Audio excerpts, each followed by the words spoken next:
The curtain rises, and the heroes compete for supremacy.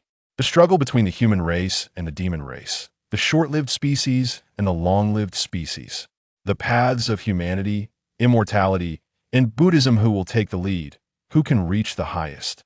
Xianxia, who has crossed over to become the son of a merchant in the Great Zhou dynasty, originally intended to preserve his life amidst the chaos, not seeking fame among the lords, yet he is gradually pushed toward the pinnacle by the tide of the times. Some people work hard to become the best of the best. Some people work hard to be above others. But there is no one. Chapter 1. Xianxia, the son of a merchant. The clear spring sunlight spills over the ancient courtyard with blue bricks and dark tiles. A fresh breeze gently brushes past Xianxia's pale face, lifting his shoulder-length hair that falls loosely behind his head, swaying slightly. He comfortably raises his face, squinting his eyes to quietly feel the peaceful atmosphere in the air. The accumulated frustration from days of being bedridden seems to dissolve. Little by little in the bright spring light, he has already forgotten how long it has been since he sat quietly like this. It seems that he was always very busy before. Busy studying, busy working, busy starting a business, busy fighting. It seems that every day he lived either in the anxiety sold by others or in the anxiety he sold to others. After struggling for half a lifetime, he exchanged it for a house in the Magic City. He actually felt a sense of accomplishment, thinking he had finally completed a leap in life and entered the ranks of the elite. In this moment, he suddenly thought of a joke. Why are you lying down instead of working? Why work? Working can earn money. And then, with money, you could buy a car and a house. And then, with a car and a house, you can lie down and enjoy life. What's the difference from what I'm doing now? Xianxia couldn't help but open his eyes, looking at the pear tree in full bloom in the courtyard, murmuring softly, "So, is this a second chance given by heaven?" He felt he should thank heaven. After struggling for half a lifetime, just when his company was about to secure Series C financing and his worth was about to skyrocket, he was diagnosed with late-stage liver cancer, and his heart was shattered. It felt as if the sky had fallen. What made him even more devastated was that just when he mustered the courage to make up for the many regrets in his life during the remaining time, he found he could not stop. The investors above would not allow him to stop. The employees below would not allow him to stop. Even more absurdly, in the last moments before his heart stopped, his eccentric parents, who had long since formed new families, stood by his hospital bed, each holding a stock transfer agreement, shaking him vigorously, urging him to sign before he could sleep. What a shit life. It would be better to end it early. Thinking of this, Xianxia unexpectedly let out a sigh of relief. He did not feel regret, although he lost what he sought for half a lifetime. But compared to the worst outcome, now it is already heaven. After drifting in the business world for over a decade, he was not so fragile, but he had no regrets. The owner of this body, however, had passed away suddenly, filled with regrets. He wanted to slack off. He wanted to catch cicadas. That he wanted to, like other children, go out at dawn and come back under the moon with his shoes in hand. Now, he left all these regrets to this otherworldly visitor who shared his name, Xianxia. Yes, the owner of this body is also named Xianxia, the only son of the Chun family in Chun County, Yinzhou, Great Zhou dynasty, age 14. After a month of recuperation in bed, Xianxia had already sorted out the memories of young Xianxia. The Chun surname is a prominent one in Chun County. On one street, among 100 or so people, at least 50 have a surname Chun. But young Xianxia's family, the Chun family, is considered a dominant force in Chun County, the administrative center of Chun Prefecture. The Chun family is not a large clan. It can even be said to be dwindling. By the time of Xianxia, the Chun family had been passed down for 3 generations with only one son each. In this era that believes in more children bringing more blessings, this situation is almost only seen in families that are so poor they can't afford to marry. The Chun family is not poor, but for 3 generations, they have either had daughters or early deaths. In young Xianxia's generation, he was a sickly child, and if it weren't for the fact that the Chun family still had some wealth, they probably wouldn't have been able to support him. The reason the Chun family could remain dominant in Chun County despite their dwindling numbers is that they engaged in the business of buying low and selling high, purchasing from the north and selling in the south. Starting from young Xianxia's great-grandfather's generation, the Chun family organized a horse team, leading a large group of assistants to travel back and forth for trade. In this era, many businesses are passed down from father to son, and the employment relationships are also inherited. Generation after generation, the Chun family's business gradually developed into a symbiotic relationship, with the Chun family as the main body and over 300 assistants as the branches. Each time goods were transported, the Chun family and the over 300 assistants would contribute money or labor, and the profits from the goods would be distributed according to contributions. For those assistants who had neither money nor strength, the Chun family would provide a sufficient amount of money each year to support them, so that their next generation could join the Chun family's caravan and continue the symbiotic relationship established over 4 generations. That's the main body of this flourishing tree. The Chun family might not be wealthy enough to be the richest in the region, but in terms of manpower, with a stamp of their feet, they could easily call forth 200 or 300 strong men who were willing to fight. It's a pity that was already in the generation of young Chun Sheng's grandfather. By the time of young Chun Sheng's father, Chun Shou, the family fortunes had significantly declined. It was not that Chun Shou was incapable of managing, but the world had begun to fall into chaos.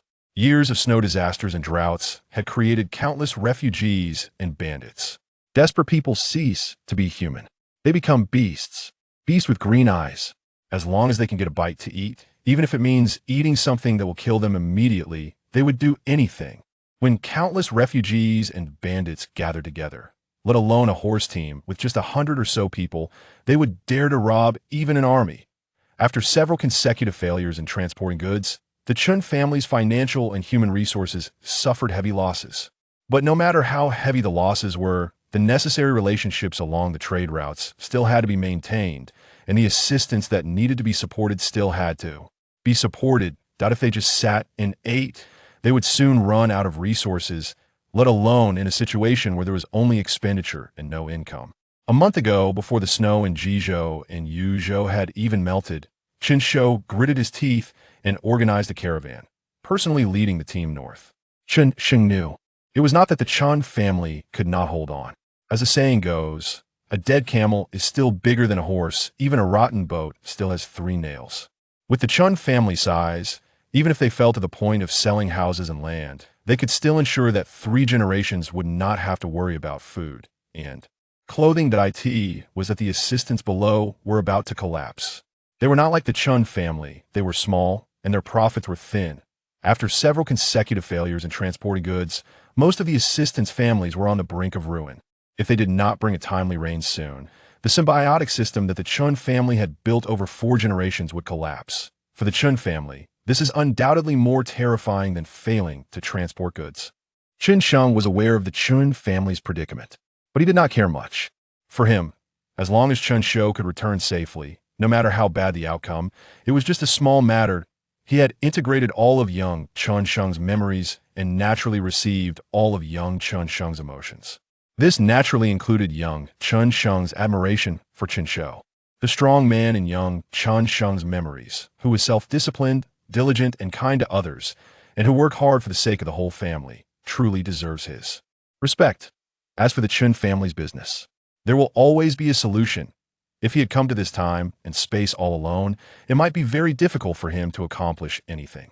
But with the foundation of the Chun family, he doesn't think this little problem can stump him. That if he didn't have this confidence, he wouldn't have been able to start a company from scratch and grow it to near listing scale in such a complex business environment in his previous life. Compared to the business issues of the Chun family, he cares more about when he can recover his health and go out to play like a child for a few days, fulfilling Xiao Chun Sheng's wish, so that those naive and childish desires don't keep surfacing in his mind. And also, when will the system interface in front of him, which had already displayed abnormal state detected, system initializing? Since he woke up, finally finished loading. Of course, compared to this unknown system, he definitely trusts his own experience and abilities more. But if there's a shortcut, he wouldn't be foolish enough to naively believe that all my achievements are solely due to my hard work, never relying on anyone else. Children focus on the process, while adults only look at the results. Years of experience in the ups and downs of the business world have taught him that the only rule in this world is, there are no rules. Chapter 2. A penny can defeat a hero. Thinking of this, Chun Sheng instinctively whispered in his heart, system. In the next moment, A magnificent light curtain sprang up from his eyes. The pale yellow mountains and rivers, the outlines of the sun and moon, and the stars formed a background of hazy shadows, giving a heavy and vast feeling, as if the wheels of history were grinding against his face, grand and magnificent. At the bottom of the light curtain, 3 green lotus leaves gently floated 2 white lotuses, emitting soft glimmers, not glaring but very eye-catching. Above the white lotus were several lines of gray mist forming words. Abnormal state detected, system initializing. Initializing. It had already been half a month, and it was still initializing. He didn't know when it would finish loading. Just then, the courtyard door was pushed open. Xianxia looked up and saw a graceful young woman in her 20s, wearing a floral long dress, followed by a middle-aged man in gray linen clothes. Xianxia smiled. "Big sister, what good things did you buy today?" The graceful young woman lifted the white cloth covering the bamboo basket at her waist, displaying it to him as if coaxing a child. "There's a lot. A 5-year-old hen, last year's fragrant mushrooms, and by good luck, I even bought a piece of old mountain ginseng. Tonight, big sister will make you chicken soup." Xianxia glanced at the ingredients in the bamboo basket, frowning slightly in his heart, silently looking her up and down, his gaze finally settling on her empty hairpin. He understood, but his face showed an expectant smile. "Great. I've been wanting to drink chicken soup." Seeing his smile, the corners of the graceful young woman's eyes were even more satisfied. "Yes, good." The graceful young woman affectionately stroked Xianxia's cheek, saying, "Big sister will go make you chicken soup." "Yes." Xianxia nodded, watching the graceful young woman carry the bamboo basket toward the kitchen, until her figure disappeared behind the kitchen door. His silly sweet smile slowly turned into a bitter smile. At this moment, the middle-aged man in gray linen clothes approached him. The middle-aged man wasn't very old, but his body was slightly hunched, and only his left arm was intact. The sleeve of his right arm was empty. However, he was surprisingly spirited, with a thick iron smoking pipe hanging from his good left arm, exuding a somewhat rough aura. "Second uncle, how much did Qingyang's hairpin fetch?" Xianxia asked directly. The middle-aged man looked at him in surprise, exclaiming, "You brat, your eyes are sharp." 10 taels of silver. The graceful young woman, named Zhao Qing, was Xianxia's child bride. She was married to him 5 years ago after his mother's mourning period ended, and it was said that she was a descendant of a fallen noble family. In Xianxia's view, his cheap old father marrying him such a child bride when he was so young should have 2 reasons. First, to bring some cheer to the sickly young Xianxia and the declining Qin family. Second, if young Xianxia didn't survive, it would leave an heir for the Qin family early. Unfortunately, the young and naive Xianxia, who was often ill, had neither the heart nor the strength for such matters. Zhao Qing served as both an elder sister and a maid in the Qin family, taking care of young Xianxia for 5 years. Whenever young Xianxia was seriously ill in bed, Zhao Qing would stay up all night caring for him. Young Xianxia was weak and spent most of his time in the Qin family's courtyard, and going out to market was a luxury in his small world. Zhao Qing was half of his world. The middle-aged man in gray linen clothes was named Qianhu. He was the steward of the Qin family, the guard, the coachman, and Qianxia's guardian when Qianxiu was away. The Qin family was not a prominent family and had no retainers or assassins. However, Qianhu's role in the Qin family was equivalent to that of a retainer or assassin. Just by seeing that Qianxia's father, Qianxiu, could entrust both Qianxia and the Qin family to Qianhu's care while he was away on business, one could see the significance of his position. That hairpin was Qingyang's only dowry. She cherished it immensely and usually wouldn't let anyone play with it. He had looked through the household accounts and knew that there was indeed little cash left in the family. Most of the cash was tied up in this shipment. A small portion had been spent during young Qianxia's illness. Although there were still some valuable possessions hidden away, young Qianxia was capable of squandering. Zhao Qing, as a daughter-in-law, absolutely could not do that. If word got out, it would be a point of ridicule. "Well, I suppose it's not in vain that Qingyang has served you all these years," Qianhu said with a smile. He and Qianxiu shared a deep bond and did not adhere to the hierarchy of master and servant in the Qin family. After a pause, Qianhu pulled the iron smoking pipe from his back, lit it with a fire stick, and took a few puffs, his expression suddenly becoming somewhat gloomy. "Just now, when I went out with Qingyang, I saw your uncle 19. He's not smoking tobacco but a herb called chive's leaf cloud grass, which can ward off diseases, strengthen the spleen, dissolve phlegm, relieve cough, and alleviate pain. Many of the workers in the Qin family's merchant team smoke this herb. Of course, the iron smoking pipe in Qianhu's hand was both a smoking device and a weapon. Qianxiu had once told young Qianxiang, "Don't think your second uncle has only one arm left when it comes to real fighting. Not even 10 strong men can get close to him." Uncle 19? Qianxiang thought for a moment and quickly found this person from his childhood memories. "Where did you see him?" Qianhu took a puff of the cloud grass and replied in a low voice, "In the paradise, pouring urinals for others."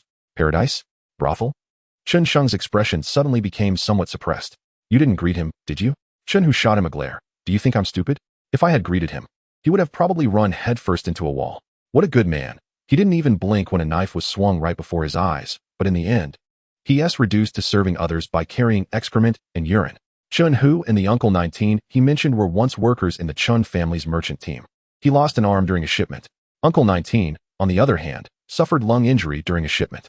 Losing an arm meant that although most of his martial arts were rendered useless, the foundation he had built over the years remained. While he could no longer fight for a living, he could easily take on 10 ordinary people. However, with a lung injury, he could no longer engage in martial arts. Nor could he do heavy physical work, and he had to rely on medication to alleviate the pain. According to custom, workers like Uncle 19, who were injured during shipments and lost their ability to work, should be supported and treated by the Chen family. But the Chen family was no longer the same Chen family as before, and Uncle 19 clearly did not want to be a burden on the Chen family any longer. I still have a few fur coats and some ornaments in my room. I will send them to the pawn shop to exchange for money and grain, and then deliver them to relatives like Uncle 19 who are in urgent need. Chen Sheng frowned and pondered for a moment before saying, this amount of stuff is just a drop in the bucket, but let's get through this immediate crisis first. I'll think of a way for the rest later. Hearing this, Chen Hu did not underestimate Chen Sheng because of his youth. Instead, he looked at him with appreciation. Young master, you finally grew up. The backbone of the Chen family merchant team is ultimately the Chen family. Only the Chen family can bear the burden, and the Chen family's merchant team will have a backbone. Chen Sheng finally couldn't help but glare at this old man who was acting old and wise. All right, while it's still early, take me to town to have a look. He was worried about Chen Sheng's health, but he couldn't stop a Chen family member from taking on responsibilities. Chapter 3. Intricacies. The cart was an ox-drawn wooden cart. Chen Sheng sat on the bare wooden planks, and even though he tightly wrapped himself in a fur coat, he still felt cold all over. Young Chen Sheng's physical foundation was indeed too poor. The driver, Chen Hu, saw Chen Sheng's lips turning blue from the cold and couldn't help but say softly. Chen Sheng shook his head and forced a smile, saying, it's nothing, please continue. The so-called Junwang refers to the prominent families within a county.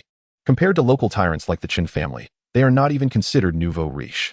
Chen Sheng looked at the sign of the Changlong cloth shop that spanned 3 storefronts ahead and nodded, signaling Chen Hu to continue.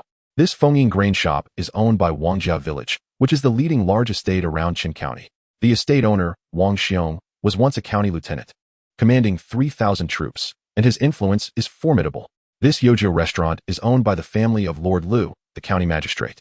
Lord Liu has been in office for over 20 years and has deep roots. Your father has had many dealings with him.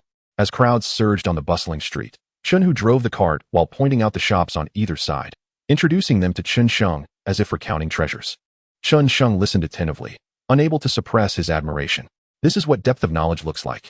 With so much information about these medium to large enterprises, how many detours would a poor boy from a small family have to take to understand the intricacies involved? If one were to dive in without understanding these nuances, they would likely be devoured by local tyrants and land sharks without leaving a bone behind. From Chen Hu's introductions, it was clear that any shop of decent scale in the county is either connected to some official or backed by a wealthy and powerful local. It's likely that bullying and extortion are their true colors. Only then did Chen Sheng realize that he might have underestimated the complexity of making money. From what he had seen along the way, the heads of various industries were already controlled by these land sharks. What remained were only small workshops like blacksmiths, carpenters, and the like, which had high technical requirements, but were unlikely to flourish. To make big money in Qin County, one would inevitably disturb the interests of these land sharks. Even if one didn't disturb their interests, it was hard to guarantee that these land sharks would seize the opportunity to extort once profits started rolling in. Although the Chen family's caravan was not small, it couldn't withstand a pack of wolves. Chen Sheng had navigated the business world for over a decade and knew well that whenever interests were involved, peaceful resolutions were impossible. Which large enterprise isn't built on the corpses of several small and medium enterprises? Otherwise, why would there be a saying that the marketplace is like a battlefield? It seems that making money requires careful consideration. Just as Chen Sheng was pondering, the ox cart passed a steamed bun stall, and a few idle men dressed in short clothes, exposing their chests and wielding short blades at their waists, saw Chen Hu driving and approached him with laughter. Hey, Uncle Hu, are you practicing? Chen Hu leaned against the cart shaft, glanced at the idle men out of the corner of his eye, and shouted bluntly, are you blind? My eldest son wouldn't recognize you. The idle men laughed awkwardly and turned to Chen Sheng, bowing and apologizing. We didn't recognize you. Please don't mind us. They knew full well that there were countless eldest sons in Qin County, but the only one who could have Chun who driving around was Qin Darling, the merchant from the Qin family. Chun Sheng clasped his hands in return and smiled gently. It's because I seldom go out that I appeared unfamiliar to you brothers. Another day, I'll treat you all to a gathering. Seeing Chun Sheng so amiable, the idle men's smiles became much warmer. How could we let the eldest son spend? As long as the eldest son is willing to come, we'll ensure you eat and drink well, even if we have to sell our pots and pans. Yes, yes. If the eldest son is willing to befriend us, that's an honor. How could we let him treat us? Look, the eldest son seems a bit unsteady. Just last month, I caught a tiger's paw. It's a great tonic for health. I'll send it to the eldest son's house tomorrow. While Chun Sheng was chatting with the idle men, Chun Hu didn't say a word. Once they were at a distance, he softly reminded, they are just some useless rascals. No matter how much you elevate them, they won't amount to anything. Chun Sheng smiled and replied leisurely, we are businessmen, after all. Businessmen value harmony to generate wealth. Besides, it's just a few polite words that cost nothing. There's no need to let these people trouble us over a little pride that isn't worth a meal. Chun Hu nodded in agreement, happy that Chun Sheng was so clear-headed. He reminded Chun Sheng out of concern that the young man might be flattered by the idle men's words and foolishly spend the family's wealth in indulgence. Chun Sheng's clarity made him feel relieved. After pondering for a moment, he suddenly asked a seemingly unrelated question. Second uncle, do those idle men pay when they eat at those snack stalls? Chun Hu made a comical expression. Pay? If they don't ask those poor souls for money, they would be considered kind-hearted. After a pause, he carefully explained to Chun Sheng, these idle men make their living off the street. They don't have the guts to extort money from big merchants, so they can only squeeze the poor. Chun Sheng pondered and then asked, how many such people are there? Chun Hu replied, there are quite a few. There are no less than 500 or 600 in the North Market alone. Chun Sheng interrupted, no, I mean, how many food stalls are there in Qin County? Chun Hu thought for a few seconds and then shook his head, I don't know, but not many. Anyone with a couple of acres of thin fields wouldn't come to do this. They work from dawn till dusk, and it's hard to earn a few big bucks. Plus, they have to pay off those local tyrants on the street. It's not just one wave. Often, one group finishes their money and another comes right after. They toil for a whole year and hardly see any big money. Chun Sheng's mind was racing. His fingers interlaced under his chin. If our Qin family were to enter this business, could we avoid paying those fees? At that moment, his mind was flashing with countless mouth-watering snacks, as well as thoughts of building a user base, creating a market, integrating the market, cultivating merchants, and platform monopolization. We can't do businesses that have owners. We can't do high-end businesses. We also have to guard against the possibility that once the business grows, other land sharks might become envious and try to extort us. However, the Qin family must support people, and it's not just one or two, but over 300 households. Under these various constraints, these inconspicuous small vendors naturally entered Chun Sheng's line of sight. He felt this was a very good choice. He didn't lack recipes. Even if they didn't reach the authentic standards of color, aroma, and taste, just making something similar could still sell in this era of material scarcity. He didn't lack manpower. With over 300 households of workers, there were plenty of hands available. Running a small stall wasn't heavy labor. Men, women, old, and young. Even those with disabilities could do it. As long as the stalls were big enough, the revenue wouldn't be significantly worse than those large cloth shops or restaurants. The key was that they were inconspicuous. The revenue of a single small vendor was utterly negligible to those wealthy land sharks. Yet, the overall revenue from a chain of small vendors could be quite tempting.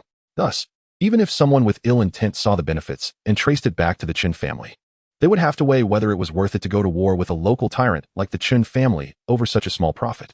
It was hard to say. Chun Hu pondered for a long time before shaking his head. It depends on how far we can take this business. Chun Sheng understood immediately. In the end, it all came down to the allure of profit. Marx said in Capital, as long as there is a 10 profit, it will be used everywhere. With 20, it will become lively. With 50, it will provoke positive risks. With 100, it will make people disregard all laws. With 300, it will make people unafraid of crimes, even the danger of being hanged. Given the Chun family's influence in Qin County, if they only set up 1 or 2 small stalls, those idle men eating street food would certainly give the Chun family face. But once the Chun family fills the entire county with street vendor businesses, with all the vendors on the streets being from the Qin family, these idle men, pressed by their livelihoods, will have no choice but to take risks and extend their claws towards the Qin family. As the old saying goes, there are 1,000 days to be a thief, but not 1,000 days to guard against thieves. To resolve the Chun family's dilemma, and then plunge the Chun family into another dilemma, clearly does not align with Chun Sheng's original intention. It seems that if the Chun family wants to do business on the streets, these idle men cannot be avoided. At least, according to the business blueprint sketched in Chun Sheng's mind, it is unavoidable. According to Chun Hu's earlier statement, there are still quite a few idle men eating street food, and a head-on confrontation is clearly not a wise choice. If it cannot be avoided and a direct confrontation is not feasible, can a way be found to make these idle men work for me? Chun Sheng furrowed his brow, his thoughts clashing intensely. Chapter 4. 7 Killers Sit Commanding. The ox cart moved slowly, carrying Chun Sheng around the North City. As the administrative center of Qin County, it covers an area of 50,000 acres, with the square city divided into 4 cities and 12 wards in the east, west, south, and north, along with 4 markets in the southeast, southwest, northwest, and northeast. The wards serve as residential areas, with ward officials appointed. The markets serve as commercial areas, with market officials appointed. There is not a strict distinction between the two. Wards also contain shops, and markets also have residences. However, most of the bulk goods transactions still mainly take place in the markets. For example, hunters and farmers from the outskirts of the county come to sell mountain goods, and they head straight to the 4 markets. It is worth mentioning that to the southeast of Qin County is the main tributary of the Ying River, the Xia River, ascending about 100 miles upstream. One reaches the main stream of the Ying River, and the Xia River itself is also capable of water transport. Utilizing water transportation, Qin County can reach Xianxiaaudiobooks upstream and Yuzhou's Renan County and Yangzhou's Huainan County downstream. In addition, there is a thoroughfare running north and south through Qin County, reaching Jizhou and Yuzhou in the north and Jingzhou and Yizhou in the south. The transportation advantages of Qin County are unparalleled among the counties in Qinjun. Convenient transportation has brought a large flow of people and goods, creating an extremely prosperous commercial environment. This prosperous commercial environment, in turn, attracts a large population. The permanent population of Qin County alone exceeds 200,000. Bang! An object was thrown from a shop on the left and landed in front of the ox cart. Blocking its way, Chun Sheng, who was still pondering the feasibility of a snack chain business, looked up in confusion and saw that the shop on the left was a medical house. The object thrown from the medical house that blocked the ox cart's path was a person, a young man of similar age to Chun Sheng, dressed in thin, patched hemp clothing, lean and with closed eyes, his face a dark purple color. Stone, an old man with white hair and a face full of creases, also dressed in thin, patched hemp clothing, rushed out from the medical house, wailing as he threw himself onto the young man, picked him up, turned to face the medical house, and knelt down, tears streaming down his face as he cried, "Sir, please have mercy and save my grandson. Our old Wu family has only this one seedling left." The door of the medical house stood quietly open. No one came out to mock the old man, nor to drive him away. It was just quietly open, silently expressing a sense of disregard. Chun Hu, on the cart's shaft, saw this and sighed softly, guiding the old ox to bypass the pair of grandfather and grandson. In times of chaos, he had seen too many such sad people and events, and he had long since become numb. Behind the cart, Chun Sheng looked at the young man lying on the ground, his breath faint, and could not help but sigh. If he hadn't crossed over to the Qin family, his fate would not be much better than that of the young man lying on the ground. In the early days of crossing over, his consciousness was clear. He deeply felt the weakness of this body, which made even turning his eyes extremely difficult. If it weren't for the Qin family having some money to repeatedly invite famous doctors in the city to treat him and pouring various tonics into his stomach without charge, he didn't think he would have survived. A grown man's soul struggles like this. How much more difficult would it be for a child? He tried to force himself to close his eyes, repeatedly telling himself that the Chun family situation did not allow for random acts of kindness, and this world did not permit him to be overly benevolent. But in the end, he could not withstand the old man's heart-wrenching wail, "Stone. Second uncle." Chun Sheng opened his eyes and softly called out. Suddenly, a long-awaited voice echoed in his ears. "Ding! Detected the infusion of destiny. System initialization complete." The next second, a splendid system panel automatically popped up from his eyes. But this time, the panel no longer showed just a lonely line of text. Instead, it transformed into Name, Chun Sheng. Fate, 7 Killers Sit Commanding. Fortune points 100,000. Frozen. Identity, the only son of the Chun family in Qin County. Qinjun, the only son of the Chun family in Qin County. Fortune points 250. Fortune points 100, 250, 2,425 points. Talent, shock, 50-50. Causes the weak to fall into panic. Lasting 3 seconds. Chun Sheng was stunned for a few seconds, then suddenly exclaimed, "Second uncle." In an instant, countless thoughts clashed violently in his mind. What does 7 Killers Sit Commanding mean? What does it mean to give me 100,000 fortune points and then freeze them? And what about the abnormal state you displayed earlier? Is this the reason why little Chun Sheng's body is not well? Beep beep system. Come out and explain this to me. He was shouting angrily in his heart. The data displayed on the system panel was not much, but conveyed a lot of information to him, making him inexplicably feel a sense of urgency. The calm mindset he had while contemplating the snack chain was instantly gone. However, no matter how much he roared in his heart, this system seemed to be like an artificial intelligence with a disability, showing no reaction at all. Only the splendid system panel floated silently before his eyes, as if mocking him silently. After a while, Chunsheng forcibly suppressed his anxiety, calmly raised his head, and said to Chunhu, who was quietly watching him, "Second uncle, I want to save this child." Chunhu had not spoken a word from beginning to end. Whether Chunsheng threw his money pouch to the grandfather and grandson beside him or made it clear that he was not going to let it go, he remained silent. Even when Chunsheng said he wanted to save the young man, he did not advise Chunsheng to consider the family's situation, or to think about how Aunt Qing had pawned her dowry to buy a chicken for him at noon. He merely sighed lightly and said, "All right." He jumped down from the cart and walked towards the medical house. As he passed by the pair of grandfather and grandson, he paused, and without looking at them, he lowly shouted, "Open your eyes wide and see clearly. The one saving your grandson is Chun Darling Chunsheng from the merchant Qin family." After speaking, he strode into the medical house. In a while, two young men dressed in brown short garments, with coarse cloth wrapped around their heads as servants, ran out from the medical house. They bowed to Chunsheng on the ox cart and politely invited the old man to carry the young man inside. The old man was overjoyed and kowtowed to Chunsheng, saying, "Your great kindness, the old man will never forget. Once my grandson gets better, I will certainly teach him to serve you. Repay your life-saving grace." Chunsheng waved his hand and said softly, "Don't mention working like a cow or a horse. But once this child gets better, you must bring him to see me. I have a good job for him." The two clever servants standing nearby chimed in with smiles. "Young master, don't worry. Once this young man recovers, we will definitely bring him to your residence to follow your orders." Chunsheng nodded lightly and gestured for them to hurry and carry the person inside for treatment, making sure he didn't die outside. He had to figure out what was so special about this child that it could activate his system. Chunsheng sat quietly on the cart, waiting. Before long, Chunhu came out of the medical hall slowly. 50 taels. This meant, "I've taken care of the matter. The money is up to you to figure out. Whether it's worth it, you can weigh it yourself." Chunsheng smiled. He suddenly felt that the Chun family's loosely structured and unregulated business organization could last for 4 generations for a reason. Just the open-minded attitude of the Chun family in nurturing heirs, which does not affect their independent judgment and allows for self-awareness of gains and losses, was strikingly similar to how Boss Wang in his previous life gave 500 million to Principal Wang, who was just starting out, to let him run his own business. As a greasy old man who had lived for nearly 40 years, Chunsheng certainly understood. A man cannot grow through preaching. "Well, it's not a big deal. We can talk about it later." Chunsheng summoned the panel and focused on the line behind the identity column, the only son of the Chun family in Qin County. "Dazhou, fortune points 250. He asked Chunhu, who was driving the cart, "By the way, among the idlers on the street, are there any notable figures?" Chunhu, surprised, asked, "Are you still thinking about that matter?" Chunsheng did not answer and continued to ask, "Is there anyone familiar among them?" As soon as he finished speaking, he laughed to himself, realizing how naive he was. If it were really as he designed, how many people could stay true to their original intentions?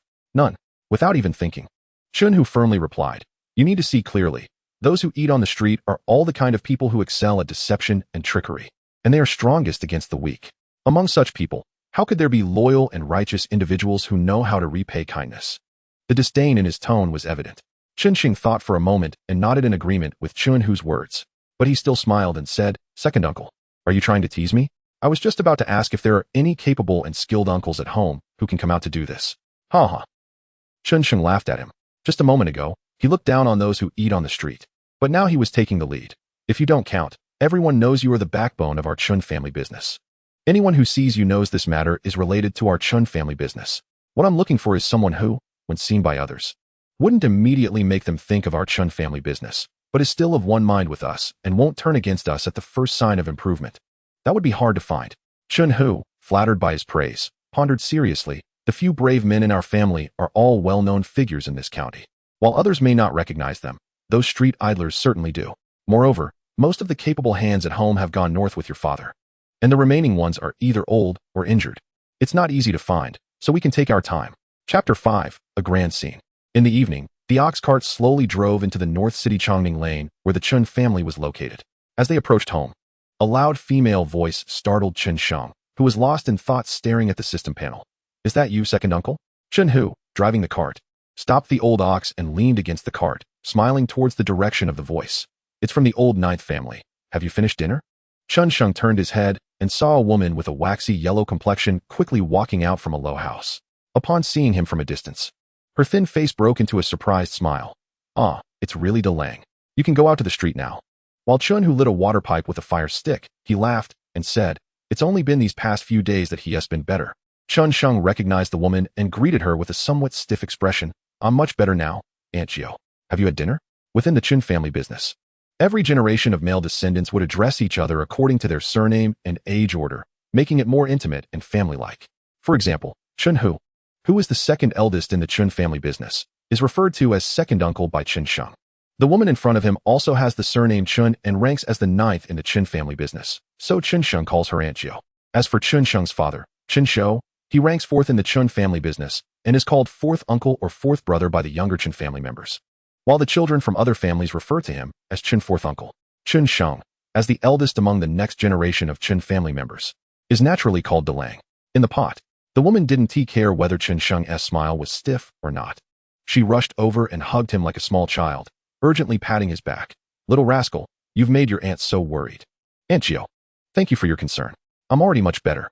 The woman looked down at him, lovingly wiping the corner of his eye with her sleeve, and gently advised, you mustn't fall ill again. Don't be picky with your food. Eat more corn and meat to build up your body. Your aunt is still waiting to hold a big grandson. MHM. Such earnest advice was hard for a man like Chun Sheng to withstand, and he repeatedly said, I will definitely eat more in the future. If I can eat 1 bowl, I will eat 2 bowls. And I will make sure to build up my body and absolutely not fall ill again. Seeing his clean smile, the woman smiled contentedly. The smile lines stretched from the corners of her mouth all the way to her brows. She released Chun Sheng and quickly ran back inside. Wait a moment. Aunt will get you 2 steamed buns. Aunt, don't trouble yourself. Qing Yang has made chicken soup at home. Chun Sheng hurriedly refused. But the woman didn't care what he said and rushed into the dark, low house like a gust of wind. It wasn't that he was picky. It was just that he didn't lack those 2 steamed buns. However, considering the woman's situation, those 2 steamed buns might be her rations for the night. However, what he didn't expect was yet to come. The woman's exclamation acted like a signal. Before long, the doors of every household along the alley opened. One face after another, either thin or weary, stretched out from behind the doors. After seeing his face, they all rushed out in unison. Is it Delang? Is he here? Quickly let 7th uncle take a good look. You dog. Hu, look what you've turned our Delang into. He looks like a little chick. Exactly. In this weather, you dare to take Delang out to face the wind? If he gets sick again, I will beat you to death, you dog. Chun Sheng once again enjoyed the treatment he had just experienced. He was pinched on the face and arms by rough hands, and was passed around in countless embraces. He was continually presented with food, including steaming hot wheat cakes just off the stove, cold boiled eggs, and dark pieces of meat. The fruits and vegetables placed on the cart were so plentiful that they could fill a sack. He didn't even have time to refuse. His small body was already buried in a pile of food. As for Chun Hu, he also didn't fare well. Surrounded by a group of old men and women with white hair and beards, being scolded left and right, even putting down the water pipe that he never left. Outside, he was Lord Hu. Here, he was just Heir Hu. Finally, it was Zhao Qing, who had come after hearing the news, who managed to pull Chun Sheng out from the crowd, giving him a much-needed respite. He himself didn't know how terrified his expression was while lying in Zhao Qing's arms, looking at the dark crowd, just as he couldn't articulate the feelings that surged in his heart while gazing at the throng. He prided himself on being someone who had seen the world and was confident that he could handle any situation with ease. But this kind of grand scene, he truly had never encountered before. Along with that, his rational and indifferent heart seemed to have warmed a lot. If at first, his desire to resolve the Chun family's predicament stemmed merely from responsibility and interests, at this moment, he genuinely felt a desire to do something to change the living conditions of these people. The next morning, Chun Sheng, who had not slept all night, felt a refreshing and invigorating sensation he hadn't experienced in a long time. Even Xiao Sheng seemed to have the tendency to lift his head. It felt to him as if there had always been a ghost weighing him down, choking his neck and preventing him from breathing. But ever since the system was activated yesterday, that ghost had vanished. He felt completely relieved. It seemed that Xiao Chun Sheng's body indeed had problems. No, to be precise, it was his fate that had issues. The phrase 7 killers sit on fate? Chun Sheng stared at these 4 words all night and barely managed to interpret 8 more words from them. In chaotic times, a star will not die well. This was a classic case of only regretting not learning enough when the time comes. So many experts in his past life boasted about ancient texts like the I Ching and Huangdi Neijing on various short video platforms. Why hadn't he thought to buy a few to read? Now, he hoped that what the system froze wasn't just the fate's luck points, but also this tragic fate itself. Otherwise, life could truly become unbearable. Big brother, you look much better today, Zhao Qing said joyfully as she entered the room with hot soup and saw Chen Sheng for the first time. Chen Sheng smiled as he got up to take the copper basin from her hands, eagerly leaning against her. I feel much better myself, sister. Let me handle these matters from now on. Zhao Qing, just at the right age of 16, was a head taller than the still-growing Chen Sheng, and when he leaned into her, he looked like a little bird relying on her. It's worth mentioning that Chen Sheng and Zhao Qing had not yet shared a bed. Almost all the doctors who had treated Chen Sheng had advised Zhao Qing that they could not share a bed, as Chen Sheng's body could not bear the burden of losing vitality. Yet, she firmly adjusted Chen Sheng's posture and said earnestly, Big brother, your body is still weak. You cannot indulge in mischief. Take your time. Once you have gone through the coming-of-age ceremony, whatever you want, your sister will comply. Coming-of-age ceremony? Chen Sheng was taken aback, suddenly realizing that in ancient times, men tied their hair at 15 and had the coming-of-age ceremony at 20. Chen Sheng was only 15 this year and would not turn 16 until after the Mid-Autumn Festival in August. By this calculation, wouldn't he have to wait another 5 years? In that instant, Chen Sheng was impressed by his own quick thinking. 5 years. He couldn't believe it and pointed a finger downward. Sister, do you want me to wait another 5 years? Zhao Qing followed his finger to look down, and the blush on her cheeks spread across her entire face. She turned her face away and whispered in a voice as soft as a mosquito's, In my hometown, men can have the coming-of-age ceremony at 18. Before she could finish her sentence, she felt so embarrassed that she couldn't stay any longer, releasing Chen Sheng and quickly running out of his room. Although she had been Chen Sheng's wife for 5 years, she had always acted in the capacity of an older sister in front of him. Now, suddenly mentioning the duties of a wife was even more embarrassing than when she first entered the household. Chen Sheng watched Zhao Qing flee with a joyful laugh. In his previous life, he had never married. When he had nothing, he always thought that without a house, a car, or savings, he shouldn't delay others or let himself be looked down upon and bullied. Later, when he made money, he had the confidence to pursue love and marriage, but by then, he couldn't tell if the women who approached him were after his money or him. Eventually, he simply remained single. After all, with money, life was not difficult. As for the countless nights he spent staring at the clock on the wall, counting every second, only he knew. This lifetime was different. He didn't have to choose, select, or feel anxious or fearful. His previous life had directly left him with such a vibrant and exceptionally good-natured wife. This practically cured his difficulty in making choices. He felt that if he were not satisfied, he might as well be struck by lightning. Slap. Chen Sheng splashed a handful of clear water on his face, gently patting his cheeks, encouraging himself. In short, although Chen Sheng left a mess, these problems are all solvable, as long as I resolve these small issues. This is the explosive start for Chen Sheng. Let us go. Chapter 6. Killing Fist. When Chen Sheng arrived at the front yard, Chen, who was already practicing in the courtyard, on this early spring morning in March, the hot breath was still clearly visible. Chen, who stood in the yard wearing only a sleeveless coarse cloth jacket, with one remaining arm lifting a stone lock as big as a bucket, playing with it as if it were a yo-yo. With a casual toss, the heavy stone lock flew up over 10 feet high. During its descent, he caught it with precision and easily performed a few tricks as if wielding a weapon. His toned muscles did not bulge like the bodybuilders Chen Sheng had seen online in his past life, but instead appeared like steel wires, revealing themselves with his movements. The deep and powerful sound of the stone lock cutting through the air made Chen Sheng, even from several yards away, feel a chill in his heart. He was beginning to believe that this old man could easily flip over 10 big men with just one arm. With such strength, a weakling like him would be injured just by brushing against it or would perish from a bump. Bang! Why are you up so early today? Chen, who exhaled hot air, his tense body slowly relaxing. Chen Sheng watched in astonishment. This change was simply too drastic. Second uncle, what kind of skill are you practicing? He asked with great interest. Any man could not help but be curious about legendary martial arts. Of course, this was premised on it being real. It couldn't be some sort of Hunyuan Xingyi Tai Chi or the like. Oh, interested today? Chen Hu asked with a smile. Chen Sheng nodded decisively. I feel much more agile. It's time to practice some skills to strengthen my body. Upon hearing this, Chen Hu raised an eyebrow in surprise. What? Have you served in the army before? He didn't elaborate further but shifted the topic. Yesterday, the person you asked about. I thought about it all night and really found someone. Who? Chen Sheng asked. Your uncle Zhao Si. Chen Sheng thought for a moment but couldn't recall such a person. There weren't many Zhao surnames in the Chun family's merchant team. He only remembered Uncle Zhao Da, Uncle Zhao Er, and Uncle Zhao San. He had no impression of Uncle Zhao Si at all. Is there such an uncle in our family's merchant team? I have no recollection whatsoever. Good family village. Chen Xing thought again, but still had no impression. Xiao Qiansheng was sickly and had not yet formally started to familiarize himself with the matters of the Chen family's merchant team. His understanding was limited to what he heard from his father and various uncles in daily conversations. Please tell me more. Just then, the cook from the kitchen brought over a large plate of steamed buns. Chen Sheng and Chun Hu each took one steamed bun and sat on the steps in front of the courtyard, eating and chatting. At this time in the Great Zhou dynasty, they practiced a separate dining system, meaning everyone had their own small table to eat at. Fortunately, the Chen family was not an aristocratic family, so there were not so many complicated rules. Even Chen Sheng's father often held a bowl bigger than his face at home, squatting in the courtyard while waving his chopsticks to direct the kitchen staff in practicing their skills. Geijiazwang is located on the trade route from Chunjun to Qinlu. This route is not very peaceful, as it is often plagued by powerful bandits disguised as robbers, who raid passing merchant caravans. Chunhu tore into a steamed bun, eating as he spoke, but that trade route is also the main road from Yenzhou to Xizhou, and our caravan used to travel it every year.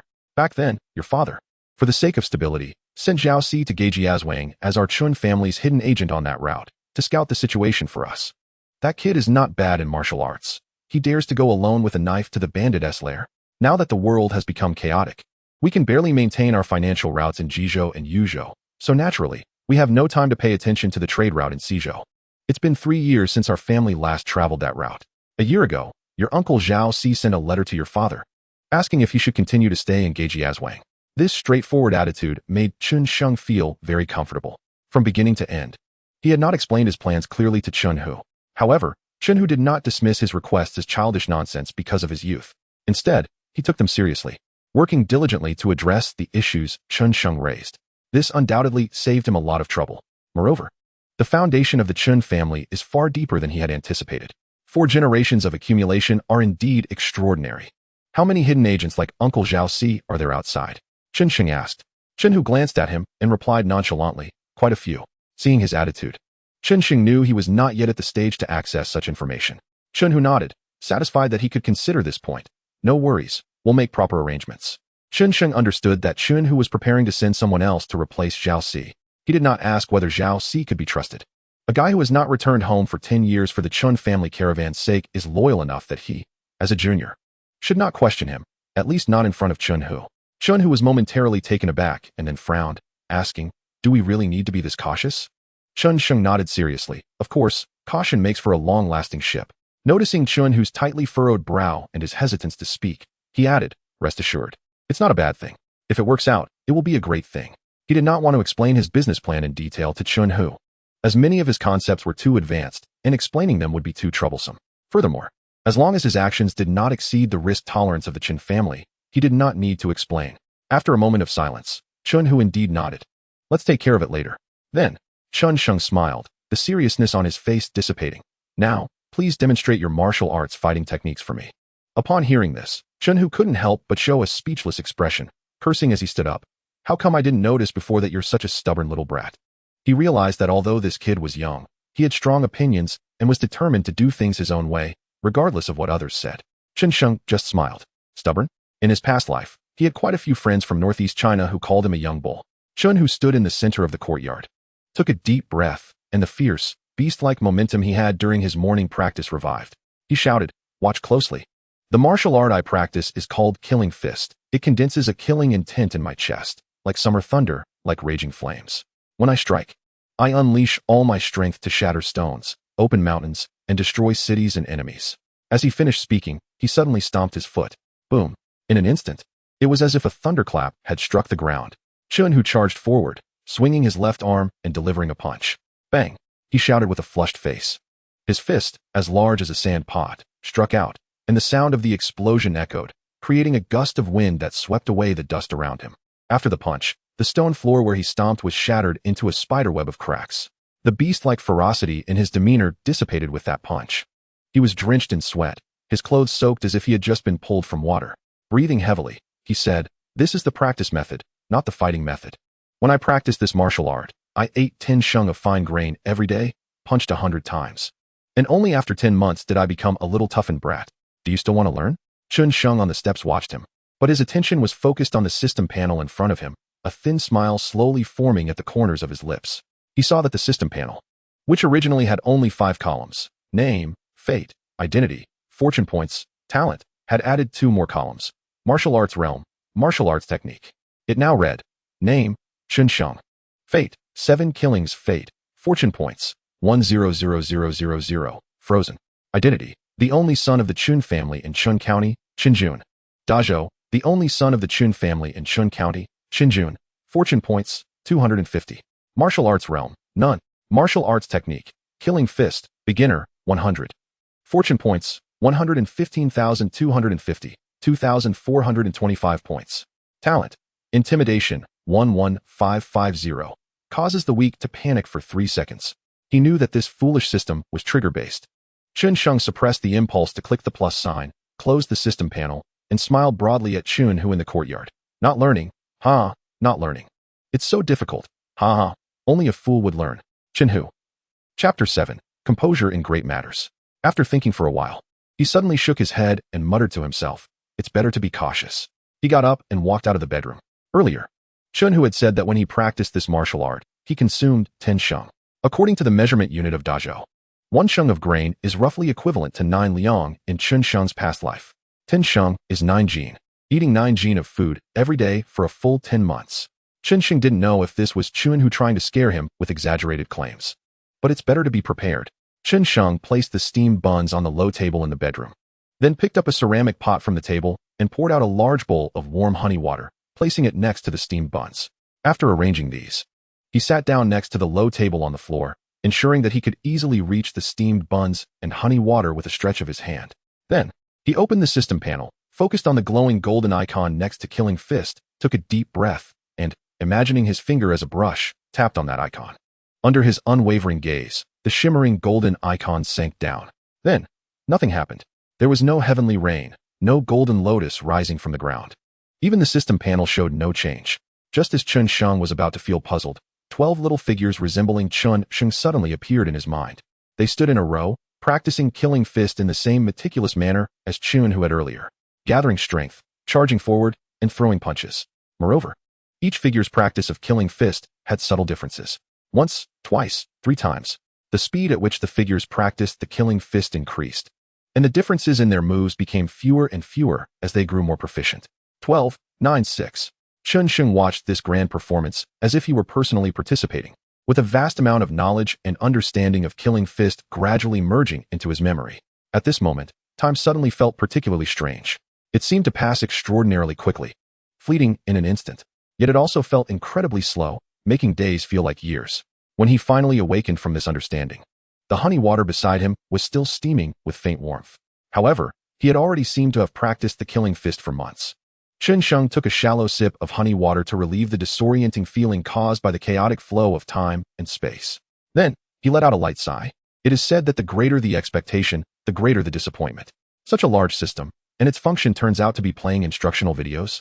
If he wanted to make practical use of it, he had to do it himself? Even if it couldn't compare to other flashy systems that could instantly elevate one's abilities with a simple click, allowing one to dominate everything. It should at least show some change. Clicking with high hopes, not to mention leveling up on the spot, there weren't even any flashy sound and light effects. This was no different from excitedly downloading dozens of videos of 7 naked men beating women from a small website, only to find out they were actually Hulua. How frustrating. Xianxiang quickly collected his thoughts and reopened the system panel, carefully observing the changes.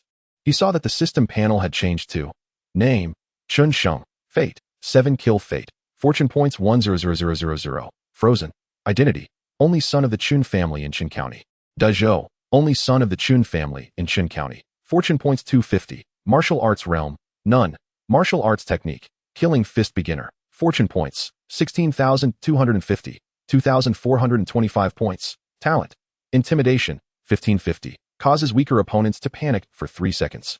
The Killing Fist had gone from being unlearned to being a beginner, and the latter part had disappeared. The fortune points had changed from 116 points to 16 points. Did it really require a full 100 fortune points just to get started? Xianxiang frowned, focusing his attention on the martial arts section where Killing Fist beginner was written. And quickly, a line of small text appeared below. Entering the room, 16,200. The next level would require 200 fortune points. Every level up, the consumption of fortune points doubles? Xianxiang thought for a moment and felt it was not unacceptable. His fortune points restored at a rate of 1/10 each day. Based on this speed, he could learn the next level of the killing fist in 7 or 8 days. However, this quantitative recovery of fortune points seemed to have another way to unlock skills. As long as the consumption of fortune points was less than his limit, he could practice all the martial arts within that range. Moreover, his fortune point limit could also be increased. This foolish system wasn't completely useless. Xianxiang muttered to himself, slowly focusing his gaze on the identity section. Up to this point, the system had provided only 2 paths to increase the limit of fortune points. One was fate, which was frozen. The other was identity, which offered 250 points for being the only son of the Qin family. Even if Xianxiang didn't understand feng shui or destiny, he knew that a person's fate was unique. One person could not possess 2 fates simultaneously. Therefore, before unfreezing the 7-kill fate, the only way left was to enhance his identity. He pondered over the identity of the only son of the Qin family and felt that it should encompass money, power, and status, perhaps even connections and other factors. Just like in his previous life, was the title of a chairman of a listed group merely a representation of being the leader of that group? No. It also represented financial power, social influence, connections, and other strengths. Even if he were a complete stranger, handing over a business card with that title behind it would immediately earn him respect. As for the identity of the only son of the Qin family, money goes without saying. The Qin family didn't have much cash on hand, but they owned a large amount of real estate. In name, all this property belonged to Xianxiang and his father, Xianxiao. Power also goes without saying. Within the limits of the law and family rules, Xianxiang could basically dispatch all the members of the Qin family's merchant team in Qin County. As for status, it seemed there was nothing to say. As the sole heir of the Qin family with 3 generations of direct lineage, Xianxiang's position as the Qin family heir was as solid as a rock, without any worries of losing property.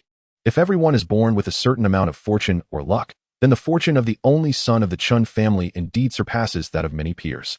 When he fell ill, he had Qing Yang taking care of him day and night, renowned doctors coming to diagnose him with utmost dedication, and all kinds of precious medicines to treat his ailments. In contrast, the young man he encountered yesterday in the northern city, when he fell ill, could only rely on his grandfather kneeling outside the doctor's office, tears and snot streaming down his face, pleading for the doctor's kindness. Both are human, but being born into the Qin family is indeed a stroke of fortune, isn't it? In this light, the system's fortune points merely digitize and utilize these intangible and ungraspable elements. This makes it easier to understand. Since the identity of the only son of the Qin family is composed of money, power, and status, as long as these elements increase, the corresponding fortune point bonus for the identity of the only son of the Qin family should rise accordingly. This seems to align perfectly with what he needed to do. No need to rush, take it step by step. Xianxiang leisurely picked up the clay pot and poured himself another cup of honey water. In the following days, Xianxiang tackled 3 tasks simultaneously. He had Xianhu run around Qin County, drawing a commercial map and marking all the bustling streets and alleys on the map, starting the preliminary layout for a chain of snack stalls. He also had Qing Yang collect all the spices and ingredients available in the market to try to replicate the street snacks from his memory, calculating costs to find a few low-priced, profitable flagship products. Lastly, he began practicing the killing fist to strengthen his body. Among the 3 tasks, for the first 2, Xianxiang only moved his mouth. It was Qianhu who ran around tirelessly. It was Qing Yang who personally prepared the snacks. Only the 3rd task, practicing the killing fist, could not be delegated. He had to make do with his body and practice slowly and methodically. According to Qianhu, the killing fist emphasizes condensing a killing intent in the chest, like summer thunder or raging flames, and striking with full force at the moment of action. However, that day, he hadn't really intended to teach Xianxiang this martial art. He had simply been unable to refuse Xianxiang's insistence and had to demonstrate the technique, explaining it very vaguely as well. In reality, this martial art was far from as simple as Qianhu described. Condensing a killing intent in the chest? How could one achieve that? Surely one wouldn't go around killing someone just to gather killing intent? Of course, it relied on visualization. Visualizing combat, visualizing bloodshed, cultivating a fierce will to fight, to dare to fight, and to hope to fight. Then, using that fierce will to fight to stimulate the body's energy and blood, condensing it into one point, and striking with full force. After practice, he could replenish his energy and blood through abundant food, enhancing his physique. This would lead to a 3-way win, honing willpower, strengthening muscles and bones, and increasing combat power. In short, while the killing fist is a fast-track method for military combat, mastering it is by no means easy. The gathering of vital energy and spirit, the unity of form and spirit, are merely prerequisites for mastering this martial art. Of course, If one had no expectations for this martial art, or even had no intention of practicing martial arts at all, then haphazard practice, as long as one maintained its form, would still yield some benefits. A martial art like the killing fist, capable of popularizing martial arts among soldiers, inherently has a low threshold but a high ceiling. It's obvious that the court wouldn't promote a bunch of broken techniques to train the entire army, would it? Xianxiang didn't know the foundations of the killing fist. However, he had already grasped its practice method through skill points. What remained was merely execution and persistence. Fortunately, he didn't lack either of these qualities. Every day, he would wake up at the crow of the rooster, wash up, and then begin practicing the killing fist. After 3 rounds, he would start having breakfast. After finishing breakfast, he would assign the tasks for the day to Chun-Hu and Xing-Yang. Then he would continue practicing until dusk, when he would go to bed. From the first day, after practicing a round, he would be out of breath, drenched in sweat, needing to stop to wipe the sweat and drink water to catch his breath. It only took him 3 days to be able to persistently practice 2 rounds in one go. During these 3 days, his appetite skyrocketed. Although it wasn't as exaggerated as Chun-Hu's claim of 10 liters of fine grains a day, at first, he couldn't finish even 1 fistful of corn rice or a palm-sized piece of lamb. By the 3rd day, he could eat 3 fistfuls of corn rice, 2 large pieces of boiled lamb, and a big pot of honey water in one meal. Moreover, he needed to add 2 more meals, changing from 3 meals a day to 5 meals a day. Otherwise, by night, he would be so hungry that he couldn't sleep, tossing and turning with images of delicious food in his mind. The most crucial part was that despite eating so much, he not only didn't gain weight, but instead became even thinner. When he clenched his fists, his knuckles protruded high. Although he looked thin, Xing-Yang was quite certain that he had gained weight. She even found it a bit hard to carry him. After practicing for just 3 days, such immediate results further strengthened Xianxia's determination to train. 6 days later, having received news in advance, Xianxia had the cook prepare meals early and waited for Xiaoxi. Chapter 8. Plotting and Layout. A rugged man with a weathered face and dark skin stood beside Chun-Hu, looking surprised as he sized up Xianxia, seemingly searching for a shadow of the past. Delang? Xianxia smiled, stood up, and respectfully bowed, saying, "Nephew pays respects to Uncle Xiaoxi." In his words, the sense of loss for not being able to accompany his nephew's growth was evident. Seeing the expression on his face, Xianxia felt a twinge in his heart. In his previous life, the world was cold and indifferent. For a tiny bit of profit, decades of friendship could vanish in an instant, often before you even realized it. Friends and partners who once sang and drank with you had already drifted away. In that world, the process of growing up seemed like a process of accepting loss. Classmates, friends, relatives, partners, and even loved ones, there was no one to rely on, nor anyone dared to rely on, fearing that one day they would suddenly lose everything. Caught off guard. Yet the bonds in this world seemed to truly reflect the essence of those 2 characters. After hiding his name and living incognito for over a decade, he returned home without complaint, only to sigh about missing out on his nephew's growth. How could such loyalty not move people? How could it not make people envious? "Uncle Xiaoxi, come sit down. You've been traveling for several days. I'm afraid you haven't had a proper meal," Chun-Xing said as he approached, holding Xiaoxi's arm to invite him to sit down. "I had Xing-Yang personally cook a few of her signature dishes. Let me know if they suit your taste." "The cooking of my niece-in-law?" Xiaoxi said with a beaming smile. "Then I must try it." Chun-Xing personally unveiled the dishes on the low table, revealing a plate of stir-fried lamb with scallions, a steamed carp, a big bowl of lamb offal soup, and a large stack of steamed buns.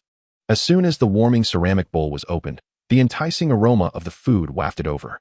Not to mention Xiaoxi, who had eaten sand and wind for several days. Even Chun-Hu couldn't help but swallow hard. "You little brat, treating me differently. How come your Xiaoxi uncle gets a feast, and I, your second uncle, get leftovers?" Chun-Hu pretended to complain, glancing at the dishes on the low table. In ordinary households, it was already a blessing to have enough to eat. Who had the luxury to be picky? Although the food of noble families was infinitely richer than that of ordinary people, it was still limited to steaming, boiling, slicing, and roasting. In fact, even though cast iron pots had been invented in the Great Zhou dynasty, their popularity was not high. Many wealthy families equipped with cast iron pots still preferred to use cauldrons and tripods for cooking. Over the past few days, Xianxiang had taught Xing-Yang and the cook how to use cast iron pots for cooking. This fragrant stir-fried lamb with scallions was the result of Xing-Yang's hard work over the past few days.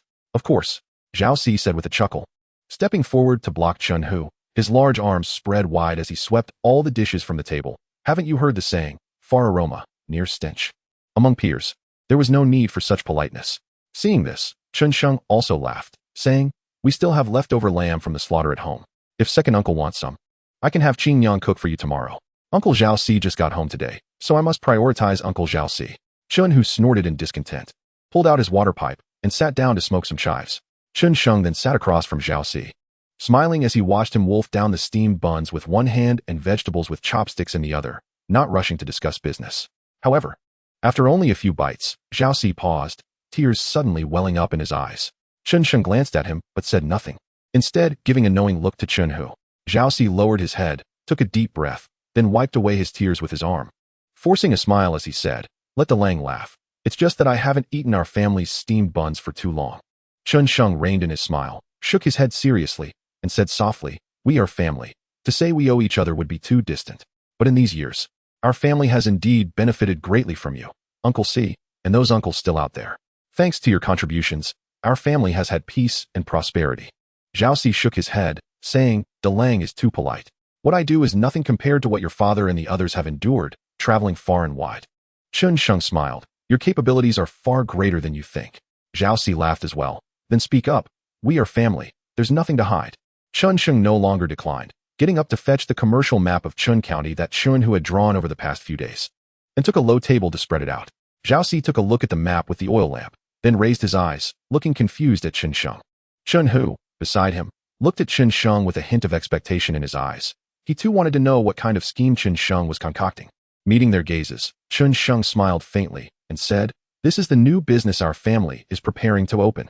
He sat down, leisurely stating, "Within Qin County, there are 31 major trade routes and 45 streets and alleys with pedestrian traffic in the 12 blocks. Among them, there are 42 adjacent streets and 34 standalone streets.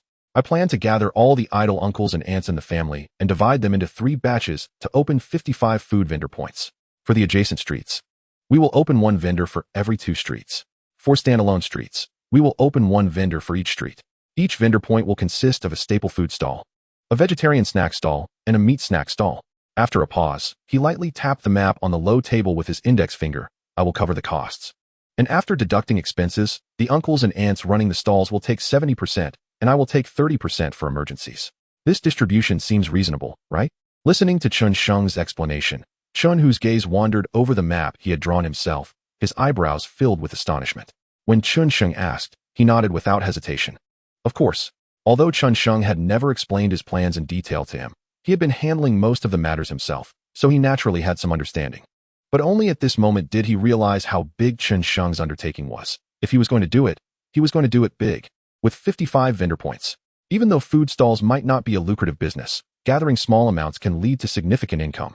Moreover, it was precisely because Chun Hu had been handling so many things himself. He was very clear that Chun Sheng's plan was not mere lofty talk, but something that could truly be accomplished. Xiaoxi did not think much of it at that moment.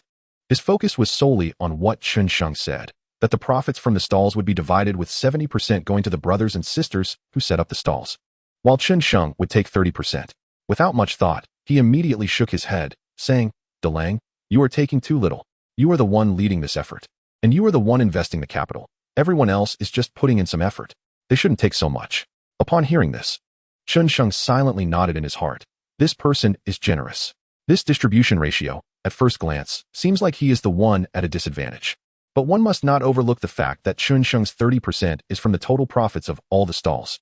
Meanwhile, those involved in the stalls only receive 70% from their own individual stall. Of course, Chun Sheng is the one making the plan and investing the capital, so it is reasonable for him to take that money. However, once such a plan and distribution ratio is summarized, there will always be someone questioning, "Why should we, who work ourselves to exhaustion, only get a little, while you, who only invest a little capital, take so much?" Don't doubt it. Such people are always in the majority. Enough. Chun Sheng waved his hand. "My intention in doing this is not to make money, but to find a way out for my impoverished uncles and aunts. We are all family. If the meat is rotten, it is still in the pot. Whether it's a bit more or a bit less, it doesn't matter." Xiaoxi opened his mouth to say something, but seeing Chun Sheng's resolute attitude, he had to close his mouth. Finally, he looked at the map again and raised his head to say, "Now, what can fourth uncle do? Let me be clear. Fourth uncle has spent these years either fighting or herding cattle and sheep. He has never set up stalls or sold goods. If it fails, you cannot blame fourth uncle for being useless." Saying this, he clenched his fist and slammed it down on the map. "I want you to clear out all the local ruffians in Qin County within half a month. These people live by exploiting the small vendors on the streets. For every 10 coins the small vendors earn, at least 6 end up in the hands of these ruffians. As long as they are around, we cannot make a living. Our uncles and aunts won't be able to eat their fill. After hearing this, Zhao Xi's previously furrowed brows relaxed. No problem, fourth uncle will handle it. I guarantee that when our family's business is up and running, not a single idle man will dare to take a coin from our stalls. He replied decisively. But now, why does it sound like Chen Sheng and Zhao Xi are set on wiping out those idle men on the streets? That would not do. Although those idle men are useless, they are not just out of nowhere. Who knows if someone has a relative or connection that could bring trouble from the local magistrate? Delang, we can't rush this, he hurriedly said. But Chen Sheng ignored him, still smiling at Zhao Xi. Fourth uncle, how do you plan to do this? Zhao Xi tucked his hands into his sleeves, looking like an old herdsman. It's simple. Go find these people one by one and talk to them. If they can understand, that's great. If not, we can just take down 10 or 8 of them, and they will naturally understand. Damn ruthless. Chen Sheng was internally astonished, suddenly realizing that when Chunhu mentioned Zhao Xi, saying he dared to go alone with a knife into a bandit's den, it was probably not an exaggeration. At the same time, he understood why his father would send a man like Zhao Xi, who was bold and violent, to do undercover work on the trade routes instead of keeping him in the caravan for protection. It was probably because this guy was too daring. However, Zhao Xi was indeed the best candidate for this task. In that line of work, one can have many traits: generous, loyal, stingy, indifferent. But the one trait that cannot be present is being soft-hearted.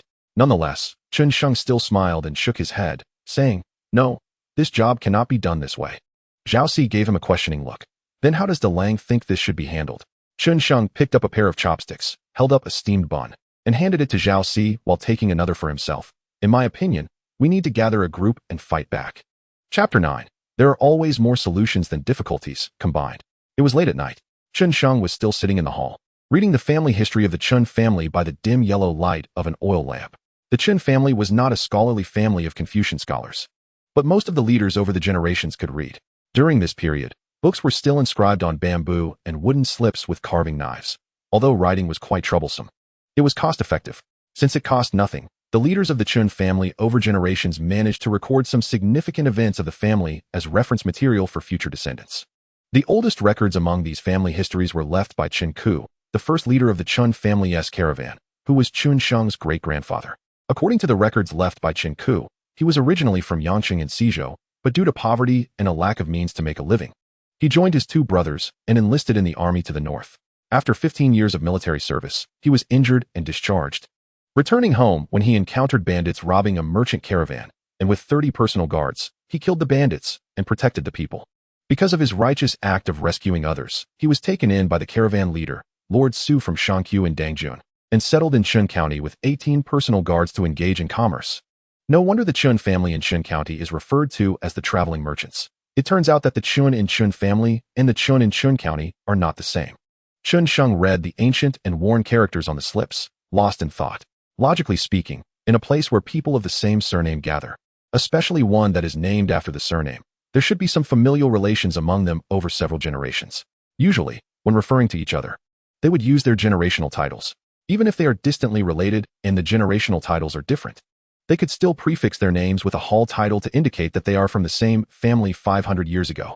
However, other Chen surname individuals in Chen County always refer to Chen Sheng's family as the traveling merchants, and even when they introduce themselves, they use the traveling merchant title.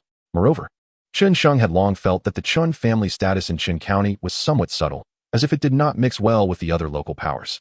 One would think that given the size of the Chun family and the many industries in Chen County, even if the business of traveling merchants were difficult to sustain, they could easily find another industry to maintain their family name. Yet, the Chen family could only cling to the traveling merchant business, afraid to switch to another line of work. Now Chen Sheng finally understood that it was not that the Chun family was unwilling, but rather that they could not. In this deeply rooted rural mindset era, even though the Chun family had been rooted in Chun County for 4 generations, they were still viewed as outsiders in the eyes of other prominent families. Moreover, they were the kind of outsiders that needed to be guarded against. And then, Shangqiu? Chen Sheng frowned. He was very familiar with this place name. In his past life, his first girlfriend during university was from Shangqiu, and during those years of long-distance dating, he had traveled to Shangqiu quite a few times, accumulating quite a stack of train tickets. Earlier, when he heard names like Dazhou, Yenzhou, and Jizhou, he thought they were just coincidences. After all, even though he was a science student in his past life, he always hovered around the passing line in history exams. He clearly remembered that the Zhou dynasty implemented a feudal system. Otherwise, how could there have been the spring and autumn period? How could there have been the warring states? How could there be the 7 heroes of Qin, Chu, Qi, Yan, Zhao, Wei, and Han?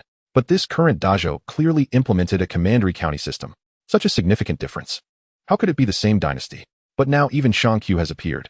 Are these coincidences truly just coincidences? Delang, it's already late. Why are you still here? A gentle voice pulled Chun Sheng from his thoughts. He turned to see Qin Yang entering with a small bronze brazier. It seemed she had just bathed. Her long, dark hair was still damp, draped over her shoulders, and she was holding a small bronze brazier the size of a pumpkin. He must have just gone to his room to check on him, and finding him absent, came to the front yard. Although they did not share a room, Zhao Qing would visit him several times each night, worrying that his room was cold, that he would kick off his blanket, and that he might fall ill at night. Having been in the Chun family for 5 years, she rarely had a good night's sleep. Looking at his serious expression, Zhao Qing suddenly chuckled and said, "Our big brother knows how to care for his big sister now. That's wonderful." Chun Sheng was just lifting her long hair from the back of her neck to dry it by the small stove when he couldn't help but show a comical expression and replied, "Big sister, you can't always act like a big sister in front of me. We've gotten used to being siblings. How can we be husband and wife in the future?" Zhao Qing tucked her hands into his warm palms and playfully murmured, "But big brother is still young, so big sister has to take care of him." Chun Sheng rubbed her slightly cool hands and chuckled, "But you've already taken care of me for so many years. Now it's my turn to take care of you." Zhao Qing slowly leaned her head against his shoulder and whispered, "Big brother need not be anxious. We have a long life ahead. You can take your time to grow up and let big sister take care of you for a few more years. When big sister gets old, you can take care of me." Listening to this ambiguous expression of affection, Chun Sheng suddenly froze. It was as if he just realized that this little woman by his side would accompany him for a lifetime. He tightened his grip on Zhao Qing's hands. Suddenly, a series of low, heavy knocks on the door broke the warm and quiet atmosphere in the hall. Zhao Qing, startled like a frightened rabbit, quickly lifted her head from Chun Sheng's shoulder and looked toward the yard in surprise. Who could it be at this late hour? Chun Sheng, filled with resentment, glanced toward the door and complained, "Who else could it be but my second uncle? What do you think I'm doing here so late instead of going to bed?" Zhao Qing asked, "Did second uncle ask you to wait for him?" Chun Sheng shook his head. "No, I guess he still has something to say to me." As they spoke, the door had already been opened, and Chun Hu, wrapped in cold air, entered the hall quickly. She was still a bit hesitant, but Chun Sheng's attitude made her feel immensely reassured. Upon entering, Chun Hu saw Chun Sheng, who was neatly dressed, and was slightly surprised. "Were you waiting for me?" Chun Sheng gestured toward the small stove. "When you sent Uncle Zhao back, I noticed you had something to discuss with me." Chun Hu knelt beside Chun Sheng, symbolically warming herself by the fire, and suddenly sighed, "Big brother, you've really grown up. There are things you do that I don't quite understand." Chun Sheng smiled slightly. "We're family. If there's anything you don't understand, just ask. Whether I can say it or not, I'll try my best to explain it to you." Chun Hu fell silent. Seeing the atmosphere in the hall become heavy, Zhao Qing stood up, feeling uncomfortable, and said gently, "Second uncle, please sit down. I'll get you a cup of hot soup." Chun Sheng saw that she was uncomfortable and didn't insist on her staying. Casually handing her the small stove, let the cook pour the hot soup. "You should dry your hair first." Chun Hu, who was warming her hands, was left speechless. Zhao Qing couldn't help but laugh at Chun Hu's expression. After she took the small stove and left, Chun Hu finally spoke slowly. "Big brother, do you know what the consequences of this will be?" "Consequences?" Chun Sheng smiled lightly, adjusted his sitting posture for comfort, and thought to himself that he must get some chairs out tomorrow. Sitting on the floor every day would surely give him a hunchback. And it wouldn't be good for Zhao Qing, with her long and straight legs, to end up like that. "It's just a few lives, second uncle. Please don't tell me that after all these years of wandering, you haven't taken a single life." He said it casually, since he had already planned this layout. He naturally knew that once it was set in motion, it would inevitably lead to casualties. But so what? If the laws of this era were sound, would he need to complicate such a simple business act as setting up a stall? Since this era is dominated by wolves and tigers, why should he be expected to act like a harmless little bunny? Moreover, once his plan was completed, the beneficiaries would not only be the Chun family merchant group, but also many powerless petty vendors in Qin County. After all, those people are not good people. Of course, he wasn't either. Just a few lives? Chun Hu suddenly frowned and unconsciously raised her voice. "Since when has a life become so worthless in your eyes? Your father has traveled so much and seen countless storms. He still advises us to be kind to others and never resort to violence unless absolutely necessary. How is it that in your mouth, this little brat, a life is as light as a feather?" This was the first time Chun Hu had lost her temper with Qin Sheng. In the 15 years of his memory, Chun Hu had never raised her voice at him. Had the child ever said that a life was worthless? Xianxiang, however, still retained a smile. But their lives are lives, and our family's lives are not. The anger in Chunhu's expression froze for a moment. The anger in Chunhu's eyes gradually faded, and she lowered her head in silence. It seemed like Chunhu thought of something, and her expression slowly darkened. However, Xianxiang was not ready to let her off so easily, and pressed on with more aggressive words. You tell me, whose life is more important? Those good-for-nothing bullies who oppress the good, or our family members who would rather serve others than earn a dishonest living? Just say the word. And if you say those bullies' lives matter more, I'll stop immediately and never mention this again. Upon hearing this, Chunhu's expression turned conflicted, as if she was struggling greatly. Xianxiang, seeing this, fell silent and leisurely took a sip of honey water. He knew in his heart that he was bullying an honest person. Although the Chun family merchant group's situation was quite difficult, it had not reached a point of no return. Even without doing the chain vendor business, the Chun family could always find other means to make a living. It could only be said that they hadn't lived so comfortably without engaging in such businesses. But Xianxiang was sure that with Chunhu's usual way of thinking, she would never break free from this cognitive bias. And he had led Chunhu into this cognitive trap without any intention of belittling her education. He simply wanted the easiest way to make Chunhu work hard for this layout, while covering up another important meaning of the layout. One could only say that how could Chunhu, who had spent half a lifetime wielding knives and fighting, possibly have the heart of Xianxiang, who had spent half a lifetime scheming? After a long while, Chunhu finally sighed heavily and shook her head helplessly. Second uncle can't argue with you. But this matter is just wrong. No matter how flowery your words are, it doesn't change that it's wrong. Xianxiang smiled again. This was the simplest understanding of things from an honest person. It was hard to change, but it didn't matter. He had already won. The child hadn't said this matter was wrong. He was just waiting for her to come and let this matter be too outrageous, wasn't he? He said with a smile. Chunhu shot him a glance and clicked her tongue in annoyance. You're a brat. Not at all like a member of the Chun family merchant group. Xianxiang was not at all flustered. He was not a counterfeit in a physical sense. He knew all of little Xianxiang's memories. One could say he was little Xianxiang, and little Xianxiang was him. Why should he be flustered? Go on. How do you plan to deal with your second uncle? Chunhu pulled out the smoking pipe from behind her shoulder and began to fiddle with it. Xianxiang, with keen insight, took the fire starter from her hand and lit the chive leaves for her. You are wronging the child too much, in my heart. You are just like my father. How could I dare to scheme against you? Chunhu curled her lips in disdain, clearly not believing his words. She might not have much of a brain, but she wasn't foolish. Xianxiang put away the fire stick and smiled, saying, I originally didn't want to trouble you. But Uncle Zhao's temperament, as you have seen, if I leave this matter to him, I naturally have no worries. However, if we say he can handle the nuances well, not only would I not believe it, you wouldn't either. Uncle Zhao is capable, but if he can't manage the subtleties, we just need to find someone who can to assist him. After thinking it over, among all the uncles in the family, besides you, it seems there's no one else suitable. Chunhu took a puff from his water pipe and said decisively, What do you want me to do? Xianxiang replied, It's simple. In Qin County, Uncle Zhao has been away for over 10 years. He isn't familiar with the place, but you are. You know who is completely unreliable, who can be tested with a couple of bones, who has connections with the local officials, and who can only be dealt with by eliminating them. Even if you're not clear on every single one, it shouldn't be hard to find out. I need you to tell Uncle Zhao all of this. Chunhu clicked his tongue and teased. Oh, is that all? Do I not need to help Xiao Si kill anyone? Xianxiang feigned ignorance and chuckled. We're family. What do you mean by helping or not? If Uncle Zhao really encounters a tough problem, would you just sit back and watch him stumble? Not just you, but if necessary, any uncle in the family who can wield a knife must step in to help. Of course, it must be kept under wraps, so other families don't know that Uncle Zhao is one of us. Chunhu hesitated, puffing on the water pipe for a long time before he sighed. Dalong. This matter isn't as simple as you think. Although Chun County is large, there are few skilled fighters among the soldiers. Besides the capable ones in the county troops, our family has the most. Other families may have some, but far fewer than ours. If our brothers make a move, it won't take long to trace it back to our family. This matter isn't as difficult as you think. Chunhu took several heavy puffs from the water pipe and suddenly lamented, I shouldn't have let you run wild. Chapter 10. Why? Before dawn, the North Market was bustling with noise and traffic.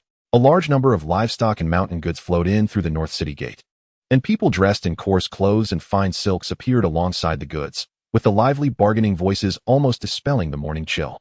In the crowd, a dark-skinned man wearing short clothes, carrying a steaming load of steamed buns covered in white gauze, stopped at a busy intersection. He put down his load, looked at the bustling crossroad, and after holding back for a while, his face turned red as he forced out a stiff announcement. Steamed buns, just out of the pot. 1 for 2 coins. No one laughed at him. Or rather, No one paid attention to such an insignificant little figure. Fortunately, there weren't many breakfast shops in the North Market, and most early risers were busy and hadn't eaten yet. Before long, the dark-skinned man was surrounded by customers wanting to buy steamed buns. "Vendor, give me 2 steamed buns." "I want 4, hurry up." "Vendor, you haven't collected money yet." The dark-skinned man seemed flustered by the commotion, hurriedly collecting money while wrapping the buns in clean polonia leaves and handing them to the customers, not even realizing that several customers had taken buns without paying. However, looking at the scene before him, the dark-skinned man's expression was filled with joy, thinking, Dalong really has a good eye, this business is truly feasible. Yet, just as he sold a few of the buns, a group of men dressed in short clothes with short blades at their waists squeezed into the crowd. The leader kicked over a basket of steamed buns and shouted fiercely, "Who is this thief, daring to do business on our turf without even burning incense?" Seeking death. The many customers surrounding the steamed bun stall seemed unfazed by the scene, with some even greeting the man. "Hey, Lugu, why are you up so early today?" "Lugu, this guy looks like a newcomer, not worth getting angry over." "Yes, it's not easy to find a place to eat in the morning, Lugu. Don't stoop to his level." "Vendor, why are you still dawdling? Are you not going to do business? Hurry up and pay your respects to Lugu. Sell buns to us." The dark-skinned man stared blankly at the scattered, steaming buns on the dirty ground and suddenly felt tears in his eyes. He looked up at the fierce man before him and, clenching his teeth, growled, "Why? Why?" The leading man laughed scornfully, drawing his short blade and lightly placing it against the dark-skinned man's neck. "For this, is it enough?" The dark-skinned man seemed a bit slow, blankly looking down at the blade on his neck, then raising his head to stare at the fierce man up close. "Just this? Just this?" The surrounding crowd's flattery seemed to please the fierce man immensely, and he turned his head proudly as he spoke. The crowd, well aware of the man's nature, erupted into laughter. The dark-skinned man nodded blankly and softly said, "I understand." In the next moment, a sudden change occurred. The dark-skinned man swiftly inserted his arm under the fierce man's elbow where the blade was resting against his neck, twisting it outward, and in the blink of an eye, he seized the short blade from his neck. Then, with his other hand, he grabbed the fierce man's neck, and before he could react, the short blade had already stabbed into his chest multiple times, creating several bloody holes. Hot blood gushed out like a fountain, splattering onto the scattered steamed buns, bright red like the red plums painted by a skilled woman on pastries. The fierce man's expression was still caught in the pride from turning to look around. But as the pain struck, his pride turned into horror. He opened his mouth to scream, but coughed up a mouthful of blood, raising his hand to clutch the dark-skinned man's collar, slowly collapsing to the ground. The onlookers, including those who had been backing the fierce man just moments ago, all stepped back in shock, staring at the dark-skinned man. Street killings weren't unheard of, but to kill someone over a few words, especially a dog-like man who was hard to shake off, seemed excessive. Well, perhaps it wasn't that outrageous. The dark-skinned man, holding the bloody short blade, showed no change in his expression throughout. He didn't even blink. "Now that the blade was in my hand, shouldn't you all start paying respects to me?" He slowly scanned the crowd with a calm tone and asked softly. But it was this gentleness that made all onlookers feel a chill run down their spines. The scene fell silent for a while before someone quietly said, "Brother, you should escape quickly. Wang Qiudao will be here soon." As soon as this was said, the crowd collectively stepped back again. In the bustling North Market, the dark-skinned man stood alone in a large empty space. "Wang Qiudao?" The dark-skinned man muttered the title with disdain and sneered, his gaze lingering on the few idle men hiding anxiously in the crowd for a moment, then casually tucked the bloody short blade into his waist and plunged into the crowd. Wherever he passed, onlookers quickly moved aside. "Uncle Zhao, you came just in time. Come and try this food." Chen Sheng was about to enjoy a large bowl of egg noodles when Zhao Si jumped over the wall and, without hesitation, stuffed the untouched bowl of noodles into his hands. "This is called noodles, a dish my nephew and niece-in-law have recently come up with. From now on, our family stall will rely on this to charge into battle." Zhao Si took the bowl of noodles with an ordinary expression, picked up a large bite with his chopsticks, and after chewing a couple of times, couldn't help but nod, saying, "This noodle is very good, with both thick and thin, hot and salty." "What's the cost? What's the selling price?" Chen Sheng pressed him to sit down and replied, 1 pound of wheat can yield 8 taels of flour, and 1 pound of flour can produce 1.5 pounds of noodles. This bowl you have is 3 taels of noodles. Based on the market price of 1 pound of wheat being 2 coins, this bowl, not counting the eggs, only counting the firewood, seasonings, and labor, costs less than 2 coins to make, and sells for 2 coins a bowl, with a slight profit. Zhao Si put down the bowl, hesitated for 2 seconds, and still honestly said, "A bit expensive. In the Great Zhou, 1 tael of gold equals 10 taels of silver, which is 1,000 copper coins. However, Gold and silver primarily circulate among the powerful families in the court in various states, while common circulation is mainly through round copper coins. The common people suffer from exploitation and livelihood issues. Only a very few manage to save a little surplus throughout the year, with no savings or food reserves. How can the common people resist natural disasters? 2 coins, in the hands of ordinary people, might already be equivalent to 1 or 2 days' worth of food money. Ha ha. Xianxiang laughed heartily. Did you not also go to the North Market to sell steamed cakes this morning? Selling 2 for 1 coin. Do you think those 2 steamed cakes are worth 1 coin? Zhao Xi's trip to the North Market to sell steamed cakes was not out of his suggestion. Xianxiang learned about it only after Zhao Xi killed someone in the North Market. Although this incident was sudden, he felt it was nothing but the death of a reckless thug, which could help establish Zhao Xi's reputation and facilitate his quick settlement in Qin County. It could be considered a serendipitous mistake. Zhao Xi shook his head. 1 pound of corn can steam 6 cakes. The price of corn is cheaper than wheat. Xianxiang, then why are there still so many people buying? Zhao Xi shook his head again, indicating he didn't know. He just followed the prices others were selling at, without considering the reasons behind it. Xianxiang patiently explained to him. The people who show up at the North Market are either rich or poor. No matter how cheap you sell, the poor won't buy. The rich either haven't eaten, or even if they have, they might be tempted. As long as they want to eat, even if you sell a little more expensive, they'll still buy? He smiled broadly. It's hard to earn money from the poor. In business, we need to earn from the rich. Zhao Xi listened with a confused expression. He always felt that Xianxiang was talking nonsense. But if Xianxiang didn't speak, he wouldn't be able to figure out the intricacies of it himself. In the end, he could only nod honestly. What you said makes sense. After a pause, he added, Big brother, I'll go find someone in the North Market to discuss this matter. He came for this reason. He also knew that Xianxiang was already aware of his street murder in the North Market. Last night, Xianxiang told him that for this matter, they needed to gather a group and strike. Ultimately, he came up with the idea of disguising himself as a traitor to gather information in the North Market. This was something he was familiar with. When he arrived at that moment, he felt that the man named Wang Lu was someone who needed to be dealt with. So he decisively took action. After it was done, he realized he might have brought trouble to his family. Killing is killing, but killing privately and killing on the street are very different. No need. When Xianxiang heard him say this, he felt anxious and hurriedly refused Zhao Xi, saying that killing officials is hard to settle.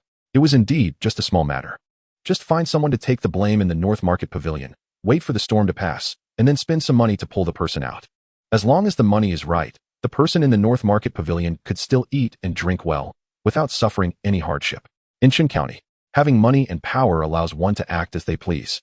Zhao Xi pondered for a moment and said, If the thieves over there don't want my uncle to find them, then my uncle can go find those idle men tonight. Xianxiang thought it was fine. Strike while the iron is hot. As long as Zhao Xi doesn't show off in the North Market before the issue is resolved, it shouldn't cause any problems. After speaking, he didn't wait for Zhao Xi to respond and said again, All right, eat the noodles. They won't taste good if they get cold. Chapter 11, Wu Shi. In the courtyard, a pear tree had quietly shed most of its blossoms. The bare pear tree cast mottled spring light, falling on Xianxiang beneath it. He was wearing a loose and soft outfit, his eyes slightly closed, arms loosely crossed over his chest, and had been in a meditative state for a long time. He was contemplating, but he was not contemplating a bloody battle or a fight. Instead, he was contemplating himself as extraordinarily tall, with the blue sky above and the earth beneath his feet. His entire body's vital energy circulated with his long breaths, slowly yet steadily. Like an old ox pulling a cart, the martial path begins with stance training. Stance training calms the mind, strengthens vital energy, and adjusts body balance, making it the ancestor of all skills. Xianxiang's martial path began with the killing fist. Although the method of practicing the killing fist proposed by the system already included stance training, he only realized that despite his significantly strengthened vital energy, he still couldn't unify his spirit, energy, and essence when he discovered it. He suddenly realized that he hadn't even learned to walk yet, and was already trying to run. Thus, in these past few days, he stopped practicing the killing fist and focused on stance training. The results were significant. Now he could not only activate his entire body's vital energy and release it all at once, but also control it to slow down. Sometimes being fast is not a good thing. Sometimes being slow is not a bad thing either. Xianxiang felt that he was not far from the entry level of the killing fist. On the other side of the courtyard, by the well, Zhao Qing sat behind a large wooden basin, gently rubbing some intimate clothing. Every time she rubbed it a few times, she couldn't help but lift her head to glance at Xianxiang under the pear tree. Seeing his complexion rosy and his spirit calm, she couldn't help but curve her bright big eyes into lovely crescents.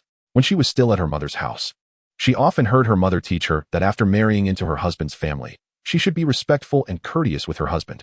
She understood what it meant to be respectful and courteous, but she didn't want to be on equal footing with Big Brother. She just wanted to be close to her own Big Brother. Big Brother was her life. As long as Big Brother was healthy and vigorous, then every day for her would be good weather. As long as Big Brother stayed by her side, even if they only had coarse food, she would be content. Knock, knock, knock. The dull knocking at the door woke Xianxiang from his meditation. He slowly calmed his breath, gradually opened his eyes, and saw Chun Hu leading a pair of grandfather and grandson who looked somewhat familiar entering. He was taken aback for a moment, then remembered that about 7 or 8 days ago, he had saved a young man of similar age outside the North Market Medical House with 50 taels of silver. In the busy days since, he had completely forgotten about this. Seeing the grandfather and grandson, Xianxiang felt a bit awkward and secretly glanced at Zhao Qing across the courtyard, who was curiously observing this side, and quickly stepped forward. Second uncle, has the matter regarding Zhao Si been handled? Chun Hu nodded. It's been taken care of, but there are outsiders present, so it's not convenient to discuss in detail. Xianxiang nodded, saying it was good enough that it was handled, and how it was handled was not important. He looked at the young man standing behind Chun Hu, who was curiously sneaking glances at the Chen family. He noticed that the young man's complexion was still somewhat pale, but much better than the purple color from that day. Young man, are you feeling better? He asked with a smile. As he spoke, he forcefully pushed the young man down to the ground, pressing his head to give Xianxiang a bow. Xianxiang did not stop him. Carefully observing the changes in the young man's expression, he saw that the young man, pressed to the ground by his grandfather, showed no signs of resistance or rebellion.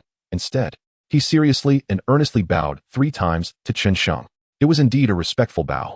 The voice was so painful that Xianxiang could feel it. Stone thanked the benefactor for his great kindness and life-saving grace, expressing that he had no way to repay it, and could only serve the benefactor like a cow or horse in return for the great kindness. In the clear and crisp voice that had not yet changed, there was no sign of overwhelming gratitude that left one speechless. Instead, there was only seriousness. Seeing this, Xianxiang secretly nodded in his heart.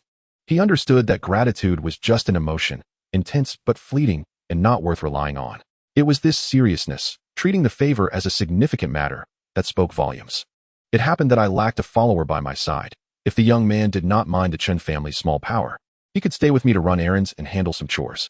Even if he was unwilling, it was fine. I could arrange a livelihood for him, and he could consider his debt repaid when he cleared the medical expenses.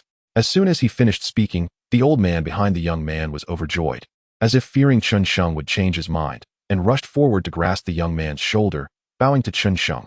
Benefactor, I dare not refuse your offer. Xianxiang laughed and gently removed the old man's arm, saying softly, Elder, this is a significant matter in life. It is best for the young man to decide for himself. Upon hearing this, even Chun Hu, who was nearby, couldn't help but frown. This was getting out of hand. However, Xianxiang's smile remained unchanged, and it was fine. The elder could also stay at the Chen family. It just so happened that the family lacked a groom for feeding the cattle and horses, and if the elder did not mind this matter, then he could take care of the cattle and horses in the future.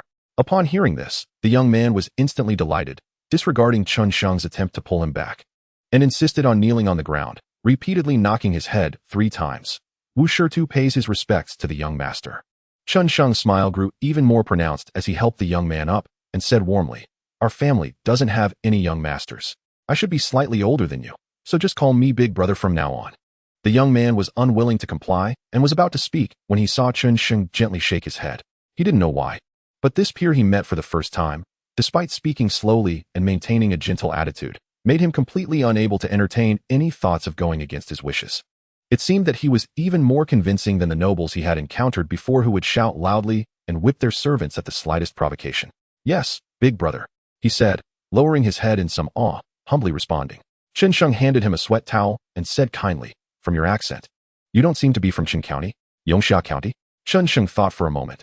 It seemed to be a subordinate county under Qinjun, not far from Qin County. It was common for people from the subordinate counties to flee to the county seat during disasters. The cook led the grandfather and grandson to wash up and change clothes. Chun Hu stood beside Xianxiang with a long face and said, If you want to find a few playmates, there are plenty of kids at home. Why bother finding an outsider and bringing along a burden? Xianxiang smiled and shook his head slightly. You don't understand. In fact, he didn't understand either. But before he figured out why this young man could activate his system, he would keep him close, right under his nose. What a joke. That was a full 50 taels of silver. Qing Yang had pawned her dowry just to buy a chicken to nourish herself, and she only got 10 taels. Could he afford to waste like that? Big Brother, who are these two? Zhao Qing's voice suddenly reached Chun Sheng's ears, causing his smile to stiffen.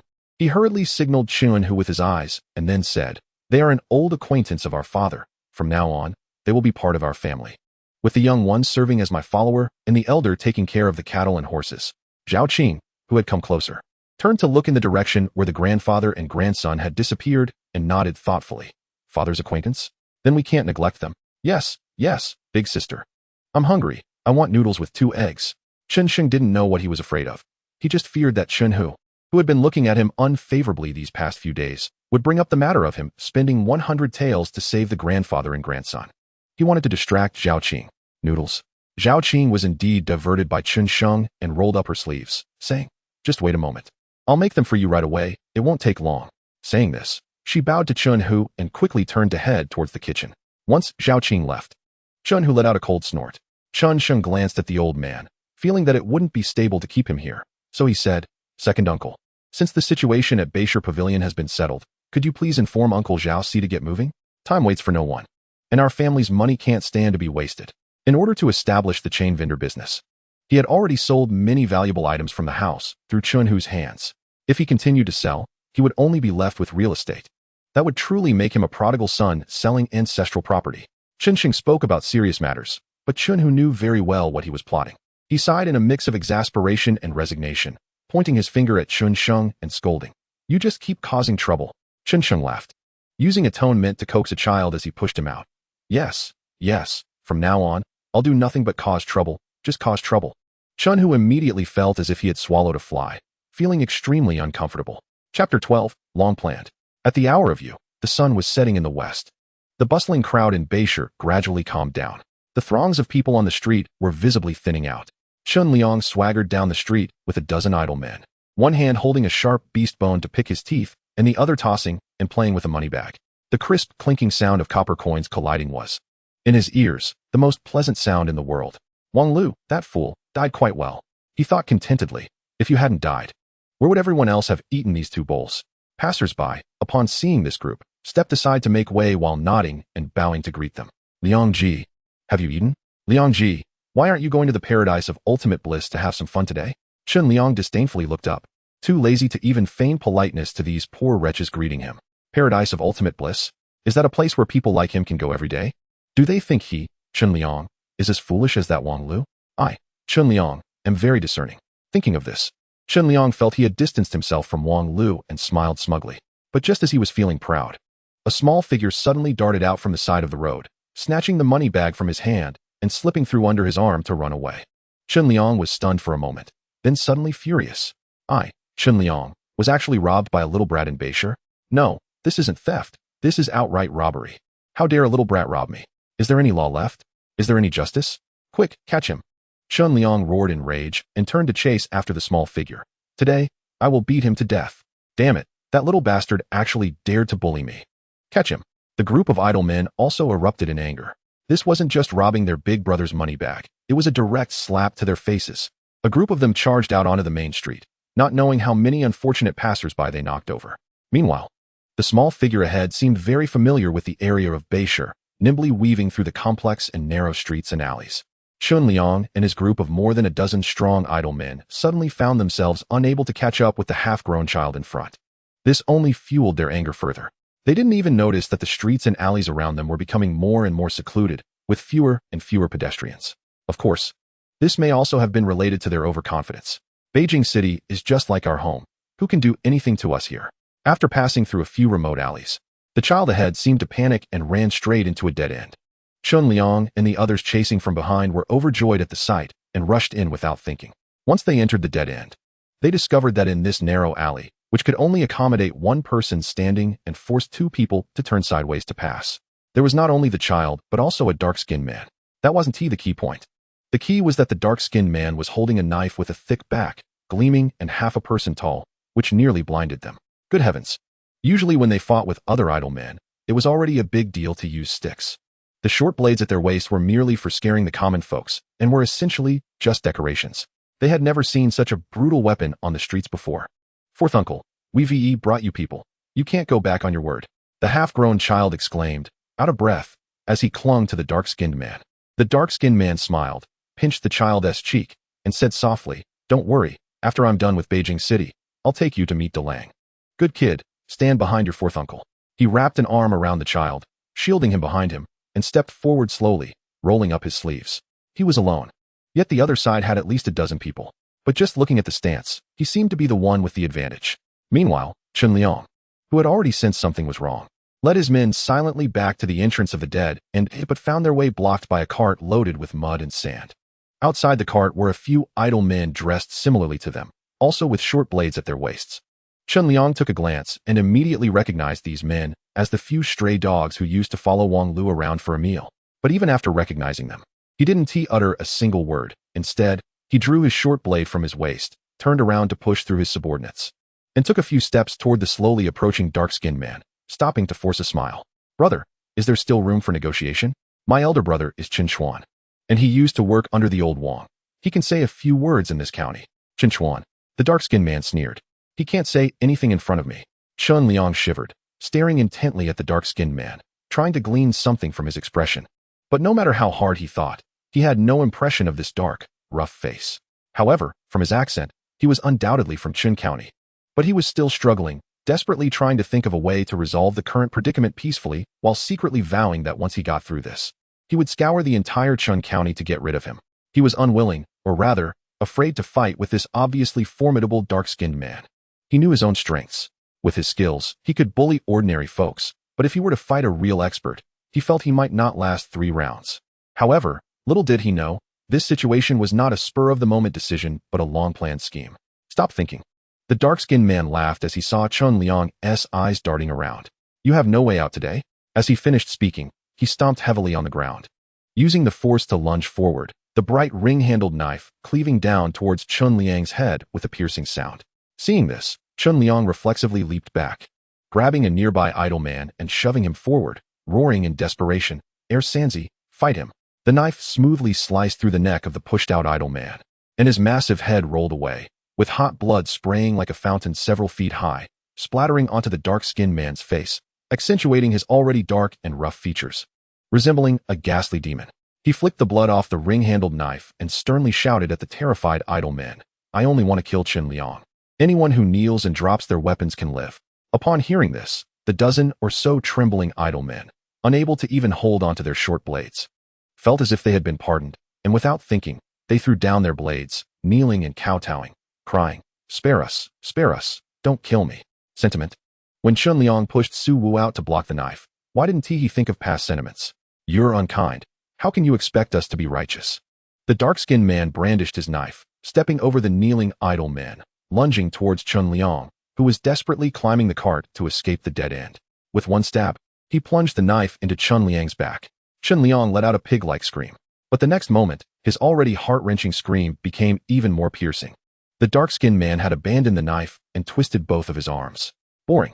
The dark-skinned man pulled out the ring-handled knife, lifted the wailing Chen Liang with one hand, and dispassionately threw him among the kneeling idle men, saying, "Come on, each of you give him a stab. Once done, you're one of us." Chapter 13, Eating Noodles. In the spring month of March, every day is nice weather. In the Chun family's courtyard, Chun Sheng, dressed in loose training clothes, was engrossed in practicing the killing fist. After many days of accumulation, today he finally reached a point where something was about to break through, although he didn't know what exactly was about to break through. Once, twice, 3 times, Chun Sheng's breathing grew more rapid, beads of sweat glistening at the tips of his hair, and even the stance of the killing fist became less structured. Yet he remained intoxicated in his practice. Almost. Just a little more. Finally, during what he couldn't tell was the 5th or 6th time, Chun Sheng suddenly felt a surge of power rising from the ground, rushing through his waist directly to his fists. He felt inspired and stomped his foot with all his might, shouting, "Break!" With a punch, a deep and powerful explosion sound erupted.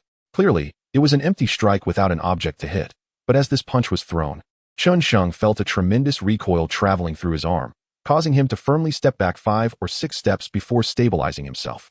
At that moment, a dazzling system panel automatically popped up. Chun Sheng took one glance and immediately noticed the changes on the system panel. It showed, name, Chun Sheng. Fate, 7 Killers Fate. Luck points, 100,000. Frozen. Identity, the only son of the Chun family, a merchant from Chun County, Dezhou. Luck points, 250. Martial arts realm, bone forging 1st level, Luck points, 10. Martial arts technique, killing fist, beginner level, entry level, 200. Luck points, 250, 260, 2,426 points. Talent, intimidation, 25050, causes the weak to panic, lasting 3 seconds. The martial arts realm had changed from none to bone forging first level. The upper limit of luck points had also increased from 250 to 260. He never expected that an increase in strength could also raise the upper limit of luck points. Although it was only 10 points, even a small mosquito is still meat, and this was an unexpected joy. Xianxiang closed the system panel and looked at the spot where he had just stomped his foot, noticing several fine cracks appearing on the bluestone paved ground. Although it was far from the scene when Chun-Hu demonstrated for him, stomping out a spider web, it didn't matter. Others might be impressive, but that was them. No matter how bad he was, that was still him. Comfortable. So comfortable. After days of persistence and effort, he finally achieved results. The joy of this harvest almost made Xianxiang want to stand with his hands on his hips and laugh 3 times. But he held it in. He turned around with a slight smile at the corners of his mouth and waved to Wu Shitu, who was waiting beside him with a sweat towel. Seeing this, Wu Shitu hurriedly ran over, excitedly holding the towel. Big brother, are you done practicing? Xianxiang took the towel handed to him and wiped his damp hair. Noticing the uncontrollable envy on Wu Shitu's face, he smiled and said, "What's wrong? Do you want to learn?" Wu Shitu hesitated for a few seconds, but firmly nodded and said, "I want to learn. I want to practice with you tomorrow." Xianxiang certainly wouldn't refuse. It was a good thing for his subordinates to want to learn and improve. Today was too tiring, and the big brother needed to rest. He paused, looked up at the bright sun, as if recalling something, and laughed. "Shitu, have you let the cattle out?" Wu Shitu nodded without thinking. "Of course, I let them out. When I was at home, I used to let the landlord's cattle out," Xianxiang said. "Then go harness the ox cart and accompany big brother to the market." Wu Shitu replied, "All right, I'll go right now." Seeing his excited demeanor, Xianxiang laughed and shouted towards the kitchen, "Sister, prepare some steamed pancakes for me. I'm going out with Shitu." Zhao Qing poked her head out from the kitchen. "It's almost noon. Eat before going out." The ox cart slowly drove into the North Market. The North Market was still bustling with people, shoulder to shoulder. The secret killings seemed to have had no impact on the prosperity of the North Market at all. However, the observant Xianxiang still noticed some differences. There were no idle men on the streets. He walked the whole way and didn't see a single one. The voices of the peddlers who used to walk the streets with their burdens seemed to be much louder than usual. Zhao Si was quick with his actions. Xianxiang thought to himself. Since he had sent Chun-Hu to notify Zhao Si to take action 4 days ago, he hadn't seen Zhao Si again. Even Chun-Hu, who used to report to the Chun family at dawn like clockwork and leave only after dark, had only come to see him once last night to tell him that Zhao Si had nearly cleared the streets of the North Market, and food stalls could start setting up. Today was the first day for the Chun family's food stall to enter the North Market. When the ox cart reached a fork in the road, a noodle stall with a sign hanging out caught Xianxiang's eye. Xianxiang felt a stir in his heart and directed Shitu to slowly steer closer. Before they got near, the lively sounds came from afar. "Peddler, boil us a bowl of your noodles. Make it a big bowl. Guest, our noodles can have toppings. We have fried eggs, roasted pork, stewed lamb intestines, all very tasty. Would you like some? What kind of toppings?" A big bowl of noodles is 3 coins, fried eggs are 2 coins, roasted pork is 3 coins, and stewed lamb intestines are 3 coins. "Oh, so cheap. We'll take them all. Hurry up. Please wait a moment." Coming right up with a big bowl family bucket. At this time, it was noon, and the noodle stall was almost bursting with people eating. Aunt Gio, Aunt 13, and Aunt 16 were managing the stall. Aunt Gio stood by the big iron pot burning with a fierce fire, skillfully cutting the prepared dough into noodles and tossing fresh tender sunflower greens into the boiling pot. Aunts 13 and 16 moved around the stall, one serving noodles and collecting money, the other collecting bowls and attracting customers. Their division of labor was quite clear. From a distance, Xianxiang saw the bustling scene at the noodle stall, and his anxious heart relaxed significantly. The noodle stall was the flagship product he had chosen for the snack chain. It could serve as a staple or a snack, and most importantly, it was affordable for everyone. Poor people had their ways of eating, and rich people had theirs, so it was marketable. The other 2 snacks, steamed pancakes and stewed meat, were either too cheap or too expensive, only serving as a supplement to the noodle stall. But no matter how thoroughly he thought, it still had to be tested in the market to see if it worked.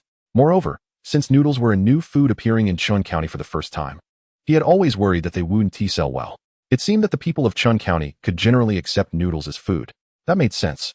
In the previous life, in a world rich in resources, noodles were everywhere, becoming one of the staple foods for almost all Chinese people, so it must have its reasons. Additionally, the entire noodle-making process was almost under the customers' noses, inherently providing a sense of security that other new things lacked. Sitting on the ox cart, Xianxiang happily observed the booming business at the noodle stall, seemingly already envisioning the scene of noodle stalls spread throughout Qin County. Meanwhile, the three busy ants at the stall finally noticed Xianxiang outside, and their faces lit up with joy as they dropped their work to rush out. But seeing Xianxiang shaking his head with a smile, they recalled his instructions from last night about setting up the stall and forcibly quelled the urge to rush out. Ant 13, however, was quite clever. She approached pretending not to know him, smiling broadly and saying, "Young man, would you like a bowl of noodles? Our noodles are delicious." Xianxiang thought for a moment and then got up from the cart, saying, "Then please prepare 2 bowls for us." "Hey!" Ant 13 joyfully turned her head. 2 big bowl family buckets. "All right." Xianxiang and Wu Shirtu walked into the noodle stall and waited a while before a place was available. There were no stools. Only tables about thigh-high and a little over a yard long, so they had to squat to eat. But it didn't matter. In this era, except for a very few nobles who could sit on mats while eating, common people generally squatted to eat. 2 large bowls, bigger than a person's face, of family bucket noodles were quickly served. They looked quite normal, no different from other family bucket noodles. But when Xianxiang picked up his chopsticks and stirred, he found the bowl was packed full of toppings, with only a few strands of noodles. Even Wu Shirtu, who was squatting beside him, looked at his bowl and was almost brought to tears. He had never seen so much meat in his bowl. Seeing this, Xianxiang gently patted his shoulder and said, "Don't talk. Eat quickly." After saying that, he lowered his head to eat noodles. "No, eat meat." He thought to himself, this is the love from the elders. However, he hadn't eaten a few bites when a figure sat down opposite him. "What are you doing here?" the newcomer asked in a low voice. It was none other than Chunhu. Chunhu raised his head and shouted loudly, "Peddler, give me a big bowl of noodles. Add everything. I'm not short on money." "All right, a big bowl family bucket coming right up." Then Chunhu casually looked around and whispered, "It's clean now. Only a few tricky characters are left. The rules you mentioned.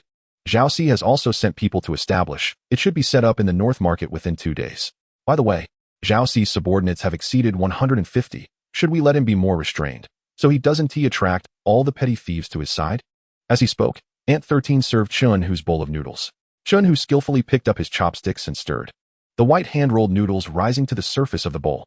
He looked at his large bowl of noodles and then at Xianxiang's large bowl of meat. Feeling so angry, he wanted to slam the table. Chapter 14, Establishing Rules. The number of Xiaoxi's subordinates increased as he swept through the North City. In less than 10 days, it surpassed 300. As a result, the once prevalent rascals and idle men in the North Market suddenly vanished. The large number of subordinates, in turn, accelerated Xiaoxi's progress. In early April, Xiaoxi led his men into the East Market. In less than 5 days, he had cleared all the rascals and idle men entrenched in the East Market. In fact, while he was still engaged in a battle of wits with the rascals in the North Market, his exploits had already spread throughout the rascals' circles in Qin County. As soon as it was heard that he was coming to the East Market, the local ruffians and idle men on the streets were so frightened that they didn't dare to go out, let alone rob others. Even if a woman stole something, they wouldn't dare to confront her, fearing it might be some scheme from Xiaoxi of North City. However, their caution was of no use. Before he even entered the East Market, he had already gathered a clear understanding of the notable ruffians and idle men there. Once he entered the East Market, he directly took out a list and called out names one by one. Most of the idle men, upon seeing Xiaoxi leading a large group to their door, immediately threw down their daggers and knelt down to beg for mercy. Occasionally, there were those who were tough-talking and rough-handed, but they were also bound and taken out of the city by Xiaoxi, their bodies sunk in the sandy river, leaving no evidence for anyone to accuse him. Only a very few clever ones, having heard the news of Xiaoxi entering the East Market, had fled with their buckets in advance, avoiding disaster. Of course, there were also some who had strong and powerful backgrounds, whom Xiaoxi couldn't touch for the time being. But even if he didn't act against them, these people weren't fools. Xiaoxi already had several hundred idle men under his command. At this time, who would dare to jump out and confront him? It was no different from lighting a lantern in a latrine. Thus, those without a background either died, fled, or became Xiaoxi's own men. Those with a background, on the other hand, lowered their flags and ceased their activities, watching Xiaoxi's performance. While Xiaoxi was making his way into the East City, he did not completely let go of the already stabilized base in North City. Instead, under Xianxiang's remote control, he sent a large number of subordinates to start establishing rules in North City. Anyone doing business in North City must burn incense at Xiaoxi's temple. Otherwise, they would not be able to continue their business there. Of course, the established rule was that anyone doing business in North City must do so, but in practice, Zhao Si did not touch any businesses related to the Chunjun local tyrants. Chen Sheng certainly wouldn't allow him to touch them. At least not for now. This rule was actually a good thing for those at the bottom of society, the petty traders in North City.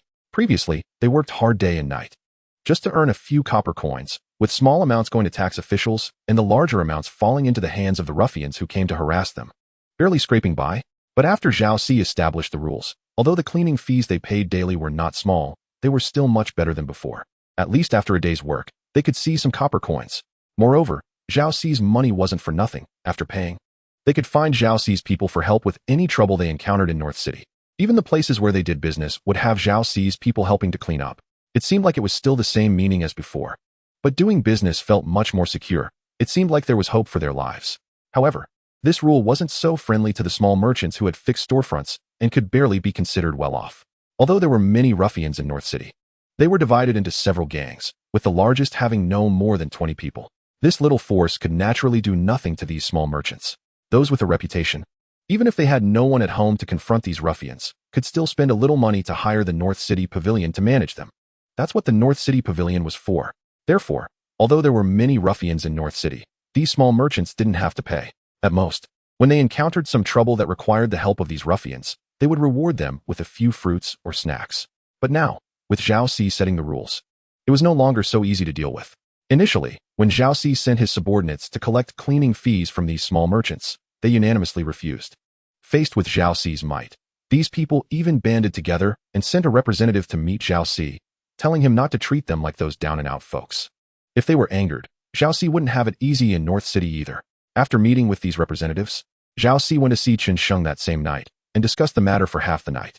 The next morning, as soon as the sun rose, the small merchants who had been the most aggressive found themselves facing 10 or so fierce-looking men sitting outside their doors.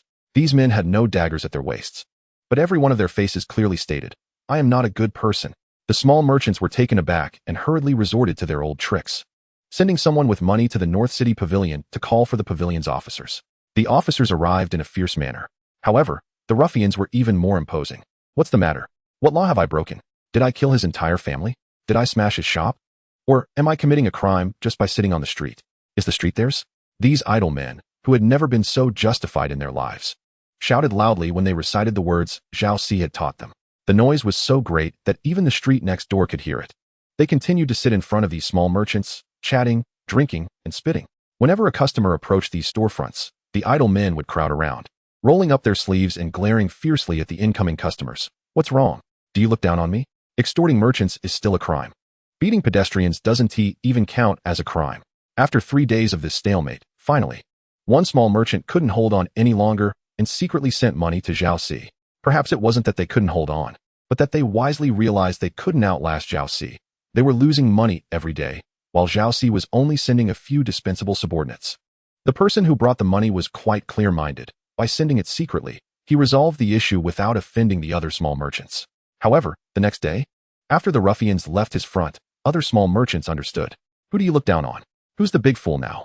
Thus, throughout North City, except for a very few large merchants connected to the local tyrants of Chenjun, all traders began paying cleaning fees to Zhao Si. Zhao Si's rules were thus firmly established.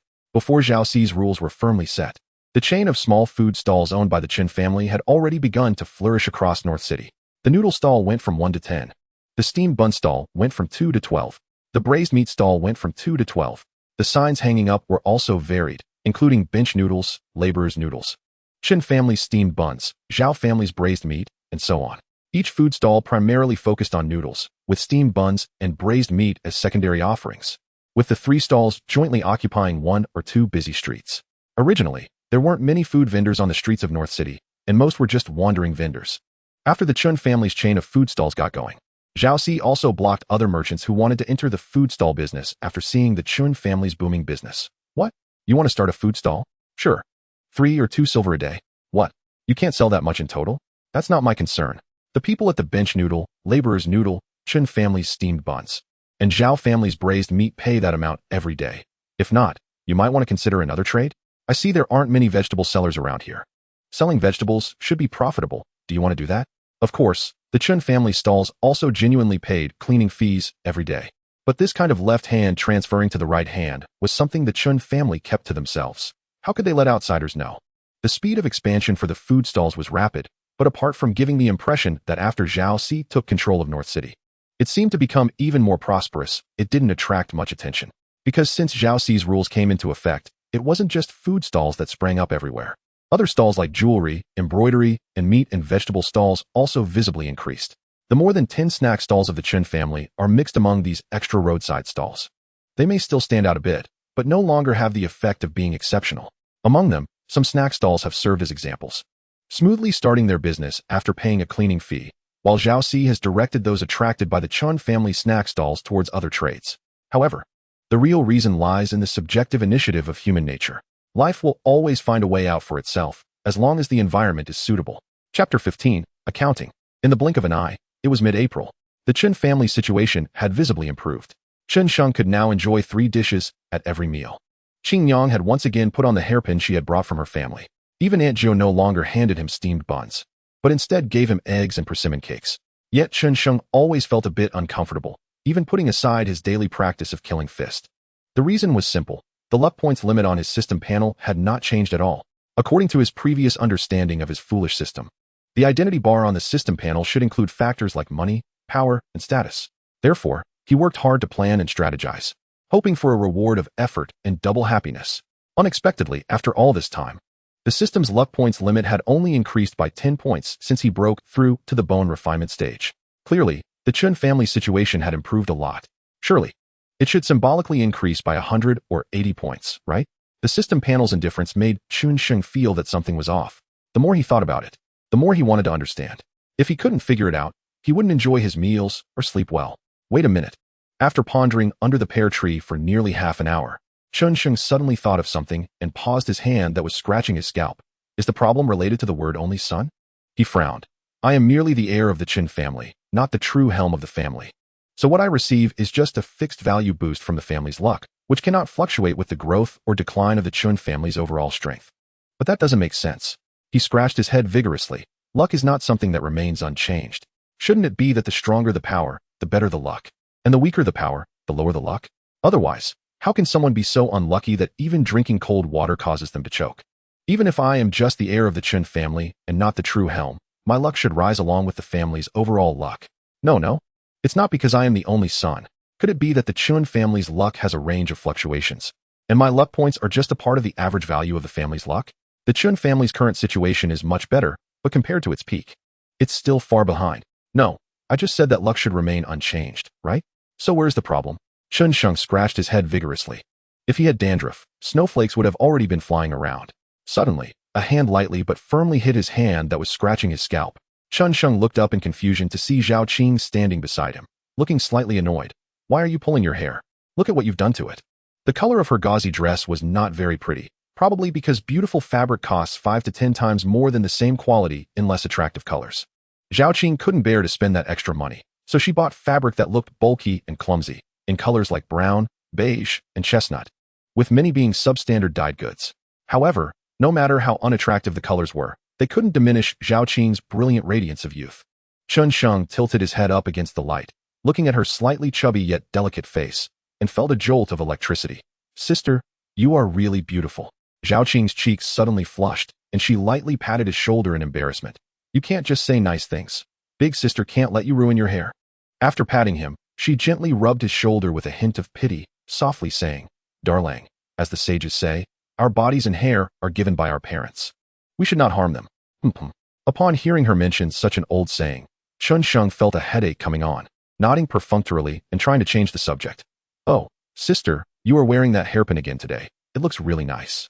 Upon hearing this, Zhao Qing couldn't help but touch the hairpin on her bun, suddenly breaking into a bright smile as she gently stroked Chen Sheng's cheek with both hands. My darling is really capable. I thought this hairpin wouldn't be kept. Chen Sheng felt a pang of regret as he held her hand back. Suddenly, Chen Sheng thought of something. Is it not my own thing? Oh my. Could it be like this? He jumped up excitedly, threw his arms around Zhao Qing's face, and kissed her cheek with a loud smack, shouting in excitement. Sister, you are truly a genius. After saying that, he released Zhao Qing and dashed towards Ma Gai, shouting while running, Stone, stone, leaving Zhao Qing standing there. Her face as red as a big red lantern hanging outside on New Year's Eve. An hour later, Chun, who personally walked into the Chun family's hall carrying a large bundle the size of a wash basin, complaining as he entered, "A few days ago, you said you wanted to settle accounts, and now you're rushing for money. Are you playing tricks on me, kid?" Chun Sheng couldn't be bothered to listen to this old man's complaints and directly asked, "You don't need to worry. How much profit can I make with the money?" Earlier, Xiao Qing's words had reminded him. He knew that for every 10 copper coins earned by the Chun family snack stalls, he got 3. However, in reality, none of the large sums of money on the books from all the stalls belonged to him before distribution. Of course, this was just a matter of ownership distribution, akin to pulling down one's pants to fart. But he felt that his foolish system must be influenced by this distribution procedure. Chun, who directly placed the clinking bundle at Chun Sheng's feet, found a spot to sit down, and said, "The stalls on the north side have been operating for a month, and the latest for 8 days. As of yesterday, the total profit on the books was 187 taels and 660 coins. Your share is 30%, which is 56 taels and 30 coins. The stalls on the other side have been open for 10 days at the earliest and 1 day at the latest. As of yesterday, the total profit on the books was 69 taels and 30 coins. Your share is 20 taels and 80 coins. In total, that's 77 taels and 20 coins. Not enough to cover Wu Shidu's medical expenses." At the last sentence, he couldn't help but sound sarcastic again. Upon hearing this, Chun Sheng frowned. Yes, this amount of income isn't even 1/3 of the expenses. Not just Wu Shidu's medical expenses, including the capital for all the snack stalls. It all came from the Qin family. However, those expenses are all from the Qin family, while this money is mine alone. Shouldn't that be a different matter? Chun Sheng consoled himself with double standards for a moment, then summoned the system panel, focusing on the luck points addition in the identity bar, and tried to raise it. Then, under his unblinking gaze, a red number 10 jumped up behind the luck points 250 in the identity bar, then changed to luck points 240. Damn. Chun Sheng finally couldn't help but explode, feeling like he had a million things to say, but didn't know to whom. This foolish system actually counted the previous expenses too. Most of the earlier expenses were for preparing the chain snack stalls. Therefore, the foolish system assumed this was an investment behavior and did not deduct his luck points addition in real time. Now that he actively settled accounts, damn it, back and forth, he ended up in the negatives. First, it added 10 points to me. Now deduct 10 points from me. Do you think I'm just a fool? Chun Sheng was filled with frustration and didn't know who to vent to. He sat slumped in his chair, looking like a salted fish stuck to a pan, trying to flip over. What's wrong? Chun, who secretly observed Chun Sheng's expression and casually asked, "What's the matter? I heard your mother say that you've even abandoned the killing fist you've practiced for days." Huh. Chun Sheng perked up. How did you know I was practicing the killing fist? He had kept this a secret from Chun Hu, fearing that if his martial arts progressed too quickly, it would attract a series of terrifying astonishments, ultimately leading to a lot of messy hostility. Don't ask him how he connected these dots. He was young once and knew the story of Xiaoyan. Chun Hu, upon hearing this, displayed a comical expression. The fluctuation of your blood energy is like the lights at night. How do you think I know? Chun Sheng, this is a social death scene. However, he was a seasoned man with a thick skin, quickly pretending that nothing had happened and retorted disdainfully. Heh, I've reached bone tempering in half a month. I suppose you've never seen a genius like me in your half a lifetime of martial arts practice, right? Unexpectedly, after he finished speaking, Chun Hu's expression grew even more comical, his eyes filled with pity, as if he were looking at an inexperienced mountain boy. Big brother, has second uncle ever told you that this martial art is a fast-track method for military combat? His tone suddenly became very kind. Chun Sheng was taken aback and nodded. UVE said that. Chun Hu's tone grew even gentler. Then how long do you think a new recruit has to practice this martial art when a major battle is imminent? Chun Sheng immediately thought of something, his heart sinking, and he cautiously asked, how long? Chun Hu raised a finger. Chun Sheng thought for a moment and tentatively said, a month? Chun Hu shook his head. Chun Sheng, a week? A day? Chun Hu shook his head again and succinctly uttered 2 words. One night. Chun Sheng, heh, he. Fake. All fake. It's all fake. I have the system's assistance. And I work hard. Practicing without stop. How could I be worse than a bunch of rookies who have never practiced martial arts? Fake. All fake. Ha ha ha. Chapter 16. Bone tempering strength like an ox. Opening meridians like a needle. Chun Sheng's face twisted in agony. He was not someone who could be easily misled by others. But Chun Hu's words were reasonable and evidence-based, making it hard for him not to believe. Could it be that he really loaded a useless system? A trash system, ruining my youth. Meanwhile, Chun Hu seemed completely oblivious to the turmoil on Chun Sheng's face. He poured himself a cup of honey water, savoring it like some fine nectar, slowly sipping several times. The fast-track method in the military involves using one's own blood energy as a guide, supplemented by the unique 100 battles pills found in the military. to quickly consolidate blood energy and achieve bone tempering. Although this method has immediate effects, it lacks a foundation. No matter how fast one progresses, it ultimately leads to a castle in the air. Further progress would be tenfold or 100-fold harder than someone who has solidly walked step by step. Moreover, the foundation of blood energy derived from others is akin to a dead end in martial arts. To break through into the opening meridian is as difficult as ascending to the sky. And you, big brother, have been weak since childhood, with your blood energy depleted. To make up for this deficit in such a short time is already quite remarkable. I was initially unwilling to pass this skill to you because I feared that your depleted blood energy would make it hard to see results, thus diminishing your desire to practice martial arts. I never expected that you could explore it on your own and enter the door, which indeed surprised me. Comfortable. So comfortable. I told you to stop pretending to be an adult. I, at my age, am being bossed around by you, a little brat. Now you understand what it means that the ginger is spicier as it ages, right? Xianxiang, upon hearing this, almost got himself killed by this old man. You old guy, dare to think that I lack experience. I'll remember this grudge, and there will definitely be a reckoning later. He thought to himself, and, with a forced smile, asked, So, I'm actually quite good, right? What did you just say about the 100 battles pills? Are they precious? If not, could you get some for me? Chen Hu, puffing on his water pipe, shook his head. You don't need that stuff. No matter how good the pills are, they are ultimately an external force. At your age, it's the perfect time for your blood energy to rise, strengthening your bones. Building a solid foundation is more effective than any pill. This reasoning was not hard to understand. Anyway, he didn't want this old man to know that he also knew. He simply decided to fully utilize this tool. Nothing more to say.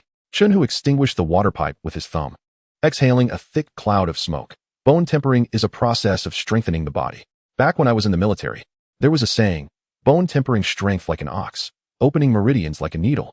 When you can exert a force of 1,000 pounds and swing a 100-pound weapon without gasping for breath, then you can consider your bone tempering to be a great success. As he spoke, he waved his left hand, which was holding the water pipe, towards Xianxiang, signaling him to watch closely. Then, under Xianxiang's unwavering gaze, he slowly extended a finger and lightly tapped the armrest of the chair. Crack. The armrest, as thick as a goose egg, cracked open, the wound spreading out like it had been blown apart by firecrackers. I'll be damned. Xianxiang jumped up, rushing to Chen Hu's side in 2 strides. He first touched the crack to confirm it had nothing to do with the quality of the wood, then grabbed Chen Hu's left hand, examining it back and forth. But no matter how he looked, this was just a laborer's hand, broad, dry, rough, with the palms full of years of calluses. Chen Hu let him hold his hand and examine it, his murky gaze fixed on the crack in the armrest. And after a while, he sighed softly. After all, I'm getting old. If it were back then, my strength should have penetrated the wood without cracking it. Xianxiang released his hand and couldn't help but ask, You were at the opening meridian stage? Chen Hu first shook his head, then nodded, and finally said, I was back then, but not now. Xianxiang glanced at his severed arm and understood in his heart, not daring to ask further. Chen Hu, the killing fist is a martial art that directly targets the opening meridian stage. Xianxiang pondered and asked, How does it compare to my family's martial arts? Chen Hu answered without thinking. In terms of stability, the killing fist is far inferior to your Chun family's inherited yin yin zhuang, but in terms of strength back then, when I was still in bone tempering, your father never lasted 10 rounds against me. Xianxiang was a bit surprised. The killing fist is that strong? Chen Hu nodded as if it were only natural. Of course. You should know that even the generals in the military have often used the killing fist to build their martial arts foundation. The entry-level killing fist requires 200 luck points, and my luck points have long been fully restored, which is 250. However, since it has not been long since I broke through to the first level of bone tempering, I thought I would take it slow and see if I could find another martial art to compare with the killing fist. But it seems I can just continue down the path of the killing fist. After all, I won't find any other martial arts in the short term. Thud. Just as Xianxiang was deep in thought, a heavy thud echoed from outside the hall. Both Xianxiang and Chen Hu turned to look outside, only to see Zhao Si, dressed in a black satin outfit, climbing over the wall. And the sound of the heavy object dropping was from a large iron box the size of a water tank.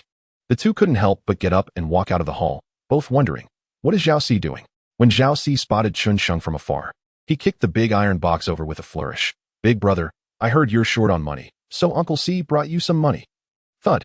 The box slammed heavily against the steps in front of the hall. The lid sprang open, revealing a whole box of silver coins. These silver coins are as big as a fist, with excellent quality silver ingots. There are also pieces the size of a thumb, filled with bite marks. But more importantly, there are copper coins, countless round on the outside and square on the inside. worn smooth from being handled. A whole large box of silver coins, basking in the spring sunshine, exudes a charming scent of wealth. Even Chun, who couldn't help but swallow when he saw this box of silver coins. But then, he noticed the gatekeeper in the courtyard, the cook, including the grandfather and grandson, Wu Shirtu, all looking over this way. He hurriedly took 3 steps at a time down the stairs, closing the big box while angrily shouting at Zhao Si over there. You dog-headed thing. After earning a little bit of money, you don't even know your last name anymore, huh? On the other side, Zhao Si, with his hands on his hips, laughed heartily and looked up at the sky. Chun Sheng merely glanced at the large box of silver coins before lifting his gaze, smiling at Zhao Si. He noticed that the weariness and gloominess that had been there when they first met was no longer present. Career and love truly are the 2 great remedies for a man. His nephew was just about to send someone to invite Uncle Si.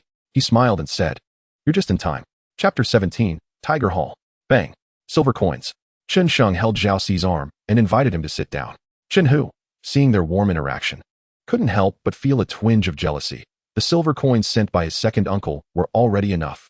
As soon as he finished speaking, Zhao Si, who hadn't even settled into his seat, jumped up with a start, glaring at Chun Sheng, and said, "What? Do you think Uncle Si's money is dirty?" Chun Sheng smiled and once again invited him to sit down. "Uncle Si, don't be anxious. Let me finish speaking." Zhao Si shut his mouth and widened his eyes, eager to see what Chun Sheng would say. The main business. As soon as Zhao Si heard this, he immediately forgot about the money and excitedly asked, "So, are we finally able to take over the West Market and South Market?" Uncle Si has been waiting for you to say this. After taking down the East Market, the number of his subordinates had already expanded by 500, and it was the perfect momentum. However, Chun Sheng firmly suppressed his eagerness to take over the West Market and South Market.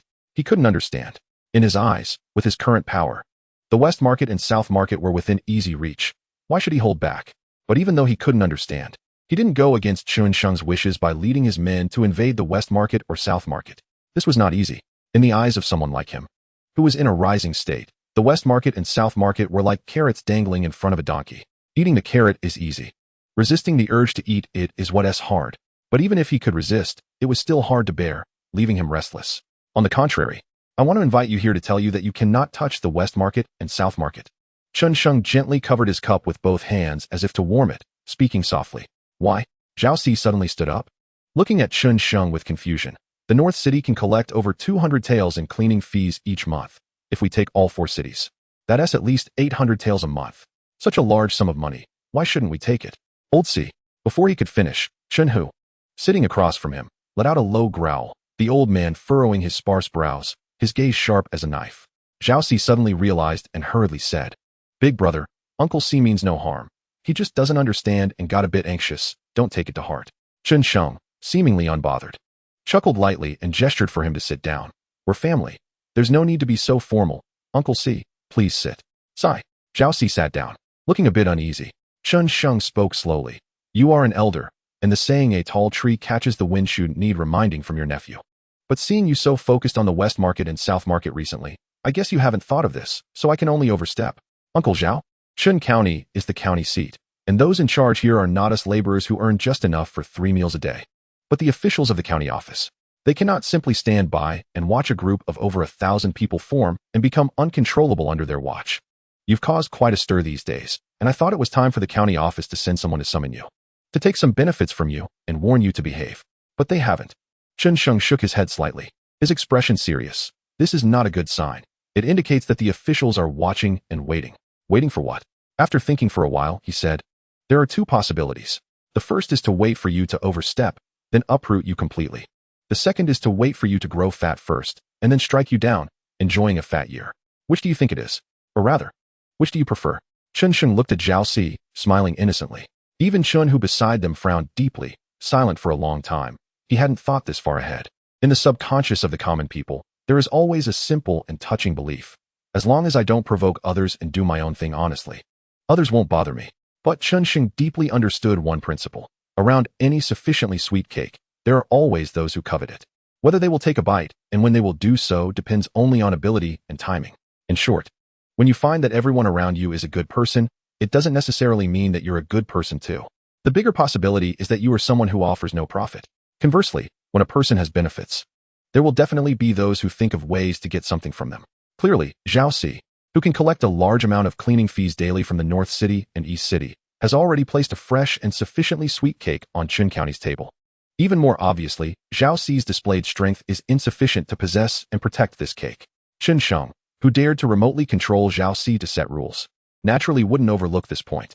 But he actually didn't care about anyone wanting to take a piece from this cake. Or rather, as long as they didn't take the whole bowl, it was within his acceptable range. After all, he made this plan not to take this cake, but to take the person who serves it. Although this person is still just a babbling child now. As long as they are well nourished and properly trained, this child can grow into a muscle-bound man, can't they? Those who do not plan for the future are not worthy of planning for the present. Qin Sheng leisurely said, those who do not plan for the overall situation are not worthy of planning for a single region. Uncle Zhao, you are already a prominent figure on the streets of Qin County. You can no longer think only of fighting and killing like before. You must also consider human relationships. As he spoke, he kicked the large iron box beside his feet. For example, this money, you didn't earn it alone, so you can't take it all for yourself. Your subordinates must be given their due. But how to give it, that's another matter. It must be clear and straightforward. The capable should receive more. The incapable should receive less, and the incompetent should receive nothing. You must make them understand that the North City and East City belong to you, Zhao Xi. But they also belong to them. As long as you Zhao Xi have food, they will have food. At this point, nephew still needs to remind you. It's time to manage your hundreds of subordinates seriously. Don't let every petty thief and scoundrel come under your wing. Those with deep-rooted bad habits who cannot handle responsibilities should be let go. Nowadays, others won't recognize who these people are.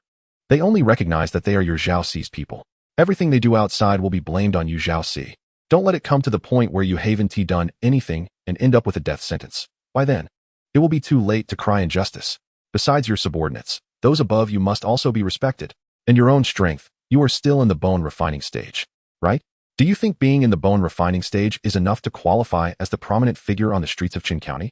What if a nameless pawn suddenly jumped out that day and overturned you? Do you think you would still have the face to continue being a prominent figure in Qin County? Some matters can be handed over to the subordinates, but your strength must at least reach the meridian opening realm, right? The more he spoke, the more severe his tone became, unintentionally bringing out the imposing demeanor he had in his previous life when he was in charge of a company. However, the two people below were increasingly confused and dumbfounded as they listened. As he spoke, he glanced at Chun Hu across from him. Chun Hu shivered under his gaze and shook his head like a windmill before Chun Sheng's gaze could also turn to him. Don't look at us. Don't look at us. We only have one arm left and can't bear this burden. Moreover, as you mentioned, many people in Qin County know us. Anyone who sees us will know that this matter is being handled by our family, and we cannot show our faces. He was so agitated that he even forgot to refer to himself properly. Then how about this? Zhao Xi hesitated and turned to look at Qin Sheng. You come personally, and I'll run errands for you. Whatever you say, I'll do it. And I guarantee there won't be any mistakes. Qin Hu, hearing this from the side, thought to himself that it was indeed a good idea. Apart from Qin Sheng, he had never seen anyone who could manage these messy affairs so clearly and methodically. This kid was simply born to be a troublemaker. Yes, big brother. If you can do it, then go ahead. Second uncle can also help you run errands. Not to mention, even if I don't know all the important and trivial people in Qin County, I can definitely find out everything clearly for you. From initially despising and resisting to now being proactive, it took Qin Hu only a month. One can only say that the power of money is omnipotent. Facing the expectant gazes of the two, Qin Sheng suddenly realized that he might be a bit too eager. He couldn't scare these two tools away. I can come, but I definitely can't expose myself. Not to mention anything else. Our entire family of uncles, aunts, and cousins cannot afford the slightest risk. He really did not want to personally get involved in the work. Wasn't it nice to hide behind the scenes and let others take the risks while he enjoyed the profits?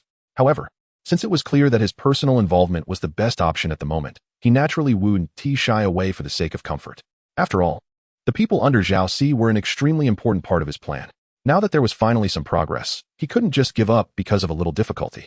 Let fourth uncle take the lead, Zhao Xi said without thinking. Big brother, you just need to sit back and command from the rear. Like a general commanding soldiers in the army. From now on, fourth uncle will be your vanguard. If you say to attack the south, fourth uncle will definitely not attack the east. If you say to attack the north, fourth uncle will definitely not attack the east. At this moment, his thinking was particularly sharp. He was clearly still stunned by Qin Sheng's earlier speech. If fourth uncle stands up for his nephew. Qin Sheng stroked his smooth chin and thought for a moment. Suddenly, he remembered something and called up the system panel to take a look at the identity section. Gradually, he made up his mind. Then I'll come personally. Pausing for a moment, he straightened his posture and said seriously, from today onwards, We will form the Tiger Hall with all the idlers from the North City and East City. I will be the Hall Master. Chunhu and Zhao Shan will be the Deputy Hall Masters, and we will establish 3 levels: Fragrance Master, Red Stick, and Straw Shoes. At this point, he looked at Chunhu and Zhao Si and asked seriously, "Do you two have any objections?" Although Chunhu and Zhao Si didn't fully understand what Fragrance Master, Red Stick, and Straw Shoes meant, they were overjoyed that Chun Sheng was willing to personally take on this task. So how could they refuse? No objections. The two nodded in unison. As soon as their voices fell, Chun Sheng saw the Identity section on the system panel slowly displaying the words Hall Master of the Tiger Hall in Qin County, Zhou Dynasty, with 300 fortune points. He smirked inwardly, thinking to himself that it was indeed as he expected. Just having a good reputation wasn't enough, it had to be justified. He suppressed his excitement and continued, "I will command the central hub and control the general direction of the hall. Zhao Shan will be in charge of the visible affairs of the hall, including managing the members, competing for territory, collecting cleaning fees, and befriending officials. Chunhu will be in charge of the covert affairs of the hall, including monitoring the trends on the streets of Qin County, gathering intelligence on the county office, and leading the Chun family uncles to save the day at critical moments. There will be 8 fragrance masters who can open fragrance halls, with 1 in charge of each neighborhood or market. After an assessment, they can meet with me and Chunhu. There will be 16 red sticks qualified to lead teams, recruit people into the hall, and prepare for the fragrance masters. Below the red sticks are all straw shoes. The immediate priority is to clean up the hall. For the initial establishment of the Tiger Hall, I only need 300 people. Out of 5, 3 will be chosen. Chunhu will decide who can stay and who must go. One principle: I want my Tiger Hall to be a place that can get things done and follows the rules, not the second largest prison in Qin County. Secondly, there are the official relationships. First, Zhao Shan will approach the North City Pavilion and East City Pavilion to find 2 taverns within the 2 cities to host a separate banquet for the 2 pavilion heads. I will attend as an observer and then decide how to break the ice. Additionally, regarding the family business, the Tiger Hall will not enter the West City and South City, but the family business must enter. Of course, it's not just our family's business. We must also mix in some other vendors to confuse the situation. Zhao Shan will select reliable subordinates to approach the local ruffians in the West City and South City, informing them that the cleaning fees for these vendors have already been collected by our Tiger Hall. Those who abide by the rules of our Tiger Hall will split the cleaning fees 70-30 with us. Those who do not abide by the rules will pay with their lives. The afternoon light slanted into the Chun family's hall through the main door. Inside the hall, a fair-skinned, beardless young man spoke with a serious expression, uttering some shocking words. The 2 middle-aged men below also wore serious faces, listening attentively. It was as if 2 adults were accompanying their young relative in a game of house. However, the 3 people in the hall all understood that this was not a game of house. Chapter 18, The Peace Charm. The panel, he happily called out in his heart, and the splendid panel popped up before his eyes. It showed, name, Chun Sheng. Fate, 7 kill commanding fate. Fortune points, 100,000. Frozen. Identity, only son of the Chun family merchant in Qin County, Zhou Dynasty. Hall Master of the Tiger Hall in Qin County, only son of the Chun family merchant in Qin County. Fortune points, 240. Hall Master of the Tiger Hall in Qin County. Fortune points, 300. Martial Arts Realm, Bone Forging Level 1. Fortune points, 10. Martial Arts Technique, Beginner Killing Fist, Entry Level, 200. Fortune points, 241, 550. 2, 455 points. Talent, Intimidation, 24, 150. Causes the weak to panic for 3 seconds. Finally breaking through 250. Chun Sheng looked at the system panel in front of him, stroking his smooth chin, feeling quite pleased. However, the identity of the only son of the Chun family gave 240 fortune points, but the identity of the Hall Master of the Tiger Hall only gave 300 points? Isn't this a bit unreasonable? After all, the Tiger Hall still has 500 lackeys. The money and people are not much less than the current Qin family. It seems that it can't be calculated like that. The Qin family still has over 80 uncles and brothers out there moving goods. And although the Tiger Hall has many people, their hearts are not united, and their quality is also uneven, compared to the Qin family. Calling them a rabble would be flattering. Chun Sheng thought this through in his heart, but he vaguely felt that something was not quite right. The Tiger Hall is indeed a rabble, but the Qin family is not just his and his father's Qin family. The more than 300 workers of the Chun family, strictly speaking, are also part of the Qin family. Their existence should be considered a part of the Chun family's fortune, and naturally, they should also receive the blessings of the Chun family's fortune, just like him. However, after so much of the Chun family's fortune has been dispersed, what remains for him is only 240 points. Yet, the leader of the Tiger Hall, with him at the forefront, only granted him 300 points. Is the Chun family's fortune too overwhelming, or is the fortune of the Tiger Hall too weak? However, after pondering for a long time, Chun Sheng couldn't come to a reliable conclusion. Forget it, I won't think about it anymore. Chun Sheng forcibly suppressed his urge to investigate further and thought, anyway, I've already figured out that the stupid system requires a legitimate achievement to gain fortune points. So other questions can be studied slowly later.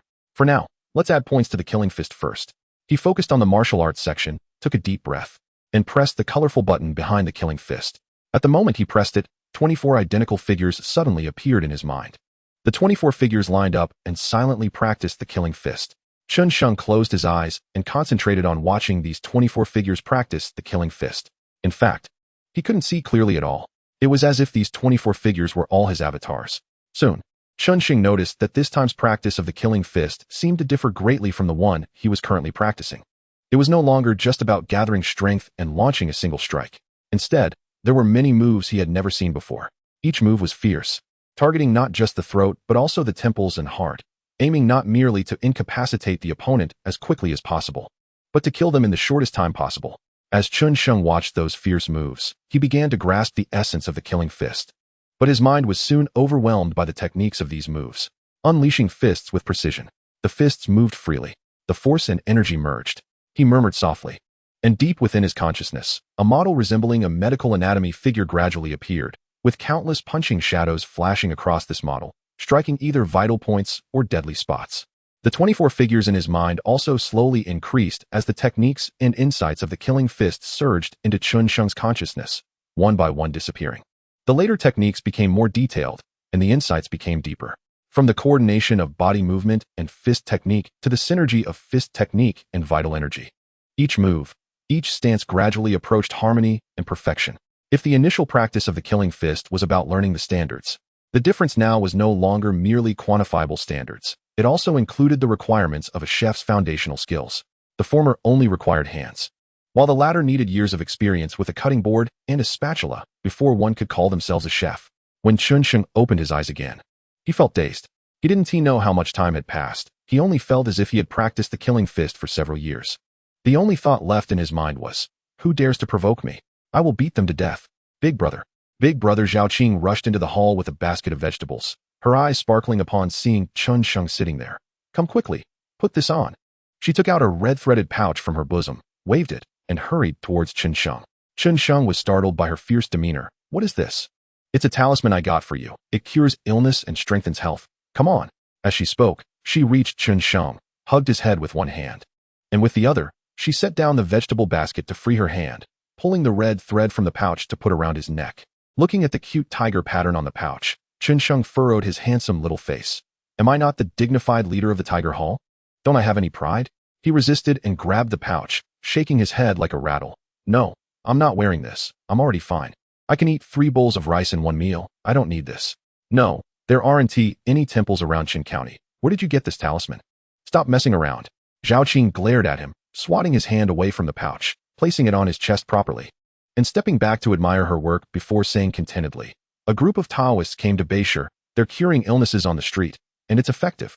One old grandpa who was bedridden got better after drinking their talisman water and even got up to eat 3 steamed buns. Chun Sheng felt a headache coming on, thinking, are people really that gullible? He raised his head to look closely at the hairpin in Xiaoqing's hair, seeing that the silver pin was still securely fastened, which eased his mind. He asked with annoyance, this talisman isn't cheap, right? Xiaoqing was still carefully examining the pouch on his chest and nodded vigorously without thinking. 50 big coins. I took a long time to buy it. 50 coins. Chun Sheng was speechless. That's enough for our family to eat meat for 2 or 3 days. Xiaoqing thought he was being stingy, smiling gently as she hugged his head. Don't say just 2 or 3 days. As long as my big brother can be healthy and never get sick again, I would willingly eat vegetarian for the rest of my life. This silly sweet talk pierced Chun Sheng's heart like an arrow. Damn it. She got through my defenses. This silly woman. By the way, Chun Sheng looked at the fiery girl, feeling both speechless and moved. To be honest, in his 2 lifetimes, no woman had ever treated him like this.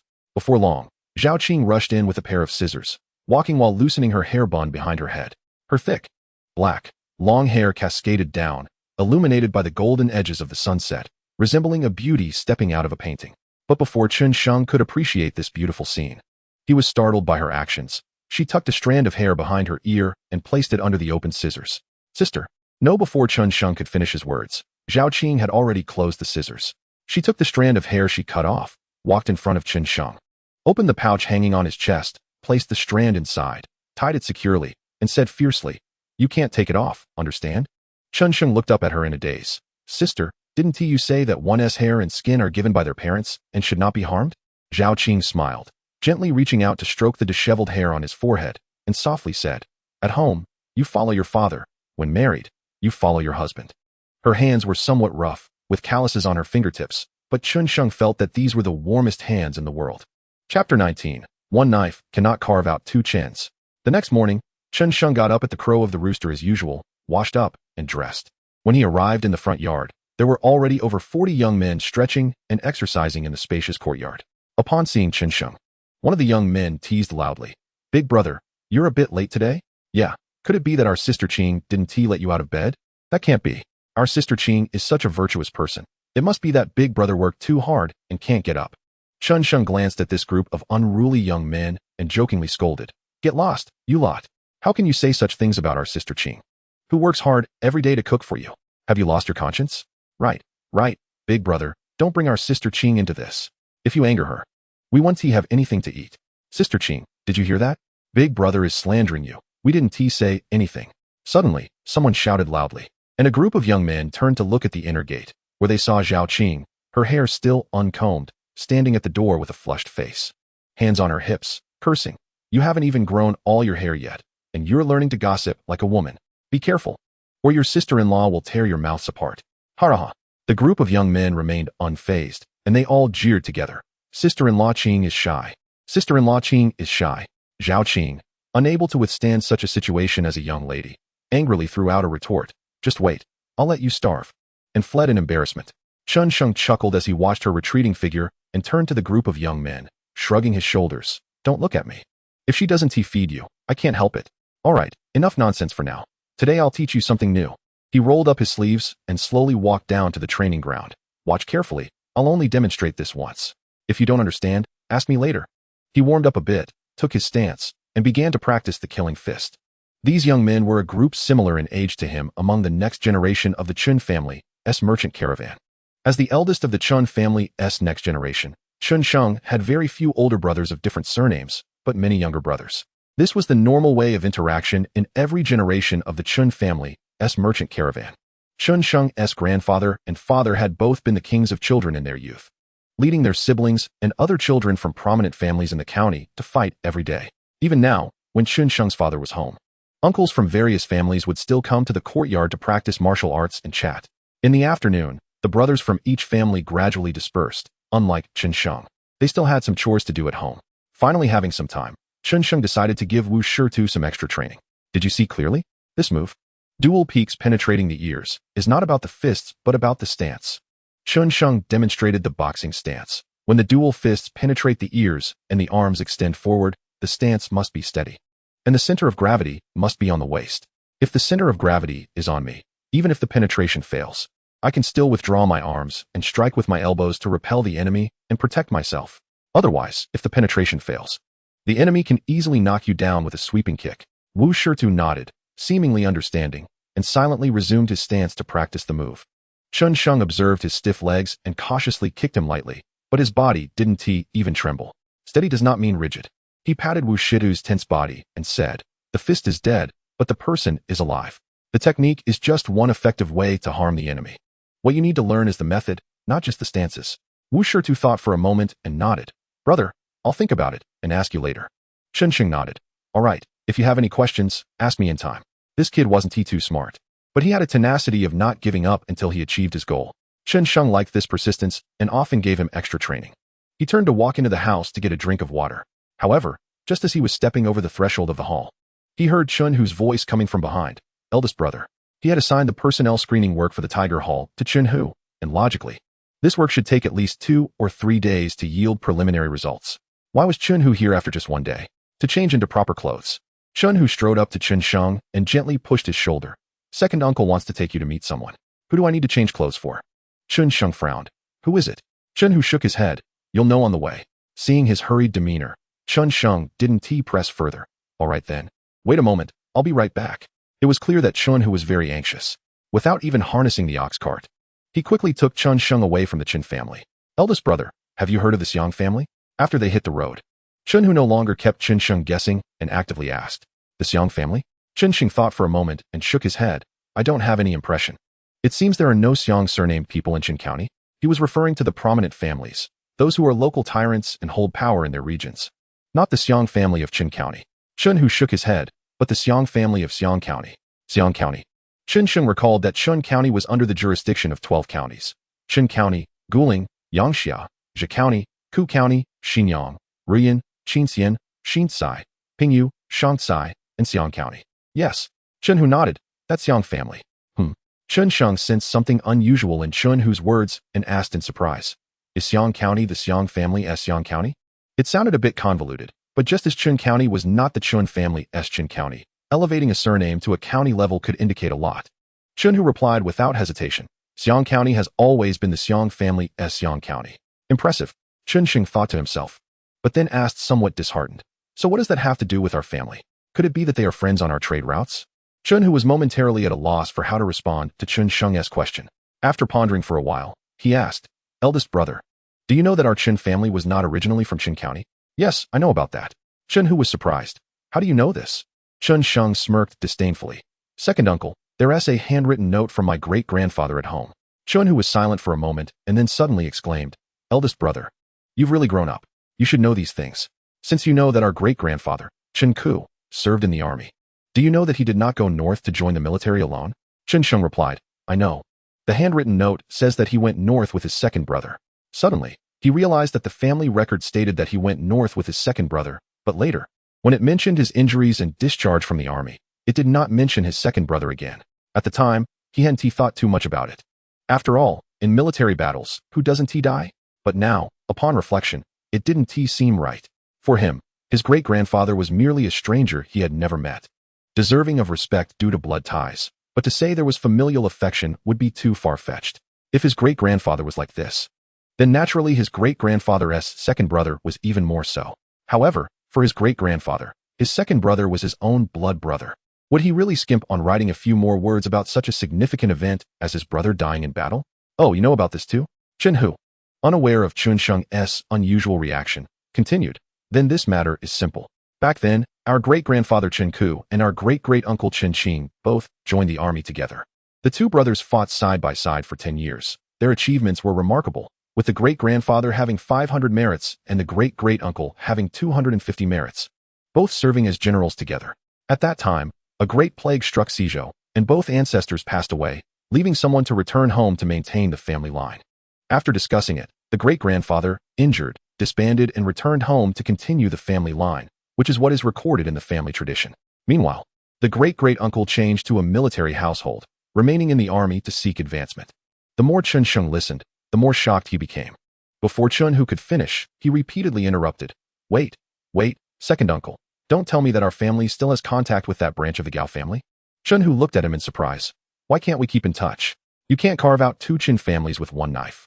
Chun Sheng was dumbfounded. But it's been nearly 200 years, and it's such a distance. How can we maintain continuous contact? Chun Hu seemed unable to understand his line of thinking. What does it matter if it's 1,000 or 10,000 miles? Even if we may never see each other again, we're still family. Otherwise, why do the sons of our Qin family, after coming of age, mostly head north to join the army? Otherwise, why has our family been in commerce for 200 years, yet only a few shipments have gone awry, leading to such dire straits? Chun Sheng was even more confused. Wait a minute. Do you mean to say that all these years, it has been the Gao Bozu branch training our family's young men, maintaining our family's enduring prosperity, while we are responsible for making money to support the Gao Bozu branch's rise in the military? No, what is wrong with you, kid? Chun Hu furrowed his sparse brows, already showing some anger. This isn't a business deal. How can it be calculated like this? Not to mention the distant examples, just around Qin County. There are many cases of families living together for 7 or 6 generations. Where do so many big families come from? Isn't it because they stay together while dividing their family, working together for generations to accumulate their large estate? Ultimately, it's still due to the backward productivity. They can't afford the division of family and property. Seeing that he wasn't speaking, Chun Hu thought he realized his mistake. And remembering how hard he had worked lately to support this family, His expression gradually softened. Speaking of which, our family doesn't know what kind of sin we committed. Ever since we started in Yangqing, the male members of the family have never been prosperous. Whether it's our branch or the branch of our great-great-grandfather. The males have either died young or fallen in battle, with only one male left to continue the family line in each generation. By your generation, there is only you left. Chen Sheng felt overwhelmed, racking his brain for a long time, and could only sigh. What a big game. Just yesterday, he was educating Zhao Si, saying, "Those who do not plan for the long term are not worth planning for the moment. Those who do not plan for the overall situation are not worth planning for one region." Today he was educated by two ancestors across 200 or 300 years. You, the great-grandson, pay attention. This is what it means to not plan for the long term and be unworthy of planning for the moment. This might also be a characteristic of the era. In his previous life, the waves of the era were too rapid and intense. No matter how deep or broad an individual's plans were, when a wave came, everything would be swept away, leading people of that era to find it difficult or even dare not make long-term plans, only shouting that 10,000 years is too long and fighting for the moment, desperately grabbing everything they could seize in front of them. In this era, everything seemed slow. Even the breakfast you had this morning might be exactly the same as that of your ancestors hundreds of years ago. In such an environment, it seems that one can seriously plant a seed and look forward to it growing into a towering tree hundreds of years later. After a long while, Chen Sheng finally spoke again. "May I ask what position our uncle holds now?" Chen Hu succinctly replied, "Deputy General of the Yuzhou Army, commanding 4 divisions and 16 troops, with 64,000 soldiers." Wow, Chen Sheng's eyes lit up. Then our uncle is indeed a capable person. As he spoke, he straightened his back significantly. Chen Hu saw his rapid change in tone and couldn't help but show a funny expression. "Right." Chen Sheng asked again, "Who are you taking the child to meet among the Xiang family?" Chen Hu answered, "General Xiang Liang, who has been a deputy general under your uncle for many years, deeply valued by your uncle, since he also hails from Qin County. Most of our brothers have joined him in the north, so he knows the relationship between our 2 branches. This time he is returning to farming and passing through Qin County, specially inviting our family as person in charge to meet. Your father is not here, so you have to go? So that is how it is." Chen Xing understood. For some reason, he felt the name Xiang Liang was somewhat familiar, as if he had seen it somewhere before. But for a moment, he couldn't recall where he had seen it. After a brief contemplation with no results, he could only give up. Chapter 20. A beautiful country and 1,000 miles of firewood. Chen Sheng met Xiang Liang in a remote civilian house in South City. The house was not luxurious. On the contrary, it looked somewhat dilapidated, with the yard filled with moss and dead grass, clearly indicating that it was seldom inhabited. When he arrived, the yard was crowded with strong men dressed in tight clothing, all wearing long blades at their waists, exuding a cold demeanor that warned strangers to stay away. Even those who recognized Chen, who only nodded slightly upon seeing them. "Ha ha ha, the nephew has finally arrived." Upon hearing that Chen Sheng was coming, a large-framed, ruddy-faced, majestic middle-aged man with a beard reaching his chest, dressed only in inner garments, rushed out barefoot from the inner hall to greet him. Without needing an introduction, just by the way he carried himself, Chen Sheng knew that the visitor was today's main character, Xiang Liang, and quickly approached to hold the man's arm. "Nephew, is the junior. How dare I trouble my uncle to come out to greet me?" Xiang Liang glanced subtly at Chen Hu, who was standing behind Chen Sheng with his head down, then firmly grasped Chen Sheng's arm and led him into the inner hall. "Oh, don't mention it. I've heard that my nephew has not been well. The general has been sighing in the army every day, and even your uncle is worried about you. Now that I see you are well." Your uncle is overjoyed and has no time to care about the distinction between elder and junior. "Good boy, sit down and tell your uncle how your health has been recently. Is there anything still not right?" He forcibly pressed Chen Sheng down onto the main seat next to him. "Your uncle knows many famous doctors. Just tell me, even if it's the court physician from Luoyi. Your uncle will find a way to invite him for you. Nephew is unworthy," causing uncle and the general to worry. Chen Sheng was completely at ease, as if they were truly close relatives, smiling as he bowed to Xiang Liang. "Please rest assured, uncle, my health has improved a lot, and there are no more worries about illness." That is good. Xiang Liang laughed heartily while stroking his beard. "In that case, the general can also feel at ease commanding the army. By the way," at this point, he turned his head and shouted towards the courtyard, "Come here. Bring the general's sword." As soon as his words fell, a man dressed in brown quickly entered, holding a long, half-human high box made of jujube wood, and approached Chen Sheng, bowing to present it. Chen Sheng glanced at it. "Uncle, this is..." Xiang Liang stroked his beard and said, "The general has been worried about my nephew being sick for a long time, often lying in bed. So he specially consulted several eminent scholars in Yuzhou. They all said that my nephew's luck is too shallow, and there could be an early calamity this year. The only way to resolve it is to use a weapon containing malevolent energy to suppress my nephew's luck and get through this disaster. This time, as your uncle returns to farming, the general entrusted this sword to me, instructing me to hand it over to you. He opened the jujube box with his hand and carefully took out an ancient, heavy, square-shaped bronze sword, handing it to Xianxiang. This sword is named Rui Chu, forged by a famous craftsman with heavy gold for the general, and the general has carried it with him for 20 years. With this sword, he has slain countless demons and has commanded numerous battles against the Xiongnu demons. You must not let down this sword. Xianxiang instinctively took the bronze sword, but nearly fell to the ground due to its weight. Only then did he realize that this sword was not only thick in appearance, but also quite heavy, weighing at least 40 to 50 pounds, and he didn't know what metals were mixed in. Then he heard Xiang Liang's words and felt the sword in his hand was hot. A sword that had not left the general's side for 20 years. Just this sentiment alone is hard to measure with money. But even if he wanted to refuse, he had no opportunity given the thousands of miles between them. He could only feel a bit heavy in heart as he carefully put away the bronze sword back into the jujube box. Nephew truly feels unworthy of the uncle. That statement is incorrect, Xiang Liang said with great satisfaction. In the general's eyes, the fact that my nephew has grown up safely is much more important than this inanimate object. Xianxiang nodded helplessly and said, I can only wait until I see the general in the future to express my gratitude. Xiang Liang nodded happily. Very well, very well. Speaking of which, your uncle has 2 nephews about the same age as you. Your uncle has been away for 12 years, and I wonder if they still recognize me. Xianxiang laughed and said, Uncle, you worry too much. With a hero like you, even if you are not at home, there must be people mentioning your great name often. My 2 older brothers may not remember your face, but they will definitely know about your heroic deeds in the northern frontier. Xiang Liang was delighted and stroked his beard. That makes sense, ha. The loud laughter resonated like a bass speaker, causing dust to fall from the beams of the house.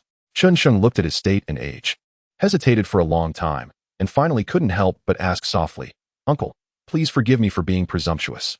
I see you in the prime of your life, ready to forge ahead and reach new heights. Why would you choose to lay down your armor and return to the fields at this time?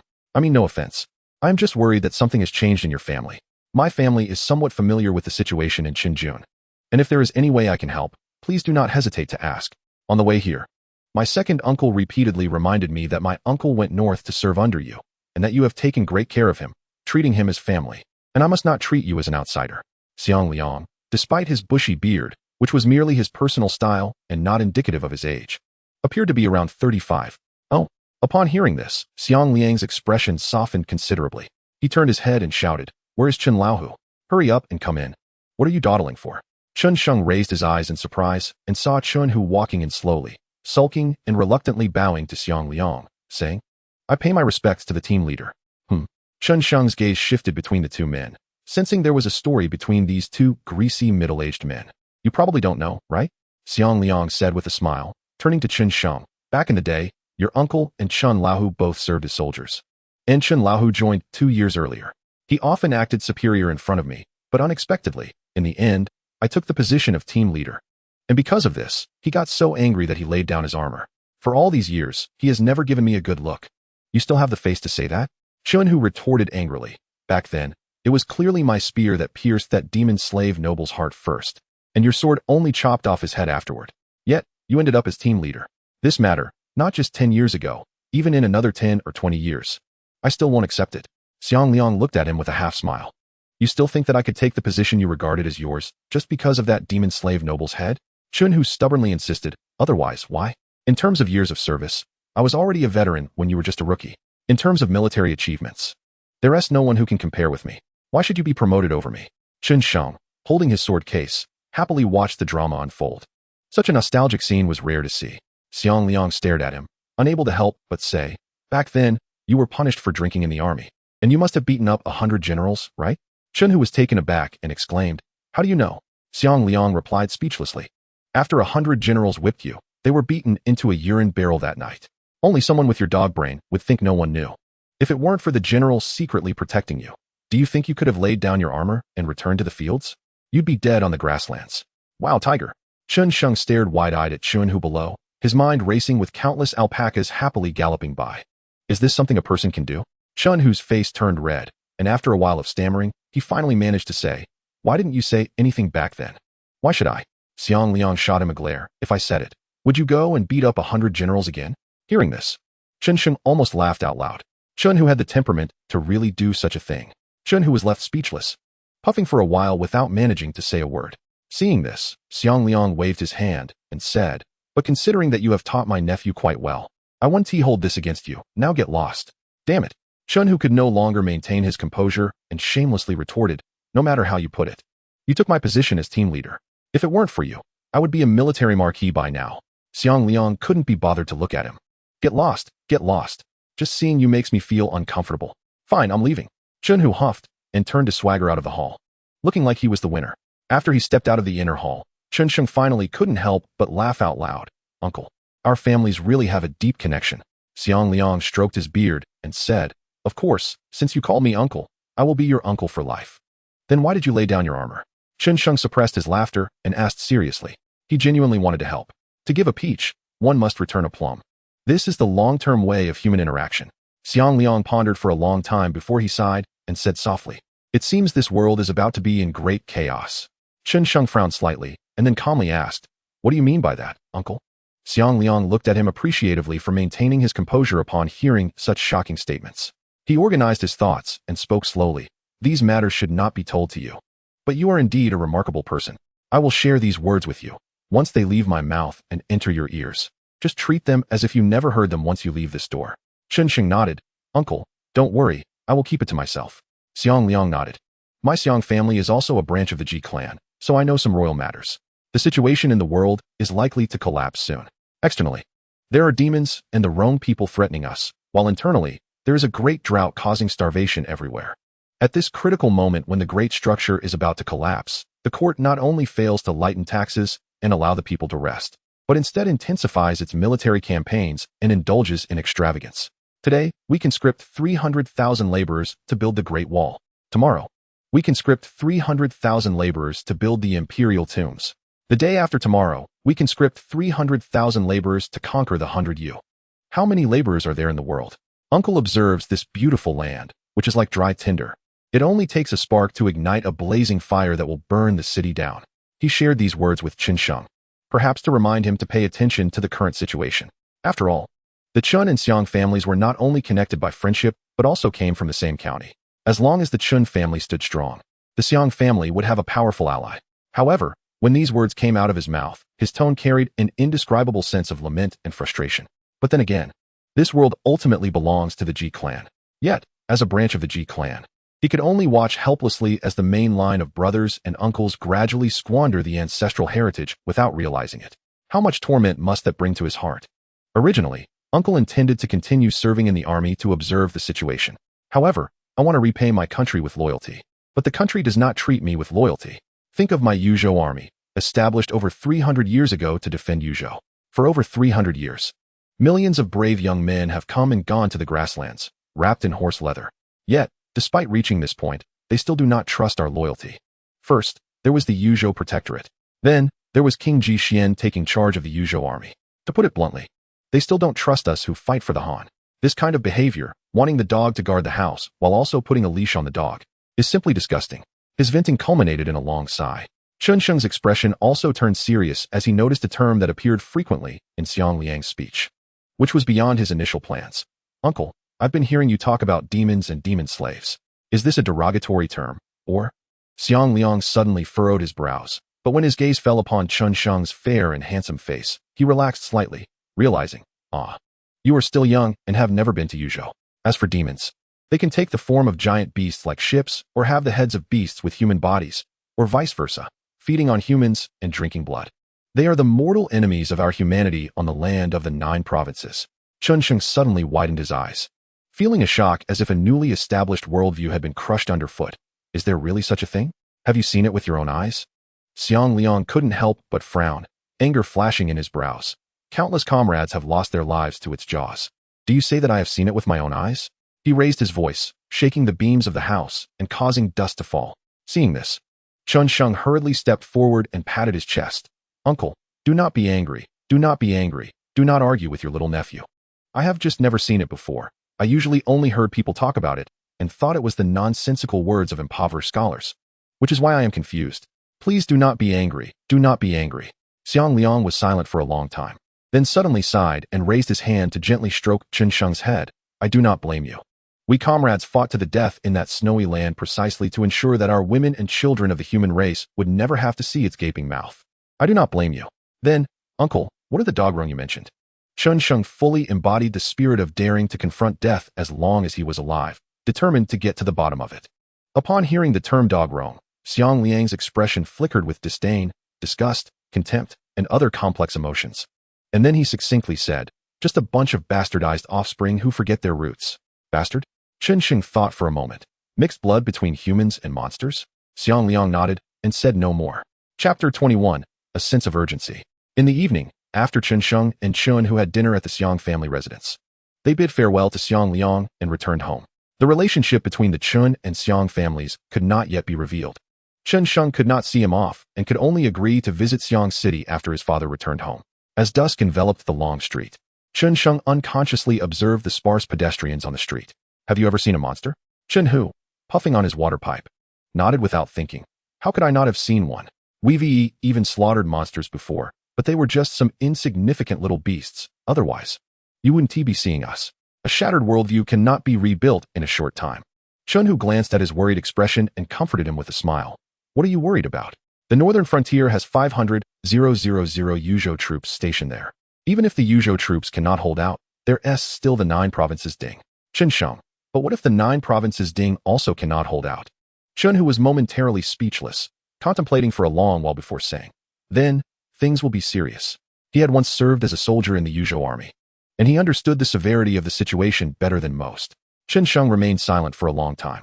He had already vaguely sensed that the world of Dezhou was about to fall into chaos when he heard Chen Hu mention the drought in the north and the reasons for the Chen family's previous failed shipments. This feeling came from the history lessons in his 9 years of compulsory education. Looking back over 5,000 years of Chinese history, the collapse of dynasties and chaos in the world did not necessarily arise solely from natural disasters. However, it is beyond doubt that natural disasters will inevitably lead to dynastic turmoil and the outbreak of war. He intervened in the dark side of Qin County, establishing the Tiger Hall in order to leave a way out for the Qin family. But now that even monsters had emerged, could this way out really serve as a way out? It seemed he needed to tighten his grip even more. Chen Sheng furrowed his brows tightly, mumbling anxiously in his heart.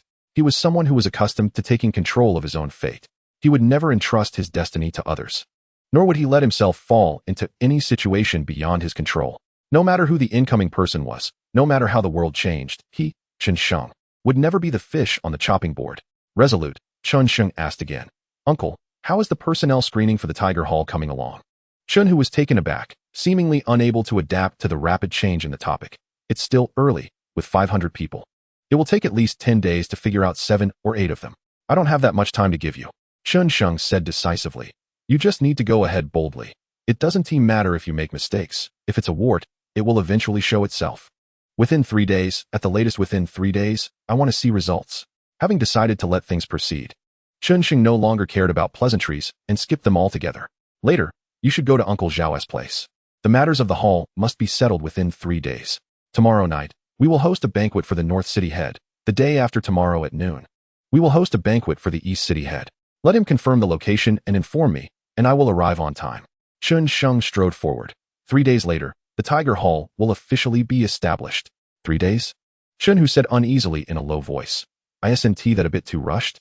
We still haven't figured out the county office's attitude. What does their attitude matter? Chen Sheng said resolutely. When soldiers come, we will fight. When water comes, we will block it. Even if they want to suppress my Tiger Hall, they must provide a reasonable and legal explanation. Otherwise, my Qin family is not some soft persimmon to be squeezed. As the saying goes, this time is different from that time. Previously, not knowing that there was a relationship with the Yuzhou army at home, he had to plan cautiously. But now that there is this relationship, even if he does not use it, he does not need to be as timid as before. If what Xiang Liang said is true, the situation in Dezhou may be far worse than he anticipated. He must grasp a force capable of self-preservation before the chaos arrives. Advance, and he could earn the merit of supporting the dragon, bringing glory and wealth to his descendants. Retreat, and he could protect his family from being disturbed by the chaos. Even if the court manages to stabilize things and get through this calamity, he is confident that before the court begins to clean up and strike, he can dismantle the Tiger Hall, splitting it into batches to send to his uncle Chenao. ensuring that there is no evidence left behind.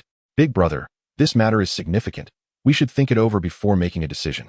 Chen did not want to influence Xianxia's autonomy, but this matter was simply too big, far beyond what he could handle. Otherwise, we could avoid the establishment. Operate secretly, and discuss it after your father returns home. Chen Sheng furrowed his brows, weighing the pros and cons of establishing versus not establishing the hall. Establishing has its benefits. With the current size of the Tiger Hall, once it is established, it will become the largest gang force in Chun County and even the entire Chun Prefecture, greatly aiding in future rapid progress. The county office. Chen Sheng murmured for a while, then suddenly asked, "Where are the 3,000 county soldiers of Chun Prefecture stationed?" Chen Hu replied, 1,000 are stationed at Ping and Fong in the South City, rotating among the 4 cities. The remaining county soldiers are stationed in Gujiao Town, over 20 miles outside the South City, rotating once a month. 1,000 county soldiers are already enough to completely surround the Tiger Hall before he even reacts. Just keep it in mind, Chen Hu said, letting out a long breath.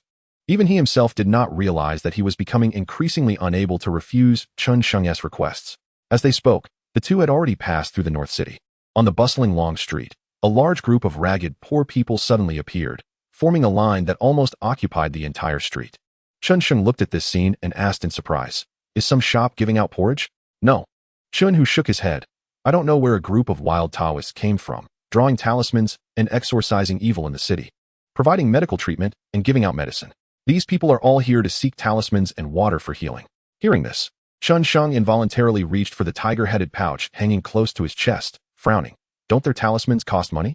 If it were just peace talismans, he would have long since torn it off and thrown it away, but there was still Qing Yang's hair inside, which he could not get rid of. "Chen Hu, some talismans cost money, and some do not." Chen Sheng turned to look at him. "Then do these Taoists have real skills?" Chen Hu showed a comical expression. "When it comes to medicine, they might have a couple of tricks, but if you're looking for real skills, you're underestimating those with real skills. Those masters are not easily seen even after ordinary people kneel for 10 days and nights." "Huh. So you mean this is a group of swindlers?" Chen Sheng smiled with a hint of sarcasm and said, "So have these scammers come to our territory to herd sheep? Did they pay us?" Chen Hu shook his head. "When we are out, there is a rule. Monks and doctors should be respected but not hated. We didn't let Zhao Si and the others touch these wild Taoists." Chen Sheng sneered. "Are you saying that when they come to our territory, we have to abide by their rules?" He stood on tiptoe to glance at the front of the crowd and saw a group of figures wearing yellowish headscarves running around to maintain order. Chen Hu was taken aback and quickly replied, "That's not what we mean." Chen Sheng spat heavily on the ground and said, "Then let us do it our way. They have already deceived my eldest sister. They are courting death." Chapter 22, Flowery Fists and Embroidered Legs. The next day, Chen Sheng woke up early as usual and practiced martial arts with his brothers. By the time the sun was high in the sky, an old man with gray hair and a hunched back strolled into the Chen family's courtyard.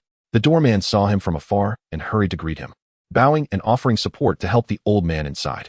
The sweaty young boys in the yard stopped their training upon seeing the visitor and warmly called out, "Third master, have you eaten?" "Yes, yes, you all continue practicing. Don't mind this old man." The old man waved at the group of young men with a smile. Chen Sheng rushed to greet him, taking the old man's arm from the doorman. "Third master, what brings you here?" This old man is the highest-ranking elder among the Chen family merchants, and not even Chen Sheng or his father would dare to act disrespectfully in front of him. The old man looked Chen Sheng up and down, noticing his gradually developing chest muscles and biceps, each wrinkle on his face radiating joy. "I heard from Erhu that you got a good sword. Bring it out for third master to see." "Ah." Chen Sheng nodded without hesitation and released the old man's arm. "Sure too. Bring a chair for third master." "No need. This old man is not that pretentious." The old man shook his head in refusal and pushed Chen Sheng away. Chen Sheng had no choice but to turn and rush into the inner courtyard, bringing out the sword in its sheath. Last night, after returning home and chatting with Qing Yang for a while, he had gone to bed without thoroughly inspecting the sword he had received from Xiang Liang. He had only checked the system panel, which showed no changes. He speculated that his foolish system might not recognize external objects. The old man naturally stretched out his thin hand to receive the sword, but Chen Sheng quickly moved his hands away, saying, "Third master, this sword is quite heavy." The old man laughed and scolded. "Your third master is not at the point of being buried yet." After saying that, he ignored Chen Sheng's attempts to evade and grabbed the sword's hilt. With a clang, he drew out the bronze sword, which was nearly half the height of an adult. Chen Sheng felt his hand lighten, and before he could clearly see the sword, a chilling coldness rushed toward him. Instantly, goosebumps covered his entire body. The surrounding youths, having seen this treasure, lost all interest in practicing martial arts and quickly gathered around. The old man stood among the crowd, holding the bronze sword effortlessly upright with one hand while gently stroking the blade, exclaiming in a daze, "Good sword, a good sword for slaying demons." For the first time, Xianxiang clearly saw the appearance of the bronze sword. The black blade had no decorative patterns, only intersecting scratches, and even the edge had several nicks and signs of rolling. Moreover, the design of this bronze sword was vastly different from the so-called Longquan swords he had seen online in his past life. The spine of the sword rose high on both sides, the blade was narrow in front and wide in the back, and the hilt was wider than a palm at its broadest point. At first glance, it looked like a large awl. It was nowhere near as exquisite and bright as the Longquan swords he had seen before. Yet, this ancient, worn, and even somewhat ugly bronze sword, once drawn, caused the surrounding temperature to plummet. In the warm weather of early April, Xianxiang and the other youths surrounded this sword but felt a chill in the air. After admiring the bronze sword for a while, the old man finally pointed the sword tip to the ground and cheerfully said to Xianxiang, "I heard from that rascal in our family yesterday that you taught them the killing fist technique. Show it to third master." Oh, at this moment, Xianxiang dared not show any disdain for the old man.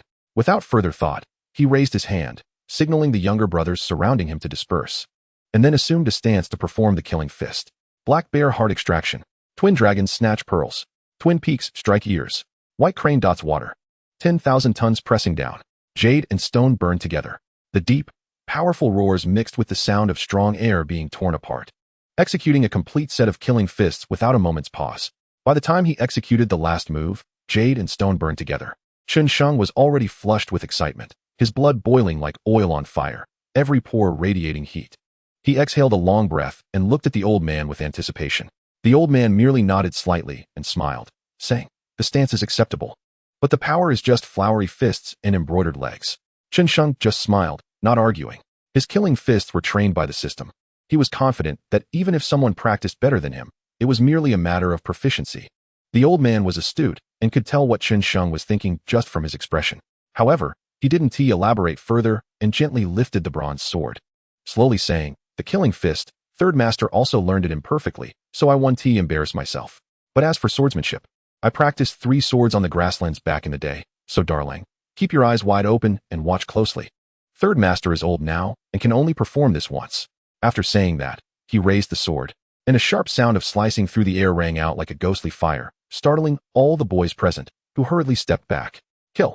The old man faced Xianxiang, his brows furrowed and eyes fierce, letting out a roar like a tiger from his chest.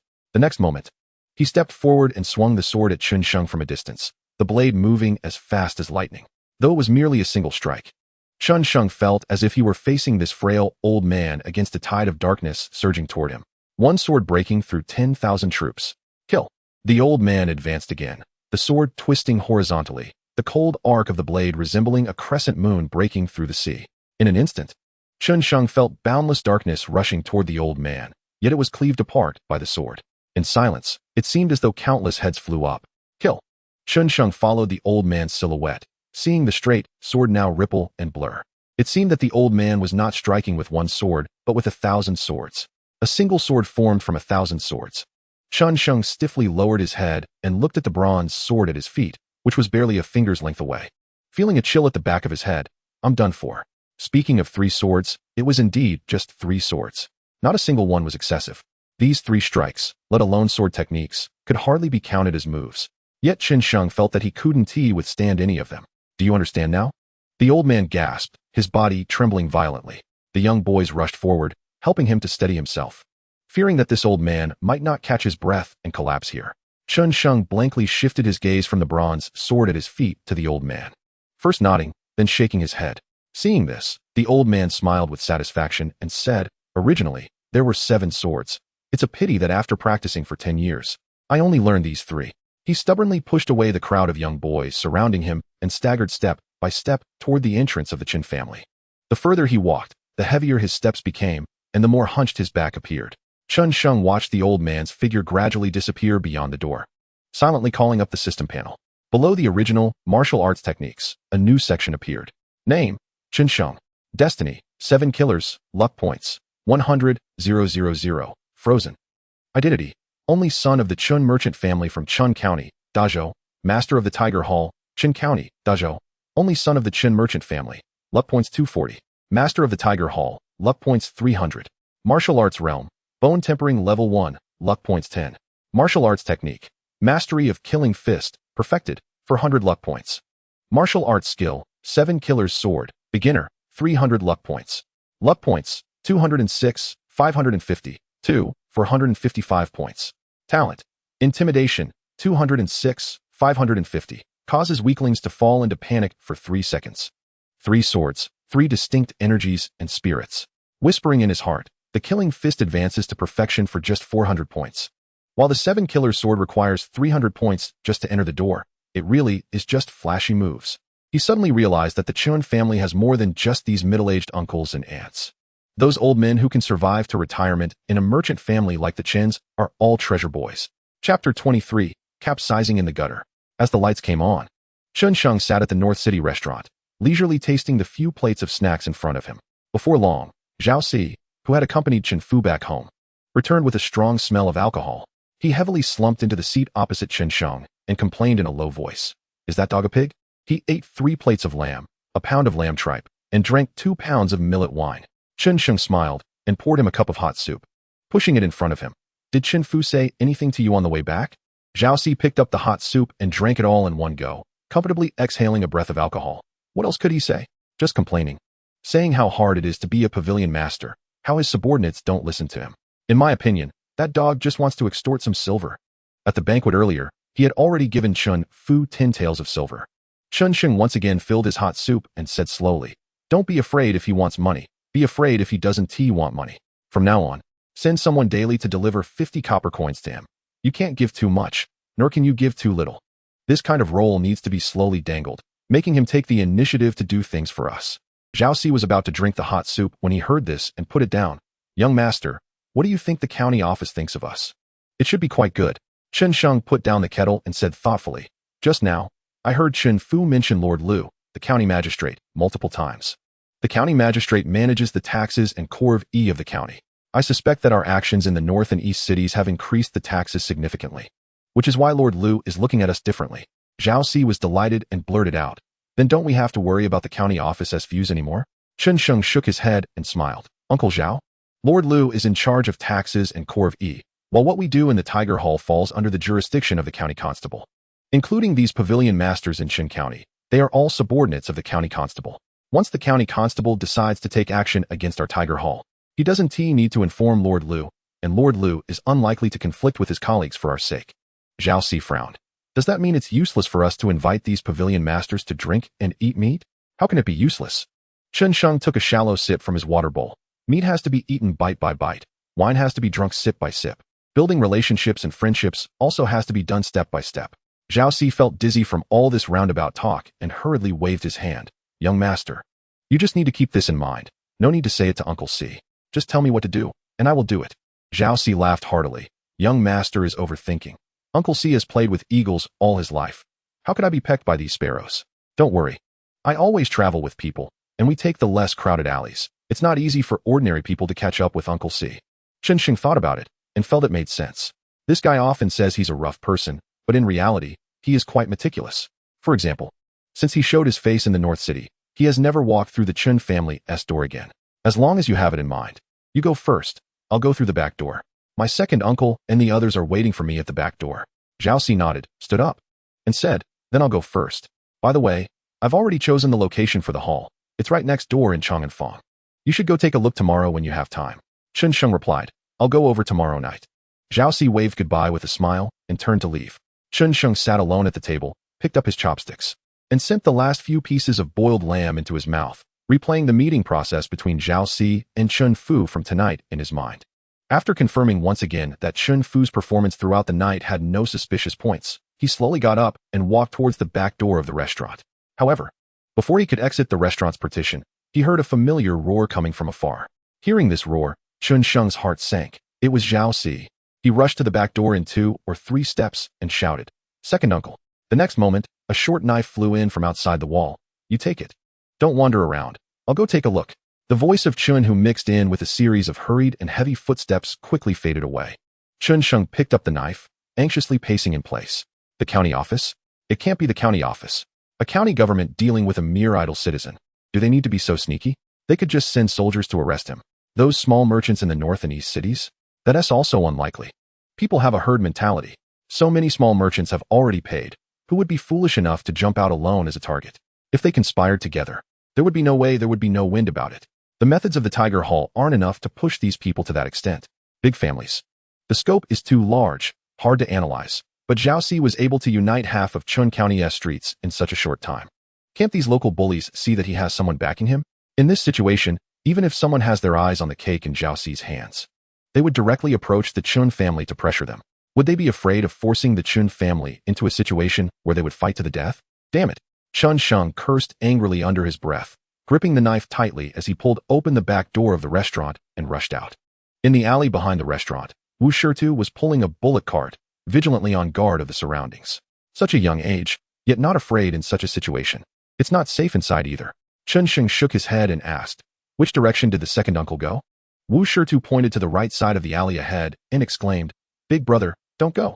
After saying that, he hid the knife in his right arm sleeve, gripped it with his hand, and leaped out of the alley. Just as he rushed out of the alley, he heard a loud shout from the right. "Thief! Don't run." Chun Sheng focused his eyes and saw Chun Hu holding a gold and iron water pipe, chasing after a person dressed in black, completely wrapped in black, wielding a shiny long blade, rushing towards him. His heart moved, and he quickly pretended to be scared, huddling into a corner of the wall. Seeing the black-clothed person brandishing the long blade to intimidate him, he fearfully raised his sleeve that was hiding a short blade in front of his face. Trembling like an ostrich that would bury its head in the sand when in danger, the fleeing black-clothed person, seeing that this obviously wealthy young man in white was frightened by him, felt a sense of relief and just focused on speeding up, frantically rushing forward. Just when the black-clothed person was about to reach Chun Sheng, the trembling Chun Sheng suddenly extended his foot to trip him. Thud! The man in black was immediately tripped and fell heavily to the ground, hitting his face with a loud crunch that made one wince in pain. But at that moment, the man in black didn't care about the pain. His strong body pushed against the ground as he tried to roll over. However, Chun Sheng, who had been plotting for a long time, was clearly faster. Almost the instant the man in black was tripped, he had swiftly gotten back up, pulled out a dagger from his right arm sleeve with his left hand, and lunged forward to pin down the man in black. "Get off me!" The man in black roared in fury, propping himself up with his left arm, trying to force Chun Sheng off him. If he could roll over, he could swing his right hand with the long blade and kill this little beast. Sensing the power disparity between himself and the man in black, Chun Sheng knew he couldn't hold him down and immediately dared not hesitate. He lifted his legs forward, shifting from pressing down to riding, freeing his arms. Then he grabbed the man's hair with his right hand, forcing his head down, while with his left hand, he stabbed the dagger into his neck and twisted it. "Oh!" The man in black let out a horrific scream, struggling wildly. The immense force jolted Chun Sheng, who felt like a bullfighter riding on a mad bull. Fearing being thrown off, he pulled out the dagger. The hot blood spurted out along the blade, splattering on his face, causing him to instinctively close his eyes. But the dagger in his hand stabbed down hard again. This time, the man in black finally stopped struggling. His strong body convulsed a few times before going still. At that moment, Chun Hu arrived, setting down the water pipe and pulling Chun Sheng up from the man in black, patting his shoulder with an appreciative look, as expected of our Chun family caravan's descendant, ruthless and fierce. At this moment, the adrenaline faded, and Chun Sheng felt a wave of fear and nausea. Hearing this made him lose all feeling, and he could only snort in annoyance, secretly thinking that with the Chun family's kind of upbringing, it would be a miracle to raise a good person. "What about Uncle Zhao?" he asked. "He's fine," Chun Hu replied. He reacted quickly, and the Tiger Hall people arrived in time. He only got a cut on his right arm. It's nothing serious. Whose men were they? This was Chun Sheng's second question. "I don't know yet. There were 5 attackers. Xiaoxi killed 1, and the remaining 4 scattered when they saw the Tiger Hall people coming. Those useless guys didn't dare pursue. I rushed over, saw Xiaoxi was fine, and noticed one of them fleeing this way. I was worried he might run into you and Wu Shitu, so I chased after him. But I didn't expect you to take care of him." Chun Sheng's mind raced. He wanted to say more, but he heard the sounds of doors and windows opening around them. He quickly changed the subject. "Let Uncle Zhao bring the body to the Tiger Hall's base. And get this corpse loaded up. We're leaving." As he spoke, he took off his blood-stained outer robe and threw it over the corpse to cover it. Half an hour later, after washing up and changing into clean clothes, Chun Sheng entered the main hall of the Tiger Hall, with Chun Hu accompanying him. At that moment, Xiaoxi had already driven all the ruffians out of the base and was guarding the entrance. Inside the hall, only Xiaoxi, with his right arm in a sling, and 2 naked corpses remained. Chapter 24, Evidence and Motive, please vote. Dozens of oil lamps illuminated the hall as bright as day. Xianxiang walked in and directly looked at Zhao Ci's arm. Seeing that the bleeding had stopped and his face still looked relatively normal, not pale from blood loss, he felt a bit relieved. Zhao Ci, seeing the two of them, came over and smiled at Xianxiang. You really have a knack for predicting things, big brother. Just as I told Uncle C to be careful, someone came to kill him. It seems there are quite a few people in Xin County who want Uncle C dead. Though he smiled, there was already a volatile anger brewing in his expression. With that kind of look on his face, Xianxiang wouldn't be surprised if he pulled out a knife and attacked. He stepped forward, gently patted Zhao Ci's left arm, and comforted him. Uncle C, calm down. Even a sparrow that flies by leaves a shadow. In such a small place like Xin County, it's not easy to do such things without leaving any traces. Are there any clues on these two corpses? He turned around and walked toward the two naked corpses lying side by side on the floor. The two corpses had been cleaned up, with night clothes, undergarments, weapons, and personal belongings categorized around them. We've already called all the sharp-witted folks in the hall to identify these two, but no one recognizes them. Zhao Ci stood beside Xianxiang with a gloomy face. The clothes are the coarsest kind of hemp cloth, easily bought anywhere. The weapons come from private workshops and are untraceable. The personal items, apart from a little silver and useless trinkets, have no identification. It's clear they intended to take my Zhao Shan's life. Uncle, calm down. Xianxiang set down the night clothes in his hand, stood up, and patted Zhao Ci's shoulder again. Trust your nephew. I will give you an explanation. There's no need for you to worry. Even if we can't find the mastermind, it's fine. Zhao Ci gritted his teeth, speaking through clenched jaws. Once I settle my family, I'll disfigure myself and leave the city, disguising as a bandit to kill all those who dare oppose our family. There will be no more loose ends. What nonsense. Before Xianxiang could speak, Chun, who had already furrowed his brow, and shouted, Is this something you can handle alone? We have so many men in our family. When did it become your turn to be a hero? Zhao Ci lowered his head, remaining silent. But the sound of his teeth grinding was particularly clear in the hall.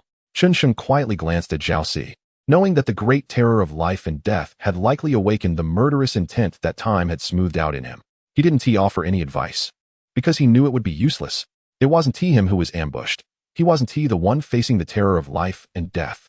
Any persuasive words would only further provoke Zhao Ci's rebellious spirit, failing to achieve their purpose and unnecessarily hurting feelings. The urgent matter was to find out who was behind it. As long as there was a target for Zhao Ci to vent his anger on, this matter could be put to rest. Xianxiang silently walked over to the two long blades, picked them up to examine them, but after just a glance, he put them down again. Just as Zhao Ci had said, they were all black market goods from private workshops, with no inscriptions or marks on the blades, making it impossible to trace their origins. Xianxiang flipped through the killer's belongings and was suddenly drawn to two items. Chun-Hu and Zhao Ci leaned in and, after a glance, casually shook their heads. This thing is everywhere in Xin County. Nothing special. What caught Xianxiang's attention were two yellow talismans folded into a triangle shape. Ignoring the two of them, he silently unfolded the two yellow talismans and saw that the patterns on them were hastily drawn, resembling wild cursive writing. The content was certainly illegible, but it was clear that the drawing style of these two yellow talismans was identical. After pondering for a moment, he silently pulled open his collar and took out a tiger head silk pouch from inside his shirt. The two elders standing behind him focused their attention, and even the angry Zhao Ci couldn't help but chuckle. I didn't realize you had this hobby. He took out the safety talisman from the tiger head pouch and compared it to the two yellow talismans on the ground. Hey, something interesting happened. The drawing style of the safety talisman is completely different from that of these two yellow talismans. Chun-Hu and Zhao Ci also noticed Xianxiang comparing the three talismans. They weren't foolish and naturally picked up on something. The implication was clear. The yellow talismans that hadn't been burned to ash were valuable. The safety talisman that Zhao Qing bought cost 50 coins. And the drawing style of these two on the ground was much more complex than that of the safety talisman. Out of 5 killers, 3 had escaped. The remaining 2 were both carrying such not cheap yellow talismans. If this were a coincidence, it would be too coincidental. But there was physical evidence. What about the motive? Xianxiang thought for a moment, then stood up and said to Zhao Ci, I remember I seemed to have instructed yesterday that those wild Taoists must abide by our rules. Have you sent someone to handle this matter? Xianxiang added, you should ask him how he established the rules after he went. Zhao Ci's expression darkened immediately. His face could drip water. He is outside. Just wait a moment. Uncle C will be right back. After saying that, he strode out of the hall. After watching him leave, Chun-Hu, with a worried look, pulled Xianxiang aside and whispered, Big brother, this kind of thing cannot be framed. Killing a monk or a doctor is ominous. He could see that Zhao Ci was about to lose control of his anger. Fearing that Xianxiang might just find someone to vent Zhao Ci's rage, Chun Sheng looked at him in surprise. Why do you think I'm framing someone? Chun Hu looked at him as if he were a fool. If it were you, would you bring something so easily identifiable to commit murder? Chun Sheng smiled. Under normal circumstances, definitely not, but it depends on the situation. Chun Hu asked when. Chun Sheng slowly replied. First, if one is used to this kind of business, they are confident that they will not fail. Chun Hu thought for a moment and nodded in agreement. That makes sense. Back when we dealt with those mountain bandits, we didn't hide the Chun family merchant team's emblem either, did we? Chun Sheng continued. Second, it's even simpler, faith. Chun Hu was confused. What do you mean? Chun Sheng explained. In short, they not only deceive others, but also deceive themselves. Chun Hu showed a comical expression. No way? Could there really be people who deceive even themselves? Chun Sheng said seriously. Charlatans are definitely the kind of species that cannot be understood by common sense. However, when he went out, he went empty-handed. When he returned, he was already holding a gleaming saber. I asked. Lu Wu went to establish the rules and was beaten out by 2 wild Taoists. In a fit of anger, he brought people to smash their stall. The motive was established. Chapter 25, 3 gains in 1 move. Zhao Si entered with the saber, raised it, and was about to cut the cloth strap hanging from his right arm. Chun Sheng hurriedly pressed down on the saber and said seriously, Uncle Si, do you trust your nephew? Zhao Si frowned and said displeased. What do you mean, big brother? When have I not taken your words to heart? Chun Sheng replied. If you trust your nephew, then let me handle this matter, and I will make sure Uncle Si is satisfied. Zhao Si's brows furrowed even tighter as he pulled Chun Sheng's arm away and shouted, What nonsense are you talking about? The uncles in the family are still alive. When will it be your turn as a young child to take charge for our family? Just as Chun Hu was about to speak, Chun Sheng stubbornly pressed down on the raised saber again. Uncle Si, killing does not necessarily require a knife. These thieves and Taoists are not simple. We just smashed their stall before noon, and they directly resorted to murder at night. It is clear they are not good people. Oh, really? Zhao Si bit his steel teeth, each word coming out slowly. When did Uncle Si ever say that Uncle Si is a good person? Uncle. Chun Sheng frowned. Your nephew knows you are furious, and you are indeed justified in your anger, but it is a man's instinct to be angry. Controlling that anger is the real skill. You can lead your men to kill those thieves without problem. I believe you can absolutely do it. But have you thought about how to end it after you kill someone? Just looking at these thieves and Taoist series of skilled actions after entering Qin County, it is clear that Qin County is definitely not their first stop. Who knows how many backup plans they have? We just hosted Chun Fu tonight and conveyed our attitude of obeying their governance to the county office, and then turned around and started a massacre in Qin County. How would the county office view our Menghu Tang? If Menghu Tang were gone, what would happen to our uncles and aunts who set up stalls and did business? As chaos approaches, we have worked hard to build up this hidden force of Menghu Tang to protect our family. If you act out of anger, it will all be buried. What if tomorrow the world falls into chaos and the rebel army comes to Qin County? Are you really going to have all our uncles and aunts, brothers and sisters, waiting to be slaughtered? He was not angry, but these words were somewhat thoughtless. At the very least, the role of this Menghu Tang's force should not be revealed now. Sure enough, as soon as he finished speaking, both Chun Hu and Zhao Si asked in unison, What do you mean chaos is coming? When Zhao Si asked, he even put down the saber in his hand. He was a man who preferred to act rather than think, but he had a very good quality. He respected and listened to those who thought. The moment Chun Sheng's words left his mouth, he regretted it.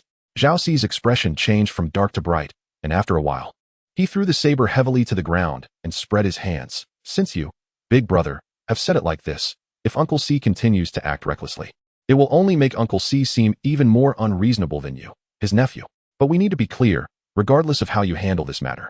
If there is to be any action, it can only be done by Uncle Si. You are still young, and your hands should not be stained with blood. Both Chun Sheng and Chun Hu breathed a sigh of relief upon hearing this.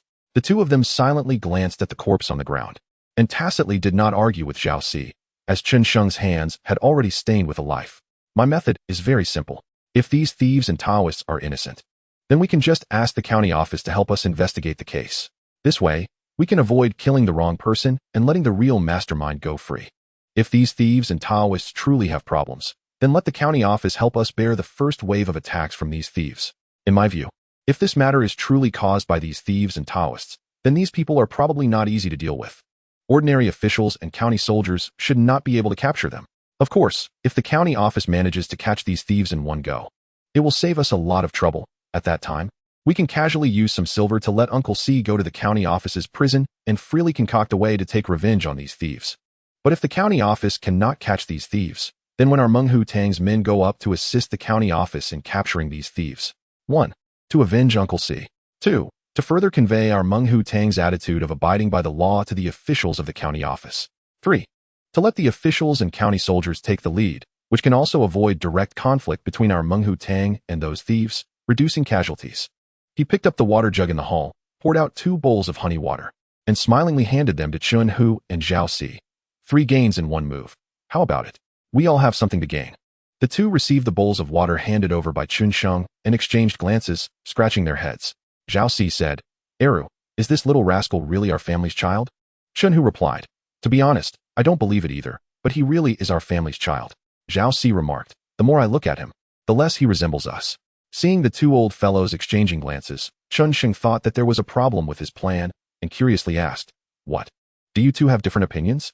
No opinions. The 2 shook their heads in unison. Then it settled. Chun Sheng hammered down. Tomorrow morning, Uncle C will send people to carry these 2 corpses to the North Market Pavilion to report to the officials. And it's best to find 2 witnesses who were present today to go along. After reporting to the officials, directly request the North Market Pavilion to send officials to investigate those thieves and Taoists. By the way, tomorrow morning, Uncle C should send more people to guard the 4 city gates to prevent those thieves from slipping away. Chun Hu pondered for a moment and frowned. Big brother, your plan is very good, but have you thought about what to do if the officials find nothing after they go? Those thieves can't all be brainless. After tonight's ambush failed, they wouldn't know to destroy evidence and just wait for us to find them, right? Chun Hu nodded without thinking. Not difficult. That's enough. Chun Sheng clapped his hands. If this matter is indeed caused by this group of thieves, then they must be some fierce and violent individuals. As the saying goes, a thief's heart is always uneasy. If the North City Pavilion only checks on the spot, they might be able to hide the evidence in advance and cooperate with the investigation. However, once the North City Pavilion decides to arrest someone, I don't believe they can hold back from taking action. After all, they are outsiders, and when faced with such a situation, they will always feel that the officials will favor the locals. Chun Hu and Zhao Si were both individuals who had traveled far and wide, and they understood the feelings of those who wander outside very well. At this moment, seeing that Chun Sheng had even calculated this point, they truly had nothing to say. Chun Hu gave him a thumbs up. I've been around for half my life and never met anyone more insidious than you. Zhao Si quickly followed suit, giving a thumbs up and nodding. Yes, Uncle C has never seen anyone more insidious than Delang. Chun Sheng, insidious, is that a compliment? Chapter 26, Main Contradiction. Boom. The market opens. The loud shout of the market official, mixed with the melodious morning bell, echoed through North City. Accompanied by Chun Hu, Chun Sheng slowly ascended to the 3rd floor of the Youyu restaurant. Youyu restaurant is the property of Lord Lu Qian, the county magistrate, and its 3 floors stand out in North City, which mainly consists of single-story houses and 2-story buildings. Leaning against the railing, Chun Sheng gazed out and saw under the dark blue morning light, a light mist floating above North City, accentuating the geometric beauty of the straight streets and alleys, presenting a tranquil and distant human warmth, akin to a rural courtyard enveloped in cooking smoke at dusk. Delang, what would you like to drink? Chun Hu asked with a smile as they took their seats. What hot soup, honey water? On such a grand occasion today, it should be paired with wine to enhance the atmosphere. Chun Hu said disdainfully. No, thank you. Chun Sheng replied weakly. If there's no hot soup or honey water, a bowl of meat porridge will do. All right. Chun Hu said with a helpless expression as if he truly had no way to deal with him, loudly calling out, Waiter, bring a pot of millet wine, a few plates of meat dishes, and a bowl of meat porridge. Sir, we have some lamb head from last night's slaughter. It's absolutely delicious. Is that all right? Of course, just bring it. Money is no object. All right, sir, please wait a moment. I'll go prepare it. The waiter smiled as he greeted Chun Hu and hurriedly went downstairs. After admiring the morning view of North City for a while, Chun Sheng leisurely turned around and sat across from Chun Hu. As soon as he sat down, however, the hard and cold rush mat ruined his good mood. He frowned, disdainfully touching the square, low table in front of him with one oily hand. Then he felt the rough mat on the ground, which pricked at his hands. With such decor and sanitary conditions, it simply does not match the status of a top restaurant in Qin County. Second uncle, look at the arrangement of this Youyu restaurant. Our Lord Lu has been in the position of county magistrate for quite some time, hasn't he? Driven by the instinct of a food business person, a thought immediately popped into his mind about opening a high-class restaurant elsewhere to put these trash establishments out of business, and he quickly began to brainstorm around that idea. However, when Chun Hu heard his question, he showed a look of astonishment. Delang, you don't think Youyu restaurant was opened after Lord Lu became the county magistrate, do you? Chun Sheng showed a questioning expression. What's wrong with that? Wrong, completely wrong. Chun Hu shook his head vigorously, then lowered his voice. The Lu family to which Lord Lu belongs, is a prominent family in Chen County, serving as county magistrates for generations. Yoyu Restaurant is Lord Lu's property, but it was not established after he became county magistrate. You got the order wrong. It is not that there was a Lu family after Lord Lu, but it is because of the Lu family that Lord Lu could become the county magistrate. Just like General Xiang Liang you met last time. It is not because he became a general that the Xiang family exists, but because of the Xiang family that he could hold the position of general. Chen Sheng suddenly grasped the key point from his words, his eyes widening in surprise. Generations? Chen Hu nodded affirmatively, emphasizing, generations. Chen Sheng was even more shocked. Can official positions still be hereditary? Chen Hu was even more astonished than him. You often say you should read more bamboo slips. What kind of bamboo slips have you been reading that you don't even know this? Chen Sheng was speechless. You know what the family records say? And you know I was weak and sickly in the past, rarely going out and interacting with others. How would I know? You should tell me more. That's true. We only know that these officials, big and small, are either passed down from father to son or from son to grandson. Or those official families are interconnected, pushing their own people to fill vacancies. Today you push my family, tomorrow I push yours. It sounds nice, but once you peel off that skin, they are all wolves that eat people without spitting out bones. In any case, people like us from merchant families can forget about becoming officials. No amount of money will help. Chen Sheng replied with a sound. Has our family tried? Chen Hu. Of course we have tried.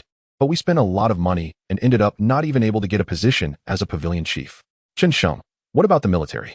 Chen Hu thought for a moment and said, in the military, it all depends on ability, so it is somewhat better, but not by much. The highest official position a commoner can achieve by joining the army is a 2nd or 5th hundred master. Beyond that, even with tremendous military achievements, you can't get past that.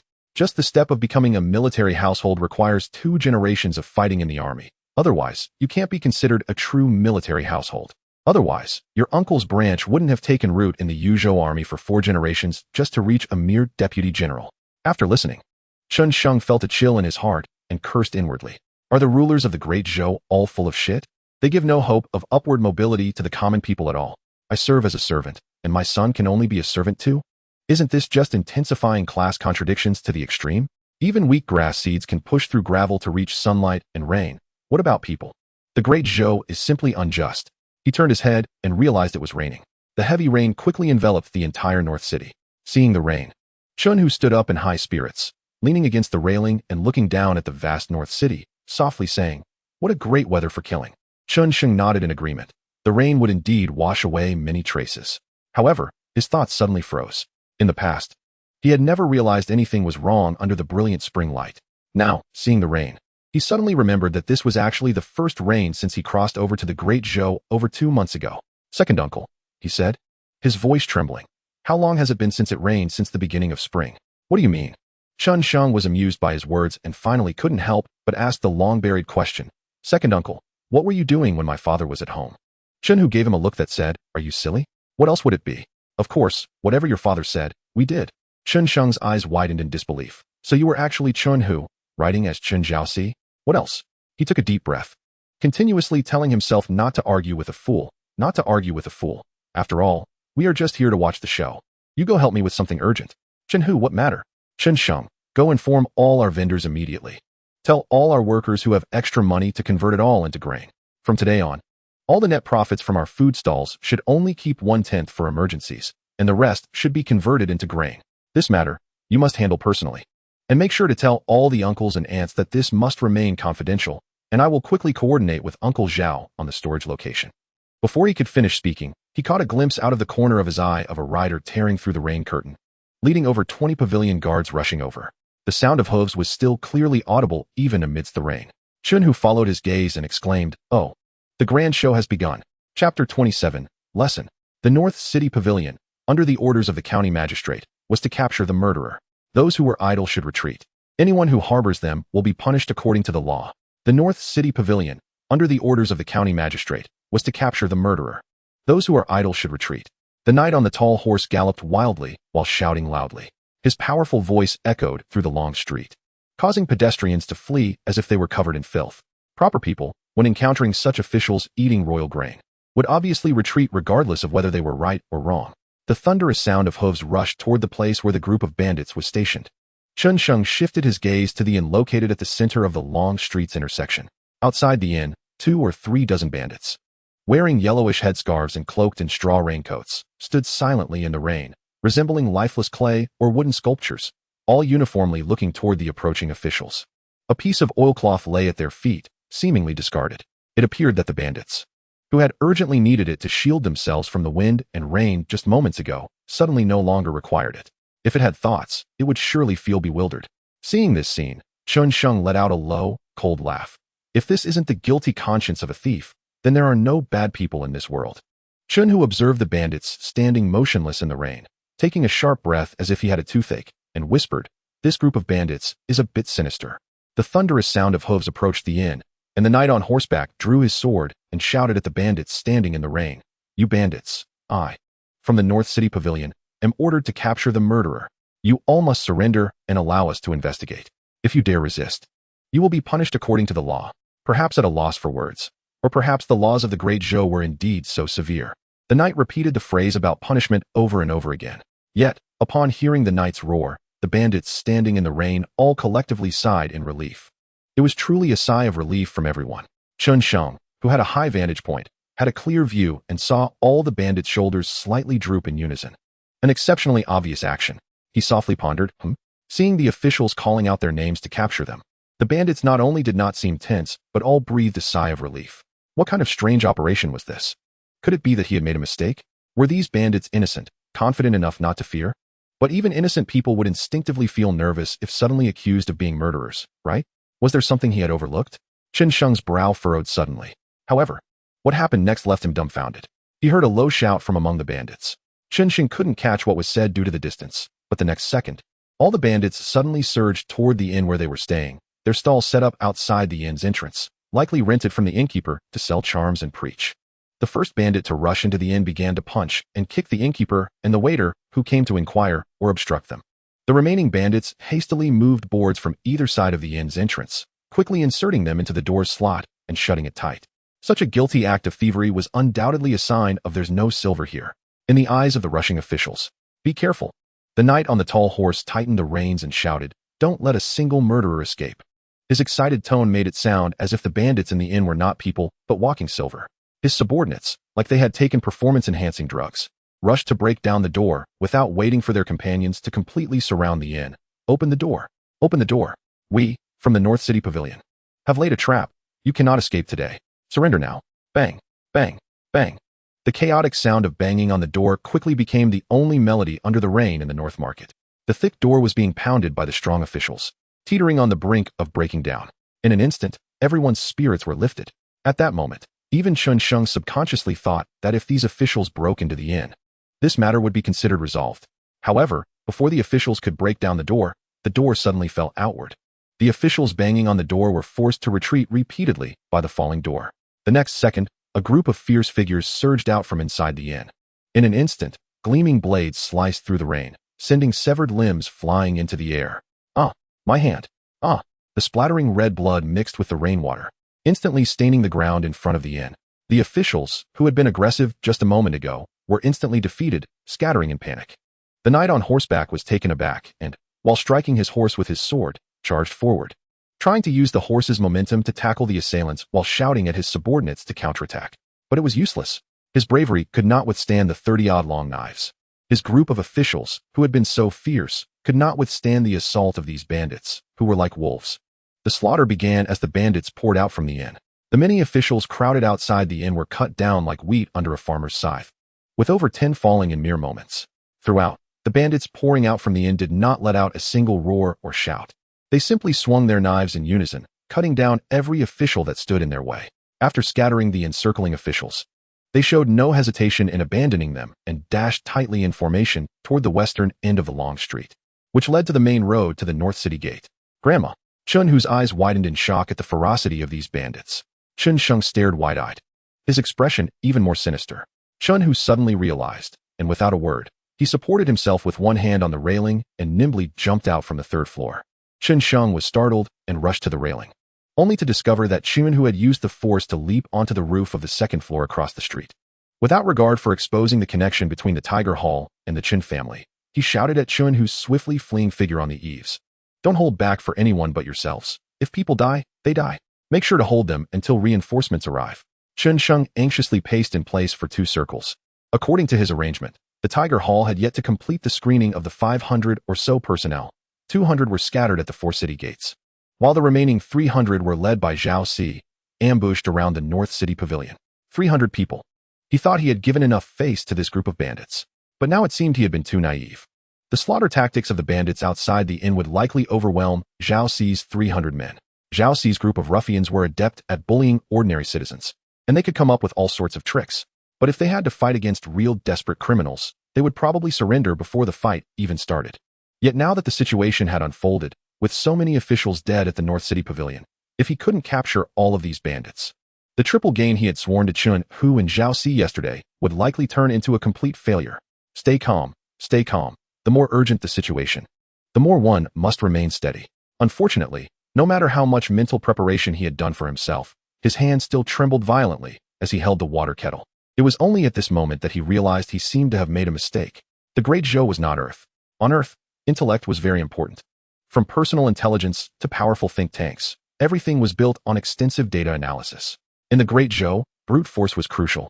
From individual combat strength to the overall strength of subordinates, every grand scheme was supported by strong military might.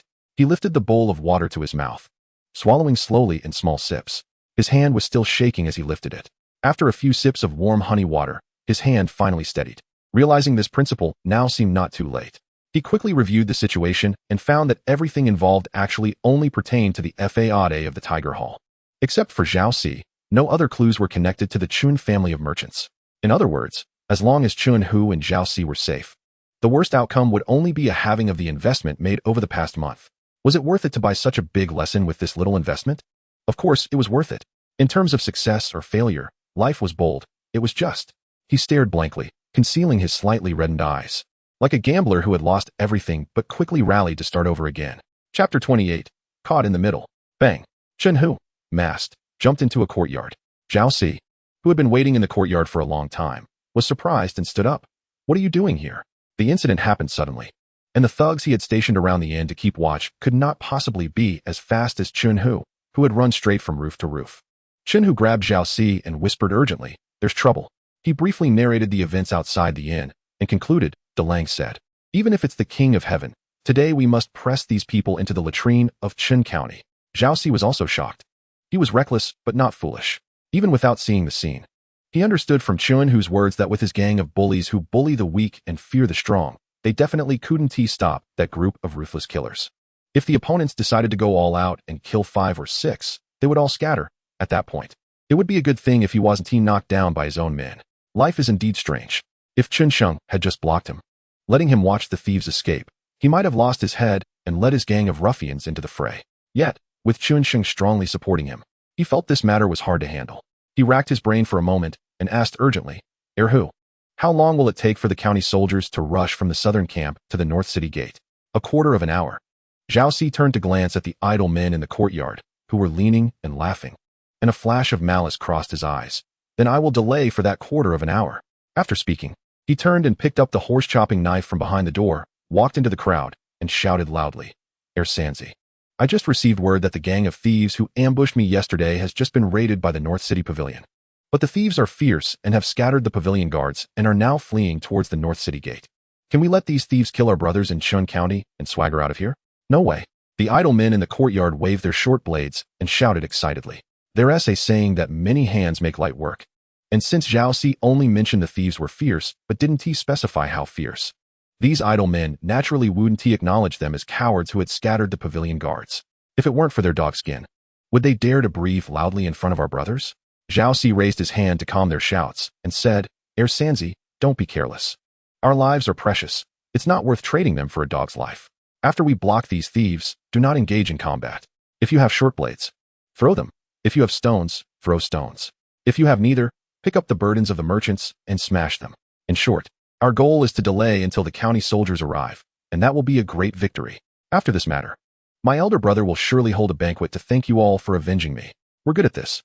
Elder brother, don't worry, even if they grow wings. They can't fly out of Chin County. The banquet is a promise. We all heard it. Elder brother can't go back on his word.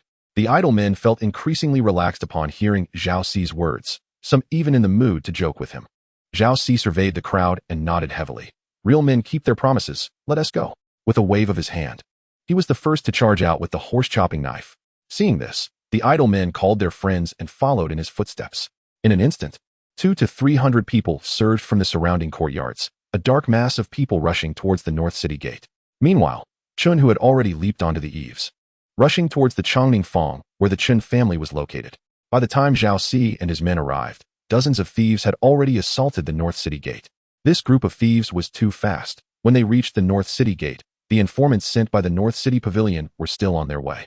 However, with such a large group wielding blood-stained long blades, it was obvious they weren't good people. Even if the gatekeeper had no brains, he knew he couldn't let these people exit the city just like that. As soon as the group of thieves charged under the North City Gate, the fighting erupted immediately. Despite the 120 county soldiers having enjoyed a long period of peace, their defenses were lax, and their combat effectiveness was low. They were still properly equipped and had the fortifications of the city as crossbows to rely on. No matter how fierce the thin-skinned, unarmored thieves were, they couldn't break through the county soldiers blocking the gate in a short time. When Zhao Si and his men arrived, the two sides were already locked in a fierce battle.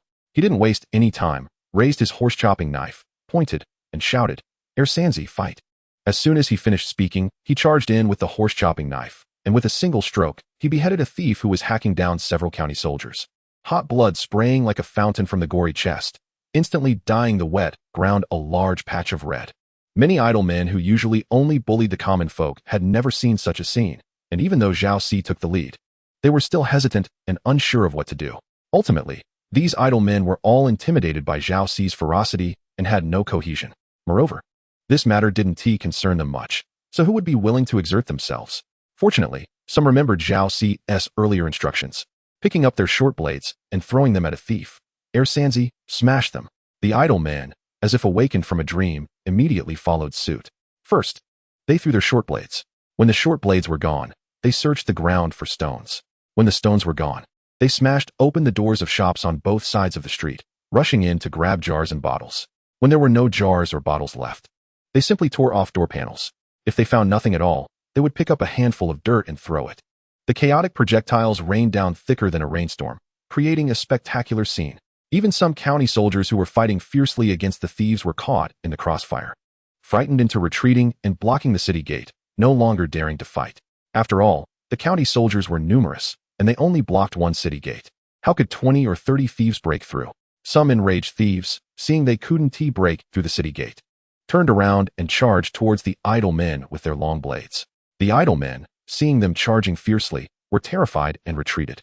But even as they retreated, they didn't forget to throw whatever they had in their hands. The gatekeeper at the city gate saw the group of bandits collectively preparing to charge backward, fearing that they would scatter the idle men and he would lose his helpers to withstand these fierce bandits. He quickly directed the soldiers under him to advance. As they pressed forward, the group of bandits dared not move. Those idle men were unarmed and vulnerable, while the soldiers were well equipped. How could they turn their backs to these soldiers? Just as the bandits stabilized their formation, the idle men who had retreated to the rear replenished their ammunition and pressed forward again. At this moment, who could not see that this group of bandits had turned into mice in a bellows, caught in a pinch? Some bold ones even dared to pop out, stretch their necks, and loudly taunt. "Come on, you bastards, do you dare to come over and kill me?" When Chun Hu and a few old brothers from his family approached the North City Gate with knives and guns, they saw this ridiculous standoff. Chapter 29, Anticipating Defeat Before Victory. Chun Hu, along with 7 or 8 figures wearing straw hats and cloaked in raincoats, crouched on the eaves of the street, peering over the roof ridge, dumbfounded at the farcical scene below. The bandits pressed, the soldiers retreated, the idle men followed suit. The bandits retreated, the soldiers pressed again, and the idle men followed in retreat. The three groups of people were like actors performing a grand play, running back and forth on the wide, straight street. Apart from the idle men's foul language and the soldiers' scattered provocations and insults, there was no sound of fighting for quite a while. Even Zhao Si had already put away his saber and stood under the city gate, taking this opportunity to build rapport with the gatekeeper. "Who, should we go down?" One person adjusted his straw hat, revealing a few strands of gray hair. "If we're going to do it, we should do it soon. There's cooked lamb waiting for us to deliver." Someone rested a rusty saber on the roof ridge, his hand covered in age spots. Chun Hu said, "Uncle Lusan. Uncle Wang don't be anxious. Let us wait a bit longer. If we can avoid acting, it's best not to act. De Lang has gone to great lengths to separate our people from Zhao Cs, and unless it's absolutely necessary, we cannot disrupt his plans. Ah, someone sighed softly. That kid is really suffering. If we still have the stature of our year, why should he, a young brat, worry for us old folks? Yes, I heard that the other day. Chun Lao-san taught his 3 axes to Delang. Does Delang want to learn? If he doesn't, he want to. Our tiger-slaying knife, while not as lethal as Chun Lao-san's 3 axes, is still decent. And our string arrows, you have to give us some time with Delang. Or if we don't teach him, who knows when he'll be 6 feet under. And my soul-breaking spear. Seeing this, Chun Hu hurriedly waved his hand and said, Uncles, there's no rush on this matter. Before he could finish, a slap landed on the back of his head, causing him to stagger. Who are you calling a brat? Chun Hu. Not so protective of your own, but facing the angry expressions of the elderly, he could only change his tone. All right, it was my mistake. It's Delang. Is that okay? That kid is quite opinionated. Whatever he wants to do, whatever he wants to learn, he's as clear as a mirror in his heart. My words are like farts to him. Then we don't care. The old men raised their heads defiantly. When Lao Si is not at home, you make the decisions. You must arrange it properly for us, or beware of your skin, right? You have to arrange things for us old brothers. The skills we learned from begging can't all be buried in the ground. If that doesn't work, we'll just go to the Chin family and refuse to leave. Right? Refuse to leave. He quickly stood up, tiptoed to glance down the long street, and saw a torrent of red rushing toward them. He relaxed, bent down, and smiled. The soldiers from the South City camp have arrived. This matter is settled. We don't need to act ourselves. He felt a great sense of relief, as if he had escaped a disaster, but the old men were greatly disappointed. TSK. Such a wasted trip, how disheartening. Indeed, it's been years since we've fought. Our bodies are rusty. Don't kid yourself. You're just holding on. If you really want to fight with those vigorous young lads down there, you wouldn't last 2 rounds before falling. That is still better than dying on a sickbed. Yes, better than dying on a sickbed. The group of old men sighed deeply, their voices gradually filled with regret. Chin Hu couldn't stand it, and quickly said, Uncles, aren't you busy at home? Let us hurry. I also need to rush to Delang. He is still waiting for news from me at the tavern. All right. The old men reluctantly nodded, their gazes toward the long street filled with reluctance. He focused for a moment and suddenly asked, What are these characters you wrote? Why don't I recognize any of them? Chen Sheng was startled by him, but quickly replied without a change in his expression, These are ancient oracle bone script. It's normal for someone who doesn't read much like you not to recognize them. Chun, who sat opposite him, puzzled as he scanned the oracle bone script on the table. Oracle bone script? It doesn't look quite like it? Zhao Si had detained those bandits, and the soldiers from the South City camp had arrived. None would escape. Is it settled? Chun Sheng, upon hearing this, felt a sudden release of tension. He wasn't afraid of starting over, but if he could minimize losses, that would be even better. He lowered his head and looked at the 2 layout diagrams on the table, casually picking up a water bowl and covering one of the diagrams, the spilled water quickly submerging it. This was the layout diagram in case they couldn't leave those bandits behind today. He looked at the other layout diagram. Chin family. Tiger Hall, martial arts realm, martial arts school, branch, stockpiling grain, money connections. He stared for a long time, suddenly picked up the water jug on the table, and poured it on this layout diagram. 3 things need your urgent attention. First, the grain stockpiling matter I previously assigned to you must be communicated to all uncles and aunts today. And it must be made clear that this matter can only remain confidential and must not be leaked. Moreover, stockpiling grain must be done gradually. You cannot buy too much at once to avoid causing fluctuations in grain prices. Chun, who pondered as he listened to him finish, and murmured, Delang, are you worried there might be a grain shortage this year?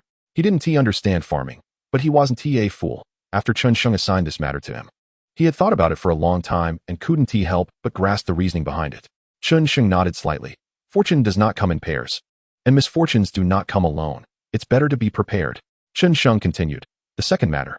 I plan to establish a Tiger martial arts school in each of the 4 districts under the name of Tiger Hall, recruiting apprentices to teach martial arts, and selecting the best to supplement my Chun family's merchant team and Tiger Hall. Personal martial arts realm will serve as the standard for upgrading to head positions. The current incense masters and red sticks will be given time, and if they cannot meet the corresponding martial arts realm standards within the specified time, they will be demoted once suitable personnel are in place, with incense masters dropping to red sticks and red sticks dropping to grass sandals. He realized today's unexpected situation made him acutely aware of the lack of capable people under him, prompting his decision to take preventive measures. After hearing this, Chun, who showed a hesitant expression and quietly said, Delang, is this really necessary? This will cost a lot of silver. And martial arts take a year or 2 to show results. Besides, our family isn't without people, even if we lack personnel. We can still ask your uncle for help. Xianxiang smiled and gently asked, "Second uncle, do you know when is the best time to plant a tree?" Qianhu thought for a moment. In March of spring? Xianxiang shook his head. 20 years ago.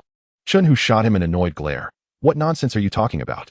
Xianxiang said slowly. The next best time is now. After speaking, without waiting for Qianhu to ask again, he continued. The third matter. The personnel selection for the Tiger Hall will be accelerated, the listing will be postponed, and suitable candidates will be sought as soon as possible to replace Uncle Zhao's position.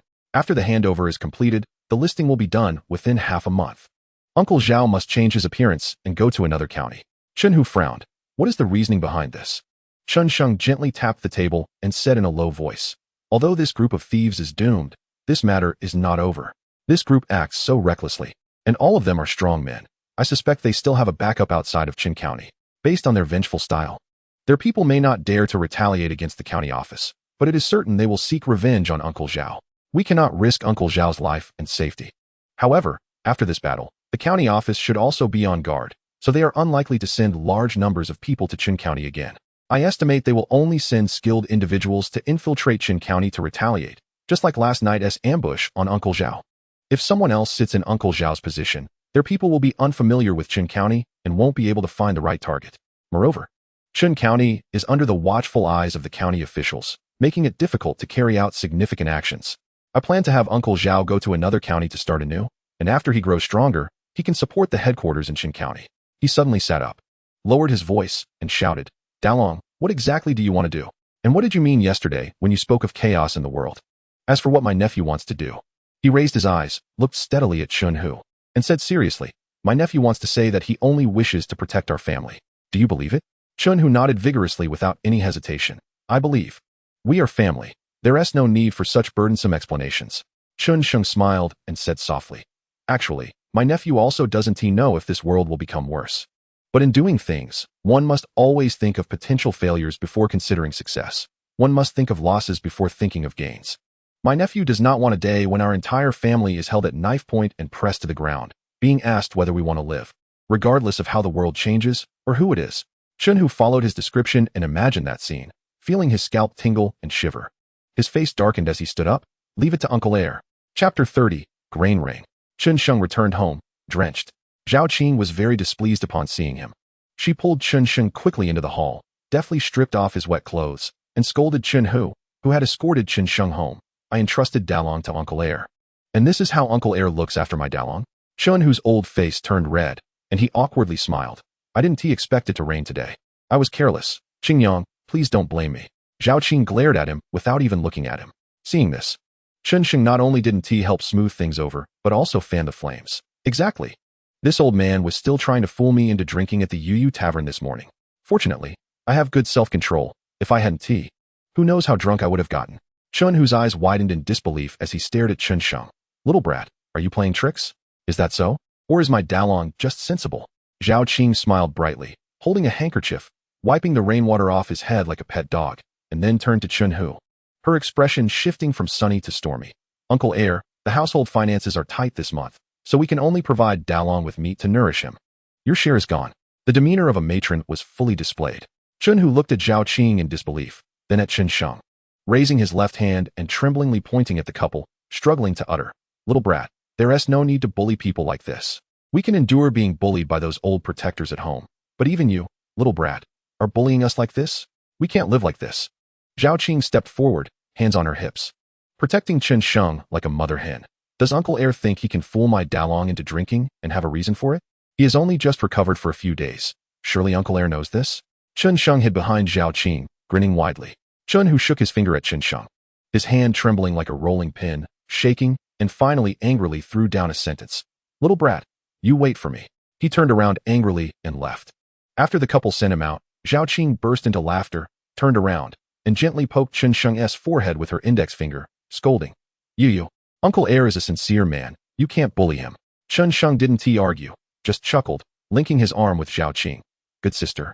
What are we having for lunch? I only had a bowl of meat porridge at the Yu Tavern this morning, and I'm already hungry.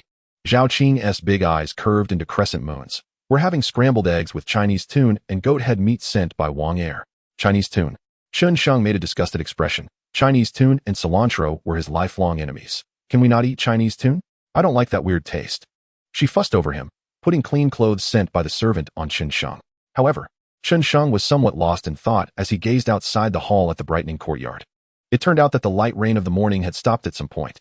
In the southern city, at the county magistrate's temple, delicately carved ivory chopsticks gently picked up a piece of translucent fish sashimi and dropped it onto the polished terrazzo floor. A sleek, slender dog wagged its tail and rushed over, quickly licking the sashimi into its stomach, then raised its head expectantly towards the thin old man behind the low table. The thin old man had snow-white hair and a face as hard as a middle-aged man, lightly placing the ivory chopsticks on the chopstick rest, smiling gently as he beckoned the slender dog. The slender dog joyfully ran to the thin old man's feet, licking his broad palm. The thin old man smiled, picked up a small pot containing the fish sashimi, and placed it at his feet, allowing the dog to feast. At this moment, a young official in a yellow robe stepped in quietly, bowing deeply. "Reporting to you, my lord. I received a document from the Chang'e prefecture stating that this year's rainfall is insufficient and there are concerns about drought and food shortages, ordering all counties to mobilize young labor for spring cultivation and to prepare food for emergencies without delay." The thin old man lowered his eyelids, watching the slender dog eat the fish sashimi with a gentle smile, not even glancing at the young official below, simply letting out a soft sound from his nostrils. "Yes," the young official respectfully replied, maintaining his deep bow as he slowly retreated, stepping lightly out of the imposing red hall. Just as the yellow-robed young official exited the hall, another young official in a green robe stepped in lightly, bowing. "Reporting to you, my lord, this morning. A street dweller in the northern market reported to the authorities, pointing out that members of the Taiping sect killed someone in the street. The northern market dispatched officials to capture them, but unexpectedly, the Taiping sect members violently attacked and fled, injuring 12 officials and 17 county soldiers. Ultimately at the North City Gate, where they were executed, with none escaping." Taiping sect? The thin old man paused momentarily while stroking the slender dog's dry paw, then slowly furrowed his brows, seeming extremely displeased as he murmured, "Are they this audacious already?" The young official below did not dare to answer, maintaining his deep bow, as steady as a statue. After an unknown amount of time, the thin old man finally said lightly, "Issue orders to all counties to eradicate the Taiping sect." "Yes." The young official in green, just like the previous yellow-robed official, slowly backed out of the red hall, as if a heavy, invisible gravity pressed down on him, making him not dare to breathe.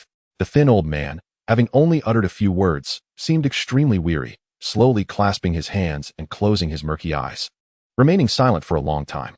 Only the gentle tapping of 2 fingers on the table could prove that he was not asleep. Soon, 2 rows of young, beautiful maidens stepped in, holding lacquered trays, bowing their heads as they gracefully began to remove the exquisite dishes from the table, replacing them with fresh green plums and delicate pastries. From beginning to end, the lean old man never opened his eyes to glance at the beautiful maidens, as if they were mere objects, just like the many precious decorations in this solemn hall. And none of the many charming maidens dared to make any sound to disturb the lean old man, as if they themselves understood that in the eyes of this lean old man, they were less than the dog lying at his feet. After a long time, even if you are sincere, isn't it too hasty? This world still belongs to the G family. Chapter 31. Rising Prosperity in late April. Chun, who successfully completed the personnel check of the 500 ruffians under Zhao Si. The Tiger Hall, built with 300 ruffians as its foundation, though not officially registered, was successfully established when Zhao Si distributed the first batch of monthly allowances to the hall members. According to Xianxiang's previous plan, the 300 members were organized under 8 incense masters and 16 red sticks, systematically entering the 2 cities and 6 districts of the north and east cities, starting to truly take root at the bottom of the pyramid of Qin County, with power, territory, and money as a foundation. The cohesion of the Tiger Hall began to gradually sprout. At the same time as the completion of the Tiger Hall, the Qin family's chain of roadside stalls also successfully entered the south and west cities. As per Xianxiang's previous plan, the chain of roadside stalls expanded from the initial 12 stalls and 34 shops to 24 stalls and 72 shops. The remaining 24 stalls were already in the preparatory stage, needing only to extend the timeline a bit to avoid drawing too much attention, so they could gradually enter the market. But even with just these 24 stalls, the Chun family had completely escaped the predicament of living off their savings, and even the previously surplus labor at home began to be stretched thin. Once the 24 stalls in preparation were gradually launched into the market, they would have to hire outsiders for help. As the elders in each household often said, the business of selling goods may seem less satisfying than making a few silver ingots in one trip, but when calculated, the income from a month of vending is indeed not less than what one would earn from traveling day and night for a month. The key is stability. living without the constant fear. The establishment of the Chun family's chain of roadside stalls in the south and west cities was also Zhao Ci's last task for the Chun family in Qin County. 3 days after their handover, Zhao Ci led 20 carefully selected solitary members from the Tiger Hall to leave Qin County for Guling. Guling is the nearest county to Qin County, reachable in a day by fast horse. Besides some big landlords and tyrants, there aren't many notable families in the county. Zhao Ci would use the new identity documents arranged by the Chun family to operate under the name Zhao Wu, replicating the Tiger Hall.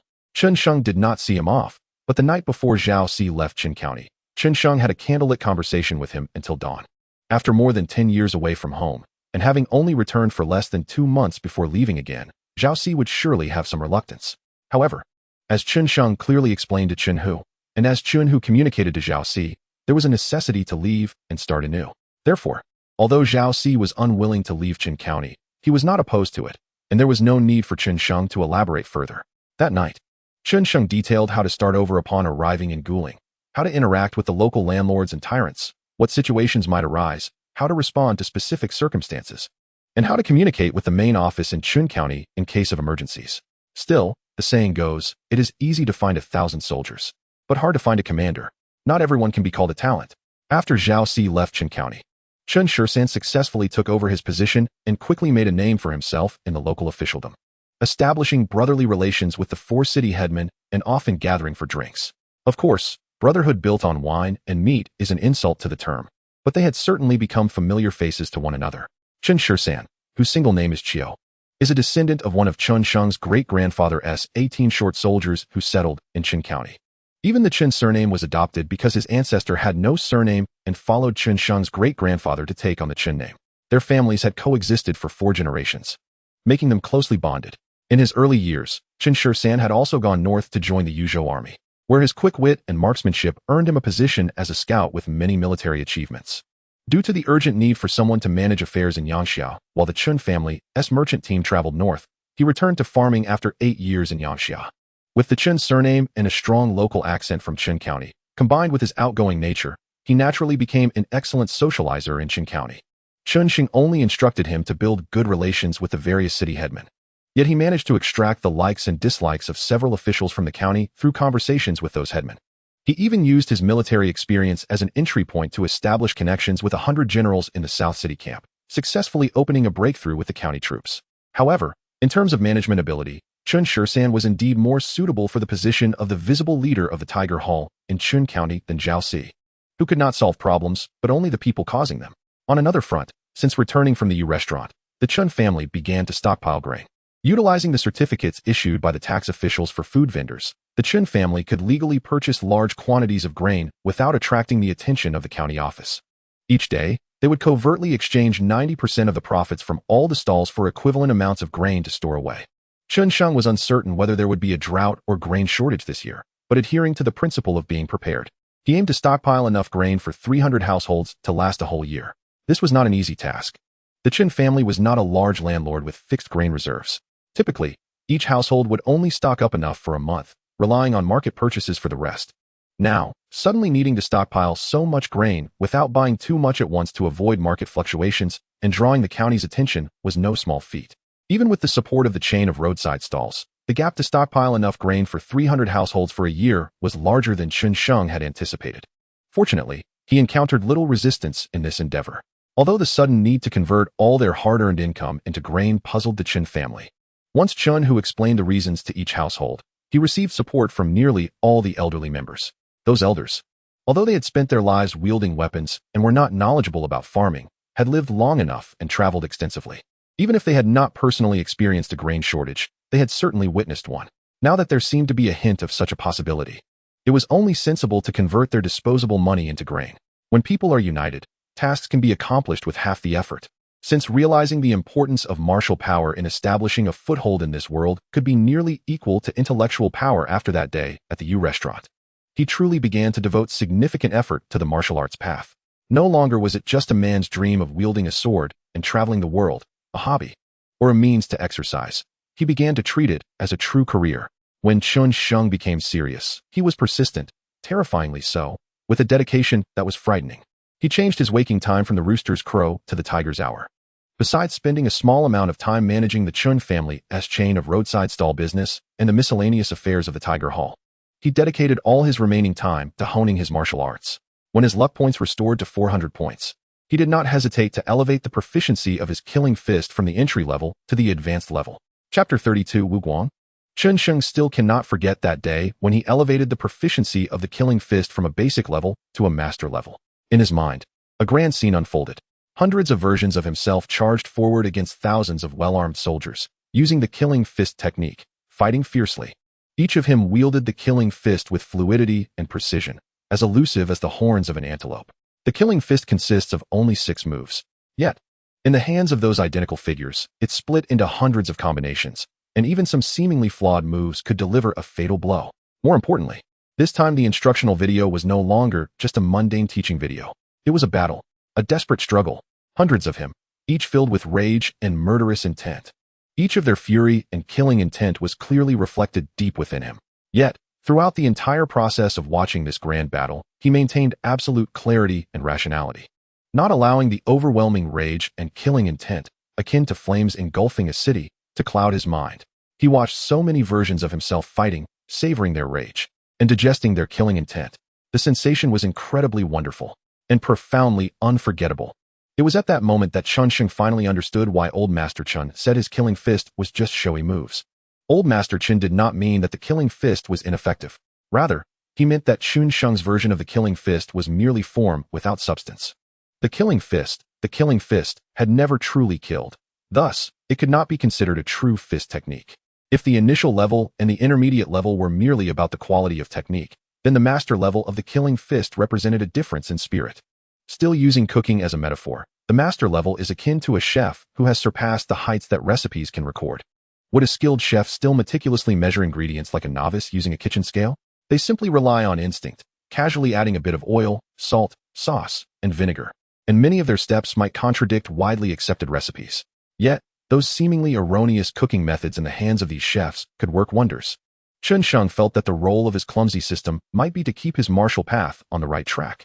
Ever since the proficiency of the killing fist advanced from intermediate to master level, his progress in training his muscles and bones had once again become remarkably efficient. After every session of practice, he would sweat profusely and have to stop to replenish with a large amount of salt water before continuing. It was as if, during his practice, not only were his limbs moving his entire body's muscles and bones, but the chi and blood within him were also like hundreds of mini vibrators, shaking his muscles and bones all over. A single effort yielded double the reward. His appetite also grew day by day. From previously eating 2 small bowls in one meal and having 4 meals a day, it quickly increased to 2 large bowls in one meal and 6 meals a day, with meat in every meal. Otherwise, he would feel anxious and weak. By early May, he suddenly felt as if he had broken through. There was no flash of inspiration from above, nor any external phenomena like a sudden rush of energy. It was just that after one practice session left him exhausted. He recovered particularly quickly, and a sense of confidence inexplicably emerged, so ordinary that even he couldn't believe he had broken through. Until he opened the system panel and clearly saw that the martial realm section had changed from the first level of bone forging to the second level, with the accompanying bonus increasing from 10 points to 15 points. It felt as if it was telling him, a second-level bone forging practitioner can take on 15 first-level ones. Humph, a dignified second-level bone forging practitioner can't even take on 10 first-level ones. This martial path is trash, ruining my youth. After 21 days, Chen Sheng advanced to the second level of bone forging. It took him only 4 or 5 more days than when he advanced from a martial novice to the first level. Fast indeed. On the 3rd day of the 3rd month, Chun Hu, who had not been seen for several days, found Chen Sheng. Upon meeting, he couldn't help but exclaim in shock. "You've advanced to the second level of bone forging?" Chen Sheng, sitting under the shade of a pear tree in a simple jacket and sweating profusely, felt his mood lighten a bit from the unexpected praise and smiled. Didn't he see that coming? Huh? I'm also a martial genius. Chun Hu circled around him in amazement, and when he saw the large water jug and a big plate of sliced jerky under the tree, he couldn't help but ask, "Big brother, you didn't take any tiger wolf medicine, did you?" Chen Sheng rolled his eyes. "Who do you look down on? Do I, Chen Sheng, need to rely on drugs to practice martial arts? I clearly rely on the system, if it were truly achieved through hard practice." Chen Hu gave him a thumbs up. "Then Big Brother's martial talent must rank among the top 3 of all the martial geniuses my second uncle has seen." Top 3? Chen Sheng couldn't help but ask, Has my second uncle seen any more powerful young geniuses than me? It wasn't that he was arrogant, thinking that with the help of the system, no one could compare to him. It was just that Chun, whose status was known, how many talented individuals had he seen? If even he had encountered someone with greater talent, what would that make his clumsy system? Of course, Chun Hu nodded. In the past, when my second uncle led a 10-man team for the Yuzhou army, there was a long-standing commander named Wang Bin, who was about the same age as you are now. But he was already a 6th-level expert in bone forging, a rare opponent among the Yuzhou army's tens of thousands of recruits, and he was indeed a remarkable figure. Oh! Chun Sheng suddenly felt relieved. The Yuzhou army was one of the most notorious violent groups in the entire Great Zhou. It was entirely normal for there to be someone more powerful than him. Furthermore, age does not equate to the same amount of martial training experience among 15-year-old boys. There might be those who had trained for 10 years. And how long had he been practicing martial arts? Not even 2 months in total. By the way, what do you need me for? Chun Sheng invited him to sit down and asked. Chun Hu became serious. 3 things. First, the signs of a grain shortage have appeared, and grain prices have been rising for 3 consecutive days. Chun Sheng frowned and nodded slightly. According to the timeline, it was about right. It was now early summer. The spring plowing period had passed, and whether Chun County's grain yield would be insufficient was something that could be anticipated. The vast Chun County couldn't possibly have only one smart person. Have any grain shops stopped selling? He asked. Chun Hu thought for a moment and shook his head. We went to the grain market and didn't see any shops stopping sales. Chun County was only one place in the Yenzhou region, and grain was one of the most important commodities in circulation. If only Chun County's grain yield was insufficient, it would at most lead to a significant rise in grain prices there.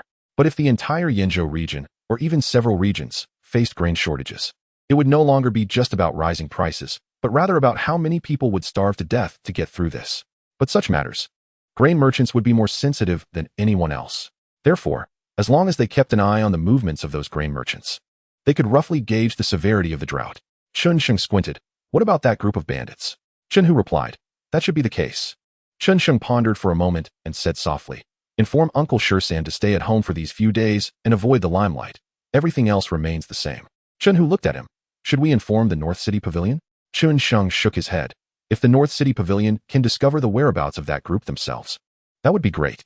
But if they can't find out, we can't poke our noses into this matter again. If we do, it would be like hiding 300 taels of silver in broad daylight. Besides, Uncle Zhao Si is no longer in Qin County. If they can't find someone, so be it. After a moment of silence, Chun Hu sighed. I'm afraid that group won't give up so easily. He didn't understand the twists and turns in Chun Sheng's mind, but he understood the bandits. Chun Sheng, that's why I want Uncle Shursan to avoid them and hope they can recognize the situation a bit. What's the third thing? Chun Hu. In the West Market and South Market, gangs similar to our Menghu Tang have appeared, and there are many unfamiliar faces. We've checked, but we can't trace their backers. So soon?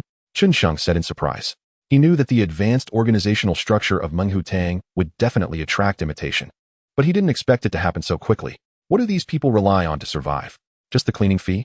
Chun Sheng stood up, clasped his hands behind his back, paced around twice, and shook his head. We can't let these affect our Menghu Tang. You should inform Uncle Shursan and let him send 2 red sticks over to weigh the strength of these gangs. If no one comes to negotiate with us, then sweep them all away. Chun Hu pondered for a moment and asked, just sweep them away, but not take their territory? Chun Sheng thought for a moment. We definitely can't take it all. That would be taboo. But such large pieces of fat meat shouldn't just be left for us to foster opponents. Let's plant a flag in each market. We won't take everything, but we can't let others take it all. Chun Sheng shook his head. I won't go to see it. But has the coach been chosen? Chun Hu, yes. 4 old soldiers from the Yuzhou army. Very few people know they are also from our Qin family. We had Old 13 personally bring a heavy gift to invite them.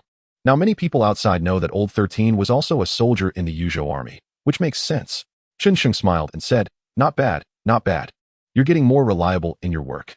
During this time, he was engrossed in honing his martial arts and hadn't inquired about this matter. But Chun Hu's handling met his expectations. Chun Hu stood up and grabbed his collar, lifting him into the air like a chick. You little brat, you've gotten bold.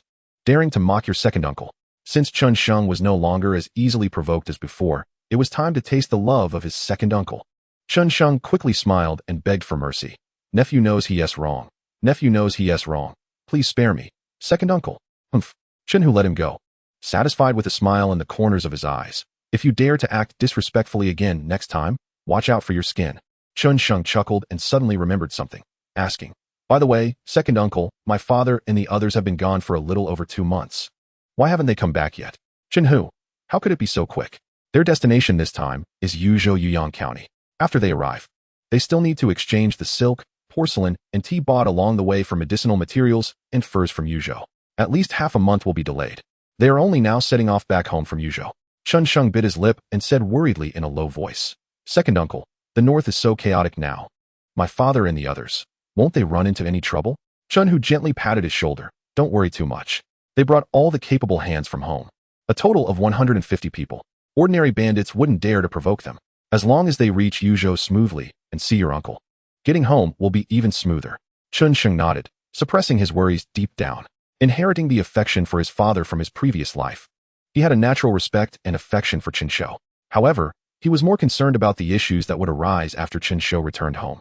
After all, Qin Shou was currently the head of the Qin family. When Qin Shou was away, as the only son of the Qin family, he could act decisively and unilaterally. But once Qin Shou returned, if he still held on to all family matters as he did now, it would seem too disrespectful to his father. Of course, he had no thoughts about the position of the head of the Qin family. With the current modest assets of the Qin family, it was not worth his effort to scheme for. His experiences in his previous life had long since dulled his ambition and drive. He preferred to be a rice bug, living a leisurely life. Now that many things had already been set in motion, he couldn't let go. He had to continue managing them. There could be no errors in any decision-making. Thus, he had to push everything onto a relatively safe trajectory before his father returned home. Only then could he confidently hand over the family's power back to his father after his return and peacefully be his rice bug. By the way, second uncle.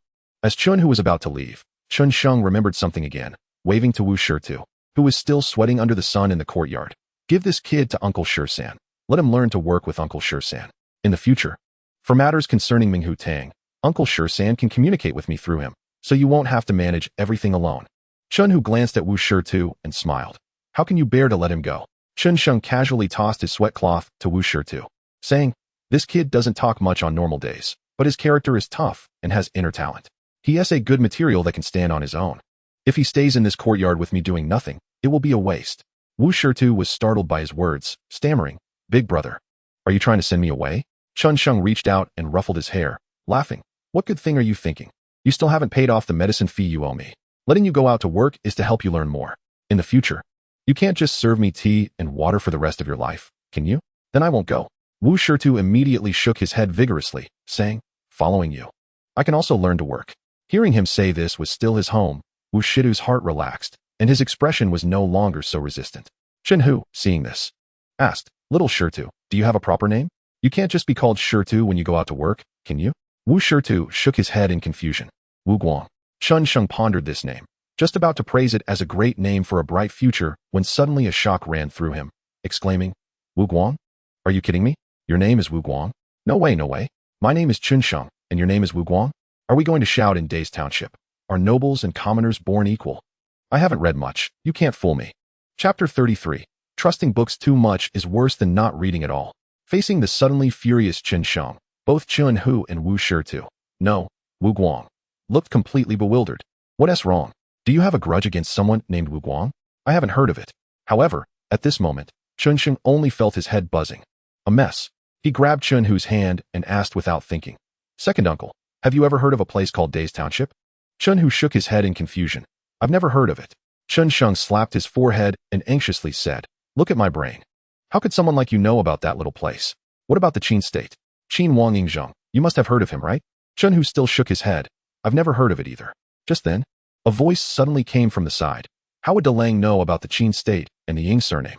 Zhao Qing hesitated for a moment, put down the wooden basin in her hands, and tucked her hair behind her ear. "I also don't know. What I know about the Qin Marquis Ying surname may not be the same as what DeLang is talking about. This is all from hundreds of years ago." Chun Sheng raised an eyebrow. "Hundreds of years? Sister, please tell me more." Zhao Qing thought for a moment and slowly said, "This is something I heard from my elders during ancestral worship when I was still a daughter in my family. My Zhao clan originally also had the Ying surname, but many, many years ago, this branch of my Zhao clan was infected in Zhao City and became Zhao Ho. From then on, taking Zhao as the surname. According to the ancient rules, women follow the surname, men follow the clan name, so I should be called Ying Qing. However, nowadays, regardless of whether it's a son or daughter, they all follow the father's surname, and there are no distinctions in surnames. The Qin state with the Ying surname that you mentioned is of the same ancestor, but a different line. They were once given the Zhao surname along with our branch. But later their ancestors were enfeoffed in the Qin area, and the Son of Heaven commanded them to restore the Ying surname for ancestral worship, which is how the Qin marquis with the Ying surname came to be. Chen Sheng stared blankly at Zhao Qing, who seemed a bit embarrassed, feeling an overwhelming number of wow words stuck in his throat. This is simply unbelievable. He remembered that his father, Qin Shou, once said that Zhao Qing was the daughter of a fallen noble family, but he never expected that Zhao Qing was actually a descendant of the Zhao royal family. And that's not even the main point. The main point is that this world actually has Zhao and Qin. Yes, he can confirm that the Zhao marquis and Qin marquis Zhao Qing mentioned are indeed the Zhao and Qin states from the Warring States period that he knows. This is all thanks to the surname dispute involving the great Emperor Qin, Shi Huang Zheng. He clearly remembers that when he was still a young man, he participated in an online debate about whether Qin Shi Huang should be called Zheng or Zhao Zheng, and even El Zheng. As for El Zheng, let us not mention it, just saying that it's a wild historical claim. The basis for saying that Qin Shi Huang should be called Zhao Zheng is clearly written in his Baidu Baiki entry. Surname Ying, surname Zhao, name Zheng.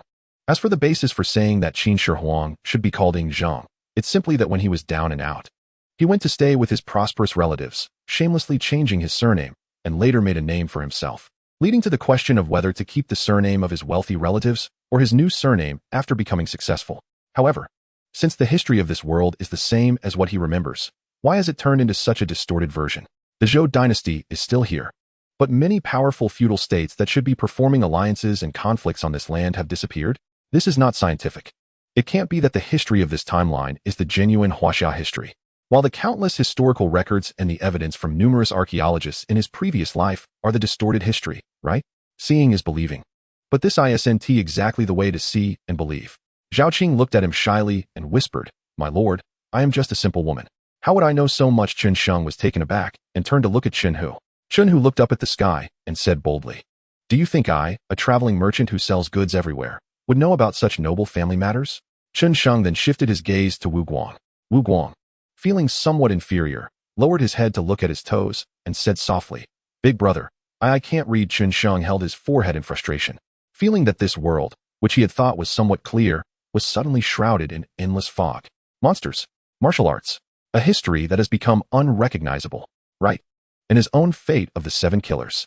Is this a surprise or a shock? Seeing Chen Sheng looking overwhelmed, Zhao Qing stepped forward to hug his head and softly said, like comforting a child, "Don't worry, take your time, think slowly. Don't stress yourself." Chen Hu looked at him in confusion, frowning. "Why are you bothering with these old matters for no reason? Did you eat too much?" Chen Sheng waved his hand. "You don't need to worry about it. This is very important to me. Please, go and invite the most learned scholar in the county to our home. I have many things that I must understand." He had already grown accustomed to Chen Sheng's unexpected behavior, as many facts had proven that Chen Sheng's actions, which he found incomprehensible, were often correct. Wu Guang ultimately followed Chen Hu to the Tiger Hall. The scholar that Chen Hu went to invite had not yet arrived at the Chen family home. Chen Sheng sat alone under the shade of a pear tree, using light salt water instead of wine, drinking 3 pots in a row, running to the bathroom twice, and finally managed to suppress his chaotic emotions. He once again called up the system panel, staring at the words, "Fate, 7 killers," and suddenly let out a light laugh. He finally understood why his system had activated at that time. Chen Sheng and Wu Guang were indeed fated to meet. But so what? History is no longer the history he was familiar with. Even he, who should have relied on farming for a living and only had the leisure to sit on the field ridge and boast with other workers, had become a member of the middle class with a house and land, living a carefree life. Would he still shout out that famous line in Days Township that would echo through the ages? Even the Qin dynasty has disappeared, so would the subsequent dynasty transitions still lead to the Han dynasty? Would the course of history still align with his memories? Instead of being entangled in what has already happened, obsessively searching for the so-called truth of history, it would be better to use his brain, open his eyes, clearly see the present world, and take steady steps. Trusting books too much is worse than having no books at all. He raised the water bowl in his hand, respectfully addressing the setting sun. "Hello, great Zhou. My name is Chen Sheng, from the Chen family, born in the month of Victory." Chapter 34, The Torrent of History. Under the heavy invitation of Chen Hu, that evening, 4 well-known Enlightenment scholars from Chun County, stroking their beards with their grand sleeves flowing, entered the Chun family hall together. They stayed there for the whole night. By the next morning, when the 4 of them exited the hall, they all looked pale, trembling, as if they could collapse at any moment. The 4 old men, like welcoming long-lost friends, tightly grasped Chen Hu's hand, weeping and wailing. Next time there's such a task, Don't look for us again. No matter how much you pay, heaven have mercy. How could these four self-proclaimed learned scholars withstand the bombardment of information from Xianxiang, who had been bombarding them for 30 to 40 years? Learned scholars? Have they read enough characters to combine into half a book of starting from zero? However, managing to overwhelm four old men at once, Xianxiang still gained a lot. From the stammering, piecemeal narration of the four old men last night, he confirmed that the history prior to the early Zhou dynasty was mostly correct. This included the reign of the three sovereigns, the establishment of the five emperors, De Yu controlling the floods, Emperor Qi establishing the great Xia, and Xia Jie likening himself to the sun, leading to his own downfall. The mandate of heaven. The mysterious bird descended to form the Shang dynasty. The tyrant of Shang, Zhou Xian, and Daji, with their wine pools and meat forests, and the punishment of the cauldron. King Wen of Zhou, Ji Chang, evolving the innate 8 trigrams. King Wu of Zhou, GFA, defeating the Shang at Mai and establishing the capital at Haojing. Even the colorful stories of King Mu of Zhou's western expedition to meet the Queen Mother of the West, and King Yu of Zhou's lighting of beacons to entertain the feudal lords were recounted by the four old men with great passion, with saliva flying everywhere. This history, compared to the Huaxia history in Xianxiang's memory, can't be said to be somewhat similar. It was practically identical. The fork in history appeared after the extreme King Zhou Yu, who loved beauty rather than his kingdom. That year, in order to make the beauty Baoxi smile, he used the last beacon tower left by his ancestors as a grand firework to entertain Baoxi, telling a timeless tale of the wolf is coming. Truly a romantic at heart. However, the mischievous child in the fairy tale The Wolf is Coming ultimately met his end in the wolf's belly.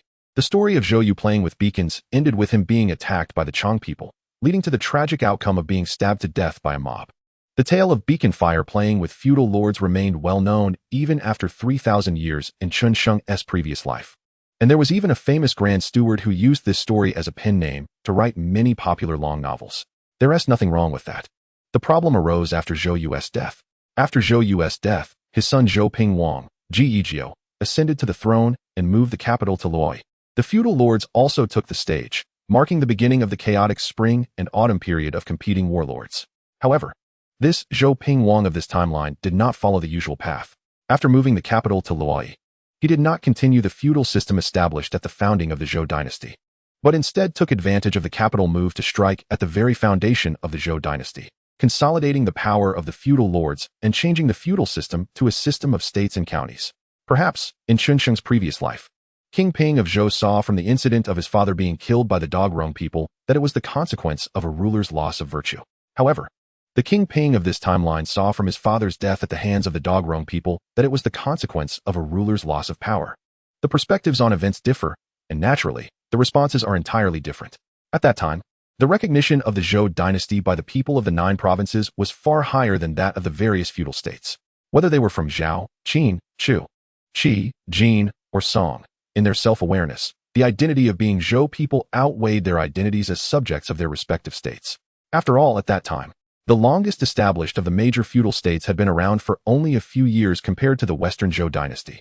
And when the Zhou dynasty had just moved its capital to Luoyi, the brilliance of the Zhou emperor was not something the feudal lords could compare to. In summary, after losing the capital, having his father killed, and being forced to flee to Luoyi, which was then a remote and impoverished place, King Ping of Zhou, with just 5,000 remnants of defeated soldiers, went on expeditions north and south, determined to rectify various grievances, and in the end, he actually succeeded. He truly relied on those 5,000 remnants to overturn all the ambitious feudal lords who were unwilling to cede power, miraculously completing the unification of the 9 provinces. Completing the unification of the 9 provinces was not the end of it. The real spectacle came afterward. After King Ping of Zhou quelled the last rebellious feudal state, Yan, and returned victorious, he first issued a series of policies to strengthen central authority, such as unifying scripts, roads, and measurements. Then came the Promote Kindness Edict, which gradually reduced those obedient lords who followed him in unifying the 9 provinces into fallen nobles.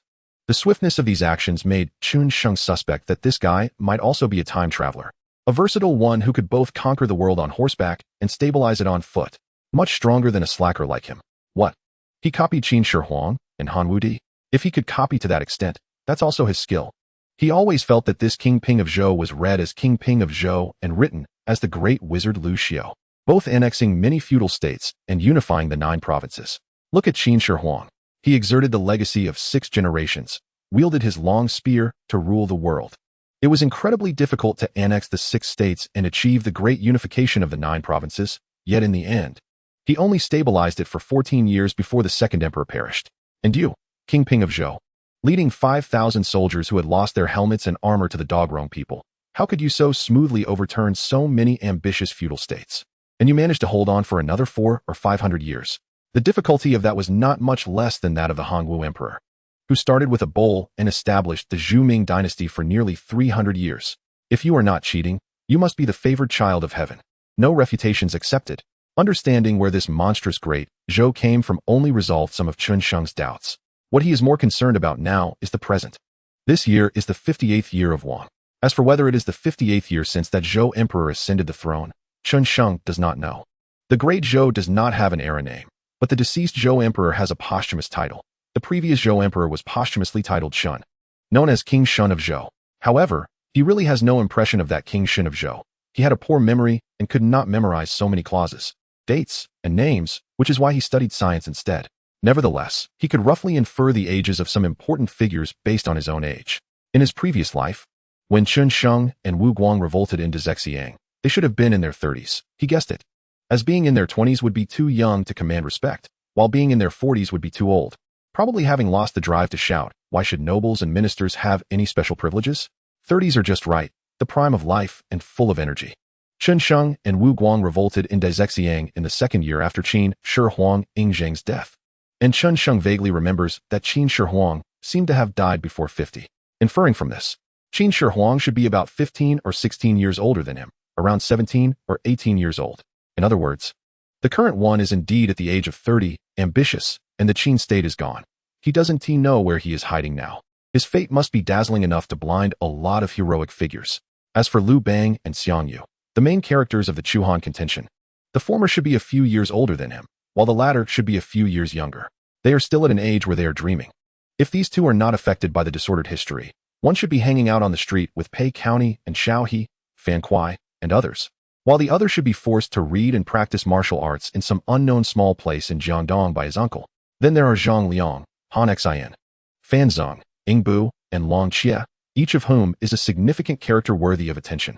Thinking of this, Chen Sheng couldn't help but scratch his head until sparks flew. What does it mean that one regrets not having enough knowledge when it's time to use it? This is it. Clearly, history books record it clearly. Not only have you read them, but you also memorized them. Clearly, dramas and movies have played it over and over again, and you even drooled over Liu Tianxin's version of Yu-Ji. Yet you just can't remember. Can you be angry about that? Chen Sheng's interest in these figures stems both from the allure of celebrity effect and from his instinct to grasp something familiar in the historical tide as a lifeline for survival. However, based on his own fate of having the 7 killers governing his life, combined with the actual environment of the current chaotic world, he vaguely felt that the great hand of fate that could change the course of history might have already begun to pull the strings to rectify the chaos. In any case, he absolutely will not shout that one cry in Zhexiang. Whoever wants to shout can shout. From today on, Zhexiang is to him like Le Fengpo to Pang Tong. From now on, even if he has to take a detour of 1,000 miles, he will never step into that cursed place. Moreover, no matter what, he will never sit and wait for death. In his 2 lifetimes, aside from illness, nothing else has ever controlled his fate. His life can only be grasped by himself. Even if he loses, he must lose clearly and willingly. Want to randomly put him on stage? Impossible. Even if Jesus came, he couldn't do it. That's what Qin Sheng said. Chapter 35 Li Family. Day 6. East City. Menghu Martial Arts Hall. The horse stance must be steady, and strength arises from the ground. Go. A group of young men in short jackets were practicing boxing under the scorching sun, following the guidance of a burly man with a strong build. Meanwhile, Wu Guang, also dressed in a short jacket, was practicing killing fists on the side, with hot air escaping from his pores, forming visible white mist, indicating he had already advanced to the first level of bone tempering. Suddenly, he paused his movements and expressionlessly looked at a rugged man sneaking along the wall, trying to erase himself from the martial arts hall. Wu Guang walked over and quietly watched him. 13th uncle, are you going out for drinks again? Before the matter of the yellow turban bandits was resolved, the main hall of the Menghu Hall was temporarily moved from North City Chang'an to East City. This was to distinguish the relationship between Chen Xiao and Zhao Shan, and it also served as a disguised signboard for the Menghu Hall. As for the Menghu Hall at Chang'an, it was handed over to Chen Hu, temporarily serving as one of the granaries for the Chen family. Chen Xiao swallowed and forced a smile. This, sure to, look, 13th uncle has been stuck here for 3 or 4 days, and nothing has happened. Perhaps those bandits have already left Qin County. Just let 13th uncle go out for a drink. If this continues, 13th uncle will go crazy. His social anxiety stems from his generous and bold nature, but also because he truly has a drinking problem. And it's that kind of addiction where he likes to call friends to drink until dawn. Since Chun Hu handed Wu Guang over to Xianxiao, Xianxiao has kept him by his side to familiarize himself with the affairs of the Tiger Hall, publicly promoting Wu Guang as a former comrade in arms of the military. He regards him as a nephew. No way. Wu Guang shook his head. My elder brother and second uncle have entrusted me to look after you. Until they say you can go out, you cannot go anywhere. Xianxiao frowned. You brat, why are you so honest? Chen Eru is your uncle. Am I not your uncle too? Wu Guang looked at him expressionlessly. Regardless of what you say, it's impossible to let you go out today. At that moment, a man wearing short clothes and straw sandals from the Tiger Hall hurried in, presenting a roll of cloth to Xianxiao. Hall master, someone has sent a letter, specifically requesting that you open it yourself. Xianxiao glanced at the tightly woven, snow-white cloth with subtle patterns in the straw sandals' hands, and exclaimed, which family spendthrift is using such good fabric as a bamboo slip? Seeing Xianxiao frown after glancing at the cloth, Wu Guang couldn't help but curiously look at it, but he couldn't read, so he asked, 13 uncle, what does the letter say? The Li family invites you, 13 uncle, to dinner at the Yuyang restaurant in the South City tomorrow night. It's strange, we have no ties with the Li family. Why would they invite us for drinks out of the blue? Although he loves wine, he knows not all wine can be drunk. The Li family? Wu Guang murmured, thinking for a moment, and suddenly whispered, 13 uncle, have you forgotten? Didn't we just raise a flag in the South Market a few days ago? What does this have to do with the Li family? We haven't meddled in their business. Xianxiao muttered something and suddenly thought of something. Are you saying that the rabble we swept away are people from the Li family? No way. The Li family is so big. Do they really care about our little tricks? Wu Guang nodded. I remember. My brother said before that the idle men on the streets of South City and West City probably have someone backing them. Since it was said by Big Brother, Xianxiao put away the cloth and frowned. Then this matter can't be wrong. Now that we've swept away their people, and they still invite us to drink, do they want to treat us to a knife? Wu Guang pondered for a moment and said quietly, perhaps they also haven't figured out who we are behind the scenes. He stuffed the cloth into Wu Guang's hands and said. Wu Guang hesitated, looking at Xianxiao, and didn't move. Seeing this, Xianxiao said irritably, what's wrong? Don't you trust 13 uncle? Xianxiao rubbed his forehead, both angry and embarrassed. Xianxiao casually asked, who is the visitor? If it's about business, let him find the local incense master. There's no need to see me. The straw sandal replied. The visitor is unwilling to say, only that there is something important to discuss with you. Xianxiao suddenly frowned, his gaze fierce as he shouted, you dare to report without knowing who the person is? How much silver did you take from him? The Tiger Hall straw sandal was frightened and hurriedly bowed. I know I was wrong. I took 10 coins from that person. Scoundrel. Xianxiao was furious. 10 coins, and you dare to bring an unknown person to see me? Has your monthly allowance been cut? Before he finished speaking, he stepped forward, kicking the straw sandal's shoulder and sending him to the ground. Hall master, calm down. Wu Guang hurriedly stopped Xianxiao, who was about to chase after the straw sandal, and turned to the trembling straw sandal on the ground, shouting, hurry up and roll away. Go find your brother to take your punishment. Yes, yes, yes, thank you, Hall master, spare my life. The straw sandal got up, gratefully glanced at Wu Guang, and quickly retreated. After he disappeared, Xianxiao gently brushed Wu Guang's hand away and praised. That was a good favor you sold. Wu Guang sighed in relief. It's all thanks to 13 uncle's care. Xianxiao patted his shoulder. I'll go see who the visitor is. Wu Guang nodded. 13 uncle. Be careful. Don't let your guard down. Xianxiao smiled. We have no less than 50 skilled hands around this hall. As long as the county office doesn't come after us, who can do anything to us here? Chapter 36. Fighting with others is incredibly fun. The Li family? Chen Sheng casually tossed the sweat towel he used to wipe his sweat onto the table and turned to Wu Guang, who was standing below. Why are you standing there? Sit down and talk. Saying this, he picked up the water jug on the table and took a big gulp. Facing his completely unreserved attitude, Wu Guang felt warm in his heart. He sat down in a chair and said, both 13 uncle and I believe that the idle men we swept in South City and West City recently are backed by the Li family. This is the main party coming to us. Burp. Chen Sheng put down the jug, satisfied, and let out a burp, then smiled. Did you think of this? Or did 13 uncle? Wu Guang, 13 uncle thought of it. Chen Sheng chuckled, not probing further, and instead said, not putting all the eggs in one basket is indeed a common practice for big families. But I really didn't expect it to be the Li family. Wu Guang thought for a moment and said, Big brother, has the Li family already noticed something? Chen Sheng pondered for a moment, then shook his head. They shouldn't have. if they had already traced it back to us. This invitation wouldn't have been sent to 13 Uncle, but directly to me. He felt that this could likely also be a sign of chaos approaching. He never thought of himself as the only clever person in the world. The Leaf family is large, and their information channels are certainly broader than his. What he could see, there would naturally be someone in the Leaf family who could see as well. But he couldn't say this to Wu Guang. It wasn't a matter of whether he trusted Wu Guang or not. It was about keeping plans secret. Once spoken of, it could no longer be considered secret. Wu Guang. So will 13 Uncle go to this banquet? Go.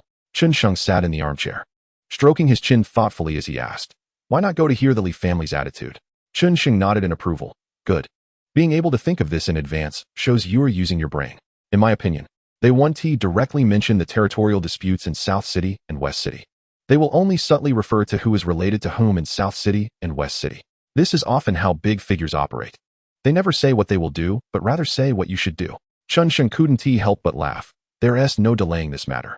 With the Leaf family's status in Qin County, to lower themselves to talk to 13 Uncle already expresses their strong attitude. If we pretend to be foolish, they might act ruthlessly. Wu Guang unwillingly said. Then we can't just let them take South City and West City for nothing, right? The accounts from both cities. I heard from that Hong Gun, reported quite a few silver coins. After pondering for several moments, Chen Sheng sighed softly and said, circumstances are stronger than individuals. If we have to take a step back, then we will. Our family is currently not qualified to compete with the Li family. It's a pity. If these people were a bit slower, if I had 2 more months to develop, even if they personally came, we wouldn't be so passive. With the current strength of the Qin family, he wasn't afraid of a big family like the Li family playing rough with him. But in terms of official relationships, the Qin family is far behind a family like the Li family. After a pause, he continued, but even if we yield, there are conditions to yielding. You pass these words on to 13 Uncle for me. First, the merchants and vendors who have paid cleaning fees to our Tiger Hall in South City and West City cannot be touched. This is the rule of our Tiger Hall and also our bottom line. If this line is crossed, we will view it as the Li family officially declaring war on us. At that time, even if the fish dies, the net will definitely break. Second, our Tiger Hall will open a martial arts school in both South City and West City. And we ask them to take care of it and not let any unpleasant incidents happen. Hearing these seemingly harsh conditions, Wu Guang worriedly said in a low voice, Big brother, will they agree to this? Chen Sheng chuckled leisurely. Since they are willing to come out and talk, they will agree. Just like you said, they don't know yet that behind the Tiger Hall is our Qin family, right? Chen Sheng was astonished. Aren't we leaving after eating? Today, your sister-in-law was lucky and snatched a piece of delicious beef in the northern city, stewing a big pot of it. It smells so good. As he spoke, he waved to Chen Sheng and quickly headed toward the hall's exit. Just as he was about to leave, he couldn't resist the temptation of the beef and shouted toward the kitchen, Sister-in-law, save me a piece of beef, okay? Chen Sheng watched Wu Guang disappear outside the door, pondering and murmuring softly, is this the potential of a historical figure? When Wu Guang was still called Wu Shitu, he felt that this kid had talent. Back then, Wu Shitu and a group of young lads from the Qin family's caravan were learning the killing fist from him. He taught everyone equally, without holding back, just because Wu Shitu wasn't a member of the Qin family caravan. However, other Qin family youths often needed 5 or 6 repetitions to barely learn a stance, and none could keep up with his teaching pace. Most of them would abandon martial arts the moment they left the Qin family, their minds filled with play. After all, they were all children who had not received systematic education, and their ability to accept and learn new things was indeed very slow. On the other hand, Wu Guang often only needed him to teach 2 or 3 times to grasp the gist, and he could even deduce some subtle techniques on his own. His perseverance also far surpassed that of the other Qin family children. When he was still in the Qin family, it was often Chen Sheng who had to tell him to take a break. Otherwise, he could really practice from morning till night. Being someone who could think and persevere, he could make a name for himself wherever he went. After knowing that Wu Shitu was indeed Wu Guang, the Wu Guang from history, Chen Sheng naturally observed him more closely. Wu Guang's displayed perspective and observational skills indeed surprised him. Although Wu Guang often still had immature thoughts typical of his age, those would be compensated for as he grew older, gaining more experience and a broader vision. Wu Guang's temperament might stem from his impoverished upbringing or from his experience of being gravely ill and relying on his grandfather to kneel and beg for medical treatment. But regardless of the reason, he had already formed a cautious, diligent, and opportunity-seizing soul temperament. The easiest thing for a person to form is their soul's temperament, and the hardest to change is also this temperament. Typically, what determines the heights of a person's achievements is precisely this soul temperament. In Chen Sheng's current view, Wu Guang was the only one among the Qin family who had the potential for greatness. As for the others, Unless they had some experience that could significantly change their worldview, they were just average. If even Wu Guang was this outstanding, how exceptional must those historical figures who left a significant mark have been? Chun Sheng raised the water bowl in his hand, drank it in one gulp, and stood up, striding toward the courtyard. This world is indeed becoming more and more interesting. Chapter 37. The Seven Killing Sword. He saw Chun Xiao kneeling in the main hall, lost in thought, playing with 2 gold ingots the size of eggs in his hands. A strong scent of money hit him hard, almost blinding him. Uncle 13. He called softly. My brother said that the Li family's wine can be eaten. Wu Guang recounted Chun Sheng's instructions in detail, but during the retelling, his gaze kept unconsciously glancing at the 2 gold ingots in Chun Xiao's hand. This was the first time he had seen so much money in his life. After finishing the retelling, he couldn't help but ask, Uncle 13, did someone come by just now? Chun Xiao, who was seriously listening to him and lost in thought, smiled slightly and casually tossed the 2 gold ingots to him. Wasn't it the person who came to report when you left? Wu Guang fumbled to catch the 2 gold ingots, and the moment they landed in his palm, fine sweat soaked into his palm. Each of these gold ingots weighed about a pound, but in Wu Guang's hand, they felt heavier than the stone lock used for strength training. What did that person come for, to put down such a heavy investment? He couldn't help but ask. 1 tael of gold is equivalent to 10 taels of silver. These 2 gold ingots are worth at least 200 taels of silver. That's almost equivalent to a month's cleaning fee for the whole city. We were just pondering this matter. Chun Xiao leaned to one side, propped up one leg, and with a squint in his eyes, said, the visitor only said they wanted to do some small business here in Qin County and asked us to help cover for them. We felt it was inappropriate. But since he took the initiative to send us gold, we can't just push him away, can we? A shady business? Wu Guang glanced at the 2 gold ingots in his palm and suddenly felt as if they had sharp teeth. Uncle 13. This money might be a bit too hot to handle. Chun Xiao grinned, a fierce look on his face. Hot to handle is a matter for later. Anyway, the gold is already in our hands. How could we let it go now? Wu Guang, seeing his expression, knew it was useless to argue. So he sighed and returned the 2 gold ingots to him. Didn't you ask about the visitor's identity? Chun Xiao. I asked, but he wouldn't say. We tried to use some hints, and it turned out he was indeed involved in a no-capital business. But what puzzles us is that I used 3 different hints, including those from the bandits around Qin County, the bandits in Jizhou, and the horse thieves from Yuzhou. Logically, besides families like ours who travel around, no one should understand so many hints, but this person understood them all. This is indeed quite strange. He grinned, but there was not a trace of humor in his eyes. If something big happens, should we ask Delang? Wouldn't he be annoyed by us all day long? Chun Xiao waved his hand decisively. This matter has already been considered by Uncle 13. We take the money and do the business. But how we do it also has to be discussed. First, we won't let our people have any dealings with them, allowing them to operate in our territory while pretending not to see them. This way, if they act carelessly and attract trouble, it won't affect us. Secondly, we will send a few people to keep an eye on their operations. If officials come, we will inform them in advance. Whether they can handle it or escape depends entirely on their own abilities. In this way, we can say we took the money and did the business. He knew this matter was suspicious, but they were offering too much. Wu Guang instinctively felt something was off, but hearing Chun Xiao speak so reasonably, it seemed like his older brother was acting with clear logic and careful planning, so he felt he should trust him, since Uncle 13 has a plan. I want to say more. As for tomorrow's banquet, tomorrow, you will go with us. Chun Xiao said without hesitation. I have heard about the reputation of the Li family since I was young. Now I will finally see how capable the Li family really is. Wu Guang bowed. How could I refuse the order? The next day, in the evening, Chun Sheng sat on the steps in front of the hall, resting his chin on one hand, staring at the system panel in front of his eyes. Name, Chun Sheng. Fate, 7 killing command. Fortune points 100000. Frozen. Identity, the only son of the Chun family merchant in Chun County, Chun Prefecture, Great Zhou, and the master of the Tiger Hall in Chun County, Great Zhou, the only son of the Chun family merchant in Chun County. Fortune points 240. Master of the Tiger Hall in Chun County. Fortune points 350. Martial arts realm. Bone refining 2nd level. Fortune points 15. Martial arts technique. Killing fist mastery. Peak. 800 fortune points. Martial arts skills. Killing fist beginner. Entry level. 500 fortune points. 7 killing sword not yet started. Beginner. 300.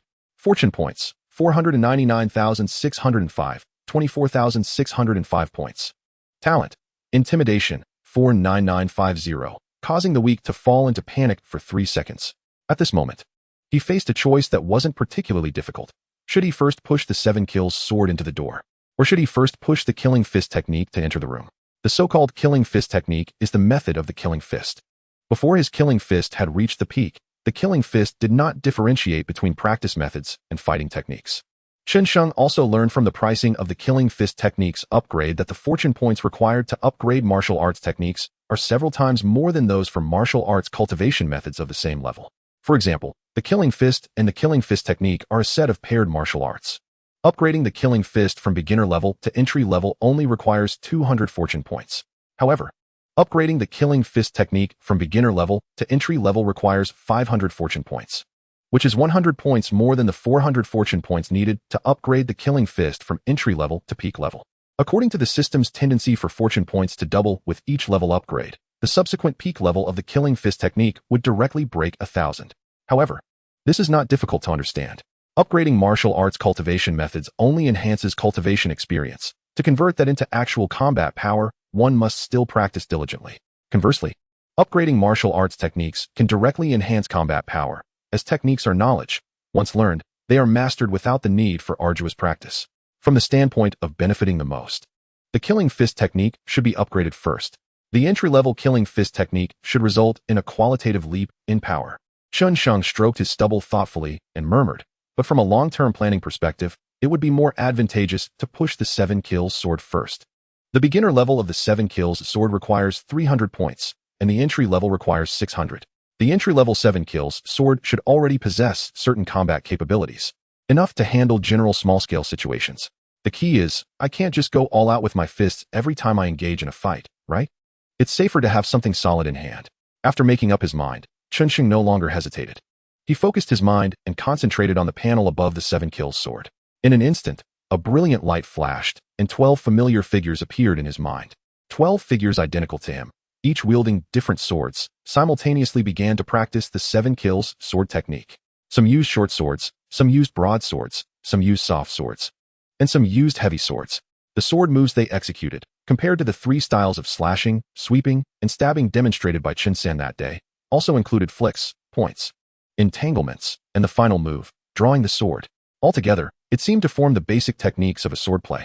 However, this swordplay emphasizes intention over technique. From the perspective of the moves and techniques alone, each move of the 7 kills sword is full of flaws, akin to a child's play with bamboo sticks. But when combined with special techniques of blood and energy bursts, and unique methods of building momentum, each move can unleash tremendous power. For example, the strike takes the life-threatening energy of burning both jade and stone, putting all remaining strength into one move. Either you die, or I die, or we both perish. Another example is the stab, which embodies the peril of walking a tightrope over a sheer cliff. Danger to the person, danger to the sword. Attacking the enemy when they are unprepared, striking in a split second. Among the 7 moves of the 7 kills sword, the most complex and also the purest is the draw sword kill. This move symbolizes the first ray of sunlight breaking through the night at dawn. Can you tell who sees that first ray of dawn first, you or the dawn entering your eyes? It may be hard to say clearly, but in the draw sword kill, the enemy sees your long sword first, and the long sword strikes at the enemy's vital point first. Who can block the first ray of light that pierces their eyes at dawn? Extreme speed, extreme sharpness, taking the enemy's life in an instant. This is also why, in terms of the sequence of sword techniques, the draw sword should be the first move, yet the 7 kills sword places it as the last. Because this move is too difficult. The requirements for swordsmen are too high. Only those who are truly dedicated to the sword, the absolute top swordsman, can reach this pinnacle. Xianxiang watched as the 12 figures performed swordplay, various realizations merging in his heart like spring rain, bit by bit, thread by thread, until the 12 shadows merged into one. 12 swords of different forms combined to create an 8-sided Han sword. Long enough, heavy enough, sharp enough, swift enough, and dignified enough, the 8-sided Han sword. Xianxiang knew that he had entered the realm of the 7 kills sword. Chapter 38, Family Business. Ding ding dang dang. The sound of the cow cart's bronze bell stopped outside the Chen family's gate. Zhao Qing heard the sound and walked out from the kitchen. Wiping her wet hands on her apron as she asked, "Is that you, sure to? Have you had a late-night snack? I left some steamed buns in the pot for you." Wu Guang, holding a copper box, respectfully bowed to Zhao Qing, saying, "Thank you, sister-in-law, but I've already eaten."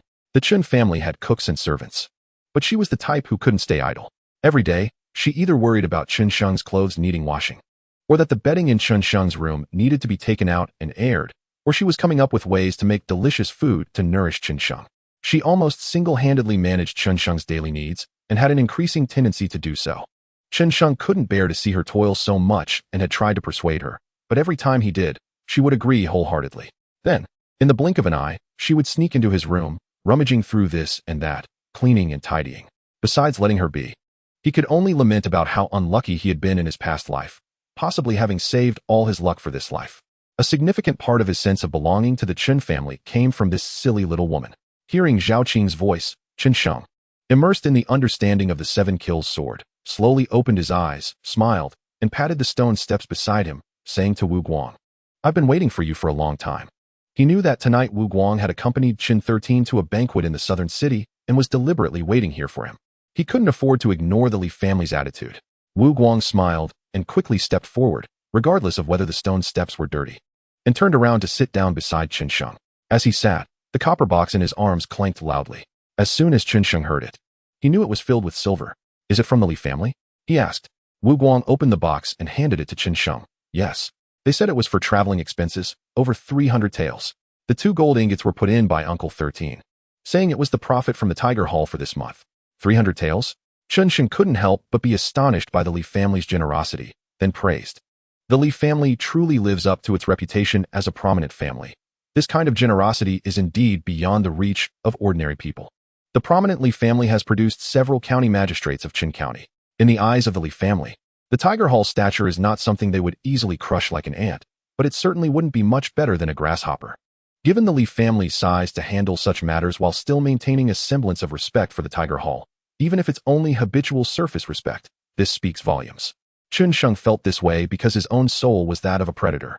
If he didn't possess such a soul, he wouldn't have been able to rise from an 18-line county town to establish a foothold in the business world of the Magic City. Although he later enjoyed years of wealth and luxury, that time was not enough to wash away the inherent fierceness and hostility of a predator. It merely made him appear more peaceful, seemingly harmless at first glance.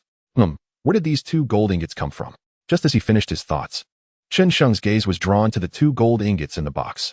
It is well known that the precious metals in the Great Zhou are mostly concentrated in the hands of noble families, while common people mostly circulate copper coins. Silver is somewhat better. Although it is rare, there is still some in the market. As long as one is willing to spend time, they can always collect a pile of broken silver pieces filled with bite marks and melt them into shiny snow-white silver. However, gold is a different story.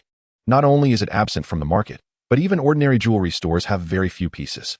The Great Zhou does not have banks or similar institutions where one can exchange silver for an equivalent amount of gold. When Xianxiang asked about it, he naturally would not hide anything and quickly recounted yesterday's events in detail. After hearing this, Xianxiang reacted just like Wu Guang did yesterday. He frowned, feeling that these 2 gold ingots were too hot to handle and that Xianxiao should not have accepted them. That person's identity must pose a significant problem. The Min Tiger Hall, being delicate, should not be involved in such a high-risk industry. After all, Xianxiao is his elder. Even though the truth is that Xianxiang is the actual leader of the Min Tiger Hall, and Xianxiao is merely a puppet placed in the open to attract fire, Xianxiang cannot bring this fact to light, as it would be too hurtful. The Qin family is a family business. Many things cannot be evaluated solely in terms of profit and loss, but must also consider relationships. Managing the Qin family with a modern corporate management approach would lead to ruin. Uncle 13 handles affairs with great caution. After pondering for a moment, Xianxiang affirmed Xianxiao's merits. "I already know about this matter. Tomorrow, you go to the Min Tiger Hall and remind Uncle 13 that this issue needs to be handled with more caution. It's best that our people at the Min Tiger Hall do not have any direct contact with these individuals. Even if Uncle 13 still wants to collect money, he must think of a more discreet way. Ideally, even if these people fall into trouble and implicate our Min Tiger Hall, they should not be able to find any concrete evidence to raid us. If that cannot be achieved, then this matter ends with these 2 gold ingots. From now on, no matter how much silver these people send over, we must not accept any more." After a pause, he softened his tone and said quietly, "Sure to. Keep an eye on this matter for me. Inform me promptly of any changes, and do not tell Uncle 13 that I am monitoring this." Wu Guang nodded without hesitation. "Yes, big brother. What about these 2 gold ingots?" Xianxiang smiled. "Just tell Uncle 13 that they have fallen into our hands. We certainly cannot push them out. Tomorrow, I will invite second uncle over to use these 2 gold ingots to make a set of jewelry for your sister-in-law." As he spoke, he called up the system panel in his heart and took a glance. He saw that the identity column of the Chun family's only son had seen an increase in fortune from 240 points to 290 points. and the total fortune point limit had risen from 605 points to 655 points. 500 taels of silver gives 50 fortune points? Nicely done, my big treasure. Hearing this, Wu Guang chuckled and nodded. Then these 2 gold ingots are a bit lacking. They don't match my sister-in-law. Chun Sheng laughed and patted his shoulder. Standing up, there will be more to come. Let me see your progress in martial arts today. Chapter 39, The Eight-Faced Han Sword. May 15th, clear skies. Today, Chun Sheng felt that his vital energy seemed to be in flux. He had started practicing the killing fist diligently since the Hour of the Tiger, but by noon, not only had he failed to smoothly break through to the 3rd level of bone forging, but the fluctuation in his vital energy also gradually subsided. He reckoned that it was probably because his martial arts realm had improved too quickly and his body couldn't keep up, so he needed to accumulate some more time. After noon, Chen Hu walked into the Chen family carrying a half-person high long wooden box. From a distance, Chun Sheng saw the long box in his hand and knew that his custom-made 8-faced Han sword had arrived. He joyfully set down his bowl of water and hurried to meet Chun Hu. Second uncle, is this my sword? Chun Hu tossed the long box to him, grumbling in pain.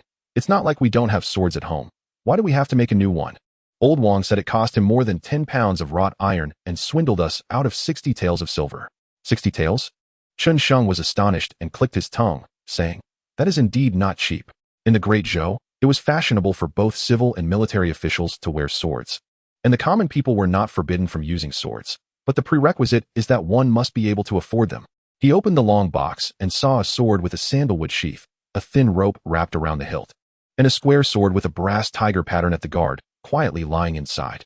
At first glance, he fell in love with this long sword and could not wait to take it out and draw it from its sheath.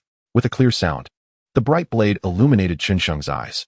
He held it upright and saw the water wave pattern clearly visible on the blade, which had been finely polished. With a slight tilt of the blade, the sharp edges became apparent. Counting them, there were 3 edges on one side, with a wide spine and a narrow blade, all meticulously ground by hand, exactly as he had sketched for the 8-faced Han sword.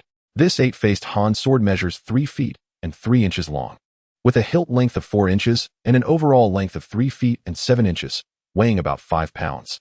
Almost as high as Chun Sheng's lower ribs when standing. The weight is just right. However, this length is actually not very suitable for Chun Sheng to use at present. A well-fitting long sword should be at the height of a swordsman's waist for a smooth draw, but it doesn't matter. He is currently in a growth spurt, and when he grows a bit taller, it will be just right. Chun Sheng casually performed a sword flourish, carefully feeling the sensation of the blade cutting through the air and the shifting balance of the sword. The results pleased him greatly. The blade cut through the wind smoothly, and the center of gravity remained within 3 inches of the guard, without that feeling of being about to slip from his hand while in motion. In recent days, he had also tried using a sharp sword to practice the 7 kills sword, but that sword was simply too heavy, suitable only for practicing the chopping and horizontal killing techniques of the 7 kills sword, while the other 5 techniques had a strong sense of resistance. It was far less smooth than this 8-faced Han sword. Good sword, good sword. It's worth the price. Chun Sheng happily sheathed the sword, the motion precise and fluid, as if he had been practicing swordsmanship for months. Watching from the side, Chun Hu, who was puffing on a water pipe, couldn't help but twitch at the corner of his eye. By the way, there is one more thing.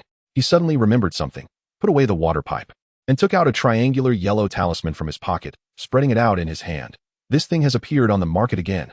Frowning, Chun Sheng took the yellow talisman and opened it, recognizing it as the safety talisman he was wearing.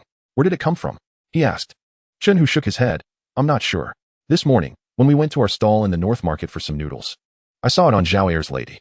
When I asked her, she said someone had come to their stall to sell it at dusk the other day. She also learned from the customers that this talisman is very effective, so she spent money to buy one, which wasn't too expensive, just 10 big coins. Only a very few people in the Chun family knew about the enmity between the Min Tiger Hall and that group of thieves. Others were unaware of this matter. Previously sold for 50 coins, now selling for 10 coins? What on earth are these thieves after? His tone was already very displeased. Chun Hu glanced at him and whispered, perhaps this group of thieves is acting too secretly. That is no excuse. Chun Sheng impatiently interrupted his defense. If a group of unfamiliar outsiders can act more secretly in our territory than we can as local snakes, then what use do I have for this Min Tiger Hall? As a qualified leader, he could tolerate various flaws in his subordinates, such as drinking, laziness, greed, or even not taking him seriously. That was no big deal. But the prerequisite is that they must have the ability and the capital to be tolerated. Chun Sheng returned the yellow talisman to Chun Hu. This is not a small matter. We have eliminated so many of those thieves. Can you just let this slide? Hearing this, Chun Sheng's expression finally improved a bit, Your way of thinking is not bad, but in matters of life and death. How can one harbor a sense of luck? The relationship between Zhao Si and our family can be hidden for a time, but not for a lifetime. The relationship between the Min Tiger Hall and our family is the same. Now that we have the timing, the location, and the people, shouldn't we strike decisively and eliminate them completely? Are we really going to wait until they gain power and then face them in a life and death struggle? Besides, as I always say, the key to doing things is not whether to do them, but how to do them. Right now, they are in the open while we are in the dark. Can't we think of a way to use others to get rid of them? Chunhu looked at him in confusion. Use others to kill? What do you mean? Chun Sheng realized that the term might not exist in the Great Zhou context and explained, it means to find a way to lure others to do the killing for us. After they kill, the killers feel they have gained something, and the victims only know that it was the killers who killed them. We can just watch from the sidelines, remaining completely innocent and not getting our hands dirty. Didn't we already use the county soldiers to surround and kill that group of thieves? Isn't that using others to kill? Chunhu pondered for a moment, suddenly exclaiming, I never knew there was such a method in the world. Chun Sheng paced back and forth, suddenly lamenting, we're still lacking in manpower. Zhao Si is a good blade for expanding territory, but he can't be used to the point of death. Moreover, the main branch of the Tiger Hall in Chun County hasn't established a sustainable talent development mechanism for sending people out, so we can't find anyone to replace Zhao Si. Also, moving Zhao Si to Guling is understandable, but he has just opened up a situation there. Asking him to abandon Guling's foundation to fight in other counties looks bad. Send a message to Uncle Zhao Si, asking him to establish a branch and train personnel according to the framework of the Tiger Hall after he opens up the situation. Let's call it the Shanhua Hall, Chun Sheng said. Chunhu nodded. We'll take care of it shortly. After a pause, Chun Sheng looked at Chunhu, second uncle. How many uncles and aunts do we still have out there as undercover agents? You should tell your nephew now, right? Chunhu looked at him warily. Not many. Why do you ask? He earnestly advised. You see, this way, in a broader sense, it's about accumulating strength for our family and laying out a plan for the entire county, even if our family needs to trade in the future. Each of these uncles and aunts has hundreds of people under them, so it would be easier for them to support our merchant fleet than it is now, right? In a smaller sense, if our uncles and aunts take their people down, enjoying good food and drink, with plenty of silver income every month, wouldn't their lives be better than those who are disguised as shepherds, peddlers, and tenants, struggling to get by? After listening, Chunhu's first reaction was, this kid makes a lot of sense. Why didn't we think of this before? But then he became alert again, thinking that he seemed to be unable to resist this little brat's persuasion. He fell silent and turned to leave. Chun Sheng quickly called out to him, second uncle, don't rush to leave. We can discuss this further. I can't afford to provoke, but can I avoid it? Chun Sheng awkwardly scratched his head, thinking that this old guy was getting harder to persuade. Chapter 40, Missing Persons. As dusk deepened, under the pear tree, Chun Sheng stood silently with his sword, various sword techniques flashing through his mind like a revolving lantern. Suddenly, a night breeze swept by, and a leaf fluttered down. Chun Sheng quickly raised his eyes, and in an instant, his long sword was drawn, slicing towards the falling leaf. With a sharp sound breaking the air, the sword light flashed and vanished. Chun Sheng maintained his single-handed sword posture, but when he lowered his gaze, he saw the intact pear leaf drifting to the ground. Another miss. The corner of his eye twitched, and he pretended nothing had happened as he slowly sheathed his sword, resuming his stance. This was his mind saying, I have learned. But his hands were saying, I have unlearned. The sword is 3 feet 3 inches long. Only the first 3 inches can kill. Thus, swordsmanship is actually a precise discipline. What seems like a slight difference can mean life or death in real combat. The system provided him with knowledge of this discipline. He could use it directly. However, to use it perfectly, he still needed his body to cooperate. At the very least, your hand speed must keep up with your eyesight, right? Bang bang. The urgent knocking at the door interrupted Chun Sheng's silence. He raised his eyes towards the door and asked, Is it Uncle 13? Ever since yesterday, when Chunhu passed on the task of tracking down the whereabouts of that group of thieves to Xianxiao, he had been waiting for Xianxiao to give him a report. However, no one had come to knock on the Chun family's door for a long time. This made him realize that the thieves were indeed acting more secretly than he had anticipated. The doorman lifted the bar, peeked outside, then directly stepped aside to let the person in. Anyone from the Chun family's merchant fleet generally received this treatment. But the one who entered was not Xianxiao, but 3 figures holding torches. Chun Sheng focused and hurried to greet them. Uncle 9, Aunt 9, and Aunt 12, come sit down. Delang, the leading figure, Uncle 9, didn't bother with pleasantries and anxiously asked, Is our dog boy here with you? Little 9? Chun Sheng reached out to support him, saying gently, Don't worry. He's a big boy, he won't get lost. Have you checked on Xiao Ba, Xiao Shi, Wang Xiao San, Lu Xiao Er, and Zhao Xiao Si? They often play together. so they should know where little Nine is. These boys are the youngest among those who come to his yard daily, around 11 or 12 years old. And they usually don't play with the older brothers, going up the mountains and down to the rivers together. Gone. Chang'an Lane. Chunsheng muttered to himself and felt a bit worried, but still calmly said, "What are you talking about? Which bold person would dare to touch our family's boys? Don't worry, grandson will gather our uncles to go look for him in Chang'an Lane." Chang'an Lane is right next to Chongning Lane, where the merchant Qin family is located, and is one of the 3 lanes in the northern city along with Chang'an Lane. However, unlike Chongning Lane, which has over 300 households and a relatively good security situation, Chang'an Lane is more complex. There are many wealthy families there, and several large courtyards that are even bigger than the Qin family. There are also many poor families, some so poor they can't even afford a pot, who just set up a shed in an open space and consider it home. As for Chang'an Lane, it is infamous in Chun County for its brothels, with the largest brothel, the Bliss Garden, located there. If Chun Xiaojiu really got lost in Chang'an Lane, he might have fallen victim to a thug. There. With so many poor families, if a child goes missing, they have no money to report it to the authorities and are too weak to search. So they would just give up after crying for a while. But upon further thought, something seemed off. Although Chang'an Lane is chaotic, the boys from the Qin family often go there to play and have never gone missing. There were once some who were foolish enough to kidnap the boys from the Qin family, but they have all been eliminated. In a hurry, Chunsheng didn't have time to think further. After handing the now weak Chunjiu over to Aunt 12, he turned and hurried into the hall. In the kitchen, Zhao Qing, who was preparing bathwater for Qin Sheng, heard the commotion in the courtyard and rushed out, seeing Chun Sheng coming out of the hall with a gong, and hurriedly asked, "Delang, what happened?" "Qin Sheng, little Nine is missing. I'm going out to look for him." "Sister, you should rest. You don't need to wait for me," Zhao Qing replied, taking off her apron. "I'll go with you." Chun Sheng quickly stopped her. "Sister, you shouldn't go out. It's dark, and it's not safe for a woman like you to be outside. Stay home and rest. There are so many men in the house." Saying this, he walked into the courtyard and struck the gong forcefully. Ding, ding, ding. The mournful sound of the gong echoed far into the night sky. Soon, heavy and chaotic footsteps rushed towards the Qin family from all directions. Dong! The half-open gate of the Qin family was violently kicked open from the outside. Chun, who rushed in holding a waste knife, and upon seeing Chun Sheng in the courtyard, his heart, which had been in his throat, suddenly relaxed. "Brother, what happened?" Chun Sheng replied. "Chun Xiaojiu got lost near Chang'an Fong. I've gathered the uncles." Before he could finish his sentence, bright torches surged in from the gate. The newcomers, regardless of age, were all armed with various weapons, knives, guns, bows, swords, and absurdly, even a long spear over 2 meters long. "Brother, what happened?" the newcomers asked in unison upon seeing Chun Sheng standing in the courtyard with a gong. Just as Chun Sheng was about to respond, more angry shouts and curses echoed from outside the gate. "Where are they? Where are the troublemakers? Who dares to cause a ruckus at the Qin family? I'll kill you. Get out of the way, you in front. It's dark, my knife doesn't have eyes." Chun Sheng suddenly felt that perhaps ringing the gong was a bit thoughtless. But as this thought emerged, he quickly suppressed it. He was a member of the Qin family. Qin Xiaojiu was also a member of the Qin family. What was there to consider? "Everyone, please be quiet and listen to me." The chaotic scene made it hard for Chun Sheng to decide whether to refer to himself as grandson or nephew, so he simply called himself I. Upon hearing his voice, the noisy courtyard quickly quieted down. One by one, either elderly or disabled men squeezed in through the gate, holding torches and surrounding Qin Sheng in the center. Their malicious gazes scanned him up and down. "You little bastard, if you don't tell us what happened today, we'll beat you until you can't even shit clean."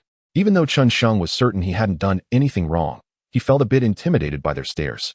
Fortunately, he was still composed and knew that the more guilty he felt, the less he could show weakness.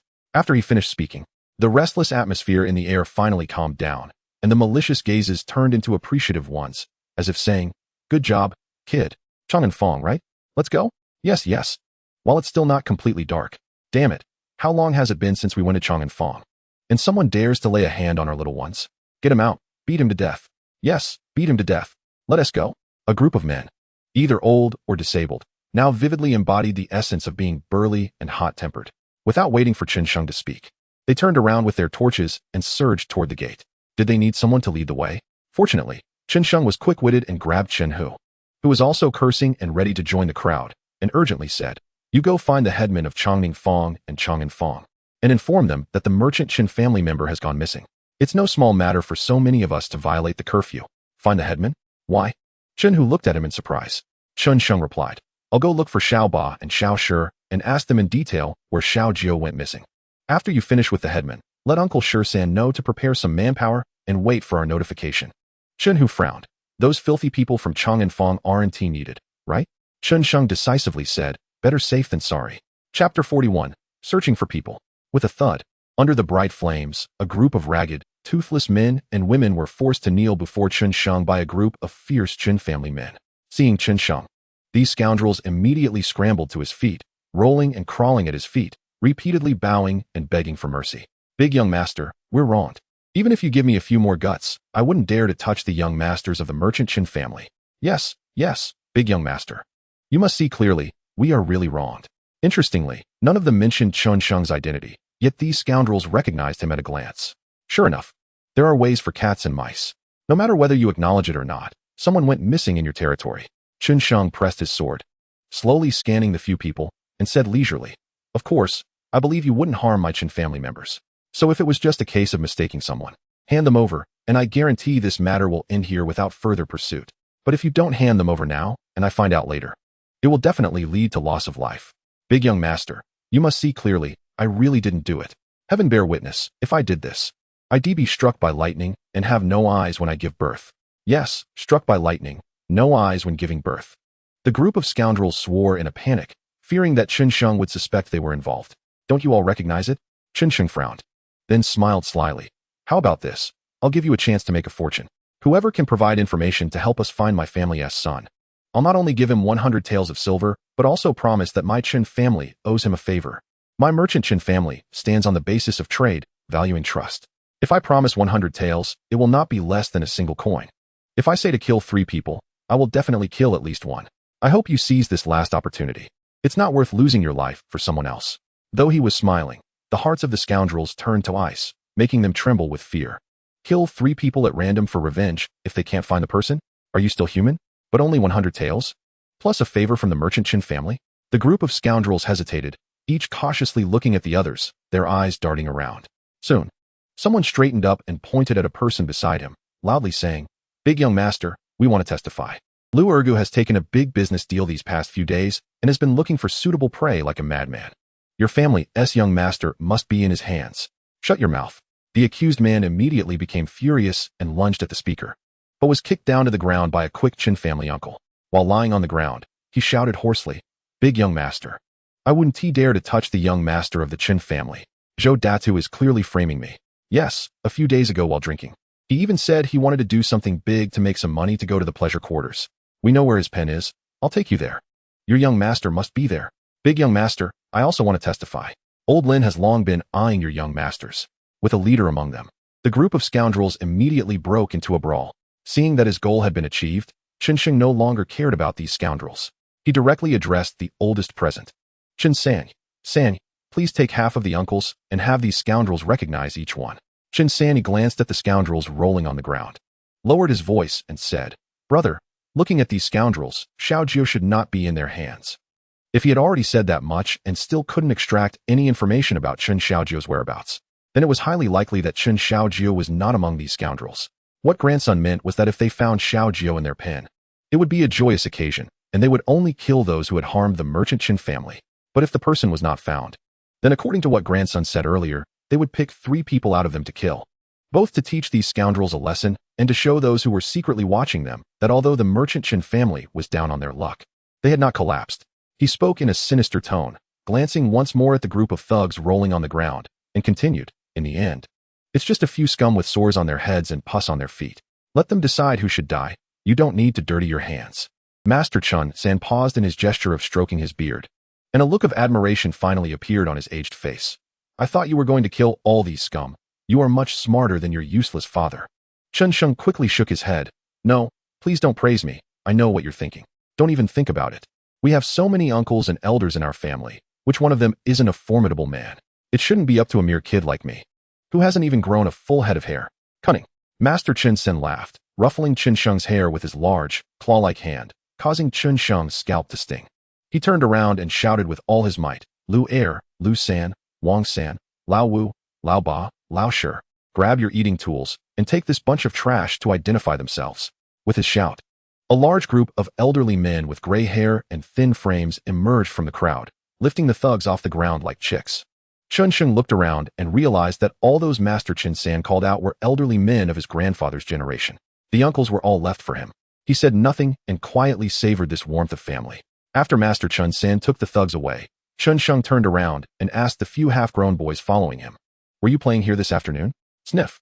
One of the boys, wiping his nose, timidly nodded. "Yes, big brother, there is a large garden inside. And we often come here to play. Don't be afraid." The half-grown boy clutched his handkerchief tightly and nodded vigorously. Chun Sheng straightened up, scanned the crowd around him, and happened to see Chun, who just arriving. He immediately said, "Second uncle, please take a few uncles and go ask about the situation of this abandoned house." Chen Xiaoba and Chen Xiaoshi had led Chen Sheng directly to this abandoned house after coming from Chongningfang. But when he arrived, his family's elders were busy catching thugs, and there were not many people around. Just as Chun, who had just arrived, still catching his breath, he couldn't help but curse softly upon hearing Chun Sheng's commanding tone. He then tiptoed around, looking at the area where he grew up. There was no need to ask anyone else. After just a few glances, his expression darkened. He rushed over to Chun Sheng, frowning, and scolded the few half-grown boys in front of Chun Sheng. "How did your parents teach you? You dare to play in a place like this? Are you tired of living?" He already had a face that didn't look like a good person, and when he scowled, it appeared even more menacing, immediately scaring the half-grown boys until tears swirled in their eyes, unable to cry. Chun Sheng stepped forward and stood in front of the boys, quietly admonishing, "You're an adult. Why are you getting angry with a few kids? Do you know this place?" Chun, who snorted coldly and turned to the other Chen family members around. "If the younger ones don't recognize this place, that's fine, but you all have your eyes closed? Has your age all gone to the dogs? Second brother, if you're angry, don't take it out on us." Someone in the crowd holding a torch replied aggrievedly, "We didn't know De Lang wanted to go in here, and just now so many uncles were here. They didn't say anything. So how could we have spoken up?" Chun, who raised his sparse eyebrows and leaned closer to the person who spoke with his water pipe. "You have a point?" The person who spoke was so frightened he stepped back repeatedly. "No, second brother, let's talk nicely. De Lang and the others are still here." He pulled Chun Sheng towards Chongningfang. After hearing what he said, Chun Sheng felt he made a good point and followed his pull forward a couple of steps. In such matters, it's better to believe there is something than to believe there isn't. At that moment, a timid voice stopped him. "Big brother, what about ninth brother?" Chun Sheng halted, pulled Chun Hu back. "Second uncle." Chun Sheng pursed his lips and sighed lightly. "What if Xiao Jiu really is inside? What if we come tomorrow to collect his body?" He was a sensible person. He would never take on responsibilities that weren't his. But he also never shirked responsibilities that were his. In his previous life, he knew he had only a few months left to live but insisted on working, pushing the company to go public until his last moment, just like that. Before he died, he would rather distribute all his shares to the veterans who had stuck with him through the toughest times than leave anything to his parents who had thrown him to his grandparents and rushed towards their own happy lives. One must have long-term plans, but ultimately must live in the present. What is the present?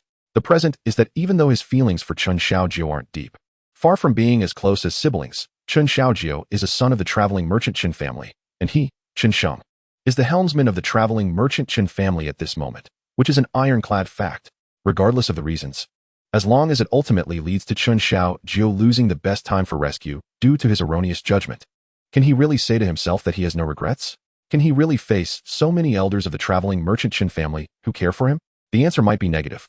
After hesitating for a moment, he quickly made a decision. "Then you stay outside, and we'll go in to look for ninth kid."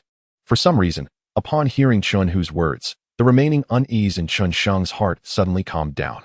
He patted the eight-sided sword at his waist and chuckled, "Second uncle, forgive my rudeness, but don't think just because you are at a higher level now, that you would necessarily be my match in a real fight."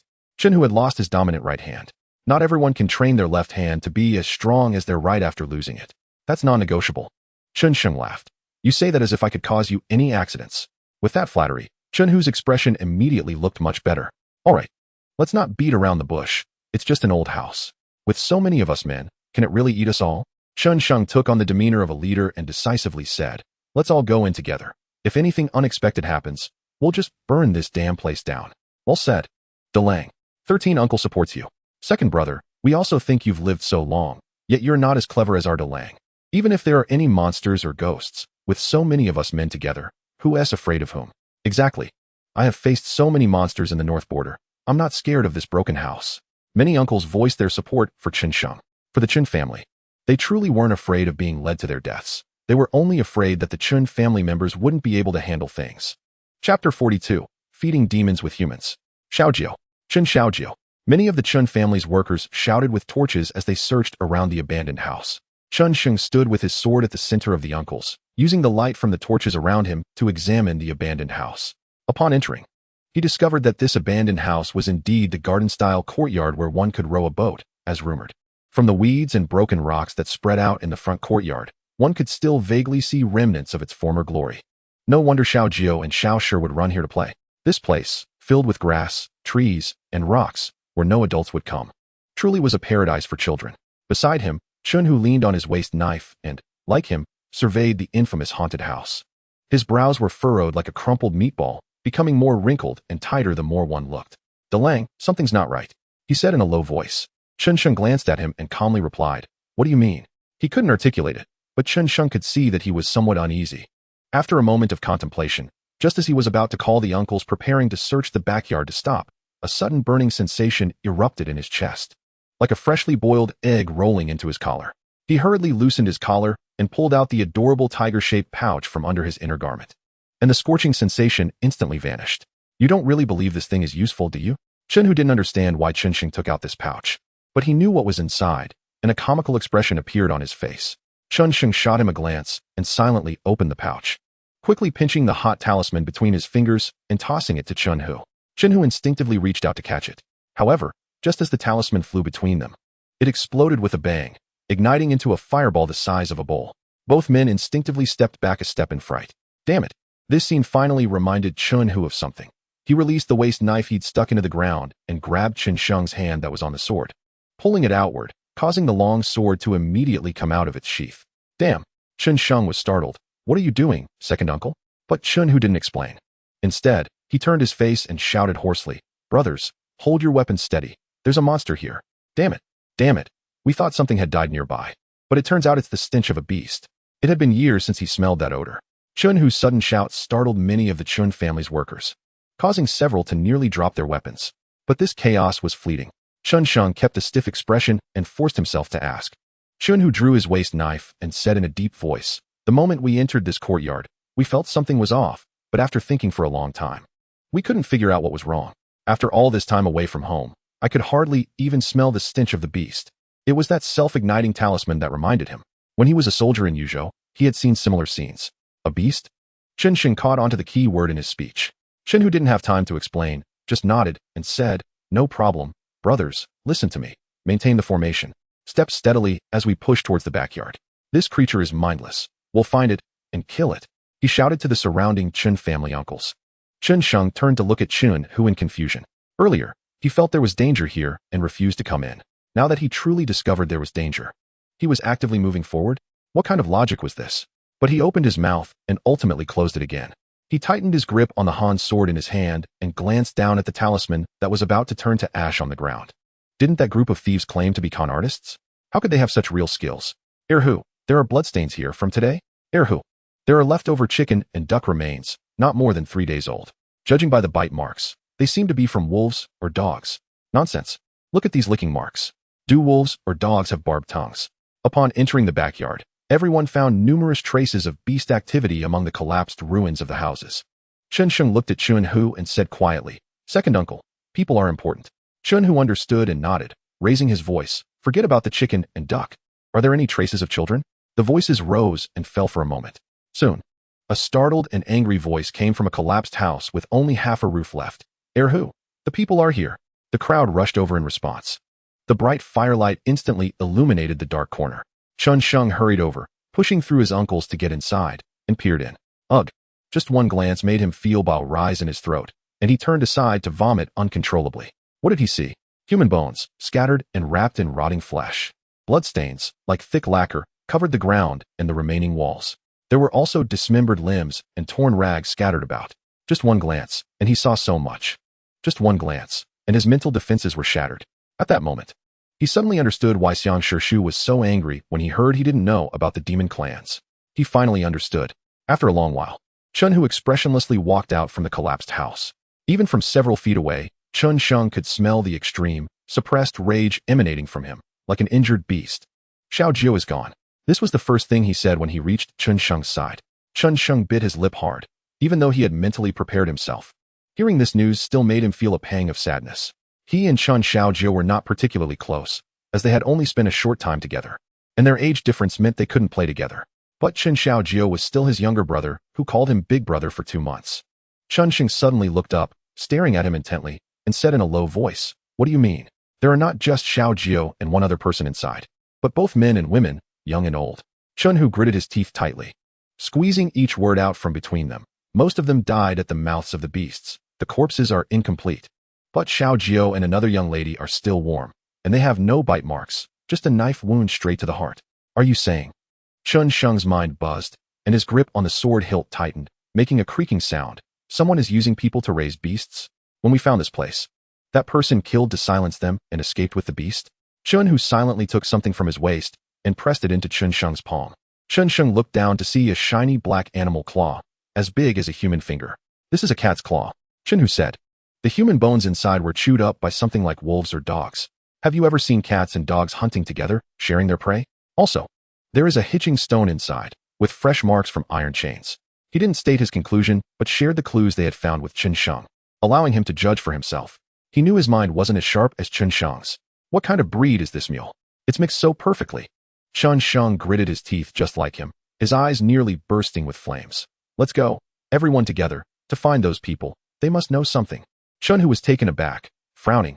Aren't we reporting to the authorities? This is a major case of using people to feed beasts. The county office would definitely not dare to brush it off. We can't report it, Chen Sheng replied, clenching his neck and speaking quietly. If there are fewer people, we won't make it out alive. If there are too many, we can't hold this place. Don't look around. Take Xiaojio's body, and let's go. Someone growled softly. Erhu. They weren't women, so no one cried or lamented. But as men, they had to repay blood with blood. The furious older man's roar reverberated in his chest like a bass drum, deep and powerful, like the roar of a tiger. The Chen family uncles, holding torches, looked at Chen Hu, whose eyes bulged with rage, and then at Chen Sheng, who was biting down on his steel teeth, and after a long silence, someone finally turned and walked into the slaughterhouse, bringing out Chen Xiaojio's body. Hearing his voice, a group of rough men who hadn't flinched at the sight of the room full of corpses suddenly had red eyes. Delang. Chen Hu finally couldn't help but call out to him. This is all evidence. Are we just going to burn it all? Wasn't that helping that scoundrel who deserves to be sliced into pieces? Chen Hu could only stomp his foot heavily, turn around, and take the torch from a nearby assistant, throwing it onto the roof of the dilapidated house. Sparks ignited on the long-decayed wood, and the flames quickly spread, shooting up into the sky. The way out was finally a bit brighter. How could he not know that by burning that hellish place, he was essentially helping the murderer destroy the crime scene? It would be better for them to send the souls of the dead from that hell on their way. Don't be anxious. He gently patted the half-asleep child in his arms and murmured, by burning this place, Big Brother can find the one who harmed you. Don't be in a hurry to leave. Once I find that scoundrel, I'll use him to cover your corpse. Chapter 43, Clue. On the collapsed roof of the eastern wing of the abandoned house, a massive figure, fully concealed in a tattered burlap cloak with only a pair of shadowy eyes exposed, quietly crawled along the ridge, staring at the flickering flames that seemed to be the only center of this world under the night sky. At the edge of the flames, many of Chen's assistants, armed with knives and guns, were retreating to the front yard in a quick yet orderly manner, their weapons always pointed outward. The massive figure tilted its head, silently watching them exit the backyard, with slightly furrowed brows that seemed to reveal its confusion. After a long time, it let out a long sigh, not knowing whether it was out of regret or relief, turned around, jumped down from the roof, and decisively uttered a word: retreat. As soon as the word fell, figures also hidden under tattered burlap cloaks swiftly sprang out from the shadows. Only a few pairs of fierce green eyes remained in the darkness. In a rush, Chen Xing finally found them before Chen Sanyi could strike. With a serious expression, he handed Chen Xiaojio over to Chen Sanyi and briefly recounted what they had seen in the backyard of the abandoned house. Then, before Chen Sanyi could speak, he turned around and waved his hand. A group of burly Chen assistants instantly understood, pouncing like wolves onto a group of weak and helpless people who only wanted to cry, once again pinning them to the ground and dragging them in front of Chen Sheng. I remember. Chen Sheng grinned without humor and asked, earlier, several of you mentioned that someone recently took on a big business, right? As soon as he finished speaking, a group of shivering individuals instantly turned on each other, struggling to push someone else forward to take the blame. Yes, big young master, it was Lu Ergu who took a big deal. Zhou Datu, you're talking nonsense. Your two-legged sheep in the sheepfold are not few. Big young master, I want to testify that old Lin has long wanted to take action against your family's young master. Big young master. In a place like Chang'anfang, where the fish and dragons are mixed, who could engage in human trafficking without being cunning? This chaotic scene made Chen unconsciously stroke the hilt of his sword. He closed his eyes in silence. And with a gentle swipe of his right hand in front of him, Chen, standing beside him, noticed and immediately tightened his gaze, drawing his waist knife and swinging it like lightning.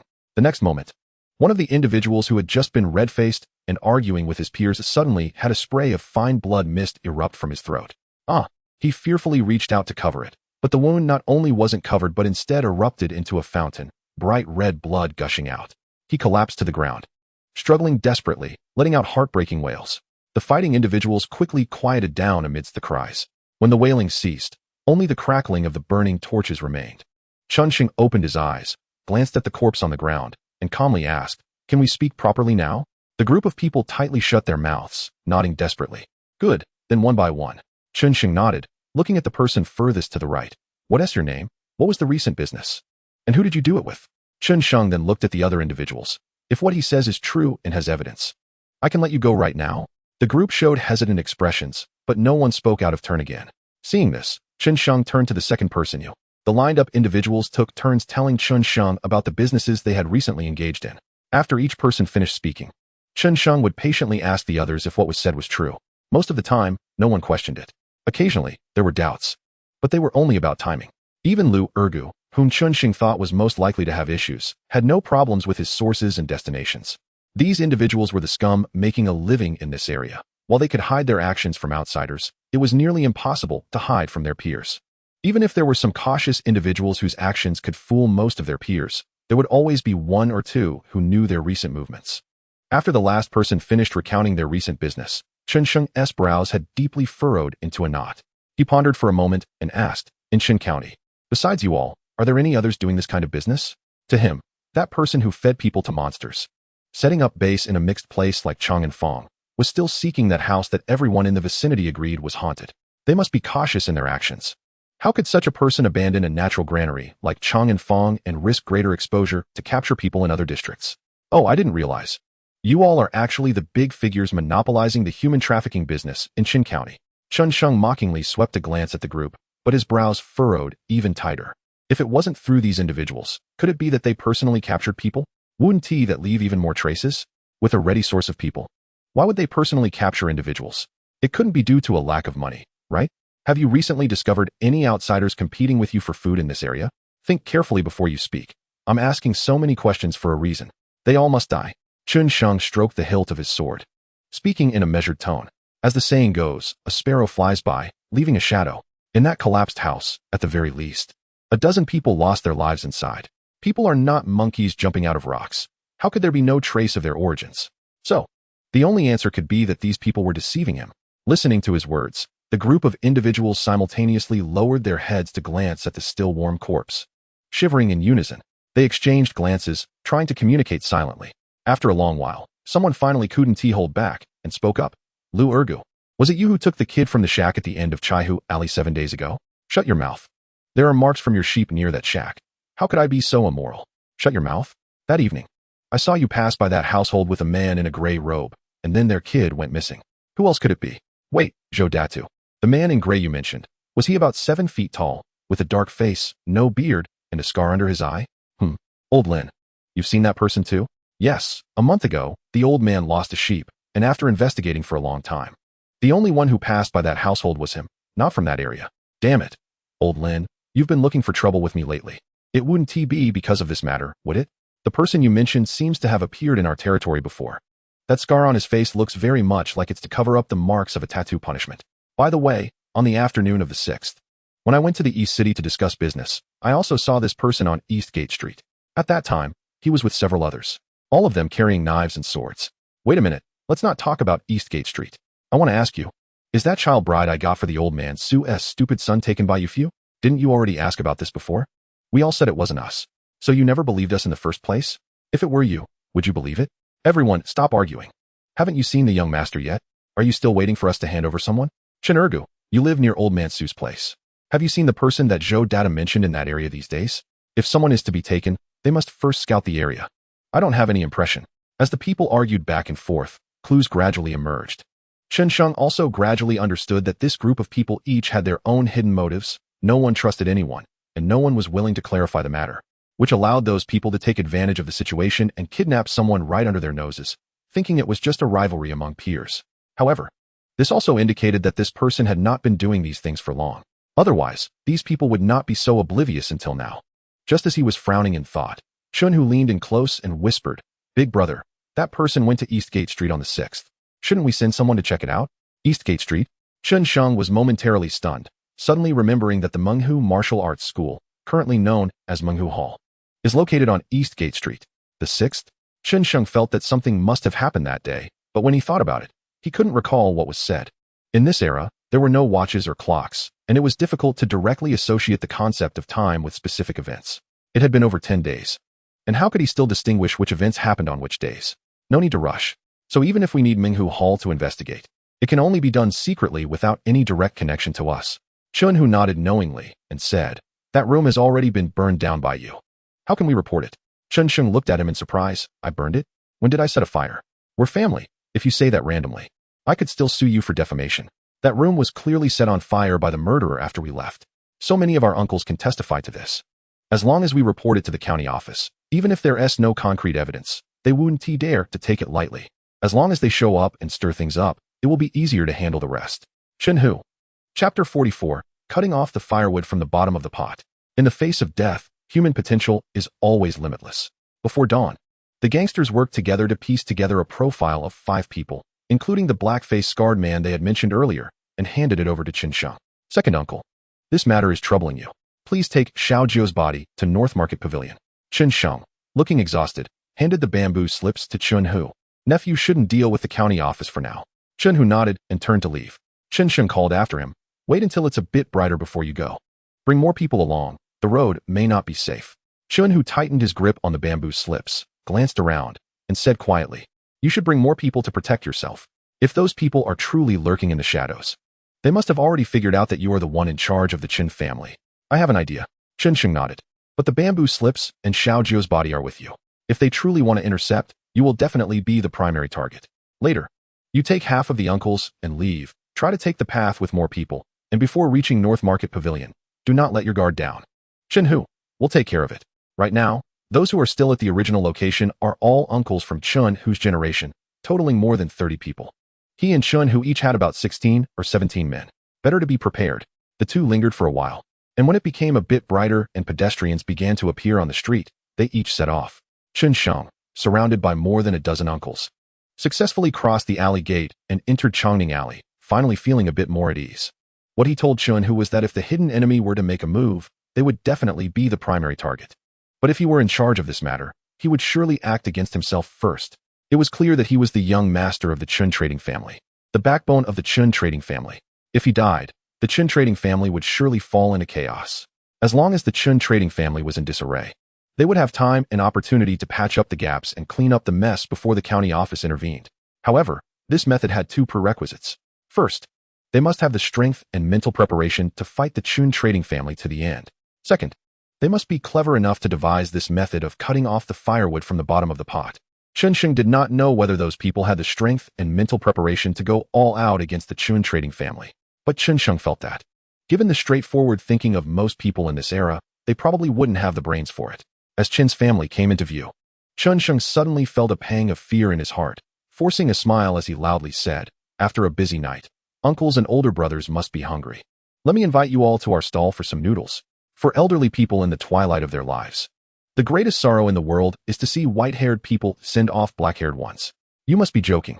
With so many uncles here, how could it be your turn to treat us? Can't you hear? This kid is trying to tease us. He has a bit of that strange vibe like fourth brother when he was young." The uncles laughed at him. Xianxiang didn't argue with them. "Just a few bowls of noodle money. It doesn't matter who pays." The person dragging a half-man-high broad-backed saber came charging straight toward Xianxiang in the crowd, as if they had heard that Xianxiang and the others were going for noodles and could no longer hide. Without needing any words, just the saber in the person's hand made their intentions clear. "Damn it!" Xianxiang exclaimed in surprise and anger upon seeing the person. They were actually coming straight for him. "Big brother, run. You dog thief, don't act arrogant. Look at my gun." In Chongning Alley, how dare they use violence against the Qin trading family? The uncles, seeing the person, were equally furious, and without fear, They grabbed their weapons and rushed toward the intruder. They were old and frail, but the courage they had honed from years of traveling and battling was still in their hearts. A rusty spear, like a snake spitting venom, aimed straight for the intruder's midsection. A waist knife and a bronze sword followed closely, targeting the intruder's right side and chest. In the rush of the moment, the Chun family's uncles displayed a remarkably coordinated attack. The reputation of the Chun trading family was well-deserved. However, upon seeing 3 weapons come at him, the intruder did not even slow down, directly swinging the broad-backed saber in a horizontal sweep. The heavy sound of slicing through the air was as mighty as a tiger's roar. Clang! The long spear broke. The knives and swords flew out of their hands. Courage is an ideal. Strength is the reality. The intruder swept aside the first 3 attacking uncles of the Chun family, then leaped into the air, his robust and fierce body wielding the broad-backed saber, directly pouncing toward Chun Sheng in the crowd. Big brother, run! One uncle desperately pushed aside Chun Sheng, who was about to draw his sword, and with a furious glare, swung his waist knife to meet the attack. Damn your mother! Clang!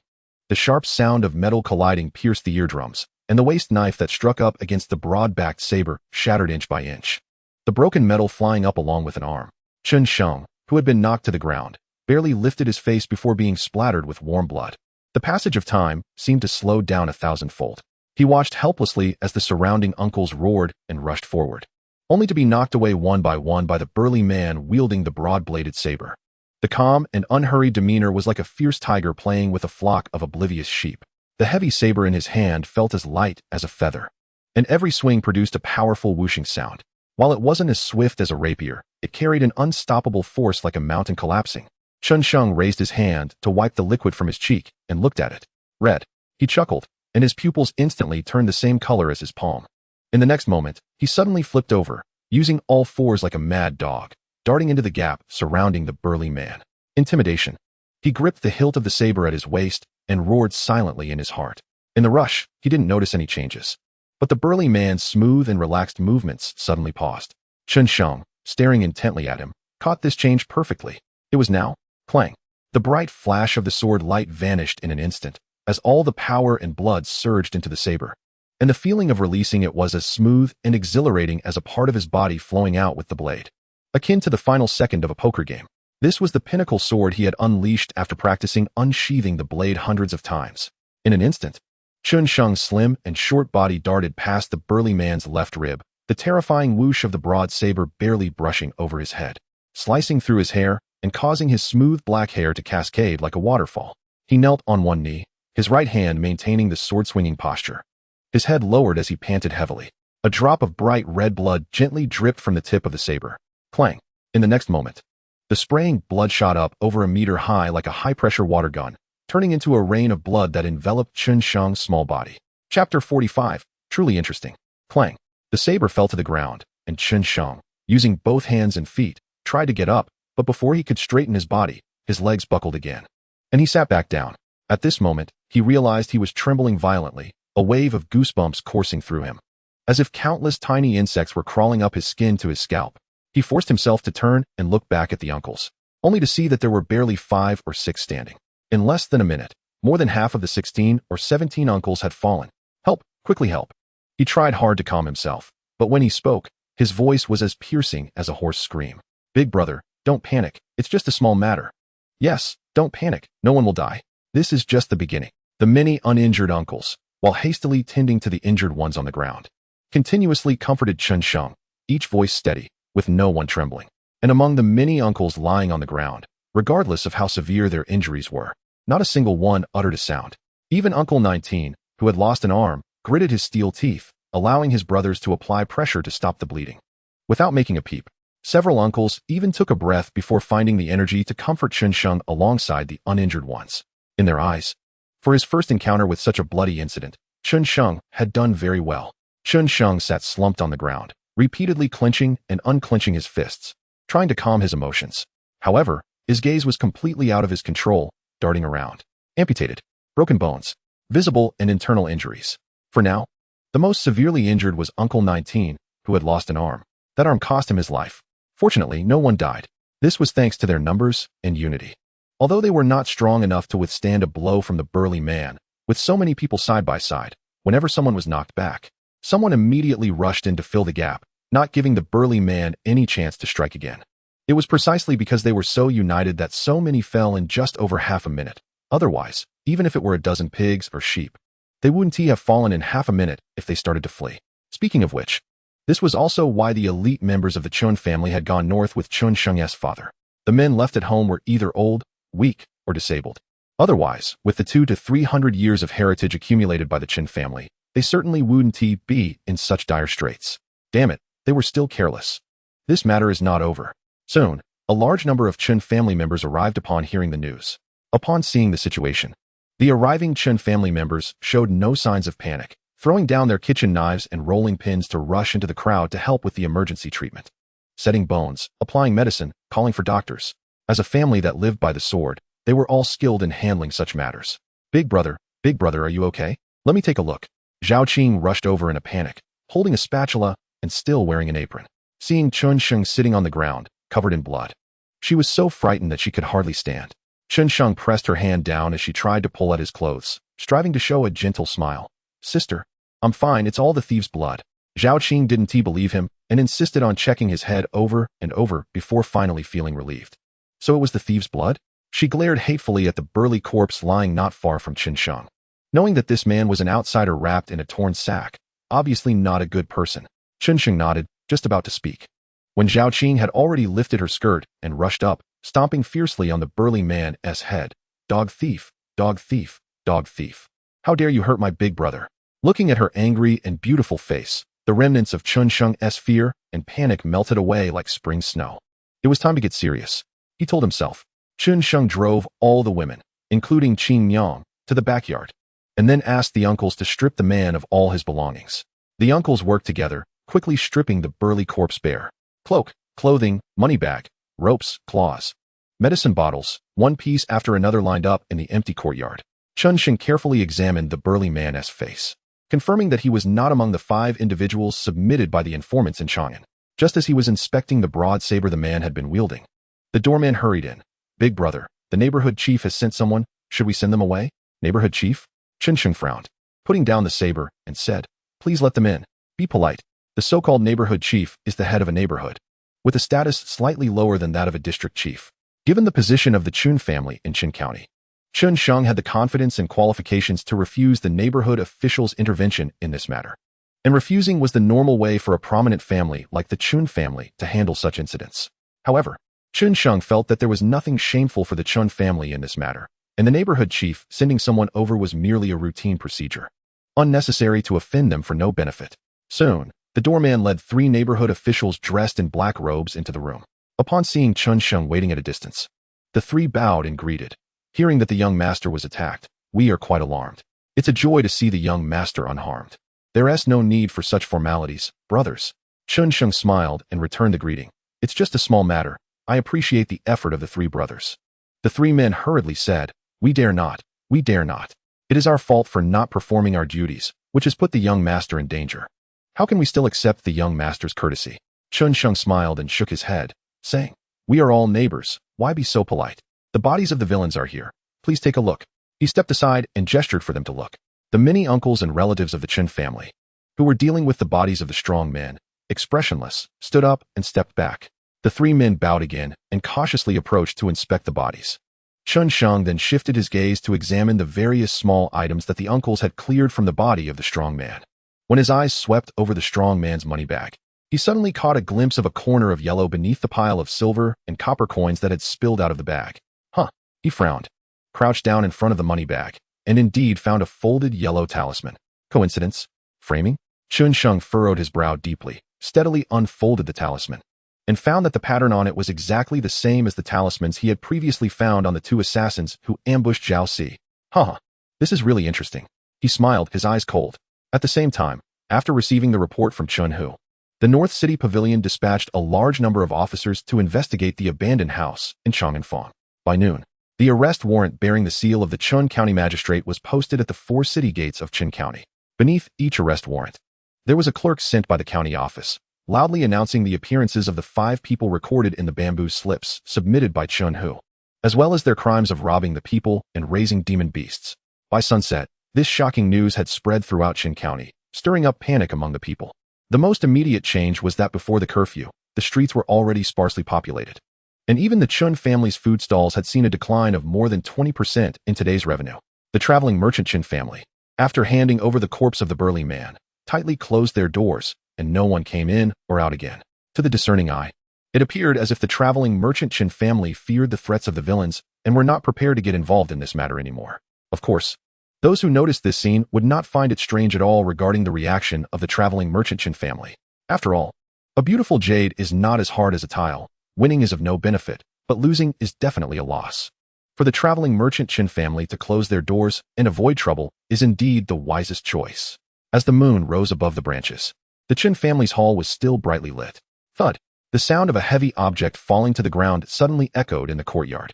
The next moment, the sound of swords being drawn rang out. "Brothers, be gentle," someone shouted in panic upon hearing the noise. "Put away your weapons."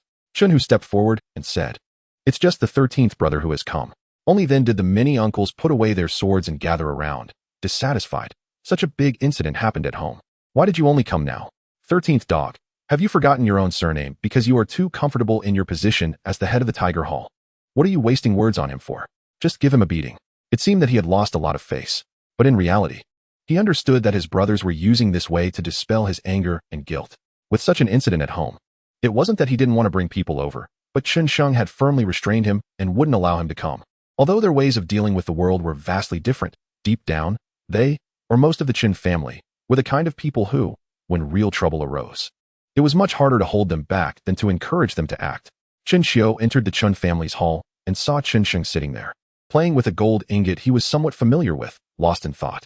He softly called out, "13th brother." Chun Xiao's heart warmed, and he nodded vigorously. "I haven't eaten yet." Chun Sheng smiled and nodded, turned, and left the hall. In a while, he personally brought in a large lacquered wooden tray. Seeing this, Chun Xiao hurriedly came over to take the tray. "Why are you doing this yourself? Where's the cook?" "It's too late," Chun Sheng smiled, pulling over a visiting water pot and placing it in front of Chun Xiao's seat. "Aunt Lu has already gone to bed. It's just a small matter. No need to trouble her. You eat first, and after you finish, we can discuss serious matters." Chun Xiao nodded and picked up his bowl and chopsticks, eating heartily. While eating, he kept glancing at the gold ingot in Chun Sheng's hand. The more he looked, the more anxious he felt. He had already recognized that gold ingot. While chewing his food, he asked, "Is that?" Chun Xiao nodded, his expression tense as he looked at Chun Sheng. Chun Sheng glanced at the food in his bowl and smiled. "Hey, why are you in such a hurry? Finish eating first, then we can talk." He knew that after saying this, Chun Xiao would probably lose his appetite. But the more he said this, the more anxious Chun Xiao became, and he could hardly eat anymore. He simply put down his bowl and chopsticks and said seriously, "Eldest brother, just say what you have to say. Are we really going to keep hiding things from each other?" Chun Sheng paused for a moment, then suddenly sighed lightly and said, "Today, I've been thinking about a question all day. How did this group of thieves manage to sneak under our noses? Logically speaking, our family has you and the other uncles in the open, and secretly, you have 200 or 300 men from the Tiger Hall. In such a small place, how could the enemy sneak in right under our noses without us knowing?" Listening to his words, Chun Xiao seemed to think of something, swallowing hard, and asked, "Eldest brother, what do you mean?" Chun Sheng pressed the gold ingot onto the table beside him, moved the oil lamp in the center of the table forward. "Uncle 13th, do you know what darkness under the lamp means?" Chun Xiao was momentarily stunned, looking at the darkness beneath the oil lamp, then at the shiny gold ingot in the center of the table, incredulously pointing at his own nose. "Did we clean up after those people?" Chun Sheng pursed his lips and silently nodded. Chun Xiao's face immediately turned pale, his lips trembling. He whispered, "Did we harm Xiao Jiao and Lao Shijiao?" It was as if he was asking Chun Sheng. "The key is, how do we dig out the thieves hidden right under our noses, one by one, and drown them in the cesspool? Moreover, from the signs of them capturing people to raise demons and selling talismans for early warning, it seems their plot is not small." But he wasn't concerned about what these thieves were planning. He only cared about when these thieves would be completely wiped out. See, he is such a person who follows the rules of the game. When told about the rules, he will definitely follow them. When the table is flipped, he will definitely flip it all the way. Chun Xiao stood up, supporting himself on the armrest of the chair. Under the bright firelight, the veins on the back of his hands bulged like earthworms. "This matter will be left to Uncle 13th. Even if I risk my life, I will definitely give you, Xiao Jiao and Lao Shijiao, an explanation." Chun Sheng couldn't help but smile. Chun Hu reacted this way to matters. Zhao Si reacted this way to matters. And Chun Xiao reacted this way to matters. It truly is a family, not entering a single door. Chun Xiao squinted disdainfully. "Not simple? How not simple can it be? Is it more complicated than the Chang people on the northern frontier? He was not one of those brothers who had been battered by old injuries until they were left with only half a life. He was in the prime of his life, strong and robust, skilled in martial arts, and his strength was even greater than that of Chun Hu. Only after hearing him say this did Chun Sheng remember that this uncle had once dared to ride deep into the grasslands to scout the movements of the Chang people. How could he fear such small winds and waves? Uncle 13th, that's not what I meant. He quickly explained. It's just that our family has already stepped into the public eye, and your Tiger Hall has no direct conflict with these people on the surface. If you forcefully engage in battle with them, it would be equivalent to telling the entire Chun County that the Tiger Hall is the asset of our traveling merchant Chin family. We cannot afford to attract such attention. Chen Xiao wanted to refuse, but upon reflection, he had to admit that Chun Sheng made a lot of sense. He could only lean heavily back against the chair and helplessly say, I don't care. You have to think of a way for your Uncle San to deal with these scoundrels. Damn it, how dare they lay a hand on you? Not one of them should think they can leave Chin County alive. All right, Chun Sheng thought for a moment and agreed. Leave this matter to your nephew.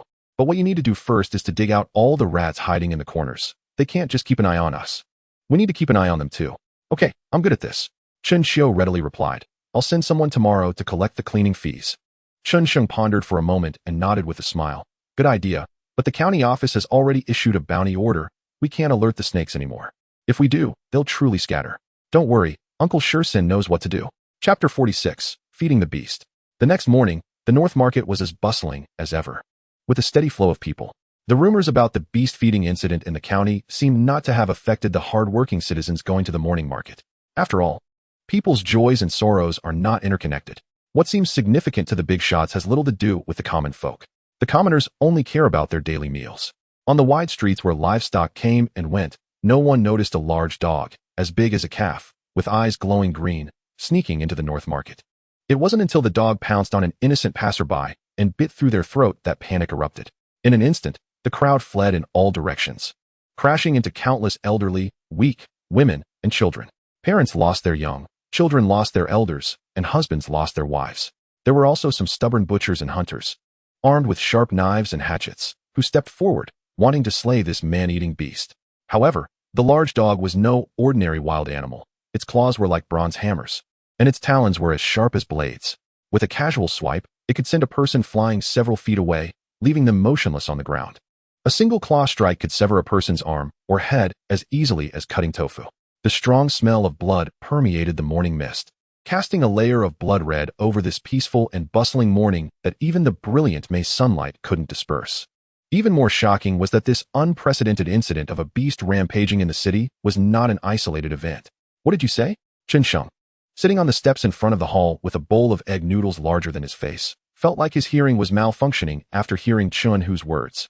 Could you say that again? Chun Hu's face still bore an unmistakable look of horror. There are man-eating beasts in all 4 cities, especially in the 4 markets. In all 4 cities? Chen Sheng's brows furrowed sharply. Doesn't that mean there are at least 4 beasts? What about the county office? What about the county soldiers? What about the market officials? Chen Hu replied, except for the cat demon in the south market that couldn't escape and was killed by the county soldiers. The other beasts have all fled. Bunch of useless idiots. Chen Sheng was so angry that he raised the bowl of noodles in his hand, but hesitated to smash it. So he could only vent his rage with a stream of insults. A bunch of useless idiots. Raising a dog would be better than raising these stupid bureaucrats. Trash. Waste.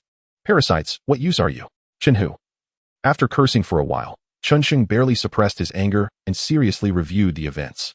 After going through the entire situation again, he suddenly realized that this group's reaction to the unexpected incident had been particularly radical from the beginning.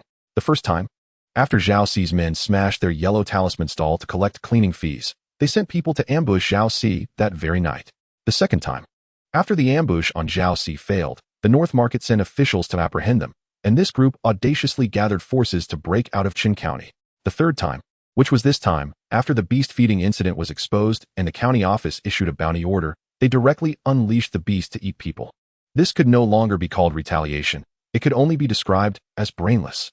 However, it also indicated that this group had grand and urgent schemes.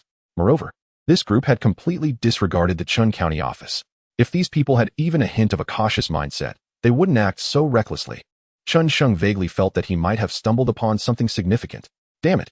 He spat out a mouthful of saliva in frustration and stood up, saying, Second uncle, you need to go to the Tiger Hall immediately and tell Uncle San that the matter we discussed last night is temporarily on hold, and they should maintain the status quo. They must not act rashly in the near future. At this moment, he was just glad that Zhao Xi's relationship with the Chen family had not been exposed, although they had disrupted this gang's major scheme yesterday and killed one of them. Overall, all the actions of the Chun family in the business world yesterday were normal reactions and did not target anyone. If the Chun family lost a son, they couldn't just not look for him, could they? If a son of the Chen family was killed, with traces of the perpetrator feeding beasts at the scene, they couldn't just not report it, could they? If you send people to attack me, I can't just let you kill me without defending myself, can I? This logic might sound a bit convoluted, but the fact is, Chen Sheng already knew that the beast-feeding incident was behind that group of bandits wearing yellow headscarves. And that group of bandits did not yet know that Chen Sheng had figured out their involvement. They were even unaware that the people they had sent into Chun County had already been set up and eliminated by Chen Sheng. As for the feud with the Chun family in the business world, they had lost people. They didn't care about the county office. So how could they care about feuding with the Chen family? Dead people? In this line of work, what does it matter if a few people die? To put it bluntly, there are plenty of people who have grudges against us. How significant is the Chun family in Chen County? This information gap did not help Chen Sheng in dealing with the current situation. The elite of the Chen family were out trading, while the home was filled with the elderly, weak, sick, and disabled. So even with this information gap, Chen Sheng had no cards to play, and it was still of no use. However, grasping this information gap would benefit Chen Sheng in shifting the positions of the Chun family and that group of bandits. Right now, in the eyes of that group of bandits, the Chen family was in the open, and they were in the dark. But with this information gap, it would be the bandits in the open, and the Chun family in the dark. The difference between this light and dark could be immense. When the Chen family was in the light, they could only passively wait for the bandits to come for revenge. But when the Chen family was in the dark, they could actively choose the timing for a counterattack and sow discord. This was particularly important for the Chen family, who were currently in a situation where they were weak against a strong enemy. After listening, Chun Hu hesitated for a moment and quietly said, "Eldest brother, are we just going to let this go? We lost people, and many uncles were injured." Chen Sheng slurped a large mouthful of egg noodles and coldly laughed with his mouth full of soup. "How could we just let it go? It's just that we are currently outmatched, and we don't need to engage in a fight where both sides suffer."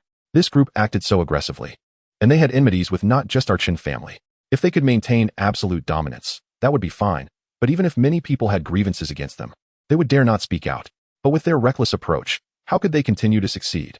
They were taking too big a step, and it could backfire. Once they showed any signs of decline, all those who dared not speak out would rush forward and divide the spoils. What we need to do now is to preserve our strength and wait for the day they show signs of decline.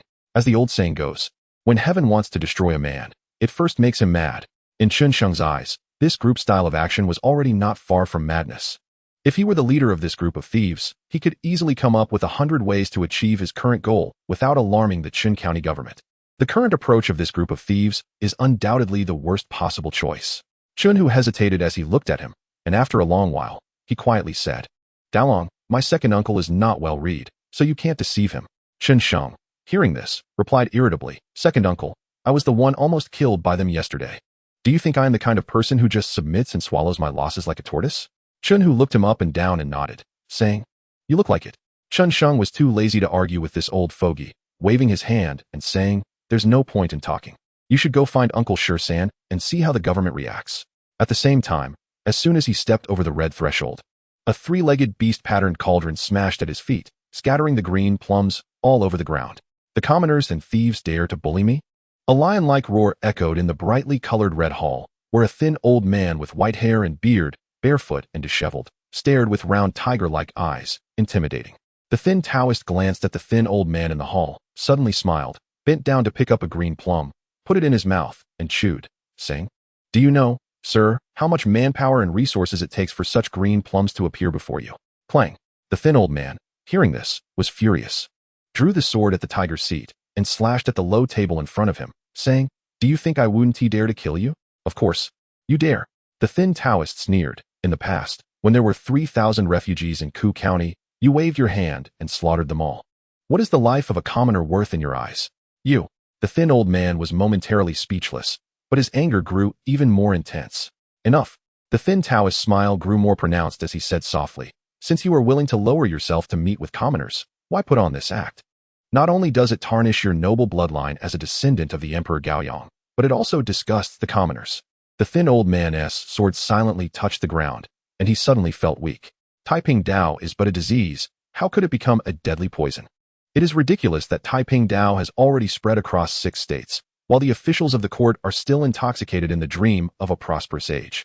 It is lamentable that he has the heart to save the world but encounters such a filthy world. Enough, enough, enough. My pure body is wasted, and I will be fed to the thieves. Even my ancestors in the underworld should smile. Clang. The thin old man abandoned his sword and said with a kind smile, I am old and rude, causing you to be alarmed. Please, take a seat. The Taoist in the hall feigned joy. Your noble and pure family is also willing to honor our Taiping Dao. My Dao is not lonely. The thin old man also laughed heartily. I have long heard of the great sage and virtuous teacher Zhang Ping's name, lamenting the missed opportunity to meet. Seeing you today is like seeing a great sage. Ha ha. Chapter 47. Fighting for Breath. Xianxiang waited for a whole day. What came was not the government's large-scale operation to search the entire city, but rather the government's withdrawal of the capture warrant for the demon-feeding criminals, instead claiming that mountain spirits and wild monsters had entered the city and caused harm. He was somewhat caught off guard and felt a mix of surprise and doubt. He always tended to assume the worst of others. But in life, one should prepare for the worst while hoping for the best. Only then can one see the sunshine instead of the suffering of all beings. Therefore, Xianxiang still wanted to believe that there were more good people than bad people in the world. Perhaps the government was just pretending to be confused to lure the thieves into a trap? He thought this way. After all, it was the government that governed a region. How could they collude with such scoundrels who raised beasts? A big figure like the head of a county wouldn't be that bad, would he? He tried to persuade himself, patiently waiting and observing the changes. However, what he received was a large number of thieves wearing yellow headscarves openly entering the city, gathering the populace within the 4 cities, announcing that their yellow talismans could cure all diseases and eliminate disasters. Even if Xianxiang were foolish and naive, he understood that the government had definitely reached some sort of unseen deal with this group of thieves. People could really be this corrupt. You are the head of a county, the father figure of millions of citizens.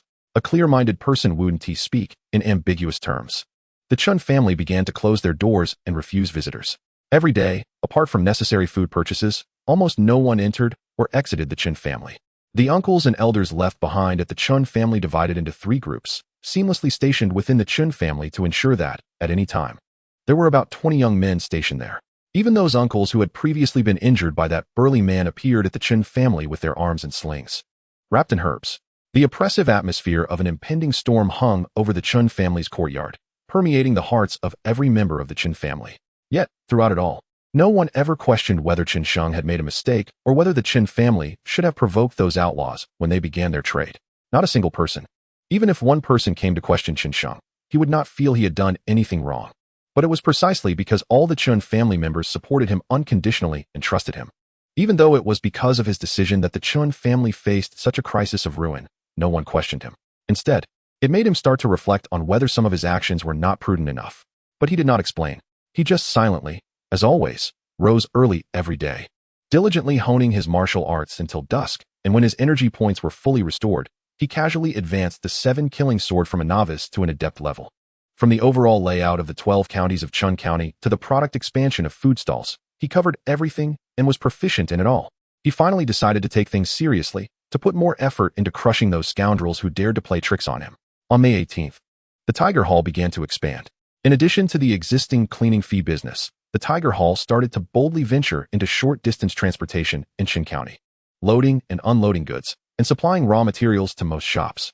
With the cleaning fee as a basic foundation, the 300 members of the hall, the Tiger Hall could almost devour most of the market share of any industry it entered in the shortest time and recruit the lower-class people who relied on that industry for a living, turning them into the outer members of the Tiger Hall. Meanwhile, the internal merit system, assessment standards, and salary treatment of the Tiger Hall were rapidly improved, implemented, and decentralized under Xianxiang's remote control. He plagiarized Xiang Jun's method of establishing trust through the relocation of wood, selecting 2 impoverished and highly ambitious red sticks among the 16 red sticks of the Tiger Hall, assigning them important responsibilities, rewarding them handsomely, providing them with housing, people, money, and power, and directly establishing them as models of the Tiger Hall. Since then, the remaining members of the Tiger Hall looked at these 2 with envious eyes. It was also since then that whenever tasks were issued in the Tiger Hall, from the fragrant masters stationed in a city or a lane to the errand runners, everyone rushed forward eagerly. Among the tasks issued by the Tiger Hall, the proportion of those aimed at building relationships with various officials in Chun County accounted for at least 1/3. For example, a seemingly mindless task of helping someone dig a well would uncover that the household in question was actually the family of a small official from a certain government office. Or a seemingly generous supporting task would reveal that the store providing support was actually owned by the father-in-law of a small official from a certain government office. The sources of this information came partly from the traveling Qin family and partly from the intelligence-gathering capabilities of the Tiger Hall itself. With multiple approaches, not only did it revitalize the original 300 members of the Tiger Hall, but it also caused the scale of the Tiger Hall to begin expanding geometrically. More importantly, this expansion is only visible to outsiders through the changes in the number of direct members of the Tiger Hall. And this growth is precisely the part of Qin Sheng's plan that has the least influence. The real part that can control Qin County and even the entire Qin Commandery is invisible to outsiders before it is activated. Take the firewood industry as a small example. A group of poor woodcutters who can only rely on cutting wood for a living naturally have no confidence or strength to resist the entry of the Tiger Hall into the firewood industry. With the scale of the Tiger Hall, after entering this industry, it integrated the upstream and downstream resources of this industry within a few days. From then on, buyers can easily purchase firewood, and after buying firewood, it will be delivered directly to their wood storage without needing to rely on luck waiting for woodcutters to sell. And the Tiger Hall doesn't need to do anything. Just sending out 1 or 2 people to coordinate can earn the price difference of firewood for the entire Qin County, which is naturally very satisfying. It seems like a win-win-win situation, right? Too small. The situation is too small. In fact, since the Tiger Hall integrated the firewood industry, both buyers and sellers of firewood have already become small tentacles on the roots of the big tree that is the Tiger Hall. As long as the Tiger Hall is willing, it can make certain residents unable to buy a single piece of firewood at any time, directly causing them to run out of food. When their interests align with those of the Tiger Hall, naturally, when the Tiger Hall asks them to do something, they will have to do something. After all, maintaining the interests of the Tiger Hall is equivalent to maintaining their own interests. This is not the most terrifying part. The most terrifying part is that once the Tiger Hall expands, there are often not just one line of interest surrounding each person in Qin County. Are you a woodcutter, relying on cutting wood for a living? Then do you wear clothes? Do you see a doctor when you're sick? Okay. If you're shameless, you can go shirtless. If you're healthy, you can avoid getting sick. Then will you marry a wife? Does your wife wear clothes? Does your wife see a doctor when she is sick? Will you have children? Do you need a midwife for childbirth? Do the children wear clothes? Do the children see a doctor when they're sick? Do the children want to marry a wife? If you are an outsider, the Tiger Hall guarantees that whatever you do, you won't get anywhere. But if you are one of us in the Tiger Hall, then none of this is a problem. In the Great Zhou, those industries directly related to people's livelihoods are either state-run or constantly monitored by officials. For example, grain, salt, and iron. This is understandable. After all, if people don't eat, they will die. Without salt, one is weak. Without iron, one can't rebel. But Qin Sheng wants to teach them what it means to not plan for the overall situation is insufficient to plan for a region. What it means for a small pawn to be useful can still make a general. What the necessity of anti-monopoly law is. Of course, he wants to fight back. You have calculated everything, with yellow talismans, monsters, and trades. ISNT at just wanting to take the people's route? I'll even take the pot for you. You can go to hell. At the same time that the Tiger Hall silently began to expand, after each person had a detailed conversation with Qin Sheng one-on-one. The next day, they brought the planning scheme tailored for them by Qin Sheng and the capable personnel selected by Qin Xiao and left Qin County. Their destination was the other 9 counties under the jurisdiction of Qin Commandery: Xianxia, Zhe County, Ku County, Xinyang, Rian, Qinxian, Xianxia, Pingyu, Shanxi, and Xiang County. Among the 12 counties of Qin Commandery, aside from Qin County, the seat of Qin Commandery, Guling where Zhaoxi is located, and Xiang County where the Xiang family is located, the other 9 counties are all included in Qin Sheng's expansion plan this time, expanding the territory so much at once. In a short period, including the headquarters of the Tiger Hall in Qin County, manpower will be stretched thin. This time won't be too long. With the gang as an organization form leading the current civilian organizational structure, along with the expansion steps and methods designed by Qin Sheng himself. He estimates that in as little as a month, or at most 2 months, he can initially complete the uniformity of Qin Commandery. By then, no matter what deal the Qin Commandery government reaches with these bandits, they won't be able to shake the merchant Qin family in the slightest, even if provoked. He could even change the person sitting in the position of the governor of Qin Commandery. Yes, Qin Sheng has already envisioned this matter, and the conclusion he reached is not difficult at all. On the surface, to change the person in charge of Qin Commandery, one must have the power to intervene in the Great Zhou Court's official selection decisions. But after Qin Sheng carefully examined the official selection system of the Great Zhou, He realized that simply replacing a governor of Chun commandery doesn't require intervening in the Great Zhou court's official selection decisions at all. The official selection system of the Great Zhou is mainly based on the hereditary system of officials, supplemented by the recommendation system. The hereditary system means that official positions are inherited. The recommendation system means that official families recommend their own sons to serve, whichever system is used. Officials are selected from local official families. For example, the positions of governor and county lieutenant of Chun commandery have been passed down only among a few noble families for hundreds of years. The specific operational method is that the son of the governor remains the governor, the son of the county lieutenant remains the county lieutenant. And if the son of the governor is not suitable to be the governor, then let the son of the county lieutenant serve for a term. And when the son of the county lieutenant is about to die, give the position of governor back to the grandson of the previous governor, and push his own son to serve as county lieutenant. Father passes to son passes to grandson, generation after generation. They are always the elite. This selection system seems impenetrable. If you are not one of those few families, you simply do not have the qualification to serve as the governor of Chun commandery. But in Chun Sheng's eyes, it is full of loopholes. I cannot manipulate the court's official selection decisions, but as long as whoever the court selects is my person, what difference does it make from directly manipulating the court's official selection? Am I one of those few families? But those families have been thriving in Chun commandery for hundreds of years, with deep roots and a flourishing canopy. Is their internal structure truly solid? Even small families have internal strife. How can a family of hundreds or thousands of people all willingly watch others rise to power?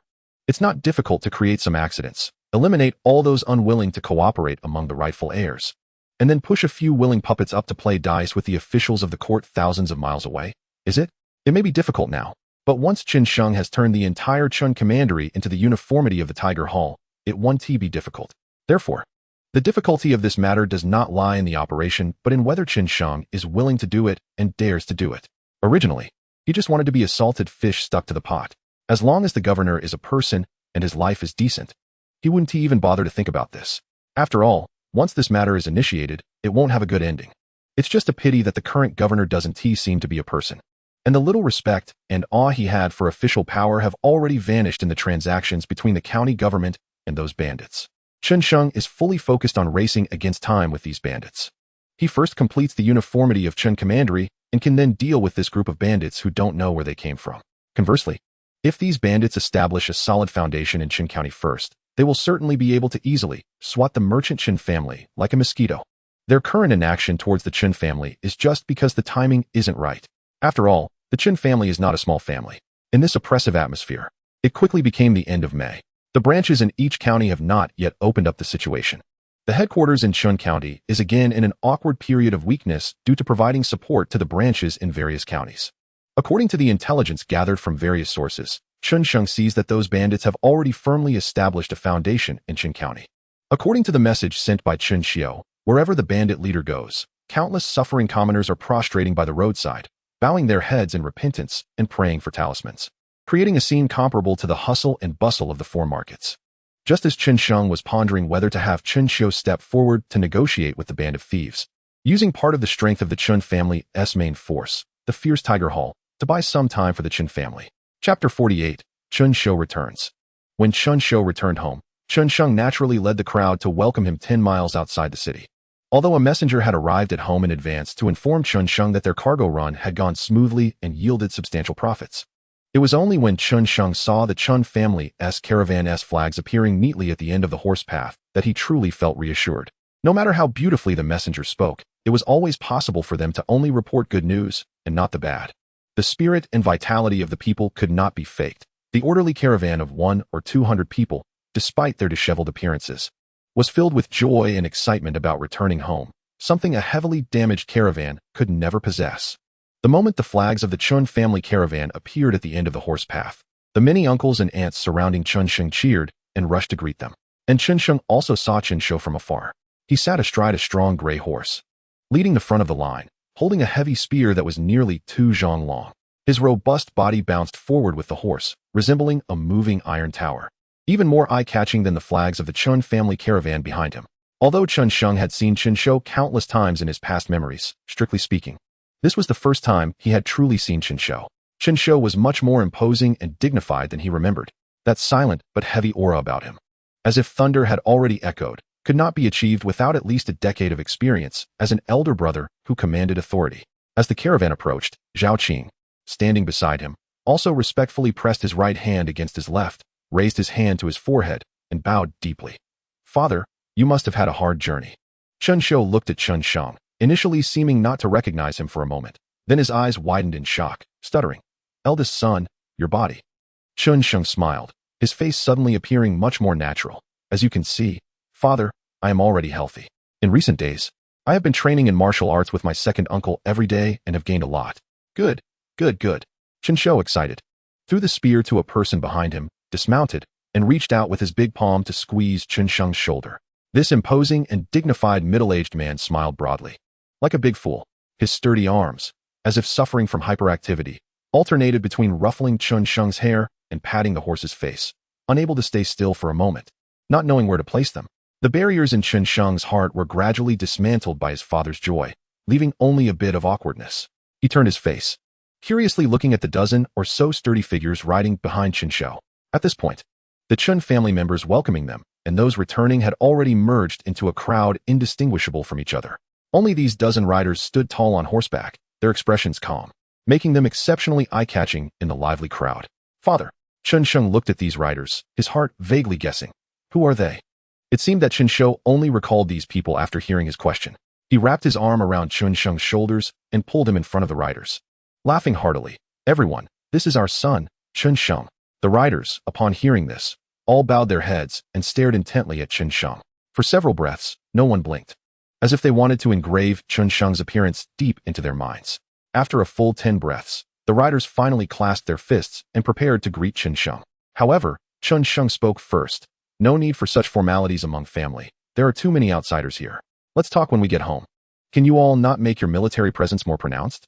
Should I get you a trumpet to announce? Come and see. The Chen family has connections with the Yuzhou army." Chen Shou looked at Chen Sheng in surprise. "Why is that, eldest son?" As soon as Chen Shou entered the house, he felt as if he hadn't been gone for 3 months, but for 3 years. Because ever since they entered the trading area of the Chen family, the entire street was filled with the aroma of fine grains and large pieces of meat, with a spendthrift woman having added too much salt, making it obvious from the smell that it must be very salty. But the question was, where did they get the money to buy fine grains and large pieces of meat? The money to buy 1 pound of fine grain could buy 4 pounds of coarse grain. The money for 1 pound of meat could buy 10 pounds of coarse grain. Was every household living like this? He had wanted to follow the scent to see, but had been forcibly pulled by Chen Sheng to look towards home. But once inside, he was even more puzzled about life. How come the aroma of fine grains and large pieces of meat in their courtyard was even stronger? What are those dense white strips hanging in the yard?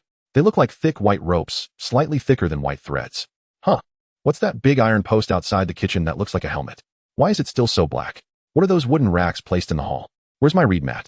I've only used it for 3 years. His eyes widened more and more, his fist as big as a sand pot clenched and then released. Clenched and released again, his thick beard occasionally trembling. Chen Sheng hurriedly pushed him into the backyard, telling him to wash up first. And any questions could wait until he was done. Chen Shou intended to question Chen Sheng seriously about what had gone wrong to turn their home into this state. However, when he finished washing up and came out, the front yard had already changed its appearance. Those white strips that looked like ropes had all been put away. A square wooden rack stood in the center of the courtyard, with plates of whole chickens and whole fish, and bowls of white rice arranged on it. By the time he came out, several people were already sitting around the wooden rack. "Fourth brother, come sit. We've been waiting for you for so long. Why did you take so long to bathe?" Chen Xiu, seeing Chen Shou from a distance, couldn't help but stand up and wave at him. Chen Hu, sitting next to him, stared at the plates of dishes in front of him, clutching his water pipe and sucking hard, swallowing saliva as he did so. Only old Master Chen San was the most at ease at the table, enjoying his meat and wine leisurely, discussing seniority and age. He didn't need to wait for anyone. Chen Shou walked to the square table, tilting his head to inspect the square table and the matching benches. "This thing is quite interesting." Of course, old Master Chen San lifted his eyelids and said with a smile, "Our eldest grandson is truly filial, knowing that his third grandfather has poor legs and blood flow. He made this to honor him, far better than you little rascals." Chen Hu, Chen Shou, and Chen Xiu all rolled their eyes in unison. An unsteady upper beam leads to a crooked lower beam. With your youthful heroic deeds, how can you teach us? Just as Chen Xiu was about to explain, old Master Chen San suddenly tapped his bowl with his chopsticks, frowning. "Can't you sit down and talk? Look at you. Nearing your 40s, why are you still so impatient? You've scared my eldest grandson. I was worried you couldn't speak properly, and I had to come over. Xianxiao? Damn, what a pitfall. But no matter how many question marks were in his heart, he still had to sit down obediently. Just then, with his sleeves rolled up, Xianxiao came over from the kitchen with a platter of marinated delicacies, saying, "Third grandfather, this dish is the best for pairing with wine. You should try it." The old man instantly brightened up. Our eldest grandson is so thoughtful. After speaking, he lowered his head and glared at the three brothers at the table, saying, Look, this is what filial piety means." The three brothers kept their heads down in silence, their heads hanging at the same height. Xianxiao sat down next to Xianxia, poured wine into Xianxia's bowl first, and then poured a bowl of wine for Xianhu, his father, and Xianxiao in turn, saying, "Dad, I know you have a lot of questions for me, and just so happens I have a lot to tell you. To avoid you getting too emotional, I invited Sanny and Erbois and Shu to come over to help me explain what has happened at home since you left. Erbois, please go ahead. You know the details best." Xianhu downed half a bowl of wine in one gulp. Then, under the watchful gaze of Xianxiao, picked up a chicken leg from the platter of cold dishes in front of him and took a bite. The delicious taste he had never experienced before hit him, making his cheeks ache and tears involuntarily flow from the corners of his mouth. He hurriedly wiped the tears from his mouth and said while gnawing on the chicken leg, "The story starts from March." He began recounting the day he protected Qingyang while going to the market, and how he saw Chen Shizhou pouring urine pots for others in the pleasure garden. He talked about why Xianxiao wanted to set up a roadside stall, how the idea came about, then discussed why they set up the Tiger Hall, and how they got into both the roadside stall and the Tiger Hall. These matters, apart from Xianxiao, he understood best. He picked some trivial details from the development of the Tiger Hall after he took over, mentioning that when Xianxiao heard him out, Xianxiao had already advised him to only speak of the good things, leaving the bad things to be discussed later. Of course, even if he were to explain everything in detail, he couldn't clarify much. The affairs of the Tiger Hall were all decided by Xianxiao alone, and he never consulted Xianhu. So even though most of the decisions currently executed by the Tiger Hall were arranged by Xianxiao through him, in fact, he couldn't comprehend most of Xianxiao's intentions behind those decisions. Xianxiao's most direct impression of the Tiger Hall's growth was, "Damn, more and more people are coming. Damn, there's also more and more money." Even he himself couldn't understand it, so naturally, he couldn't explain it to Xianxiao. When Xianhu began to narrate the origin of the feud with that group of thieves, Xianxiao also started to interject occasionally, including a series of responses from Xianxiao that night at Chang'anfang. At first, Xianxiao listened to Xianhu's account with a sense of satisfaction. "Dad, your grandson is doing well. He knows the family is in trouble and is trying to find ways to earn money." But as he continued to hear more, his expression gradually changed, becoming a bit shocked, a bit confused, and a bit questioning of life. Eventually, he fell into a bewildered loop, hearing confusion left and right. Thinking up was confusion and down was still confusion. His detailed mental journey could be summarized like this. Is this possible? Why didn't I think of this before? Brilliant. At such a young age, he can calculate human hearts so accurately. Wonderful. What a clever use of the county government's knife to kill one's own enemies. Is this little demon really my son? Am I that excellent? How come I didn't know? Who am I? Where am I? What have I experienced? Throughout Xianhu, Xianxiao, and Xianxia's back-and-forth storytelling, Xianxiao remained silent. Even if some conclusions they derived were actually incorrect, he didn't correct them. He just kept pouring wine into the bowls of the four people and serving dishes into their rice bowls, fulfilling his duties as a son and a younger generation. After Xianhu finished speaking, no one at the square table spoke for a long time.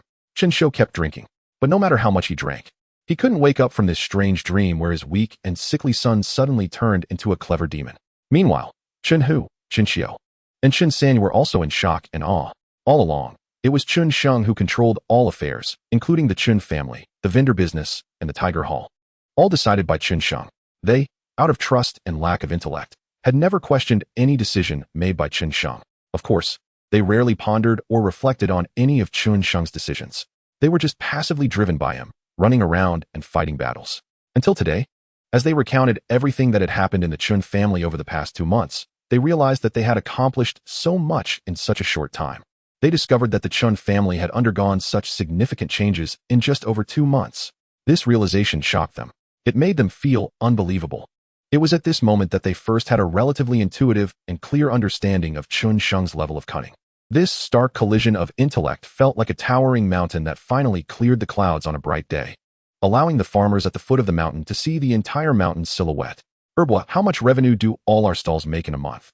After a long silence, Xianxiao finally spoke. Without thinking, Xianhu said, after deducting all expenses, There should be over 800 taels left. We strong men have been risking our lives for 3 months in the wind and sand, and we only made 5,000 taels.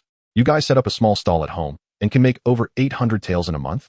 However, when Xianxiang heard this number, he merely nodded as if it were natural. The figure was not far from what he had calculated.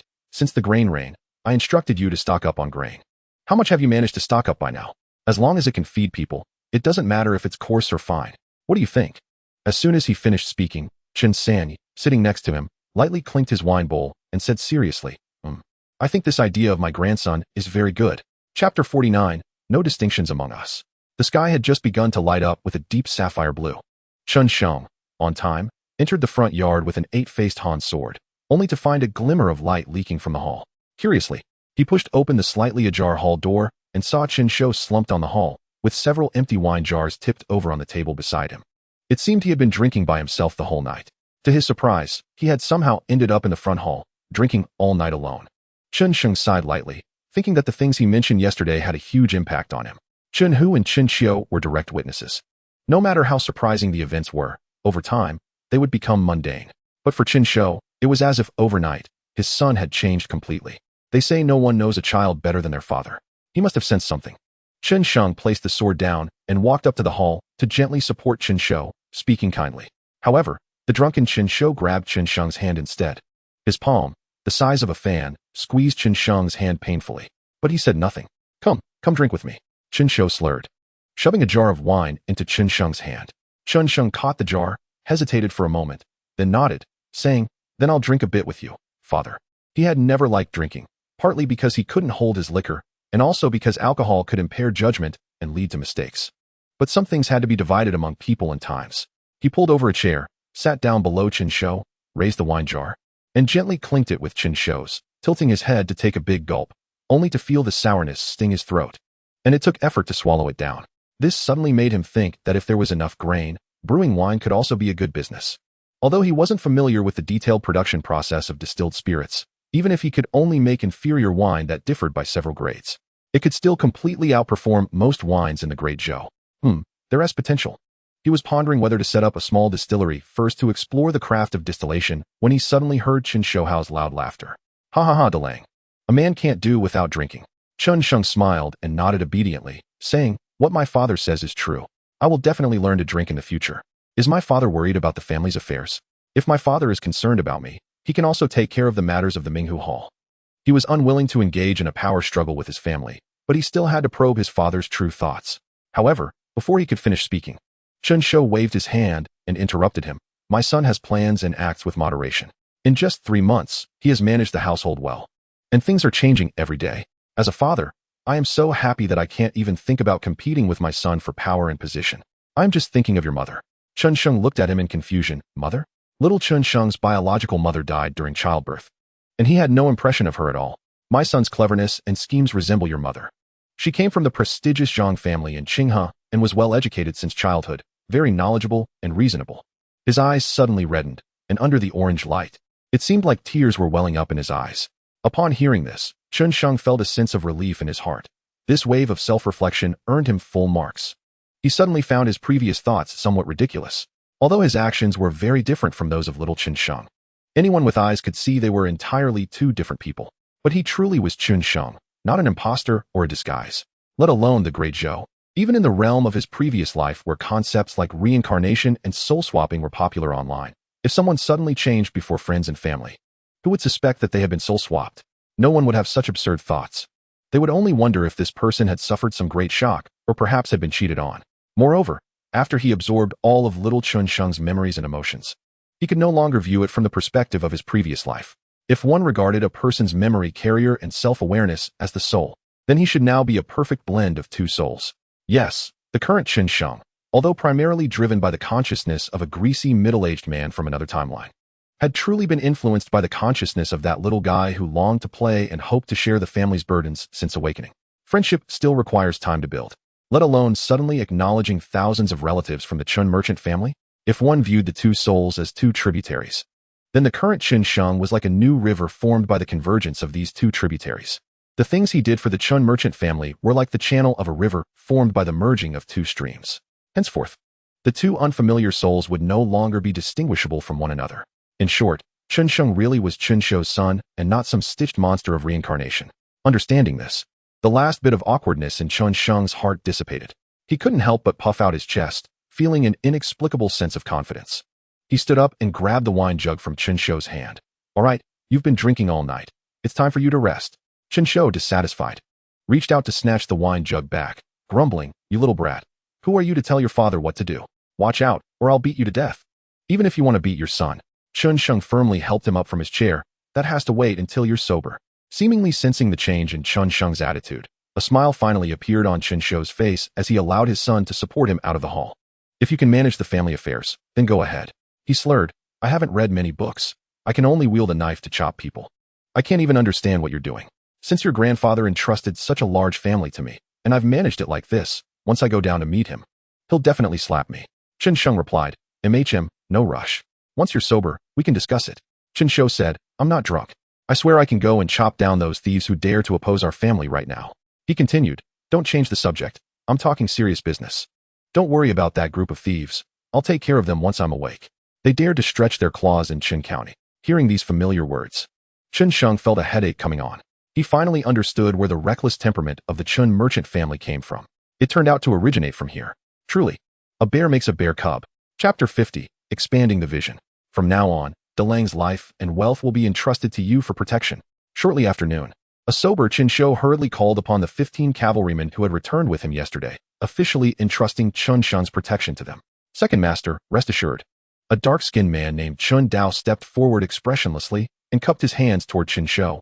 "As long as even one of the marked people is alive, no one will be able to harm the young master, even a hair." Qianxiang stood beside Qianxiu. Ever since the 15 cavalrymen entered, he had been observing them. He found that these 15 men moved in perfect unison, whether walking, sitting, or breathing, as if they were all on the same frequency. They were definitely not ordinary elite soldiers. "Father, you haven't introduced me to these uncles yet," he quietly reminded his confused father. Upon hearing this, Qianxiu slapped his forehead. I forgot.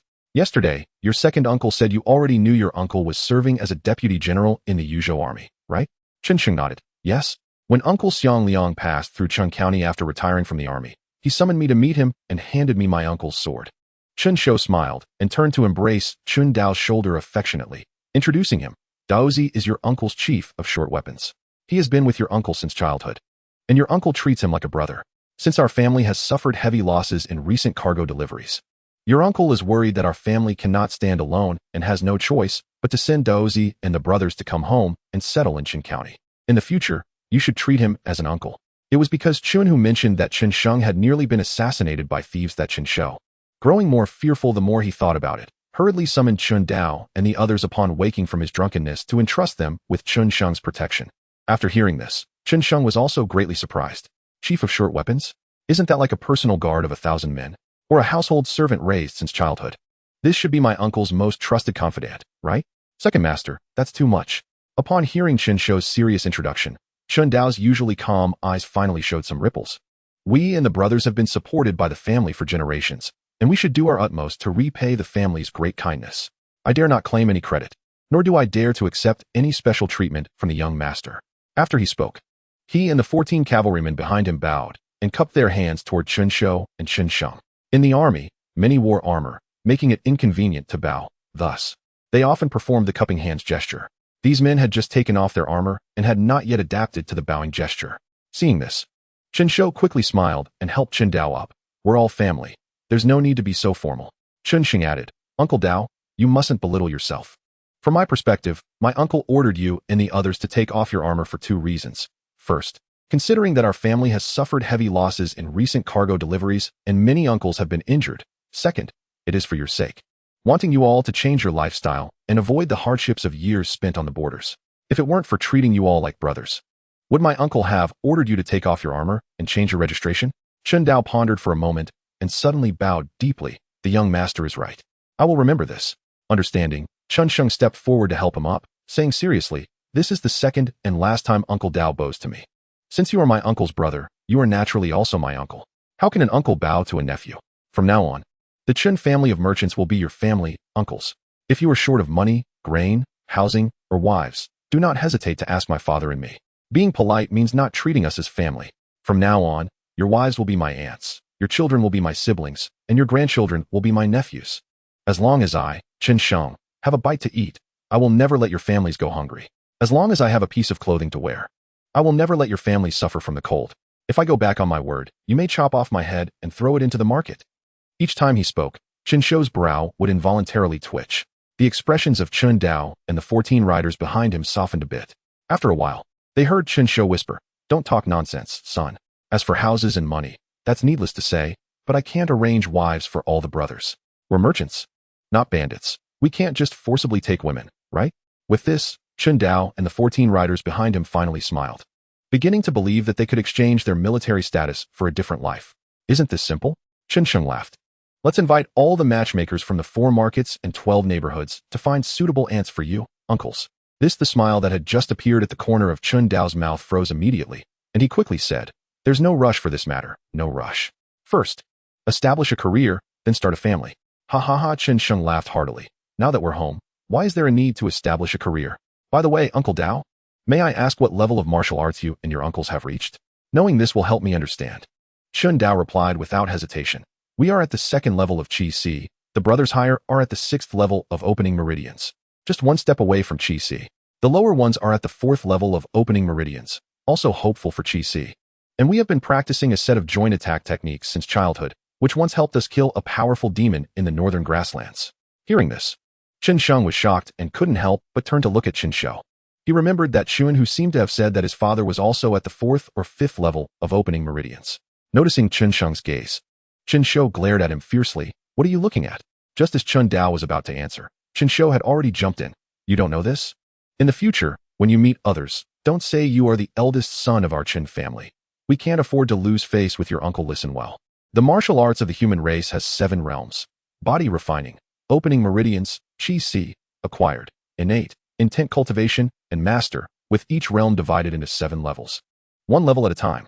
The demon beasts have 7 forms: awakening wisdom, body refining, concealing wind, gathering Qi, inner Dan, primordial spirit, and transformation.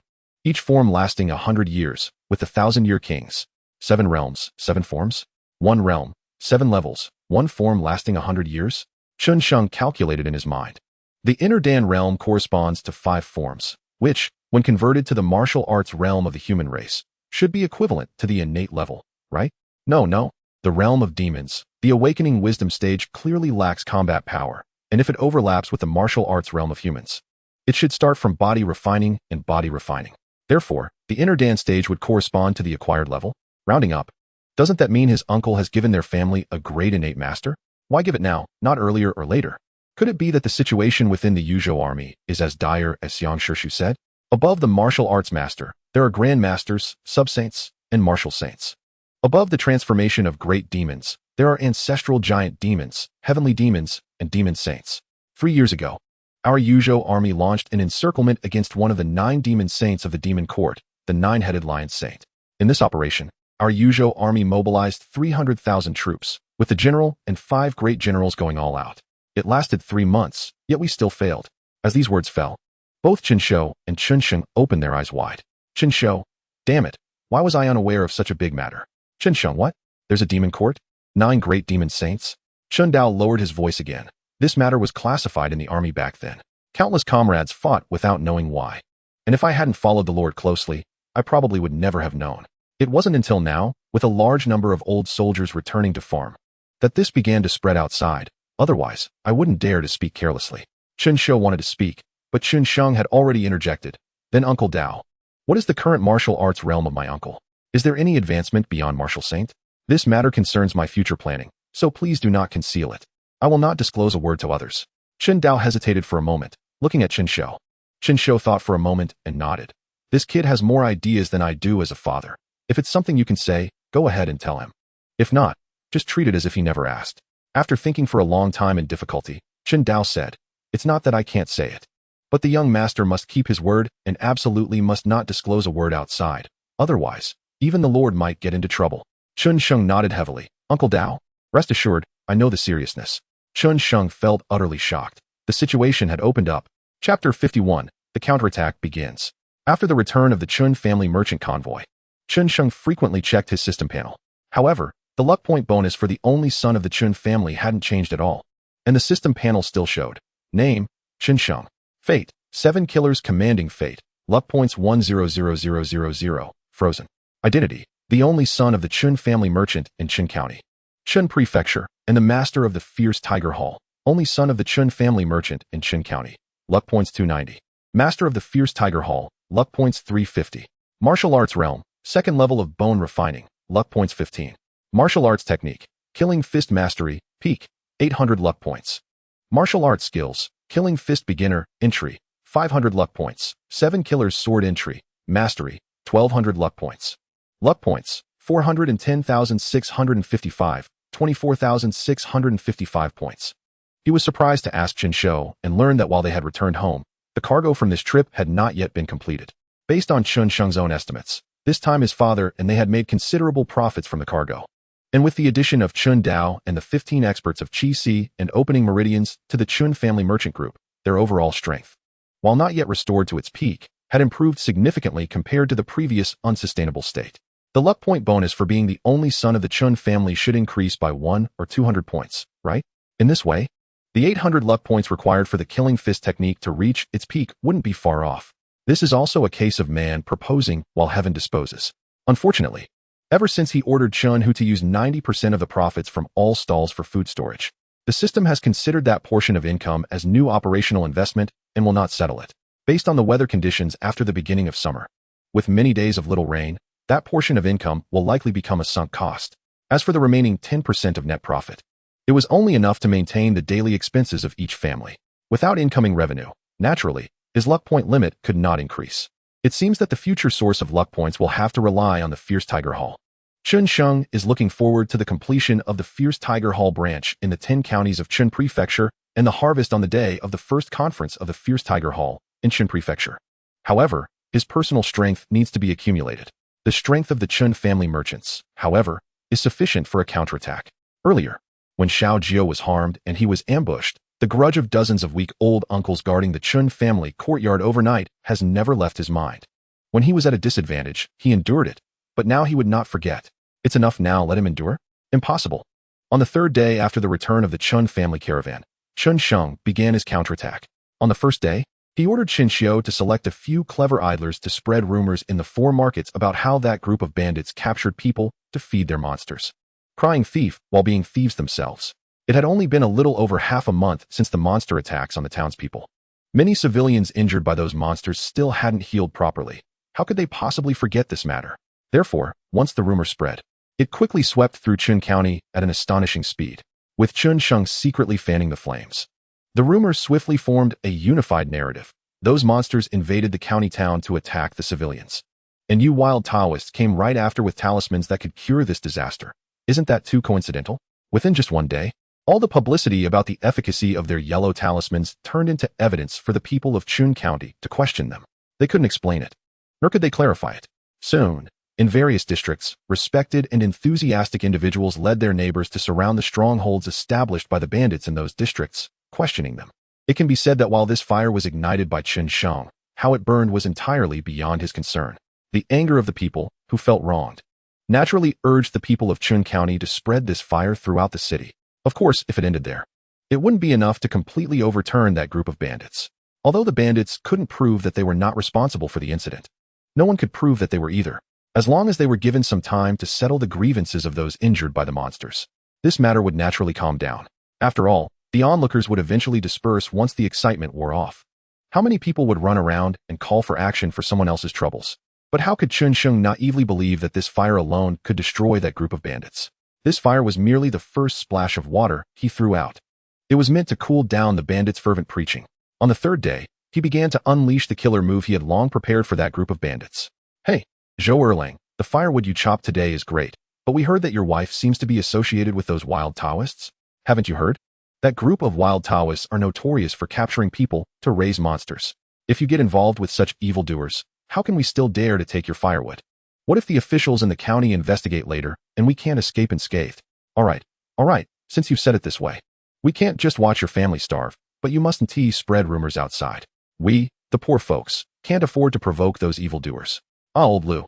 The head of the household has asked you to settle the debts. You don't need to come to the caravan anymore. Why? Haven't you heard?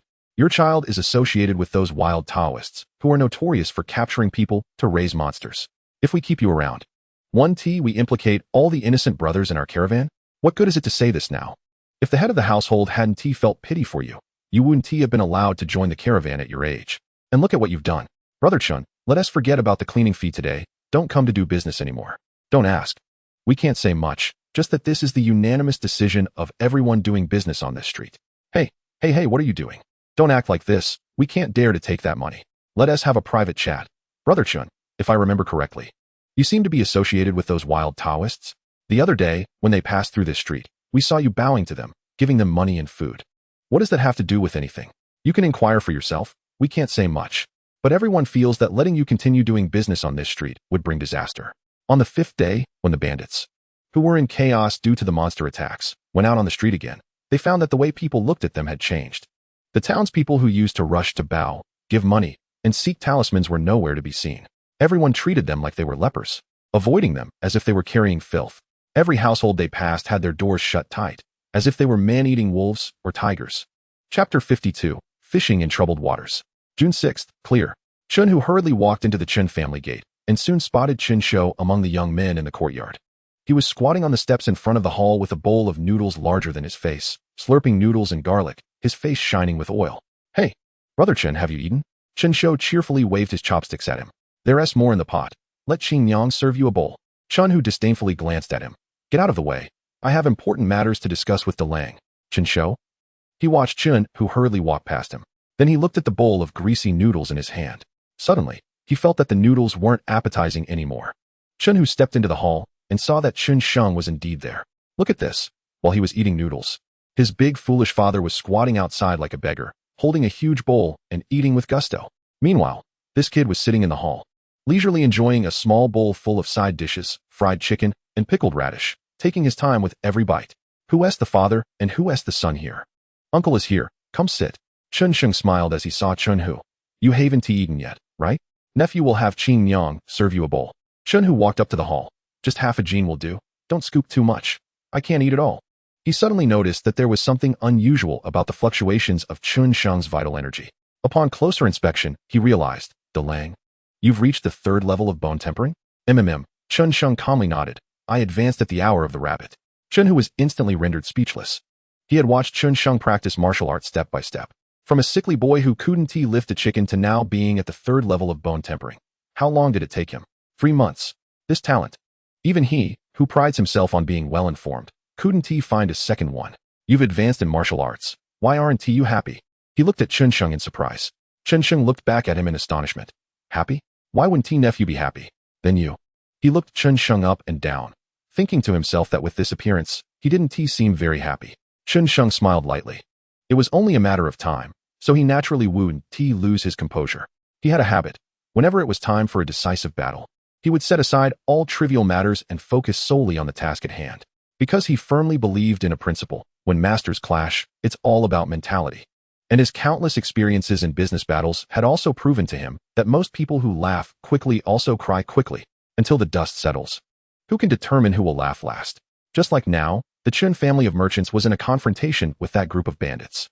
On the surface, it seemed that the Chun family held a strong hand, easily kicking the bandits into an absolute disadvantage and gaining the upper hand. But in reality, Chun Sheng was very clear that the Chun family was now like walking on a tightrope. If one wrong move was made, they would lose everything. Chun Sheng's calmness left Chun Hu momentarily speechless, unsure of what to say. Seeing his conflicted expression, Chun Sheng stood up and invited him to sit down. Let us not talk about me. You came early, so you must have something to discuss, right? Chun Hu said. Old 13 just sent someone to find us, saying that the lair of that gang of thieves has been found. All information was transmitted using spy methods. Unilaterally communicated to the Tiger Hall. If the Tiger Hall needed to seek Chun Sheng's instructions, they could only go through Chun Hu. Even if something went wrong on the Tiger Hall's side, as long as Chun Xiu could retreat in time, it would definitely not implicate the merchant Chun family. Chun Sheng raised the corner of his lips and smiled. This is indeed good news, but have you confirmed if those demon beasts are really inside? Chun Hu nodded. According to the traces investigated by Old 13, that gang has been buying scraps from various meat markets in batches every day, all delivered to that courtyard. So those demon beasts should indeed be inside. After pondering for a few moments, Chen Sheng gently hummed and said, I understand. Chen Hu patiently waited for more. But after waiting for more than 10 breaths, he only heard Chen Sheng's slurping sound while eating noodles. Puzzled, he asked, Is that all? Chen Sheng replied, What do you mean by is that all? Hearing this, Chen Sheng smiled slightly. Are you referring to this? It's not time yet. Not time yet. Chen Hu was shocked. When exactly do you plan to do it? Finally putting down his chopsticks, Chen Sheng said slowly, Second uncle. I remember telling you that we need to wait. Wait until they act recklessly. Wait until they are at a disadvantage. Wait until the people of Chun County rise up to attack them and tear them apart, right? Chen Sheng nodded. As the ancients said, when heaven wants to destroy a man, it first makes him mad. That gang was crazy and arrogant when they were in an advantageous position, which is why they have fallen to their current state. But that is not enough. We need to let them go crazy and arrogant again when they are at a disadvantage. I don't believe that this gang, acting so wildly and ruthlessly, has only us, the merchant Chen family, as their enemy in Chun County. I also don't believe that in such a large Chun County, there is only our merchant Chen family that wants this gang dead. Now that we have brought the matter to this point, it is time for others to step in and help. The stagnant water in Chun County should be stirred up. Without stirring this stagnant water, how can our merchant Chen family rise? He said lightly. However, Chen Hu looked at him, feeling as if countless pig heads were shouting at him. And if described using the language from Chen Sheng's previous life, it would probably be like this. Damn it, heartless. While we are still thinking about revenge, you are already thinking about how to profit from it. Everyone has brains weighing about 10 pounds. Why is your brain so effective while ours feels like pig brains? This kind of intellectual crushing made him feel that his dignity as a human was insulted, making him want to save face. You are not the leader of that gang of thieves. How can you guarantee that they will act as you say? Chen Sheng picked up a piece of dried radish and asked, Second uncle, if it were you, and you went to a strange place, made a lot of enemies, then got secretly stabbed in the back, covered in blood, but couldn't find out who did it, how would you react? Without thinking, Chen Hu replied, That's simple. If I couldn't find out who did it, I'd just kill all my enemies. There wouldn't be any omissions. Chen Sheng smiled. Isn't that the current situation of that gang of thieves? Chen Hu was stunned, suddenly realizing, and then asked, But how can you guarantee that they won't strike at our family first? Nephew can't guarantee that. Chen Sheng shook his head. Chen Hu thought he had successfully saved face and was about to advise Chen Sheng to strike first, but then he heard Chen Sheng say, However, I can guarantee that if that gang of thieves really goes on a killing spree as I suspect, our family will definitely be at the end of their list for revenge. Chen Hu, how can you guarantee that? Chen Sheng didn't speak, only raised his hand to point at his old father, who was sneakily peeking in at the door. Bang! The exquisite cloud-pattern lacquer table was overturned, and a variety of delicious dishes served in precious vessels scattered all over the ground. Useless. The many yellow-turbaned strong men in the hall clenched their fists, raising their butts high, allowing the vessels to roll at their feet, not daring to move an inch. The leader among the crowd in the hall, with a stiff face, said stubbornly, Clang. The thin Taoist, unable to contain his anger, drew the sword hanging by his side, stepped into the hall, and struck down the leader with one sword. You useless fool, dare to bark. The leader could only let out a miserable cry before falling silent. The thick smell of blood immediately filled the entire magnificent hall. The crowd in the hall trembled and stepped back, but no one dared to escape. Report. The thin Taoist grew even angrier upon hearing this, and with one sword, he decapitated the corpse on the ground. Blood splattered onto his face, hands, and patched clothes, highlighting his twisted face, resembling a devil. He chopped down dozens of times until the corpse was mangled and unrecognizable before the thin Taoist barely suppressed his anger, fiercely throwing the sword to the ground. He shouted, Since we can't find out, then let's not search anymore. In Qin County, which families have grievances with my Taiping Dao? All right. The thin Taoist impatiently interrupted his subordinate's report. Li family, Xiong family, Wang family, cannot be touched. The merchant Qin family will be dealt with later. The rest will be exterminated completely, to kill the chicken, to warn the monkey. He waved his big sleeves and turned to walk toward the hall. Ants like you dare to challenge the mighty, all must die. Chapter 53, Killing the Camel. Discussing the split mechanism of Tiger Hall, revised 5. Both internal and external cultivation. Internally establishing a lineage system within the Qing gang to stabilize the base. Externally using the Hongmen system to recruit disciples widely. Connecting points to lines, lines to areas. Supplemented by religious beliefs to enhance internal cohesion, crossed out. Supplemented by business regional distribution levels and membership mechanisms to improve internal cohesion and sales. Bolded. The night was deep, and Chen Sheng was still sitting in the hall, holding a homemade simple brush, dipped in pot-bottom ash. Focused on writing on small wooden boards cut into squares. As the decisive battle approached, his mindset became increasingly stable, like a spider continuously weaving a web. Facing prey that had already fallen into the net and was still struggling, calmly spraying silk, continuously compressing the prey's living space, waiting for the final victory. Hoo-hoo. A light snoring sound, like a cat's purr, woke Chen Sheng from his thoughts. He turned his head and saw Zhao Qing, who had insisted on keeping him company. Dozing off while holding the winter clothes she was sewing, her delicate head nodding repeatedly, looking adorably silly. Chen Sheng found it amusing.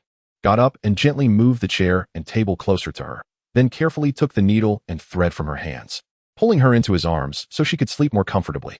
Zhao Qing, still half asleep, glanced at him with blurry eyes, then peacefully closed them again, turning to find a more comfortable position and continued to sleep soundly.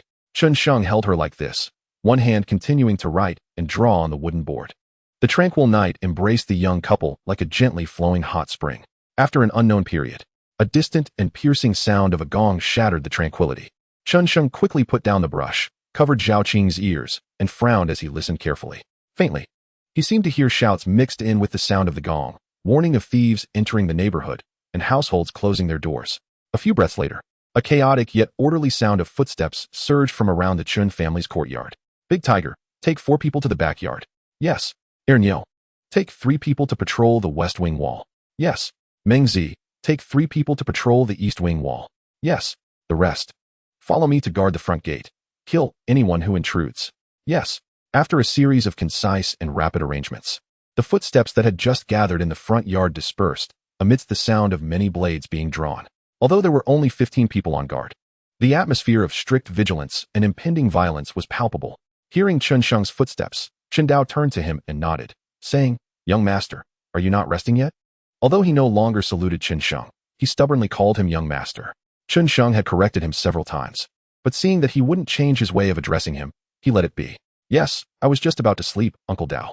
Relax.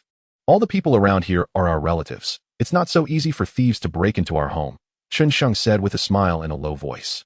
He could guess what had happened, so he wasn't worried at all. Chen Dao listened, merely nodding, yet his left hand remained on the hilt of his sword.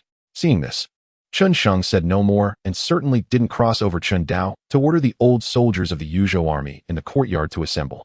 He had his own judgment, and Chen Dao had his own persistence. This was a good thing. He patiently waited.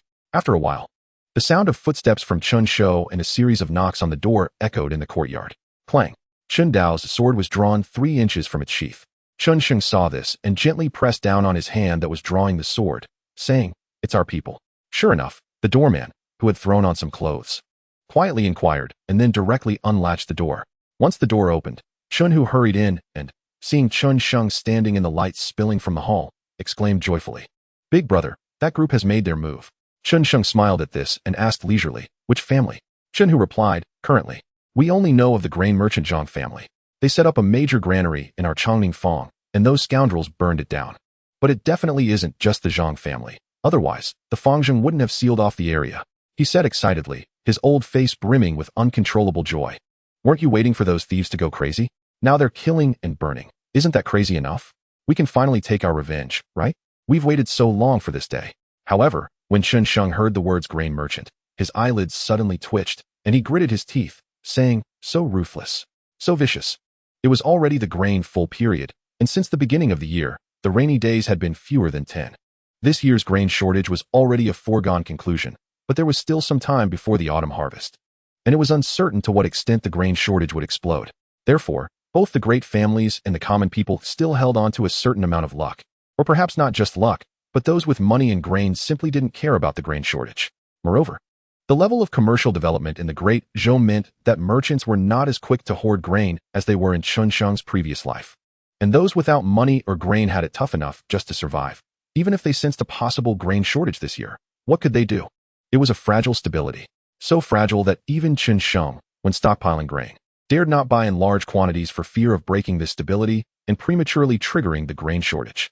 Now, the actions of those bandits, killing and burning grain, were not just the last straw that broke the camel's back. They were directly stabbing the camel's heart. One must know that those who could put grain merchant before their family names were not mere small merchants selling grain. They were at least among the top 3 merchants in Chun County when it came to grain trading. Only then could they qualify to have grain merchant before their family name. Just like the traveling merchant family Chun, which was the largest merchant family in Qin County. Such large grain merchants held grain reserves that could cause significant fluctuations in grain prices even in years of abundance. Second uncle. You must go see 13th uncle immediately and have him gather people to rescue the grain, Xianxiang said decisively after pacing the area twice. Chunhu was taken aback and opened his mouth to speak, but Xianxiang didn't even give him a chance to respond. We'll talk later. You go first. Not a moment to lose. Chunhu could only nod and hurried out the door. Xianxiang then turned to Qinshu, who was still getting dressed, and said, Father, you must immediately organize all our relatives to put out the fire. Rescue as much grain as you can, and take whatever tools you need. If you encounter thieves, kill them all. Qinshu was also taken aback, seemingly caught off guard by his son's orders, and it took him a few seconds to respond, saying, okay. I'll go right now. He turned and quickly walked into the hall to grab the sword and gong hanging there before hastily exiting. Soon, the sharp and urgent sound of the gong spread through several streets near the Chun family courtyard. Xianxiang looked up at the dark sky, seemingly seeing the blazing flames and the soaring black smoke, along with the disaster behind the flames and fire. Chapter 54, starting to close the net. Xianxiang waited the entire night. The two brothers were covered in soot and looked as if they had just crawled out of a coal mine, joking with each other about whose face was darker. How did it go? Seeing the two old brothers, Xianxiang couldn't sit still. How much grain did you rescue? Qinshu replied, half a granary. We shared some with the neighbors who helped put out the fire and our brothers and sisters. There should be about 20 to 30,000 pounds left. Hey, now, most of Chongmingfang won't need to buy grain this year. Xianxiang looked at his beaming face, as if the neighbors not having to buy grain this year made him happier than having 2 or 3 tens of thousands of pounds of grain himself. Growing up in a family of traveling merchants like the Qin family, which lived on the edge of danger, to have such a kind-hearted disposition shows that the family education of the Chun family is something special. He glanced at Chunhu. Chunhu shook his head. Not much. Several granaries, but by the time old 13 took people there, most of them had already burned down. I estimate it's only about 50 to 60,000 pounds. What he meant by not much was that compared to the 20 to 30,000 pounds they rescued from one granary in Chongmingfang, the 500 or 600 pounds rescued from several granaries was indeed a small amount. In reality, this number was already considerable. Xianxiang had stockpiled grain for over 2 months with the entire strength of the traveling merchant Qin family, and he had only managed to accumulate 100,000 pounds, most of which was rough grain that even the poor common people were reluctant to buy. Xianxiang paced back and forth again and asked, what about the Zhang family? Chunhu pressed his lips together and said in a low voice, over 40 people died. The guards at the West Market blocked the Zhang family's door and collected a whole cart full of corpses. It's simply tragic. After a pause, he continued, the ones attacked last night weren't just the grain merchant Zhang family. There was also the Chun family of Huayan Hall, the salt merchant Lu family, the oil merchant Tian family, and several small officials from the market, and they almost all acted simultaneously, breaking in and killing anyone they saw. That group was like mad dogs. His tone was filled with lingering fear. It was only at this moment that he truly admired Qianxiang's wisdom. In the past, even though Chunhu had never disagreed with Qianxiang's actions, he still had some reservations privately. He always felt that while this kid was exceptionally clever, he was still a bit timid and overly cautious. Dealing with bullies and encountering bandits was such a simple matter. Just gather people and cut down the enemy.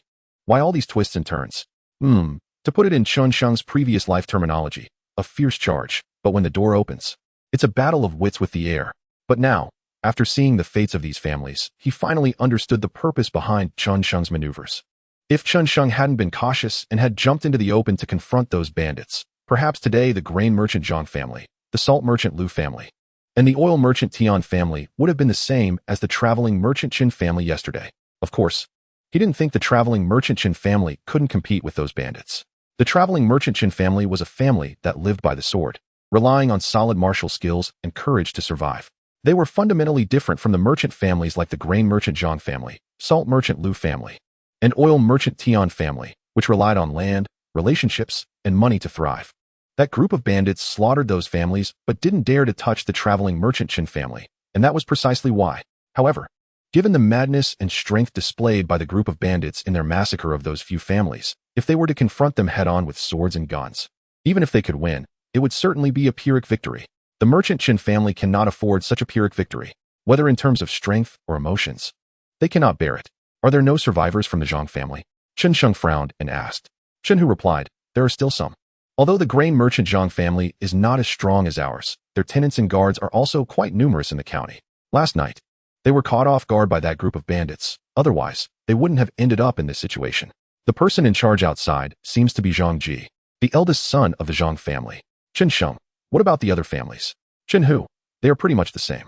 The big merchants who can stand in Qin County are all quite capable. It's not that easy for anyone to wipe them out. Chen Sheng felt relieved. He was genuinely afraid that he would mess things up and let that group of bandits scare the people of Qin County. If that were the case, he might have to continue to endure, waiting for the Tiger Hall's branches to establish themselves before settling accounts with that group of bandits. But since this group of bandits did not succeed in their scheme, it was time for him to finish what they had left undone. Father, tomorrow you should personally visit the grain merchant Zhang family and tell them that last night, our merchant Chen family rescued 10,000 jin of grain from the Channingfang warehouse and asked them to send someone to collect it. Chen Sheng said. Chen Shou hesitated for a moment and said softly, Eldest son, isn't this favor a bit too costly? Chen Sheng smiled, thinking that his kind-hearted old father, though too benevolent from the perspective of a leader, still had a good mind and the necessary overall vision. Father, our family's offering grain to the Zhang family is not just a matter of helping in times of need. After pondering for a moment, Chen Shou couldn't figure it out and could only ask, the grain merchant Zhang family has already fallen to this extent, apart from the favor. What else is there for our family to gain? Chen Sheng replied slowly. Firstly, we are not the Tiger Hall. While the Tiger Hall can take advantage of the fire to rob, we cannot. Moreover, this batch of grain is in our hands, and many people are watching. It's much better for us to return it voluntarily than for the Zhang family to come looking for us later, or for the county office to come and seize it without regard for face. Secondly, last night, this group of bandits was too ruthless, and they probably frightened all the big families in Qin County. Now, our family's bold return of grain is to give these big families some courage and to boost the morale of the people in Qin County. Ideally, we can contact those families that were robbed last night within a day to join forces against that group of bandits, preventing them from concentrating their strength to target our family. Thirdly, don't you think this is an excellent opportunity for our merchant Qin family to integrate into Qin County? He counted on his fingers for Chen Shou. You see, last night the grain merchant Zhang family, the salt merchant Lu family, and the oil merchant Tian family were all robbed, their vitality severely damaged. They definitely cannot continue to dominate the grain, salt, and oil industries as before. As long as our family seizes this opportunity, we can insert ourselves into all three industries. We have gone to such great lengths to stir up the waters. We should at least reap some benefits. Chen Shou suddenly widened his eyes in shock and looked at Chen Hu. Damn, is this really my son? Right, second uncle? Chen Sheng looked at Chen Hu. Chen Hu perked up, reflexively opening his mouth. Eldest son, whatever you command, just say it. I will take care of it. Chen Shou, Chapter 55 Achieving Consensus. Bang! The luxurious crimson table smashed down the chime rack, and the ancient chimes scattered all over the ground. In the hall, a thin, elderly man in a high crown and flowing robes wielded a sword, veins bulging on his forehead, wildly slashing at the screen. The Taiping Dao is too arrogant.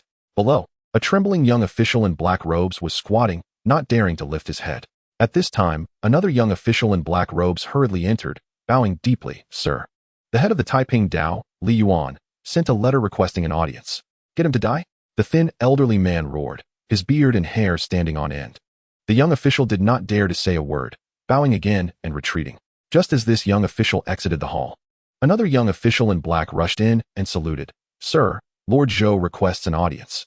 The thin, elderly man frowned, threw down his sword, adjusted his robe, and said expressionlessly, Let him in.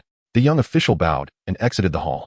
The thin, elderly man looked at the young official still squatting and trembling below. Unable to contain his anger, what are you still doing standing there? Get out. The young official felt as if he had been granted amnesty and nearly rolled out of the hall. As he exited, he happened to brush past a heroic general clad in crimson armor. The thin, elderly man changed to a smiling face. Why bother with formalities, my dear nephew? Please rise. The heroic general, serious and meticulous, clasped his hands. Thank you, sir. He stood up, hands at his sides, and said, Sir, I have come to address the chaos caused by the Taiping Dao, which has attacked many righteous families in the county. Please advise me, sir. Oh. The thin, elderly man smiled faintly. What? Has someone already stirred up trouble in your county this early? The heroic general replied, I dare not deceive you, sir. Early this morning, the three elders of the county and the various heroes all sent people to inquire how to handle the Taiping Dao's chaos. I truly do not know how to respond, hence I specially came to seek your advice, sir. The thin, elderly man, hearing this, smiled knowingly and said, Then, dear nephew, would you like to hear this old man's ramblings? The heroic general replied, I will certainly follow your lead, sir. The thin, elderly man is the county governor, while he is the county lieutenant. In terms of rank, the county governor is at the second 1,000 stones, while the county lieutenant is also at the second 1,000 stones. Both are under the jurisdiction of the state government, with no absolute subordination. Yet the heroic general is very clear that the position of county lieutenant in Chun County has been rotated among 7 or 8 families. But the position of county governor has historically belonged to the Xiong family. The dear nephew should listen to this old man's ramblings. Now, the Taiping Dao is so powerful that it has the momentum to connect the 9 provinces. Our small Qin County is weak and isolated. If we were to sever ties with the Taiping Dao, what could we achieve? I hope you will think it over and consider your ancestor Zhou's hard work in establishing this family business. Do not be coerced by treacherous people and lose your original intention. The thin elderly man stroked his 3-inch beard, speaking leisurely. The heroic general's expression remained unchanged, and he again clasped his hands. I will not fail to repay your guidance, sir. Even though Chun Sheng had long ceased to have any expectations of the county office that could negotiate with those who feed demons. Upon hearing that the families robbed last night were carrying the corpses of their relatives who had died last night outside the county office, crying out for justice for half a day, only to be met with the county office as posting of a bounty notice for the Sand River bandits entering the city to kill and loot. He was still stunned by the lowliness of the Qin County office. What is this called? You can never wake a person pretending to be asleep? Or is it that as long as I don't feel embarrassed, the embarrassing one is others? At least put on a show. Even if it's just posting a notice to capture the bandits. Why are you dragging your feet when it comes to action? I can let it go? Sand River bandits entering the city? Why not ask that group of rotten tomatoes and stinking eggs if they have the guts to touch those families? Let us not beat around the bush. Damn it. If I still hold out any hope for you, I'm a dog. The next morning, Qin Shou, in accordance with Chun Sheng's plan, entered the grain merchant Zhang family, which was adorned with white mourning cloth, surrounded by dozens of armed family members of the Qin family. By noon that day, under the siege of nearly 400 strong men armed with swords and spears, the merchant Qin family, the grain merchant Zhang family, the salt merchant Lu family, the oil merchant Tian family, and the 5 families of Qin's Huayan Hall gathered in the Qin family courtyard for a meeting. Qin Shou, under the pretext of letting Chun Sheng broaden his horizons, brought Chun Sheng along to attend the meeting. At the meeting, Qin Shou, at Chun Sheng's suggestion, took the lead in clearly explaining the grievances between the merchant Qin family and that group of bandits, and explicitly informed the 4 families that the events of the previous night were indeed the work of that group of bandits. In fact, the 4 families had long speculated about the reasons for their misfortunes. They were all local power players in Qin County, and everyone knew who had the ability to do such things and who had the motive to do them, who didn't have a clue in their hearts. They had previously just lacked solid evidence. It was hard to believe that a gang of thieves could go so far just for a trivial grudge.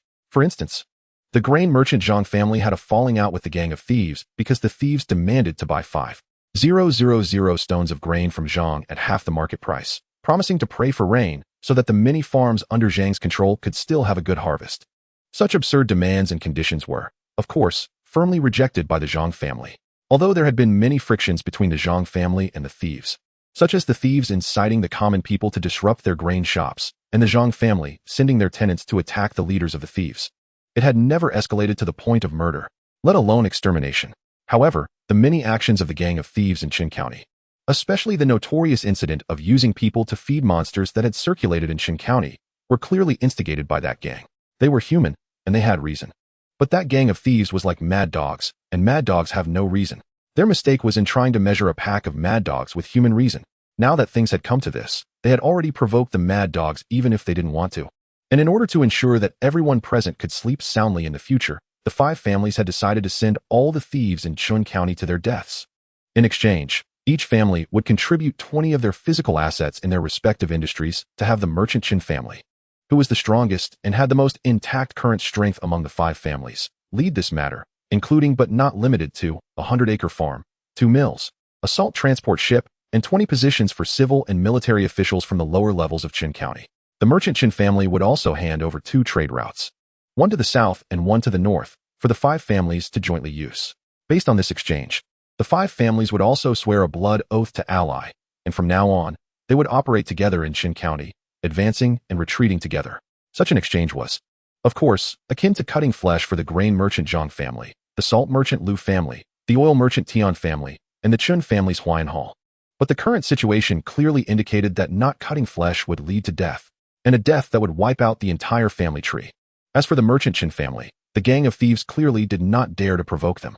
The necessity for the merchant Qin family to take action was much smaller. Moreover, they had seen the attitude of the county government yesterday. Who would dare to entrust their life and property to the county government? Therefore, they were the ones seeking the merchant Xian family. No matter how harsh the conditions were, they could only hold their noses and accept them. After all, there was no other choice. Thus, this meeting reached a consensus in such a harmonious, friendly, and positive atmosphere, and everyone was happy. That evening, Zhao Si led people into the city.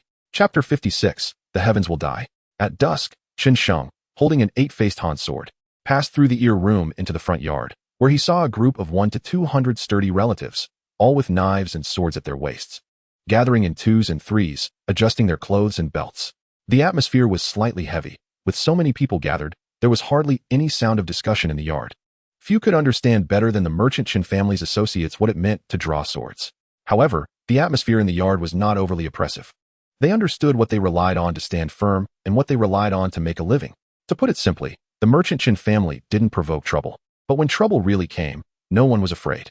When Chen Sheng came out with his sword, many relatives greeted him. "Delang, your health is much better. You can wield a sword now. Leave today's matters to your uncles and elders. You are still young, so don't get involved." With so many uncles and elders here, why should you, a kid, take the lead? They all laughed, and their smiles revealed concern and tolerance. They were not afraid to fight, but they did not want their nephews to go into battle. This simple and sincere affection warmed Chen Sheng's heart. Yet it was also indescribably uncomfortable. Chen Sheng forced a smile and said, "Nephew just wants to follow uncles and elders to see the world. With so many uncles here, can't they protect me?" He had 1,000 reasons not to go, but they couldn't outweigh the single thought of wanting to go. As the crowd parted, Chen Shou walked out holding a horse-chopping knife taller than a person. Seeing Chen Sheng with a sword, he sternly scolded, "Nonsense." Chen Sheng looked at him and asked seriously, "Dad, do you have a second son?" Chen Shou frowned and said sternly, "It's just that I only have you as my son, so you can't go." Chen Sheng replied, "If a son cannot take on responsibilities, what use is there in keeping him?" Chen Shou scolded, "Get lost. I'm not dead yet. This family isn't yours to lead." Chen Sheng did not argue with him, but just smiled. Yet the determination in his smile was evident to anyone. Seeing this, Chen Shou impatiently waved his hand and said, "Come here, 2 people, tie this boy up in the house." How dare he? As soon as he finished speaking, 2 uncles rolled up their sleeves and walked toward Chen Sheng with narrow smiles. Chen Sheng did not dodge, but stood firm and said, "Dad, unless you break my arms and legs today, you can't stop me." He had to see for himself. He had set the chessboard. Now he had to see what his setup brought to the merchant Xian family. Good or bad, he had to see. This was very important. People perhaps truly care more about what they lack. The merchant Xian family had given him what he lacked. So he wanted to hold tightly to everything in this big family, not allowing anyone or anything to affect the warm atmosphere of this family. Fine. Let him go with them. In the end, it was Chen Hu spoke up and stopped the 2 uncles approaching Chen Sheng. Chen Shou frowned at him. "Second brother. He is inexperienced, and you're inexperienced too?" Chen Hu rolled his eyes at him irritably. "What kind of thing did you raise? Don't you have any idea? If you tie him up and don't let him go, do you believe he'll just turn around and break the ropes to sneak out?" Chen Sheng smiled and gave Chen Hu a thumbs up. "My second uncle understands me." Chen Hu glared at him. "Get lost. Just seeing you makes me angry." The father and son both turned up their lips in disdain. Chen Shou tiredly turned away, just about to call Chen Dao and others to protect Chen Sheng, when suddenly the doorman quickly entered and whispered something in his ear. Chen Shou immediately frowned. At this time, why are they sending someone? Chen Sheng curiously asked, "Dad, who sent someone?" "Not the county government." Chen Shou shook his head slightly. "It's that gang of thieves who sent someone, saying they want to see me." "News travels fast," Chen Sheng said in surprise. But then he felt he might have thought wrong. The attendees of the previous 5-family meeting were all the main decision-makers of each family. And he was the only idle person. The 4 families had just been slaughtered by that gang of thieves. So it was unlikely they would negotiate with the thieves so quickly. Thus, the content of the 5-family meeting should not have leaked yet. The problem was likely that the commotion from the 5-family meeting was too large. This was unavoidable, as the 4 families had just been attacked and killed by that gang of thieves, and no one dared to go out without some manpower. As for the merchant Xian family, they were even more helpless. The families of the 4 clans had been slaughtered, and they only needed to protect the remaining few people. The merchant Xian family is still intact, so why not set the meeting place at the Xian family courtyard? What if that group of thieves takes advantage of the opportunity when the father and son go to the meeting and directly kill the Xian family? The news of the 5-family meeting has leaked, and once the meeting is over, the merchant Xian family gathers so many people. What is their intention? It is clear. However, since things have come to this point, why is that group of thieves still sending people? Are they here to threaten them? After a few rounds of thought, Chen Sheng said, "Why not meet? They dare to send someone. Do we not dare to meet?" Chen Shou looked at him and frowned. What are you trying to do? In wartime, we do not harm envoys. We cannot lose this person. Chun Sheng smiled lightly. Who said we were going to kill him? Let the uncles in the courtyard hide in the east and west wing first, then call him in. I want to hear what he has to say. Chen Shou, all right. Fine.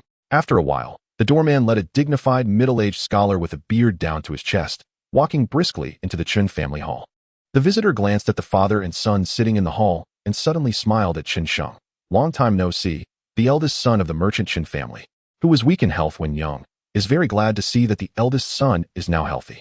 Chen Sheng looked at him expressionlessly and said lightly, "Thank you for your concern, sir." After that, he fell silent.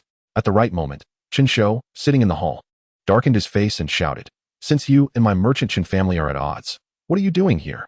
The visitor stroked his beard confidently and said, "Of course. I am here to save the lives of the virtuous father and son." Upon hearing this, Chen Shou was startled and was about to question further when Chen Sheng interrupted with a snort. "What era is this?" Chen Sheng couldn't help but laugh out loud, softly saying, "Are you still trying to use ancient strategist tactics to bluff us? Do you think my father and I are uncultured, illiterate, and uneducated?" Hearing this, Chen Shou was taken aback, then slammed the armrest of his chair and shouted angrily, "You, a bearded rogue, how dare you deceive me?" The visitor, "You are deceiving yourself. You clearly fell for it just now." Seeing that Chen Shou's gaze towards him was no longer right, he quickly steadied his mindset and said neither humbly nor arrogantly, "Please do not misunderstand. I am just a commoner, powerless. How could I dare to deceive the virtuous father and son? I came here on behalf of our leader to discuss great matters with you. Our leader has repeatedly instructed me that as long as you are willing to join our Taiping Dao, he is willing to treat you as small leaders." Bang! Chen Sheng was shocked and slapped the armrest of his chair, standing up in anger. "What did you say? What is your organization called?" The visitor was startled by his slap and trembled, seeing Chen Sheng's face as if he wanted to eat someone. His courage faltered even more. Taiping Dao. Could it be that the eldest son has heard of our Dao? Damn it, Taiping Dao? Chen Sheng's mind flashed with the image of those thieves wearing yellow turbans, and he suddenly felt his intelligence had been severely insulted. "What is the name of your leader? Is it Zhang Jiao?" The visitor was so scared that he couldn't help but take 2 steps back, cautiously saying, "Eldest son, please calm down. Our great virtuous teacher's surname is Zhang. With the name Ping, you must have heard wrong somewhere? Great virtuous teacher?" Upon hearing this, the visitor stood respectfully and said succinctly, "Taiping Dao, great virtuous teacher Zhang Ping. From Yuzhou, Yingchuan County, born wise, a heavenly being descended to the world. In the 38th year of Wang, received the blessings of a celestial being. Granted 3 volumes of heavenly scriptures, secluded in the mountains for 15 years to comprehend the Tao and attain the Tao, saying, the heavens have died. The yellow heavens shall rise. The king is dead. The world shall be in great peace." Chapter 57. The yellow heavens shall rise. The scholar, who had arrived with fluttering robes and a celestial demeanor, left in a panic like a stray dog. Then Chen Sheng watched his departing figure, feeling as confused as a dog caught in the rain. He just felt that he had grasped the pulse of this world. Yet, this world turned around and gave him a lesson. Young Chen Sheng surprised? Unexpected? Thrilling? This is not scientific. This makes no sense. It shouldn't happen at all. He mumbled with his mind in a mess. How could there be a yellow turban rebellion at this point in time? The disheveled look startled Chen Hu, who came in to call the father and son. Even when Chen Sheng was ambushed by that group of thieves, he had never seen him in such a state. "Fourth brother, what happened? Why is the eldest brother like this?" He looked at Chen Shou in confusion. "Taiping Dao?" Chen Hu rubbed his water pipe and thought, "Is there something wrong with this name? It just sounds like the name of a broken Taoist temple. No, something is off. Chen Hu, what is wrong with it?" Chen Sheng still shook his head. Cannot say. What could he say? Could he tell them that the organization they referred to as just a broken Taoist temple was a religious organization that once gathered millions and almost overthrew a dynasty? Right. Religion. Chen Sheng's eyes lit up, suddenly feeling like he had grasped something. He stood up, clasped his hands behind his back, and paced back and forth. Looking at all the large religions that had appeared in his previous life, none were simple. Even if there were, they were definitely subdued by a certain emperor before they became honest. Religions like Buddhism, Christianity, Islam, etc. seemed to have thoughts of surpassing imperial power, and many had taken concrete actions. Taoism naturally could not be an exception. Therefore, the Yellow Turban Rebellion was actually just an inevitable historical event. Even without Zhang Jiao, there could be Wang Jiao, Li Jiao, Lu Jiao, or even this Zhang Ping.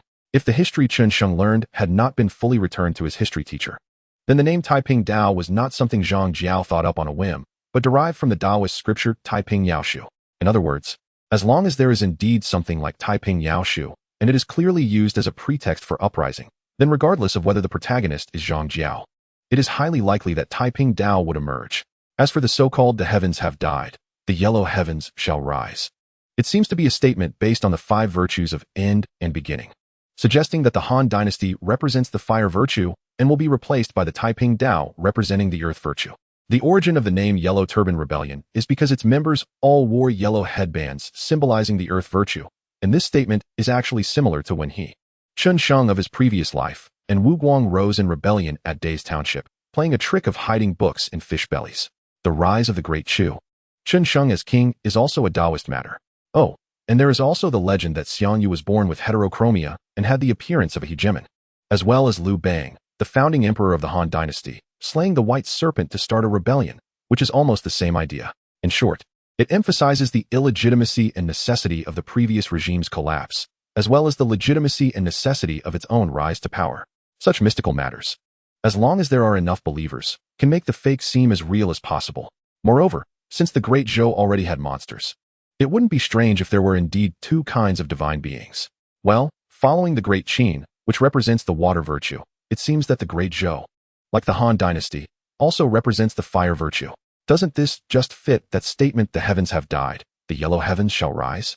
In this way, why the latter half of the sentence changed from "in the year of Jiazi, the world shall be in great peace" to "the king is dead"?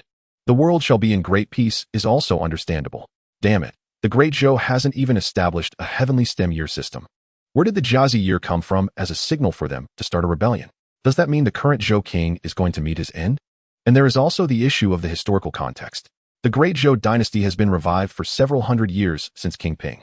From what Chen Sheng witnessed and heard after arriving in the Great Zhou, such as serious land annexation, bloated institutions, bureaucratic corruption, and the people's desire for change, it can be said that the Great Zhou is not lacking in signs of a dynasty on the verge of collapse.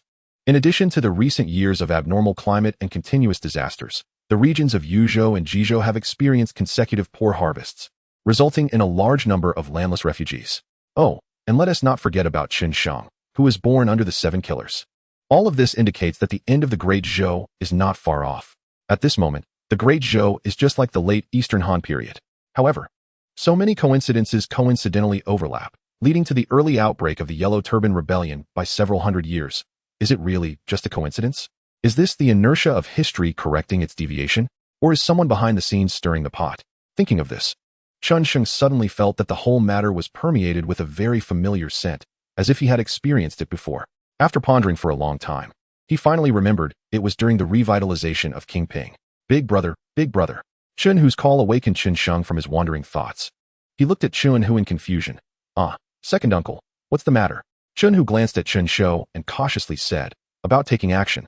How about we delay it for 2 more days, so you can think it through before we act? After all, those thieves are already ducks cooked in our pot. They can't fly away. It can't be delayed. Chen Sheng's pupils constricted, and his previously confused state instantly returned to his usual decisive demeanor. Not only could they not delay, but they must also fight to determine the outcome and completely crush the Taiping Dao branch in Qin County. If this Taiping Dao branch revealed its identity right from the start, he would definitely keep his distance, avoiding them as much as possible. Even if he couldn't escape, he would never seek enmity with them. But now, to say such things is already too late. The enmity has been established to this extent. And even if the leader of this Taiping Dao branch swore that there would be no reckoning afterward, it would be of no use. They could only go all out, without holding back. As for the future, they would deal with it later. There is no reason why the people of the late Han could defeat the Yellow Turbans. And yet this group of people from the end of the Qin cannot. Oh right, it's not just the people from the end of the Qin now. They also have to include those from the end of the Warring States period. Mere Yellow Turban bandits. Just stepping stones. Chen Sheng gripped the sword hilt and strode into the courtyard. Second uncle, you must immediately go to the Tiger Hall and order Uncle Shursan to immediately mobilize everyone. Seal off the 4 city gates, and make sure the Taiping Dao thieves inside the city cannot escape. Today he must die? If he doesn't die, we will die in the future. Upon hearing this, Chen Hu understood the seriousness of the situation. Chen Sheng had never spoken such words to him before. He threw the water pipe off his shoulder onto the chair, quickly surpassed Chen Sheng, and rushed out. Let us go. I guarantee we won't delay. Chen Sheng replied. We won't wait for you. We'll act first, father. Oh. Chen Shou suddenly remembered what they were going to do and hurriedly rushed out of the hall, shouting, Brothers, grab your weapons. Let us go kill. Chapter 58, Blood Symphony. Clang, clang, clang. Kill the monsters, eliminate the Tao. Under the afterglow of the setting sun, nearly 1,000 mighty warriors from the 5 allied families gathered from the 4 city gates and 12 neighborhoods. They marched with clanging sounds towards the West City's Qingyu neighborhood, attracting tens of thousands of Qin County citizens, armed with hoes and machetes, who followed them, completely blocking the entire Qingyu neighborhood. The spectacle was so grand that even Qin Sheng, the instigator, was astonished. The People's Route truly is the greatest route in the world. No exceptions. Under Qin Sheng's control, the dense crowds surged into Qingyu neighborhood, surrounding a large gate with the Wang family's 4 courtyards tightly. In the chaos, a large man with a gray cloth headscarf on his face found his way to Qin Sheng's side. Chen Dao, who was protecting him, noticed the man's gaze and suddenly drew his waist knife 3 inches. Seeing this, Qin Sheng pressed down on his hand that was about to draw the knife and smiled. Uncle Zhao Si, you've worked hard running around. The 5 allied families came too urgently and too quickly. At noon, the leaders of the 5 families had just sat down to discuss matters. According to common sense, wouldn't it take 10 days or half a month of discussions to form a rough plan? How long has it been? Not even 3 or 4 hours, right? The 5 allied families had actually organized their forces and came knocking at the door. They caught this Taiping Dao branch completely off guard. This is what it means to judge others by oneself. Just as Qin Sheng had not expected this Taiping Dao branch to be so mad as to unleash monsters and harm people, and to directly target the 4 prominent families. This Taiping Dao branch similarly did not expect that the 5 families would possess such a determination to break the net and such rapid execution. One can only say, if the knife isn't cut into one's own flesh, how could they know how painful it is? Of course, this is also the result of Qin Sheng's strong promotion of this matter. The previous lessons from the 4 families were right in front of him. So how could he dare to give this Taiping Dao branch a chance? As long as they don't escape, that's good. Qin Sheng felt reassured. Before setting off, he was most worried about 2 things. The first was that this Taiping Dao branch would escape, letting the tiger return to the mountain, which would lead to endless troubles. The second was that the county office had completely sided with the Taiping Dao, using the excuse of violating the curfew to mobilize county troops to forcibly disperse the 5 allied families. Now that neither of these events had occurred, it seems that even though the county office had acted shamelessly, they still wanted to maintain their facade. Very good. This is stable. Qin Sheng turned his face and nodded to Qin Dao beside him.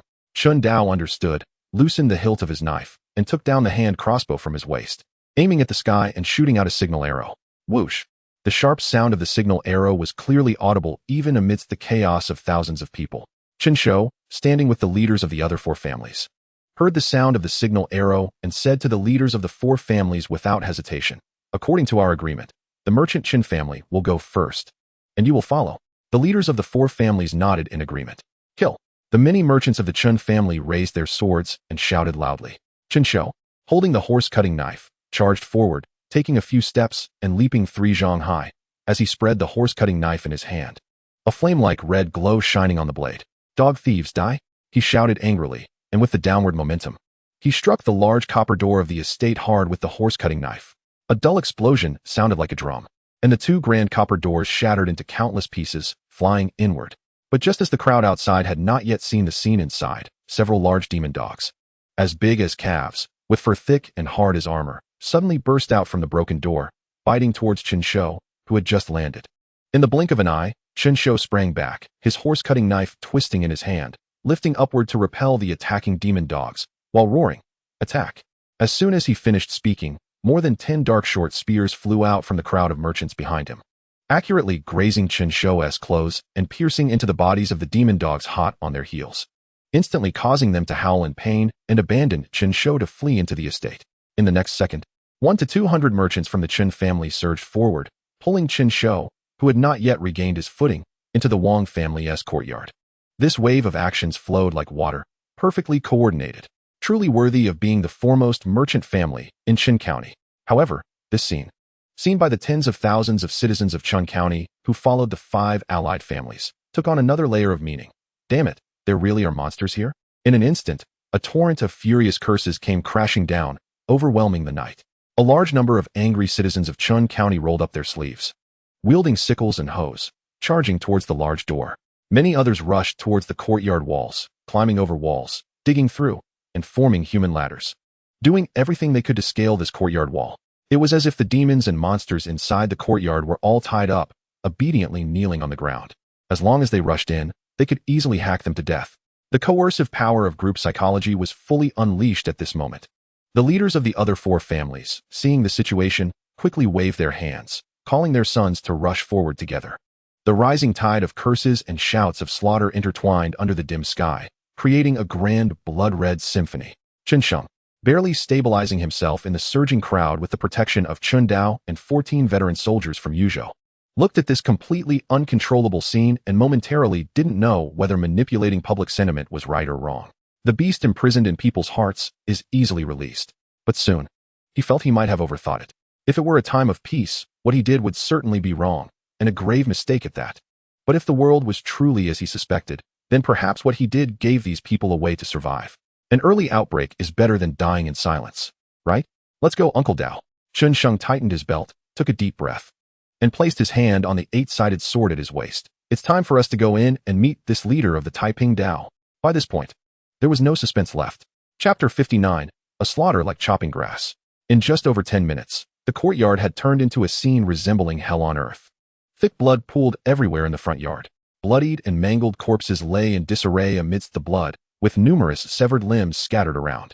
Countless filthy citizens of Chun County ran about like madmen, frantically robbing everything they could see. The first arrivals clutched lightweight and expensive silk paintings, bronze vessels, and lacquerware in one hand, while brandishing bloody swords they had clearly taken from the corpses on the ground with the other, glaring fiercely at everyone around. Those who arrived later, holding heavy and not particularly valuable tables, clay pots, and food, glanced around with thieving eyes while cautiously inching towards the courtyard wall. Those who came even later, seeing that everything worth taking had already been snatched, began to dismantle the carved window and door panels with loud banging sounds. This is the beast imprisoned in people's hearts. With 15 gleaming long knives guarding him, Xianxiang stepped through the crazed front yard, leaving bloody footprints with each step. His heart churned violently, and his throat kept rising with bile. He gritted his teeth and endured, unwilling to lose face for the merchant Qin family. The situation in the central courtyard was somewhat better, with fewer chaotic citizens, but the stench of blood was even stronger. Several hundred men from the 5-family alliance clustered in the courtyard, brutally pinning down a row of yellow-turbaned rebels with their hands tied behind their backs and chopping off their heads. The round, bloodied heads rolled on the ground like rotten watermelons, creating a scene even more horrifying than the skeletal wall from the childhood nightmare of a Chinese ghost story. Several uncles from the merchant Qin family, who were hacking away at heads, saw him from afar and kindly raised their crimson hands to greet him. "Oh, the big guy is here. Want to try your hand? Come on. Come on, Uncle Lu will make room for you. Damn it, there are too many of these demons. My knife is getting dull. Right. What's a man without shedding blood?" Xianxiang glanced over there and couldn't hold back anymore, doubling over and vomiting violently. Ugh. Haraha. A group of unscrupulous uncles from the Chun family laughed until they were breathless. "You little brat, why are you acting tough in front of us?" It wasn't until he had emptied his stomach that Xianxiang straightened up, feeling weak, but he didn't dare to glance in their direction again. Nightmare is crashing down. He looked up at the brightest star in the night sky and asked, "Where's my father?" Inside, several uncles pointed towards the main hall of the courtyard. Hee. Several uncles, leaning on their bright red long knives, sneered. "That's good. Saves them from learning poorly and embarrassing our family later." "Absolutely. Big guy, you must speak and act. Don't let your Uncle Lu down. If you do well, Uncle Six will take you to paradise to see the sights." Uncle Six was unafraid. "Useless thing. Xianxiang," he shouted fiercely, but he actually knew that these uncles were looking out for him. After their commotion, he felt much better inside. Even that sense of blood-red stench that seemed to seep into his heart and taint his thoughts dissipated considerably. Inside the main hall of the courtyard, the leaders of the 5 families were all present. Xianxiang walked in and first exchanged a glance with his father. Xianxiang nodded slightly at him. Xianxiang felt a weight lift from his heart. As long as the casualties weren't heavy, it was fine. Looking towards the center of the hall, a disheveled, thin Taoist sat slumped in the center, several long knives poised at his neck, looking resentfully at the leaders of the 5 families. "Little brother, why did you come so late?" The current leader of the Zhang family, Zhang Ji, saw Xianxiang enter and quickly stepped forward to pull him in front of the thin Taoist, gritting his teeth. Asked quickly, "Once we're done, we can use this vile thief to make a human puppet to accompany our ancestors in burial." It turned out that after Xianxiang captured this person, he had refused to let them kill him, insisting on waiting for Xianxiang to arrive. The others could hardly wait. "Zhang, how can you be so domineering? You must leave half for my Tian family. The elder brother also wants to use this vile creature for burial beside our ancestors." Slow down. Killing him like this would be giving him a quick death. In my opinion, we should make him into a human pig, submerge him in a salt jar, and feed him a little rice porridge every day, so he can't seek life or death. Brother Lu's words resonate with me. Our Chen family in Huayan has a remedy for knife and axe wounds. When it came to discussing revenge, the leaders of the four families gnashed their teeth, wishing they could devour his flesh. The once resentful thin Taoist was soon terrified, his face dripping with sweat, and a stream of yellowish urine flowed beneath him. But Chen Sheng didn't find them cruel. If this were him, he could think of methods far more sinister than theirs. Don't rush, don't rush. I only have a few questions, and I'll finish asking quickly. Chen Sheng reassured them a bit, then looked at the thin Taoist in front of him, and said, "What is your name? Where are you from? Does the Taiping Dao have any other arrangements in Qin County?" Hearing this, the head of the Lu family and the head of the Chen family's Huayan Hall showed dissatisfaction. About to speak, but were quickly pulled back by the quick-witted Chen Shou, and had to close their mouths, letting Chen Sheng inquire. The thin Taoist, drenched in sweat, looked at Chen Sheng, then glanced at Chen Shou and the head of the Lu family, struggling to raise his neck, and asked, "You little brat, do your words count?" Chen Sheng replied without hesitation, "I am from the merchant Chen family. A word from me is as good as a nail." After struggling for a long time, the thin Taoist said, "Our Dao just came down from Jizhou this year, and we have no arrangements in Qin County. Only 500 Dao soldiers stationed at Su family village. I am from Li Yuan of Yangping County." Chen Sheng frowned slightly and nudged Zhang Ji beside him. Zhang Ji understood and snatched a knife from among the many long knives at Li Yuan's neck, raised it high, and swung it down heavily. With a dull thud, the head rolled to Chen Sheng's feet. Seeing this, the head of the Lu family angrily said, "What does this mean, young Chen?" Chen Sheng lowered his eyes and said, "I hope the two uncles can forgive me. I had no choice. This scoundrel's Taiping Dao is not just a branch in Qin County. Leaving him alive would only bring disaster to our five-family alliance. It's better to kill him cleanly. Do you two uncles remember how we went to the county office to bang the drum for justice yesterday, only to be ignored? Not thinking about myself. I should also think about my few younger brothers who are still in their teens, right?" The head of the Lu family suddenly realized, repeatedly saying, "I was reckless. It's still my nephew who is thorough in his actions." Chen Sheng nodded, no longer saying much. In fact, he still had many questions he wanted to ask this yellow turban thief named Li Yuan. As the leader of the yellow turbans, he must know a lot. But in front of the four family heads, he didn't dare to ask.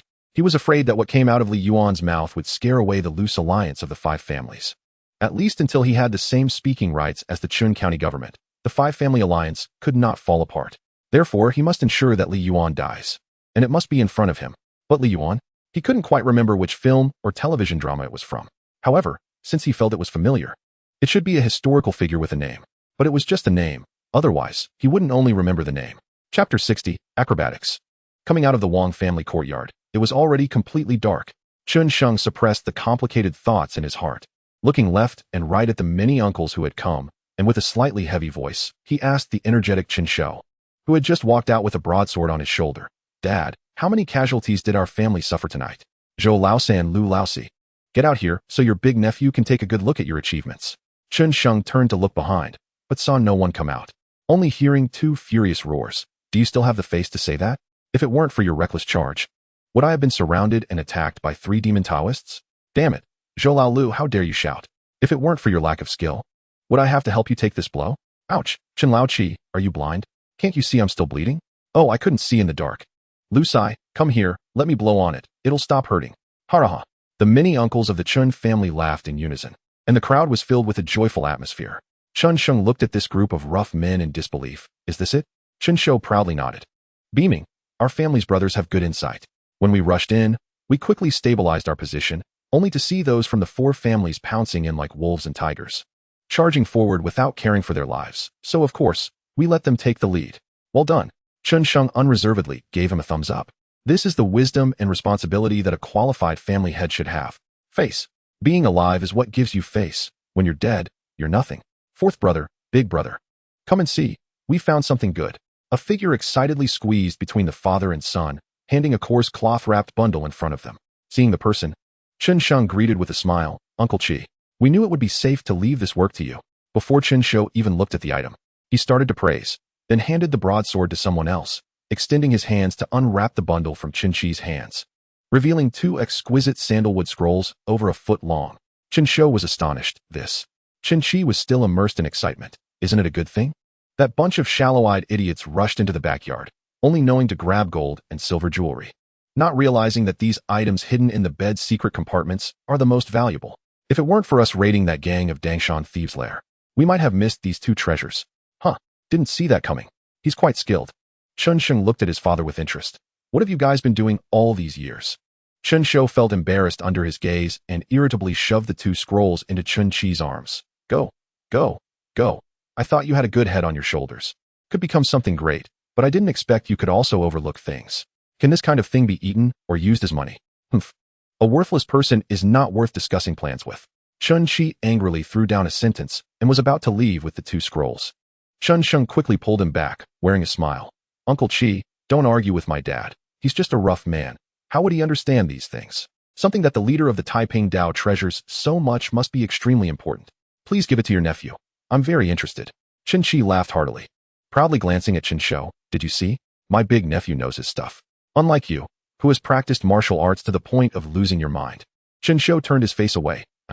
Chun Sheng tucked one scroll under his arm and opened the other slightly, only to see that the fabric of the scroll was filled with neat, tiny characters. Big brother. As soon as Chun Sheng crossed the threshold, a shadow swooped in. And if it weren't for the familiar voice, he would have almost drawn his sword. Are you hurt? Let big sister take a look. Zhao Qing rushed up, grabbing his shoulders and turning him around like she was checking a cat. Chun Sheng struggled. Big sister, I'm fine. I was just watching the excitement outside. Didn't get too close. Where did all this blood come from? Where are you hurt? Zhao Qing grew more anxious as she spoke, her voice taking on a hint of tears. Big sister, this is the blood of the thieves. I'm really fine. Chun Sheng hugged her tightly, trying to calm his tone and speak softly. It turned out she wasn't being careless. She was just saving him face. Chen Shou glanced at the lovey-dovey couple, feeling a chill run down his spine, and waved his hand to lead Chun Dao and the others into the house, leaving the tightly embraced couple standing at the door. Smelling the fresh fragrance of soapberry on her, Chun Sheng felt an unusual peace in his heart. In 2 lifetimes, he had his first naive thought that as long as he could spend this life steadily with the person in his arms, it didn't matter whether they were poor or rich. Such a person is like a rainbow. Only when you meet do you know it exists. Humph. You can dodge the first day of the month, but you can't dodge the 15th. Sooner or later, I'll arrange for you to meet my son. He chuckled wickedly to himself, entered the room, sat cross-legged at the low table, and carefully opened a scroll. Tomorrow he still had to wrap up tonight's events, so he needed to take the time to see what was recorded in these 2 scrolls found under Li Yuan's bed. What is Little Cloud and Rain Technique? As soon as he opened the first scroll, Chen Sheng was stunned by the title written at the top, thinking, so Li Yuan is also. He puzzledly put down the scroll in his hand, then picked up the other scroll and opened it, only to see the title clearly written, Food and Alchemy Techniques. What the heck is this? At this moment, he realized he might be thinking too far off. In his mind, the Taiping Dao was a cult that deceived the poor masses. Therefore, he naturally thought that what someone like Li Yuan, the leader of the Taiping Dao, would hide in the secret compartment of his bed should be documents recording the organizational structure of the Taiping Dao, member lists, or some unspeakable trade secrets, etc. However, in fact, the Taiping Dao is, first and foremost, a religious organization focused on rebellion. Moreover, it is an extreme religious organization that not only deceives the poor common people, but also deceives its own followers. For such an extreme religious organization, their leaders would naturally regard their doctrine and scriptures as more important than those secret documents. In this case, these 2 scrolls would be useless. He was still thinking about his wife and children. How could he have the time to cultivate any Dao? Chun Sheng irritably rubbed the 2 beautifully mounted scrolls, which were wrapped in precious silks, on the low table, and after a long time, he still picked one up and calmed down to carefully read it. He didn't have a reading habit, but after seeing so many coarse and clumsy bamboo slips, encountering scrolls that felt very much like paper and books, he couldn't help but want to take a look, just to pass the time. The tranquil night seemed to pass particularly quickly as he read. When Chun Sheng finished reading the 2 scrolls filled with obscure wording and a large number of Taoist terms, the chirping of insects outside had already ceased. He put down Little Cloud and Rain Technique and stretched lazily. He could only understand the general idea of these 2 volumes. The Little Cloud and Rain Technique contained not the tiger and wolf art he imagined, but a method similar to rain invocation. According to the scroll, in the world, solitary yin cannot be born, and solitary yang cannot thrive. There are also the 5 elements that generate and restrain each other. Therefore, even in the driest places, there is still rain energy. One just needs to gather the rain energy, using a special formation and ritual to make it rain. Chun Sheng understood the theory behind this. Water vapor rises to the sky as clouds and falls to the ground as rain or snow. Even deserts can receive rain. However, When it came to the claim that one could gather rain energy and make it rain using special formations and rituals, Xianxia scoffed. Did they think their formations and rituals were some kind of artificial rain cannon? Conversely, he found the other scroll, Food and Nourishment Technique, a bit interesting. The Food and Nourishment Technique stated, clear energy rises, prolonging life, while turbid energy sinks, bringing illness. Clear the turbid and sustain the spirit. In simple terms, if you want to cultivate to a state of clarity and vitality, free from sickness and live to 100, you need to consume more qi, take more medicine, eat less meat, and sleep more. The specific methods involve using special internal cultivation techniques to enhance digestion, striving to extract the maximum nutrition from the least food and medicine while minimizing the contamination of impurities from food, maintaining the purity of one's essence, energy, and spirit. Ultimately reaching a realm where one relies solely on celestial dew and the energy of heaven and earth for longevity. The reason Xianxia found this technique interesting was that the scroll detailed a planned, step-by-step cultivation method, with very detailed internal cultivation techniques and visualization diagrams. Even quantifying the food required for each level, such as 10 pounds of yellow essence pills for the foundation building stage and 9 pills for the golden elixir stage. It all seemed quite genuine. Xianxia marveled at how harsh these charlatans were on themselves while quickly putting away the 2 scrolls, preparing to go to bed. Before sleeping, he habitually opened the system panel to take a look, and his gaze suddenly sharpened. Name, Xianxia. Fate, 7 killers in command. Luck points, 100,000. Frozen. Identity, only son of the Chun family in Chun County, Zhou Dynasty. And the head of the Tiger Hall in Chun County, only son of the Chun family in Chun County. Luck points, 290. Head of the Tiger Hall. Luck points, 350. Martial arts realm, bone refinement level 3, luck points, 30.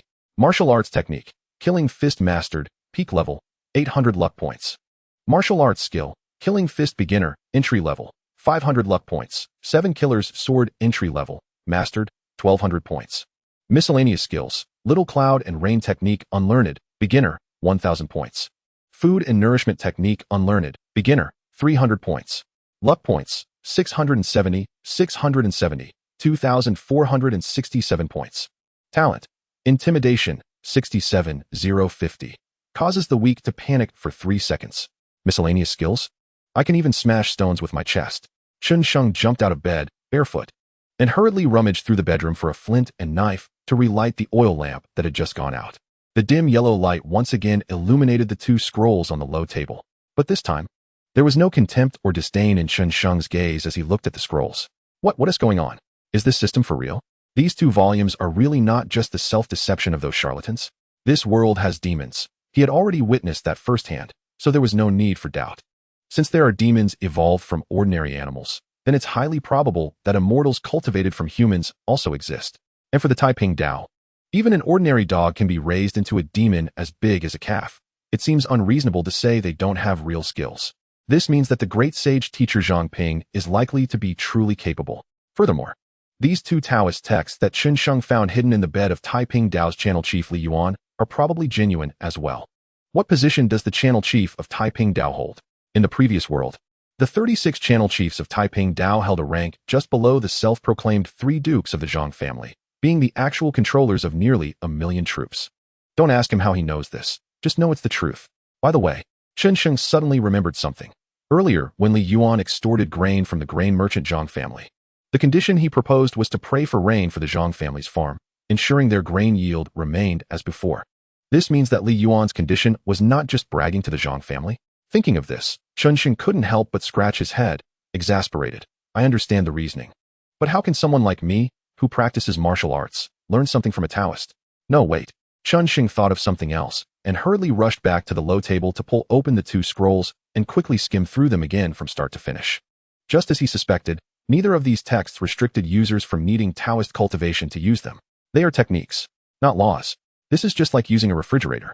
Anyone can use a refrigerator, and even those who don't know how can learn quickly. But making a refrigerator by hand is not something everyone can learn. It requires a lot of theoretical knowledge and high practical skills. No wonder they are called miscellaneous skills. Dog system, if you look down on Taoists, just say so. There's no need to be so roundabout with your implications. Chapter 61, Food and Nourishment Technique. The next morning, the Chun family had noodles. Dozens of young boys held large coarse porcelain bowls as big as their faces, squatting or standing, making slurping sounds throughout the yard. Chen Shou and his son Chen Sheng sat on the steps at the front of the courtyard, each holding a large bowl. However, Xianxiang was distracted, still thinking about the little cloud and rain technique and food and nourishment technique. Come on, eat more, grow taller. After eating 2 large bowls, Xianxiao, unable to eat anymore, lifted his small half bowl toward Xianxiang's bowl. Xianxiang quickly turned to the side, holding his bowl, and complained. Who wants to eat your saliva? If you can't finish it, leave it in the kitchen and heat it up at noon. Xianxiao slapped his hand on top of Xianxiang's head. You've learned some skills, and you dare to disdain your father's food?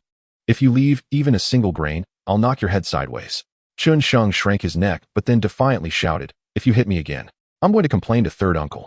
Upon hearing this, Xianxiao rolled up his sleeves and stood up with a fierce expression. You want to complain about me? If I don't beat you today, you won't even know who gave birth to you. Seeing this, Xianxiang turned and ran toward the kitchen.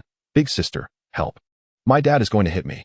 In the kitchen, Xiaoqing heard this and rushed out with a large spoon, her long legs barely stepping over the kitchen threshold as she anxiously shouted toward the hall. Father-in-law, don't hit Delang. He is still young. What if you hurt him? Xianxiao, big sister, the bowl. Xianxiang happily handed his empty bowl to Xiaoqing. When Xiaoqing saw his lively appearance, she couldn't help but smile broadly. Are you full? There's more in the pot. Full.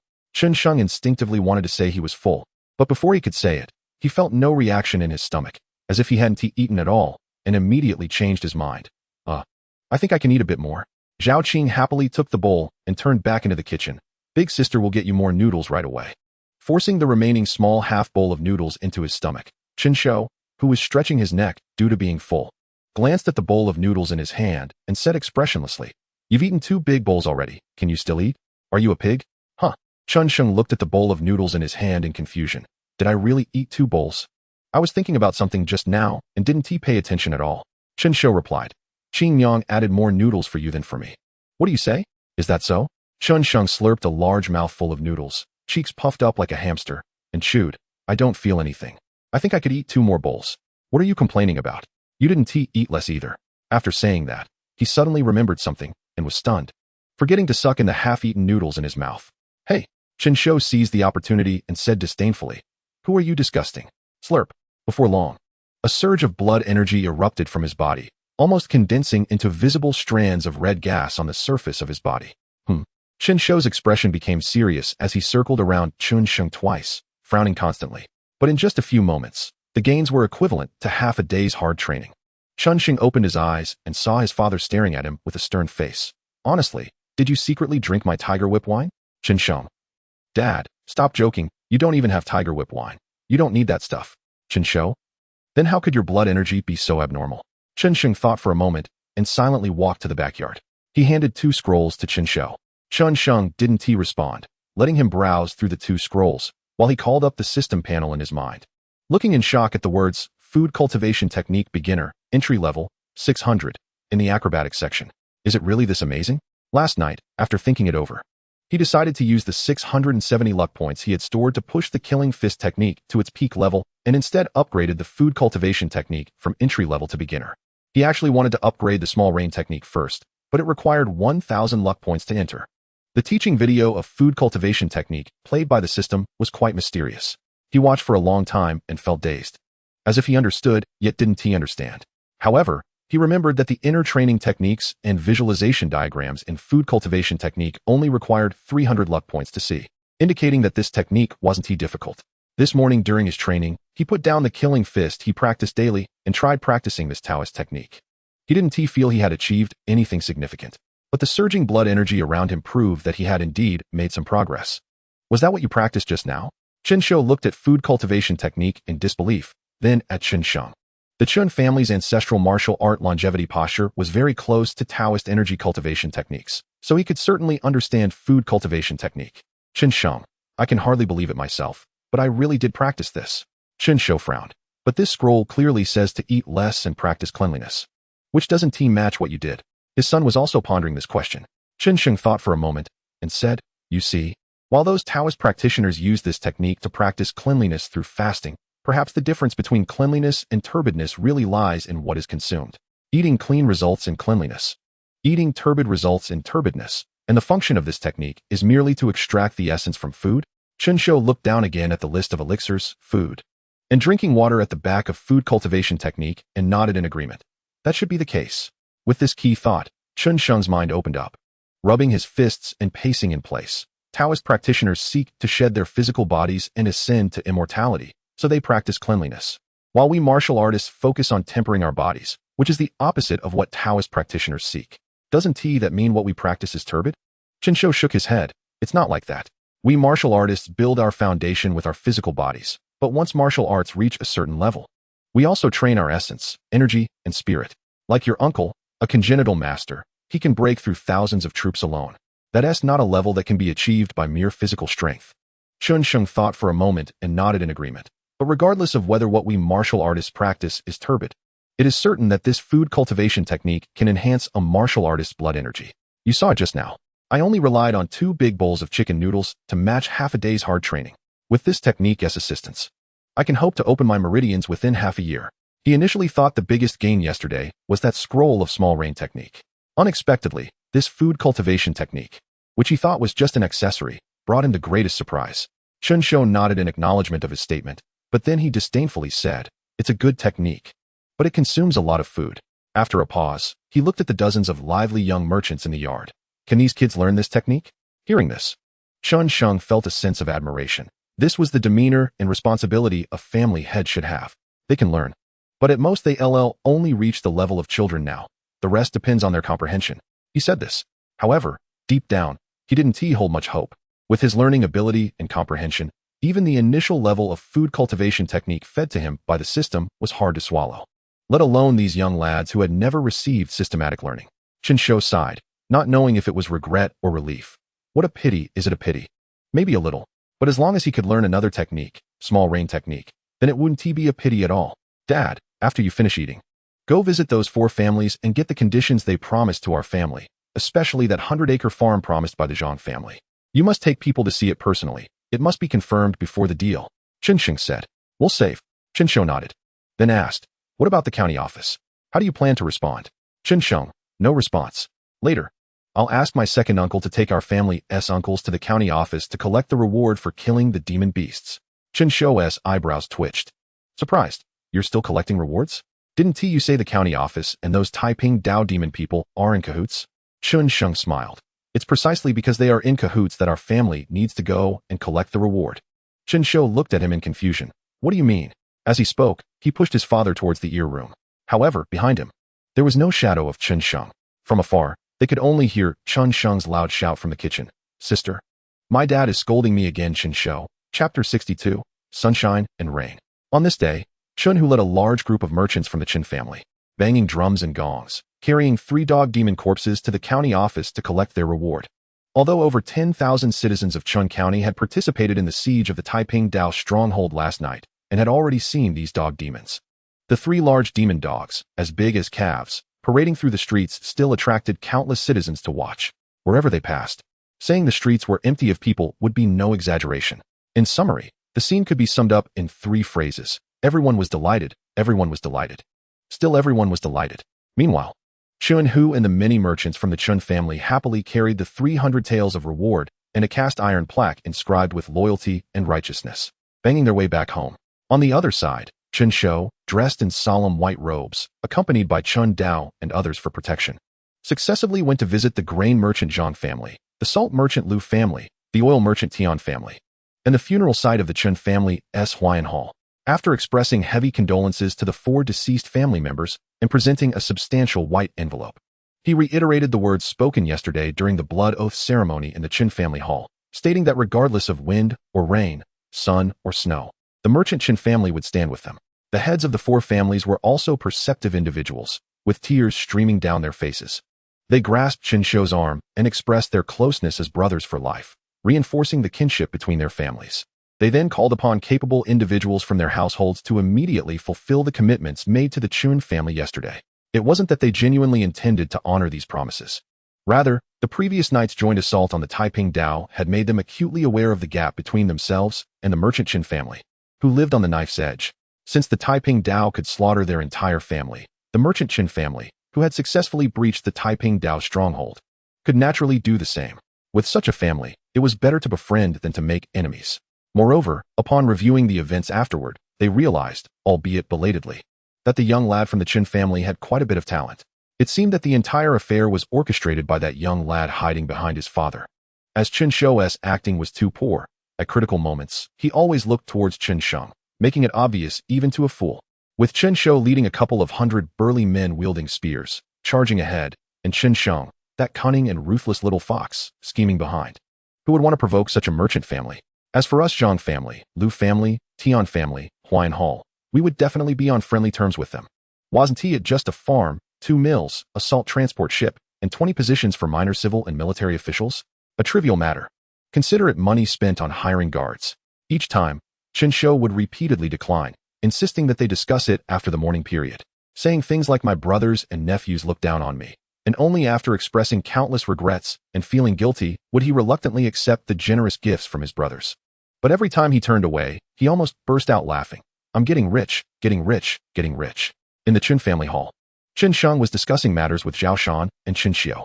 Although the Taiping Dao branch in Qin County had been destroyed, Xianxiang was very aware that this matter was far from over. To be precise, it was only growing bigger. That was the Taiping Dao. At its peak, it had gathered over 1 million people, almost overturning the Eastern Han dynasty. This was something he couldn't manage alone, not to mention his uncle, who was a deputy general in the Yuzhou army, probably couldn't handle it either. But at this point, there was no turning back for Xianxiang. He had never been a person to dwell on regret. Or rather, this matter had instead stimulated his fighting spirit. What was the Taiping Dao, after all? It could appear when it shouldn't. Naturally, Xianxiang, could also make it die when it shouldn't. Bring it on. After the two watched the performance, they initially looked completely bewildered, unable to grasp the main point. After Xianxiang explained it to them item by item, they gradually understood. To put it bluntly, they both underestimated the situation. Xianxiang wasn't surprised. He hadn't called them in to seek their opinions on something that had already been written into criminal law in his past life. He didn't need to verify its power. On the contrary, what he needed to do was to restrict such a virulent and infectious thing. Otherwise, he feared that before he could gather all those renowned contemporary figures in one place to form a team to tackle the Taiping Dao dungeon, those individual heroes would first form a team to take him down. If he truly allowed this thing to grow unchecked, it would definitely produce an organization even more terrifying, extreme, and fanatical than the Taiping Dao. After establishing a basic strategy centered around a master-disciple system and a membership system for regional leaders and members, Xianxiang set a goal to form a 100-man elite mobile team directly under his command to support the various county branches in quickly mastering their development strategies. He also scheduled for early August all red-robed leaders above the red stick level from the 11 county branches to gather in Guling for the founding conference of the Qinglong Gang. As Xianxiang expected, after August, Qin County would experience significant turmoil. This would be the moment when the Qinglong Gang completely took control of Qin County, marking a golden period for its rapid development. It would also be the first step for the merchant Qin family to possess the power to resist the Yellow Turban disaster. Zhao Si and Qin Shisan were somewhat skeptical of his basic strategy and development plan, feeling that he might be overreacting. But still, with a mindset of helping one's own, they readily agreed without hesitation. Chapter 63, The Food Bucket Flow. After sending off Zhao Si and Qin Shisan, he used a scale to divide a large basin of steamed buns into 5 portions, each weighing 1 pound, and line them up neatly on the table. Then he stood in front of the table and began to eat. After swallowing 1 pound of steamed buns, he felt nothing. 2 pounds down, he felt a bit full, but thought he could still eat. At 2.5 pounds, he could no longer eat. He immediately set aside the steamed buns and assumed a standing posture in the hall, visualizing himself as a great tree. A towering tree with roots deep in the soil and a crown reaching into the clouds. Hungry for sunlight, thirsty for dew, birds built nests on him, and the wind sang around him. The moment he opened his eyes, it was a sunset. After yawning, it was sunrise again. Time seemed to lose all meaning for him. As he began to visualize, a thick, visible surge of blood energy flowed from his lower abdomen, like sweet rain washing over cracked earth, cleansing his limbs and bones. Streams of heat mixed with moisture surged from his pores, condensing into gleaming beads of sweat on his skin. He didn't know how long it had been when Xianxiang suddenly opened his eyes and dashed into the courtyard. Black Bear Heart, double dragons seizing pearls. He shouted loudly, putting all his strength into every move. Each shoulder lift and punch produced a muffled explosion of energy. Jade and stone burned together. He stomped his foot, channeling all his strength into a punch, twisting his waist and striking out. Bang! The muffled explosion of energy erupted before his fist, and his exhausted body seemed unable to withstand the recoil, stumbling back 3 steps.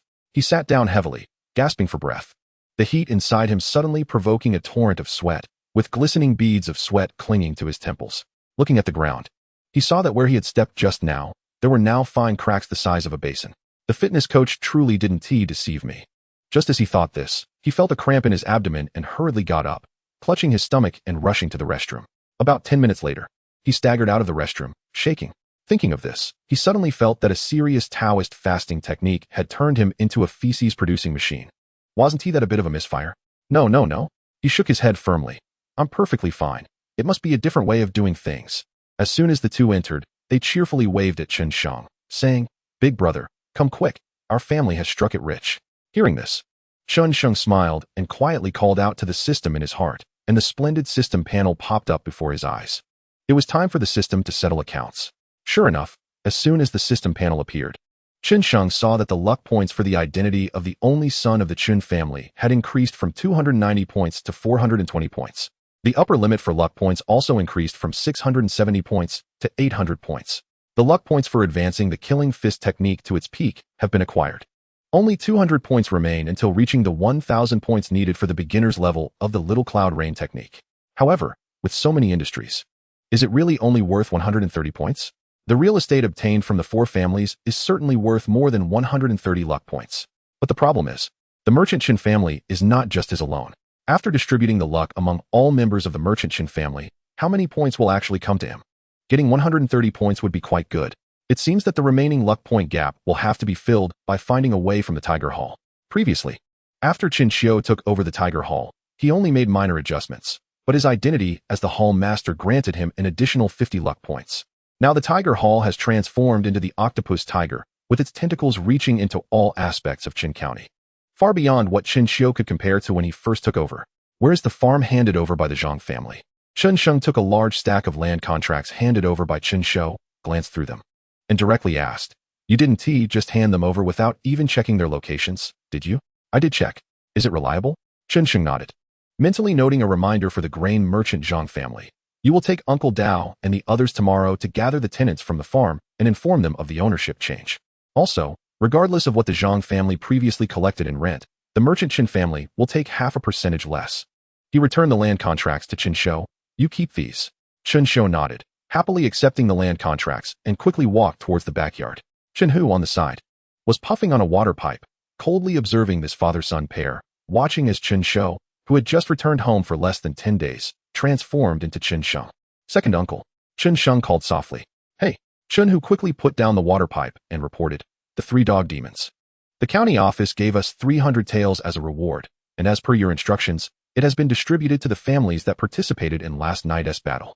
Yes, Zhou Laosan and Lu Laosi each received an extra 10 taels of silver. We do have candidates, but you will have to invite them yourself. We can't persuade them. The loyalty of the whole family? Qin Sheng murmured this name, a vague smile appearing on his lips. Did you prepare this after you went? Or was it already ready to give to you? The issue? Qin Sheng said with a smile. Of course there is an issue. Have you ever heard of the loyalty of the whole family? The complete extinction of the whole family? When have you heard of the loyalty of the whole family? Is it a plaque awarded to living people? Qin Hu was taken aback and suddenly became furious. Damn it. How dare they underestimate our education? Just wait. I'll gather the brothers at home and go to the county office to seek justice. Stop it. Qin Sheng pulled him back, still smiling. It's just a warning to our family. It's not worth getting into a dispute with them. He turned around and walked into the hall. Melt this thing down.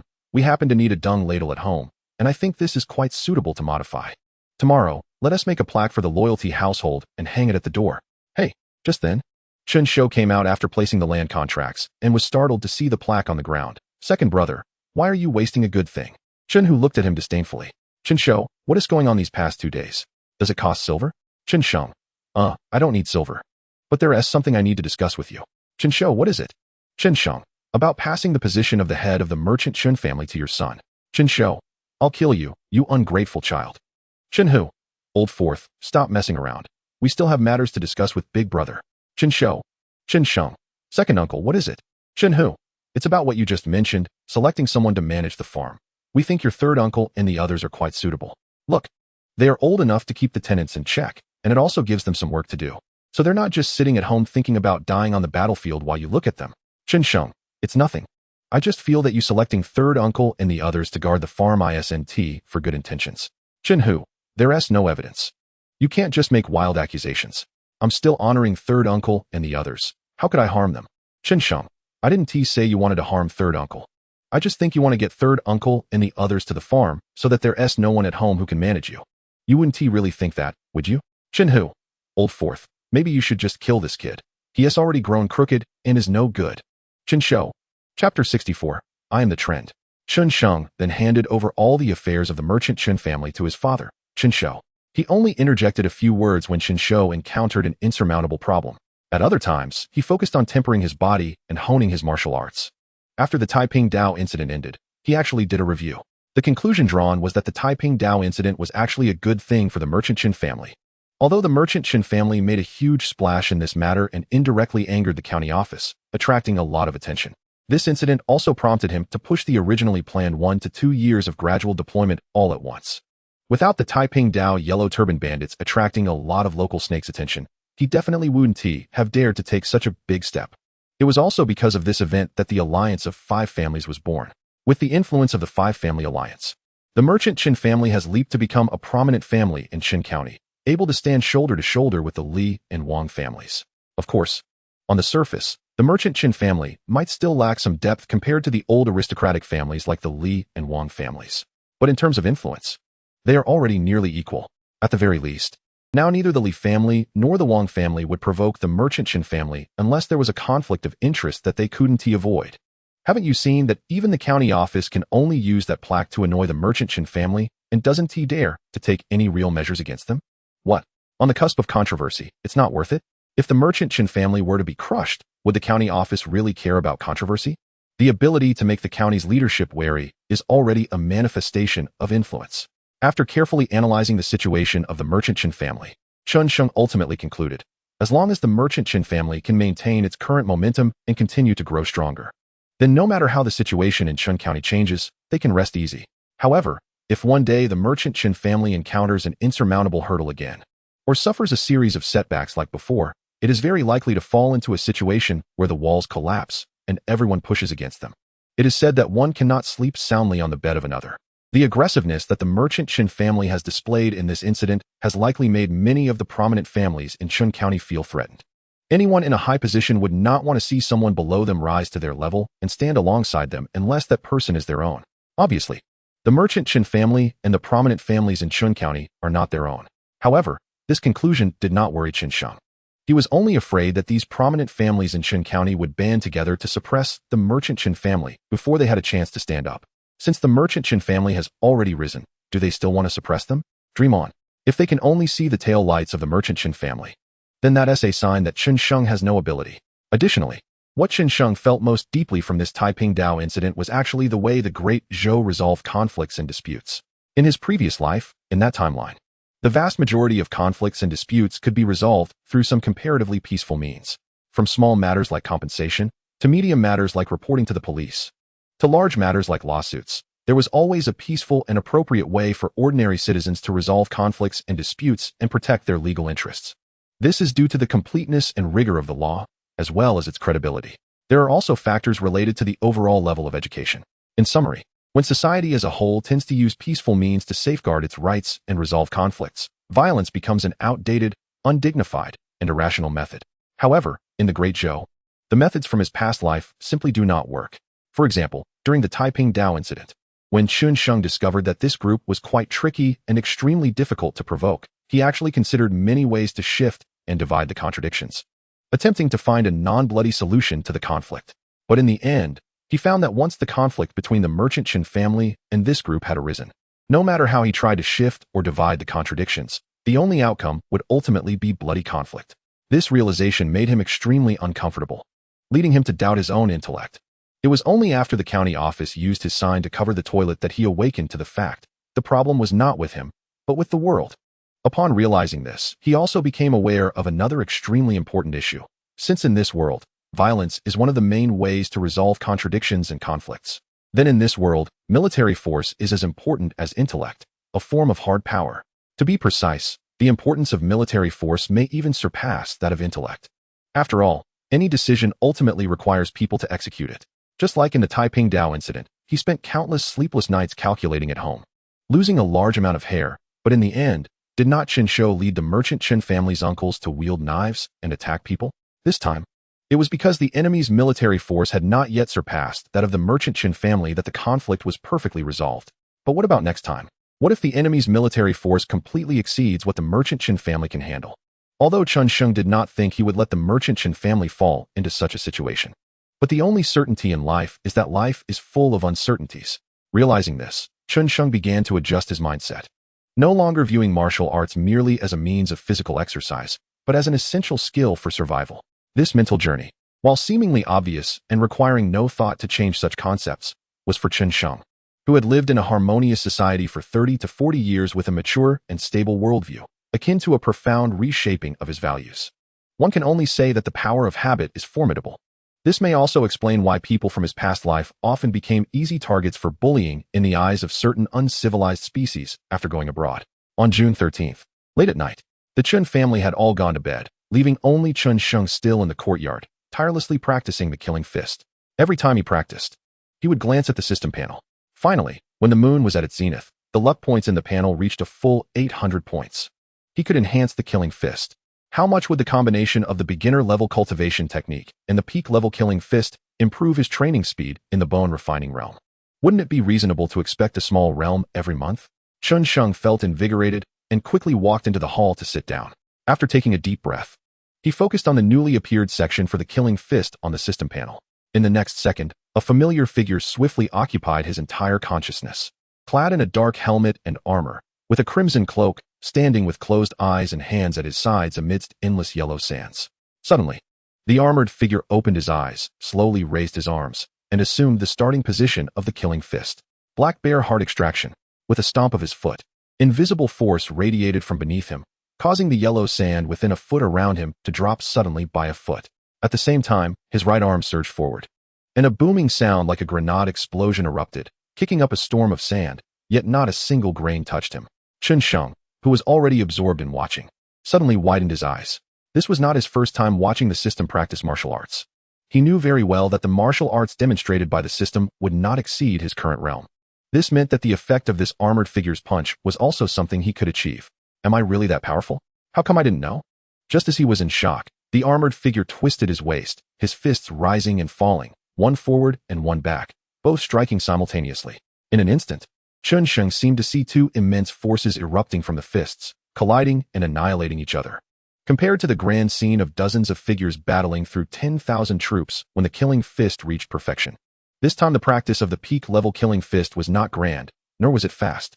On the contrary, this practice had sufficient momentum, but when Chen Sheng watched, it felt akin to observing elderly people practicing Tai Chi in a park, lacking in intensity. Yet, strangely enough, despite the slow movements, there was an inexplicable sense of power in every gesture. That bizarre feeling was like a potted plant with exposed roots, sturdy and powerful. Chen Sheng watched the armored figure practice, racking his brain. What was it called? That's right, lifting the light as if it were heavy. Once this thought occurred, when Chen Sheng looked at the armored figure's practice again, it was as if he was seeing a different scene. The armored figure stood in the yellow sand, seemingly without any pretense, yet the energy around him enveloped his entire body like armor. Although his energy was dispersed throughout his body, it seemed to be a unified whole. Every punch flowed smoothly, devoid of any stiffness. It appeared as if he was standing in the yellow sand, yet he was out of sync with the surrounding environment, condensing his energy into a single entity. Did he strike out like waves, layer upon layer? He murmured to himself in contemplation. Punch arrives, strength arrives. Punch exhausted, strength not exhausted. Strength exhausted, breath still remains. Using the fist to command strength. Using strength to harness energy. The three combined as one, which is.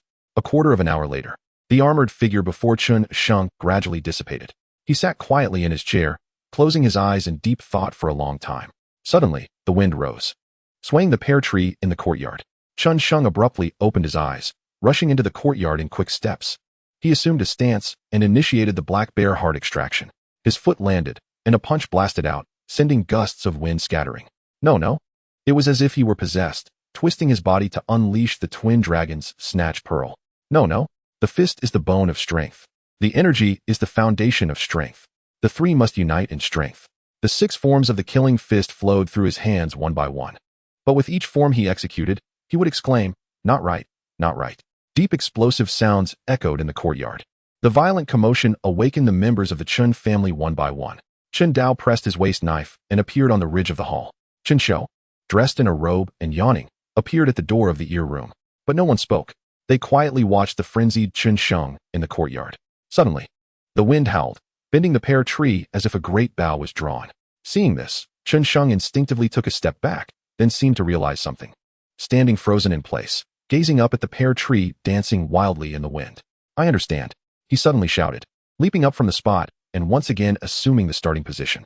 In an instant, the wild wind that brushed past him seemed to become gentle, and even the corners of his clothes could not be lifted. Using the fist to command strength, using strength to harness energy, the three combined as one. Which is the momentum? Momentum is the fist. The fist is me. I am the momentum. Stomping down, without visible energy, the bluestone pavement cracked with a myriad of fine fissures.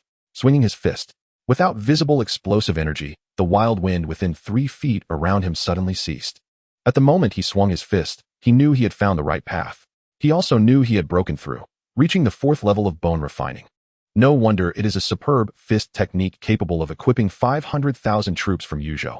Its excavation of physical potential is simply unparalleled. With just this punch, if used against an enemy, it could at least elevate his combat power to 130 at his current level. Practicing with such strength, which exceeds the limits of his realm, is as easy as an adult beating a child. It can be said that as long as the nutrition keeps up, reaching the meridian opening realm is just around the corner. Chen Dao, standing expressionless on the eaves, was also shocked by his punch, his mouth agape in disbelief. Having served in the Yuzhou army for over a decade, he had naturally seen a lot. Yet even among the talented individuals in the Yuzhou army, there are very few maniacs who can practice the killing fist to such a level. This is partly because the killing fist is merely a foundational martial art and does not provide much help in martial cultivation beyond the meridian opening realm, making it not worth investing too much time and energy. Also, achieving such a level in the killing fist requires talent, willpower, broad-mindedness, and luck. It's not something you can achieve just by wanting to. Many veterans stuck in the bone forging realm have practiced this martial art for decades and still find it difficult to reach this level. After some thought, Chen Dao realized that those who have managed to practice the killing fist to such a level, if they survived, all had great achievements, truly worthy of being the only nephew of the general. He murmured in admiration while holding the knife, feeling completely convinced. "We didn't see anything. No, we were clearly sleeping. We never came out at all." Chapter 65, A Gathering of Talents. The sun in mid-June was already glaringly hot, and the pear tree in the courtyard looked listless from the heat. However, Chen Sheng seemed completely oblivious to the scorching sun, practicing the killing fist over and over again in the yard. For him, the fist technique felt like a whole new world. If previously he practiced the killing fist daily in a mechanical manner, like an assembly line worker operating a machine to print masterpieces, without caring whose hand created the artwork or its artistic value, only concerned about how much salary he could get after finishing his work. This obsession, in the eyes of others, manifested in his technique becoming very smooth. Yes, smooth. In his movements, there was neither sharpness nor forcefulness. He moved slowly, like an old man with white hair and beard stretching his muscles in the morning. Yet, this gentle demeanor gave off a very comfortable feeling, as if this set of fist techniques was originally meant to be practiced this way. "Big brother." A voice came from the entrance. It was Wu Guang, who had become darker and more spirited after half a month, after the Chen family of merchants made a big splash in the crackdown on the yellow turbans. Chen Sheng had to keep the relationship between the merchant Chen family and the Tiger Hall tightly under wraps. Now, the merchant Chen family had already posed a threat to the prominent families in Qin County, and adding the Tiger Hall might make those families lose sleep. Wu Guang forced a smile and nodded. "Then I will trouble sister-in-law. There's no need for such politeness among family." Chen Sheng noticed something off about his expression and asked with a smile, "What's wrong? Is there something?" Wu Guang did not answer but looked around. "Where's 4th uncle?" Chen Sheng replied. "He went to the farm with Uncle Dao. Let us talk inside." Chen Sheng handed Wu Guang a cup of honey water and smiled. "What is the matter? Why do you need to hide it from me?" Wu Guang took the ceramic bowl with both hands and set it aside, then took out a neatly folded piece of coarse cloth from his bosom and handed it to Chen Sheng. "Big brother, this is what you asked me to inquire about with second uncle." "Oh, is there a result so soon?" Chen Sheng took the cloth, unfolded it, and saw it was filled with crooked brush strokes, clearly written by Chen Hu. On May 24th, North City, the Red Stick Lu Ba of the Incense Hall forcibly violated a man's wife, causing injuries. On May 29th, the incense master Wang Jin of Chong Lu Fong colluded with the old Madam of the Paradise, trafficking wives and daughters. He read through it line by line, a smile of interest appearing on his face. "Oh, not bad. I didn't expect our tiger hall to be so full of talents. He put away the cloth and looked at the restless Wu Guang. What do you want to tell me? Wu Guang glanced at his expression, lowered his head in shame, and said in a voice as low as a mosquito's, "Big brother. Whatever you want me to do is fine, but can you not make me do this kind of thing?" Xianxiang was taken aback for a moment, then quickly realized, shaking the cloth in his hand, and said, "What? Do you feel guilty towards these people?" Similarly, rewards must come with punishments. First, to establish the credibility of the hall rules, ensuring that those rules he painstakingly crafted do not become worthless. Second, to draw a clear line between doing a good job and messing things up, further motivating the people below to be proactive. Third, to take this opportunity to clear out the rotten apples that have spoiled the tiger hall's broth, to avoid leaving any loopholes. He instructed Chunhu and Wu Guang to collect information on those incense masters and red sticks who have violated the rules, one from outside the tiger hall and one from inside. It seems that the information was collected quite thoroughly, but Wu Guang felt a bit burdened by the guilt of betraying his companions. "Big brother, they usually treat me well. They call me brother to my face. But behind my back, I feel like a small person." Wu Guang lowered his head, not daring to look into his eyes, speaking softly. Xianxiang pondered for a moment, then smiled and gently patted his shoulder. "I'm very glad you can talk to me about this. It shows you don't see me as a stranger. However, you first need to understand whether their kindness towards you is genuine or if they have ulterior motives." He didn't discuss with Wu Guang whether these people's actions should be dealt with or not, because he understood one principle very clearly. Interactions between people are mostly based on personal feelings, regardless of good or evil. Just like Wu Guang, he personally participated in collecting blackmail on those incense masters and red sticks who had bad practices. Didn't he know what those incense masters and red sticks had done? He did. But what do those bad deeds of the incense masters and red sticks have to do with him? He is not the victim. He only remembers the kindness those incense masters and red sticks showed him. Perhaps he also remembers that when he was on the verge of death, it was Xianxiang who saved him, not those victims. "When I was dying, none of you saved me. So even if you die, what does it have to do with me? Why should I turn against those who treat me well for your sake?" Perhaps this is the reason why human joys and sorrows do not connect. Wu Guang looked up, confused, at Xianxiang. Xianxiang patiently continued. "You can treat others sincerely and exchange hearts for hearts, which is great, but being sincere and exchanging hearts also requires discernment. You can't just assume everyone is a friend while they treat you as a fool, right?" Wu Guang was even more puzzled. "Fool? What do you mean?" "What I mean is," Xianxiang said lightly, "you think these people treat you well, so you feel guilty for doing this. But have you ever considered why they treat you well? Is it because you are 14? Because you are in the second stage of bone forging? Or because you have no family nearby? Don't be foolish, brother. They treat you well simply because Uncle Shursan told them you are his nephew. They treat you well just to get you to speak good words for them in front of Uncle Shursan. To put it bluntly, they treat you well just to use you. We are family. The Tiger Hall is our family business, and now these people are ruining our family business. Yet you feel guilty for helping our family get rid of these pests? Brother, are you trying to tell me that our family's importance in your heart is less than those outsiders with ulterior motives?" Wu Guang panicked and quickly waved his hands. "Big brother, I didn't mean that. I'm not telling you to do these things again, but while you can choose not to do them, you must understand the reasoning behind it, okay?" Once it was said this way, he couldn't help but let out a low sigh. "Oh no, I have to choose the leader of the intelligence again." Wu Guang nodded heavily and said, "Brother, I won't let you down." Xianxiang smiled and said, "Tell Uncle Shursan to gather all the incense masters and red sticks of the Menghu Hall tonight at 7:15 p.m. at the Menghu Martial Arts Hall in the North City. Those who fail to show up will be treated as traitors. By then, I will bring Uncle Dao and the others to preside over this meeting." Wu Guang fidgeted on the chair and whispered, "Brother, you just said you would have sister-in-law make some good food for me. What a disappointment." Wu Guang jumped up happily and ran out of the hall. Chapter 66, The Great Dragon Head. After a long wait, Xianxiang approached and asked, "Father, how is it at the farm?" Xianxiao shook his head with a worried expression. "Not good. The well diggers have tried 3 positions without finding water." The grain merchant Zhang's delivery to the Chun family's farm was originally near a small river. But that small river is a tributary of the Sha River. Now that the Sha River is nearly dry, that small river must have long since dried up. How are the crops? Hearing this, Xianxiang's heart sank. Although he had prepared early and had about 150,000 gene of grain stockpiled, this amount was still a drop in the bucket for over 300 households of the Qin family. With a grain shortage looming, the price of grain on the market has already risen by more than 3 times. The chain stores are on the verge of collapse, and relying on selling and stockpiling grain is clearly unrealistic. There is an old well in the Chong family's farm that is still yielding water. We can talk to their landlord and temporarily use that old well to irrigate the fields. A 100-acre farm relying solely on carrying water to irrigate. How can ordinary tenants withstand it? We have to hold on. Xianxiang understood this principle.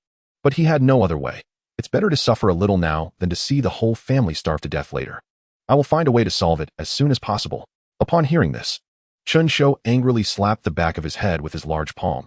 You little brat, have you grown up enough to think of a solution? Unfilial son. Xianxiao was furious, rolled up his sleeves, and lunged at Xianxiang. You little brat, it won't do you any good to call anyone today. If I don't beat the crap out of you, it won't count as a clean job. Third master, fifth master, seventh master, save me. My dad wants to beat me to death. Standing at the door with a knife, Chen Dao. The bright moon had just climbed onto the branches. The streets of the North City under curfew were already devoid of pedestrians.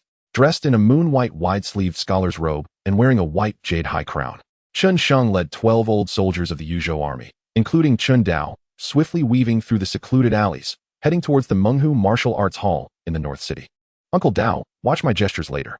When I clap the armrest of the chair, you draw your knife and kill, and when I point at the armrest, you break an arm. At first, it might be a little awkward, but over time, you will decide for yourself whether to kill or injure. We are going to deal with those scoundrels who oppress the good and commit crimes under our family's banner. Before we act, I will clearly explain each case, so you don't need to have any burden. As they moved forward, Chen Sheng grinned at Chen Dao beside him. The eldest young master is overthinking. Chen Dao smiled. It's just my duty. How could there be any burden? After a pause, he saw Chen Sheng rubbing his swollen cheek in pain and couldn't he help but say softly, Young master, don't blame me for speaking out. Confucius said, a son should not speak of his father's faults. Although second master is a bit rough, he has been devoted to you and our family. You are wise and should understand his intentions. Why not go along with him a bit? If father and son are harmonious, you wouldn't have to suffer this hardship. You don't understand. Chen Sheng smiled and waved his hand. The current way we interact makes both of us comfortable. If I rigidly stick to the duties of a son, it would make his role as a father uncomfortable, and I would feel uncomfortable as a son too. He actually wanted to play dumb and act cute, teaming up with Qinshuo to put on a grand performance of fatherly love and filial piety. Unfortunately, the current situation doesn't allow for such idle plays. A 40-year-old greasy middle-aged man's soul, he couldn't accept the idea of acting cute. What? He and Zhao Qing acting cute? That's a couple less intimacy, okay? A single dog wouldn't understand. But if he doesn't act, his way of thinking will inevitably make Qinshuo feel inferior. This is undoubtedly an advantage that the times have given him. Every father surely hopes his son will succeed. But no father can accept losing the dignity and authority of being a father. Qinshuo is a real person. He is not a tool used in a third-rate novel to highlight the protagonist's greatness. He wouldn't shrink back and be content with being a background character just because Qinshuo shines too brightly. He would feel guilty, sad, unwilling, and even angry. And if things go wrong, it could lead to a complete rupture between father and son. After all, he is the father, he is the head of the family. That is undoubtedly an outcome Qinshuo does not want to see. Therefore, since the pure father-son relationship cannot work, let us treat father and son as buddies. Look, after Qinshuo beat Qinshuo, didn't he feel refreshed, eat well, and feel great? Well, aside from Qinshuo feeling a bit sore, it can be said that everyone is happy. Chen Dao couldn't help but recall the scene during dinner when the father and son each held a large bowl of noodles squatting on the steps in front of the hall. And couldn't help but smile knowingly. Indeed, here we are. Qinshuo's words woke Chen Dao from his thoughts. He looked up and saw the brightly lit Menghu Martial Arts Hall ahead. We'll enter through the back door. Qinshuo took out a plain black iron mask from his pocket and put it on his face. Chen Dao nodded, waved his hand behind him. And then he and the 11 others took out black iron masks from their pockets and put them on their faces. Unlike Qinshuo's plain black iron mask without any patterns, their black iron masks, while also black iron, were painted with various beast patterns. The black iron mask on Chen Dao's face had a rat pattern. The masks of the 11 people behind him were painted with patterns of ox, tiger, rabbit, dragon, snake, horse, goat, monkey, chicken, dog, and pig respectively. From this moment on, after putting on the masks, Qinshuo took out a dragon head staff made of sandalwood from his waist. I am the great dragon head. Chen Dao solemnly clasped his hands and said, the rat pays respects to the great dragon head. Paying respects to the great dragon head. The many old soldiers of the Yuzhou army solemnly clasped their hands in greeting.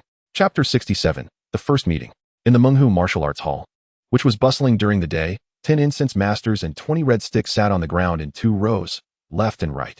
The North City was on the left, and the East City was on the right. The incense masters were inside, and the red sticks were outside. Outside the hall, nearly 100 people in straw sandals gathered in small groups to bond. occasionally bursting into laughter that was either lewd or boisterous. Inside the hall, the outer circle of red sticks were also whispering to each other, their eyes occasionally glancing at the empty bed above and at Xianxiao, who was kneeling and sitting on the left, eyes closed, all wondering what the hall master was planning. Meanwhile, the incense masters sitting in the inner circle were much calmer, as they had known since the establishment of the Menghu Hall that Xianxiao was only the deputy hall master, and the real hall master was someone else. Seeing today's situation, it was clear that the real hall master was about to make an appearance. Just in time, they had long wanted to meet this strong character. To be honest, they now have people and territory under their control. After experiencing so many events since the establishment and development of the Tiger Hall, they are no longer the weaklings who were once scared into submission by Zhao Xi's knife. The real reason they dare not have ulterior motives is because of this unseen strongman who has been controlling the Tiger Hall from afar, building the current empire. They are the executors. Almost all of Tiger Hall's decisions must go through their hands to be implemented. It always feels like there are a few pairs of shifty eyes around them, lurking in the shadows, watching them with sinister intent. Suddenly, a series of orderly and steady footsteps rushed in from the main door. The many incense masters and red sticks in the hall turned their heads in response, only to see 2 rows of tall, strong figures dressed in black outfits, with narrow black sheathed knives at their waists and wearing painted masks, crowding around a white-clothed person who wore a high crown and a black iron mask, swiftly entering the hall. The white-clothed person didn't seem particularly tall, and one could even say he was somewhat short. However, as he walked, his strides were steady, and he didn't glance sideways. As if the over 100 straw sandals outside and the 30 incense masters and red sticks were mere trifles. The demeanor of a person is hard to describe in words. It is also difficult for one's peers at the same level to appreciate such qualities. But when a truly dignified person appears before you, with just one glance, you will know he is different from yourself.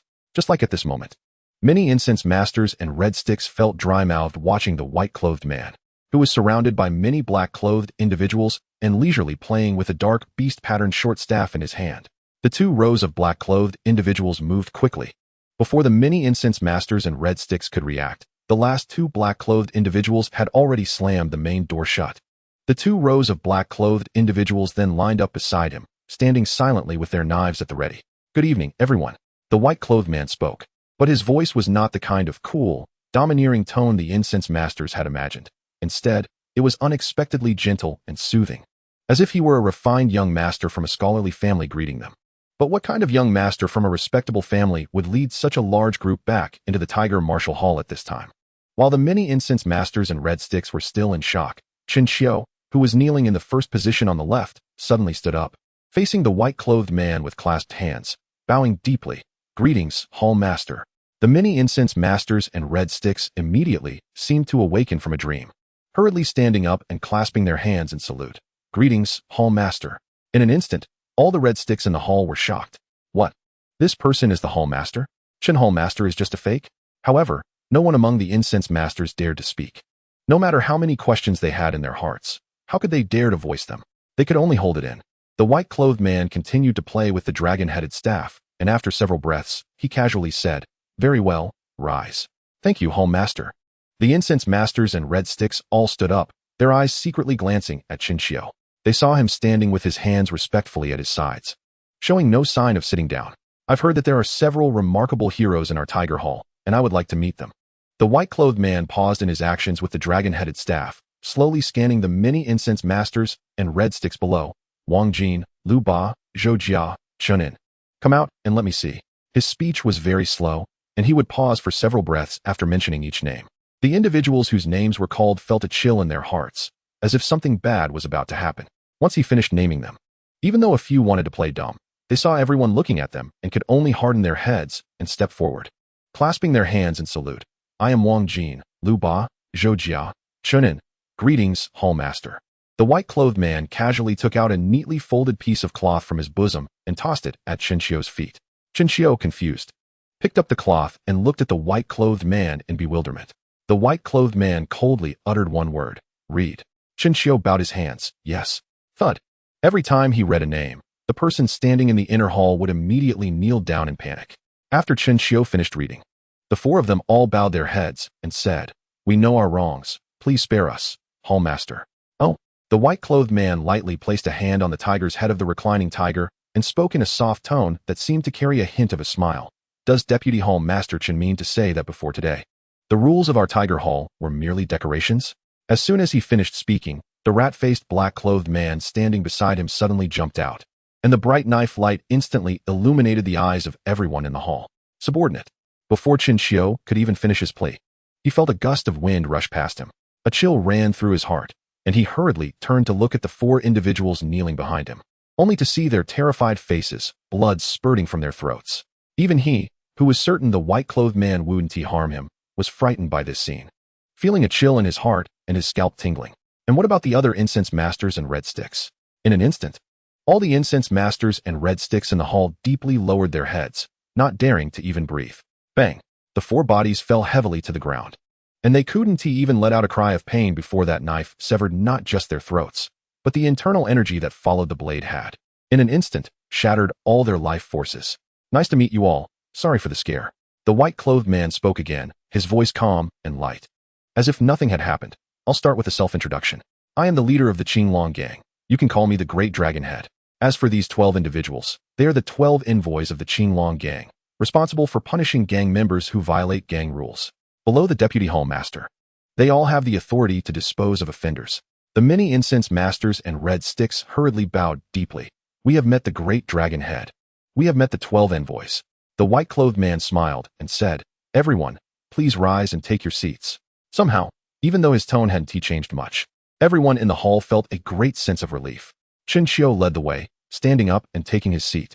And the many incense masters and red sticks also stood up and took their seats. All right, those who did wrong have already been punished. The white-clothed man played with the dragon-headed staff and chuckled. Now, we should come to commend the brothers who did right. Beiqing Chunyo, a tall and broad man, stood up, moving from the back row to the front of the hall, bowing deeply. I am here, the white-clothed man said. Chunyo, one major accomplishment and 3 minor ones. From today onwards, you are promoted to the incense master of the Chong Fong. Hearing this, the tall man was overjoyed and bowed again. Thank you, Great Dragon Head, for your support.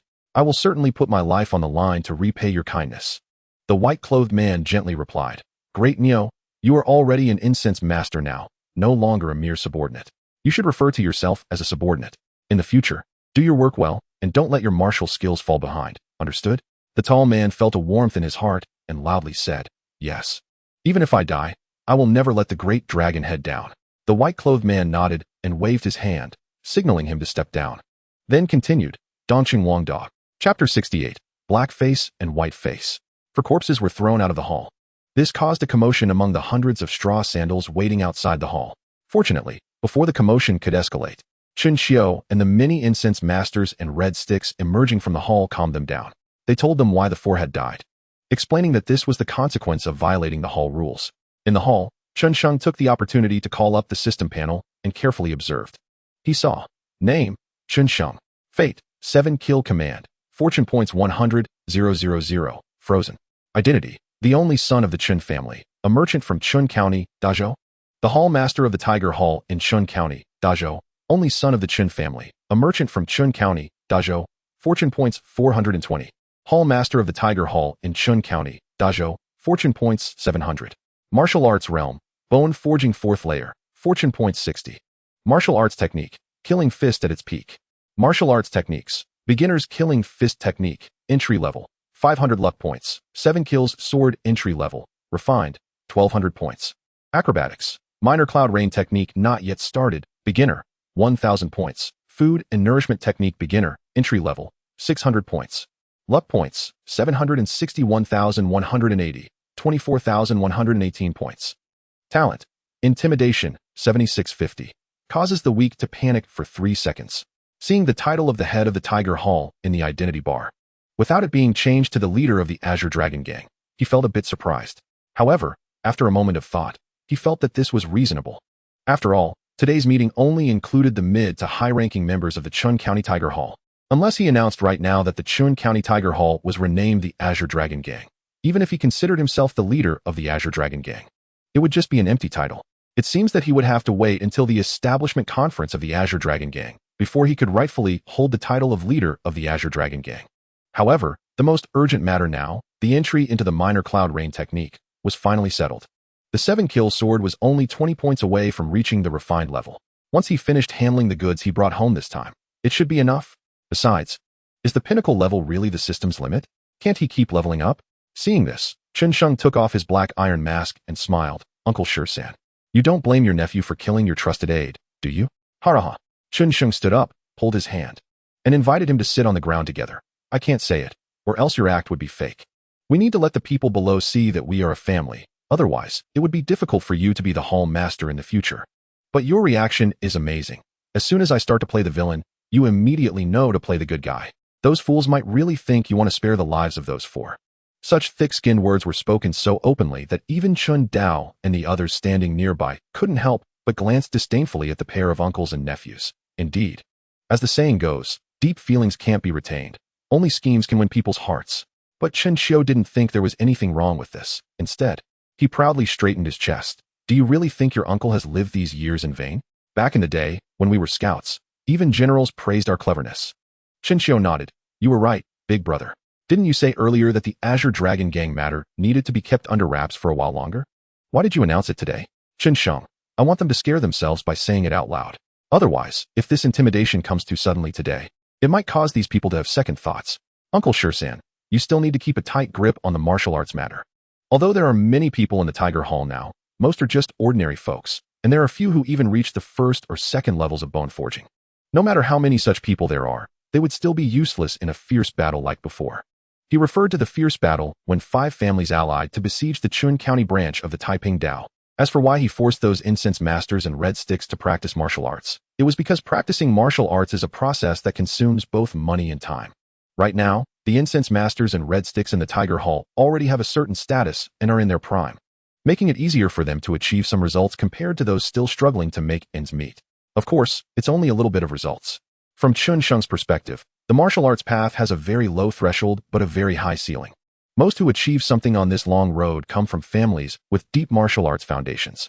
Even the head of the traveling merchant Chin family, which barely has any connection to martial arts families, is only at the 6th level of opening veins, right? Therefore, compared to the current batch of members in the Tiger Hall, Chen Sheng is more optimistic about the large group of Chun County youths being nurtured in the 2 Tiger martial arts schools. Even if only 1 out of 100 achieves the Chi Si, he still has something to gain. Chen Xiu nodded again. Don't worry, uncle. When have I ever let you down? Chen Xiu stood up to see him off. The braised beef made by my sister-in-law last time was really good. Can you ask her to make some more for you, uncle? The beef is easy. Tomorrow, I'll go get you a cow that died from a fall. Hearing this, Chen Sheng replied irritably. Do you think that's a good dish for drinking? It's not that I want to criticize you, but you're good at everything except for this drinking problem, which is not good. All right. Chen Xiu, feeling a headache, pushed him out. You have a little Wu Guang next to you, always nagging like an old woman. That's one thing, but why are you nagging too? Your uncle has this one hobby. If you change even this, what joy is there in living? Chen Xing opened his mouth, but finally just sighed. Fine. Then you can send the beef from the dead cow home tomorrow. I'll have Qing Yang prepare it for you. Chen Xiu immediately laughed with his teeth showing. That's great. Chapter 69. Brother, you are polite. The luck points to enhance the minor cloud rain technique have been secured. Chen Sheng settled down at home to strengthen his bones and practice martial arts. Besides the killing fist, he also did not neglect the 7 kills sword. Every time his strength was exhausted and he waited for his body to recover, he would take out the 8-sided Han sword, stand in the courtyard, and carefully experience the different sensations of strength flowing through every inch of the sword body, trying to integrate the lightness he learned from the killing fist into the 7 kills sword. This seemingly unorthodox training method allowed him to gain new insights every time he finished standing. The training in the bone forging stage is essentially an accumulation process. 1 point of effort yields 1 point of reward, and there are no bottlenecks. Chen Sheng used the so-called manure maker food and nourishment technique without worrying about the consumption of nutrients to supply his qi and blood, and then used the pinnacle level killing fist to digest the nutrients and solidify his foundation. The efficiency achieved by this combination is like other martial artists in the same realm still riding on a bony old cow, struggling along a bumpy, narrow path. Meanwhile, Chen Sheng has already driven a 12-cylinder sedan on a smooth, wide highway with few cars, pressing the accelerator and speeding away. It wouldn't be an exaggeration to say he changes every day. His rapid progress had long made Chen Xiu and Chen Dao, who watched him sweat and work hard in the courtyard, numb to it. Meanwhile, Chun Hu and others, who were fully managing the stall business and busy beyond belief, only came to the Chun family courtyard every few days, and after being shocked several times in succession, they also became numb. Upon further reflection, this kid has talent and can eat so much. It's normal for him to progress at this speed. If it were me, I could do it too. June 20th. Chun Shou gathered the heads of various households in the Chun family courtyard, joyfully distributing the profits from this shipment to each household, creating a lively and festive atmosphere. Chun Sheng happily earned 80 luck points, and his luck point limit surpassed the 1,200 point threshold required for the refined level 7 kills sword. Once he enters the minor cloud rain technique, he can upgrade the 7 kills sword to refined. The pinnacle level killing fist allowed him to comprehend the lightness of the fist technique. He eagerly anticipated the results of upgrading the 7 kills sword, which starts at more than 3 times the level of the killing fist, to pinnacle. June 22nd. When guests arrived, Chun Sheng was practicing martial arts in the courtyard. The doorkeeper hurried in and reported, "Big brother, 3 young men are outside, claiming to be from the Xiang family of Xianxia, passing through Chun County to pay respects to the 4th master." Xiang family. Chun Sheng raised his eyebrows in surprise and quickly walked to the pear tree. Pulling down the sweat towel hanging on its branches to wipe the sweat off his face. "Open the door wide. Let them in." "All right." The doorkeeper nodded and hurried off to open the door. Soon, the doorkeeper led the 3 young men inside. Chun Sheng looked from a distance and saw that these 3 were youthful in appearance but seemed to be sturdier than him. The leader, tall and imposing, wore a long indigo robe adorned with cloud patterns, and atop his head was a nearly 1-foot-high silver crown. A sword hung at his waist, and as he walked, he took large strides, one hand resting on his sword, exuding an air of eagle-like pride and resoluteness. For some reason, despite the impressive attire and sword, and his strong presence, Chun Sheng looked at him and couldn't shake the feeling that this heroic young man appeared comically like a child trying on his father's oversized suit. He resembled a little kid like the golden Barbineza, especially with his stiff and serious demeanor. Chun Sheng felt an impulse to go over and mess up his earnest little face with a slap. The 3 who entered the room soon spotted Chun Sheng standing at the bottom of the hall steps, wearing a sleeveless thin garment and exposing his dark arms. Looking like a poor child from a laborer's family, each of them instinctively frowned at the sight. Chun Sheng noticed this and smiled nonchalantly. Waving from a distance, 3 young gentlemen have traveled far. Forgive me for not welcoming you. Upon hearing this, the 3 showed a fleeting look of surprise, seemingly unable to believe that this ordinary, unremarkable peer was actually the young master of the Chun trading family. The leader performed a formal bow and said, "So it is Brother Sheng of the Chun family in person? It is I who should apologize for the impudent visit. Brother Sheng is too polite." Chun Sheng stepped forward and helped the young leader up. "No need for such courtesy. These 2 are your companions." The leader quickly stepped aside and introduced, "Let me introduce Brother Sheng. This is my cousin Xianxiaaudiobooks, and this is my companion Xianxia." Xianxiaaudiobooks? Chun Sheng was momentarily stunned, and his heart suddenly shouted, "Damn, Xianxiaaudiobooks? You can't be telling me." He looked at the childlike young man in front of him with disbelief and cautiously asked, "Does your younger brother go by the name Xiangyu?" "Huh." The leader looked at Chun Sheng in surprise. Although his younger brother's courtesy name had been set, it had not yet been publicly declared. How did Brother Sheng know? Chun Sheng chuckled. "You ask how I know? Your name, the hegemon of Western Chu, has been passed down for over 2,000 years. How could I not know? You, the greatest warrior of all time, have held that title for 2,000 years. How could I not know? Damn, damn, damn, damn." In an instant, Chun Sheng felt an urge to flee in panic. He truly hadn't expected that Xiang Liang Xiang was actually the Xiang of Xiangyu. He also didn't know that he, Chun Sheng, the only son of the Chun trading family, was the same Chun Sheng who once sat on the landowner's ridge with his fellow townsmen, lamenting about not forgetting each other amidst wealth and honor. Naturally, he couldn't connect Xiang Liang with Xiangyu at that moment. Those were completely unrelated matters. How could he possibly make that connection? Could it be based solely on the vaguely remembered name Xiang Liang? As for why he couldn't connect Xiang Liang with Xiangyu after realizing all this, it was because Xiangyu's deeds were too deeply ingrained in people's hearts. 8,000 Jiangdong youths rose up. The Battle of Jiulu, the Siege of Gaixia, the parting of the hegemon and the concubine, the self-immolation at the Wu River. Which of these was not a grand and soul-stirring feat that resonated throughout history? With strength to pull mountains and a spirit that overshadows the world. When the time is unfavorable, even the steed cannot run. If the steed cannot run, what can be done? Oh you, what can be done? Such bold and tragic poetry, even recited 2,000 years later, still evokes a longing for the hegemon's grandeur.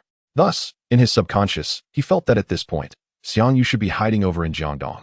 Just as when people talk about Liu Bang, the title of Pei Gong always appears before that of Emperor Gaozu of Han. Liu Bang, who did not grow up in Peixian, is still Liu Bang, right? Liu Bang, who did not eat dog meat with Fan Kuai, is still Liu Bang, right? Liu Bang, who did not attend the Hongmen banquet, who was not threatened with a sword by Xiang Zhuang, is still Liu Bang, right? It can only be said that stereotypes are extremely difficult to form, but once formed, they are even harder to break. Besides the influence of stereotypes, it also relates to Chen Sheng's persistent lack of intention to seek out or curry favor with these people. History has already changed. No one can confirm whether the future will unfold like his previous life. Therefore, expending great effort to seek out these world heroes at this point is not very meaningful. Especially for those three, Ying Zheng, Liu Bang, and Xiang Yu, who all deserve to be called the protagonists of destiny and exceptional figures.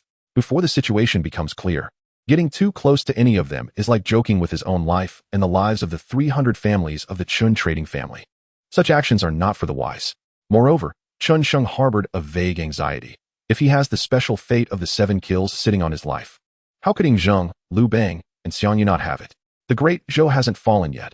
What are these destined rebels gathering for? Are they not afraid the system won't hold up and trigger some unpredictable consequences? It is utterly meaningless. Aside from these 2 points, the rest boils down to his personal understanding of connections. Chen Sheng's experiences made him firmly believe connections can only add luster to success, not provide help in times of need. Thus, he felt that rather than laboring to ingratiate himself with those few, it would be better to invest his energy in himself and become stronger. As long as he can become strong enough, it won't be him trying to curry favor with them. Instead, they will be eager to win him over. In summary, it's not that Chen Sheng didn't know Xiang Yu was in Xianxia.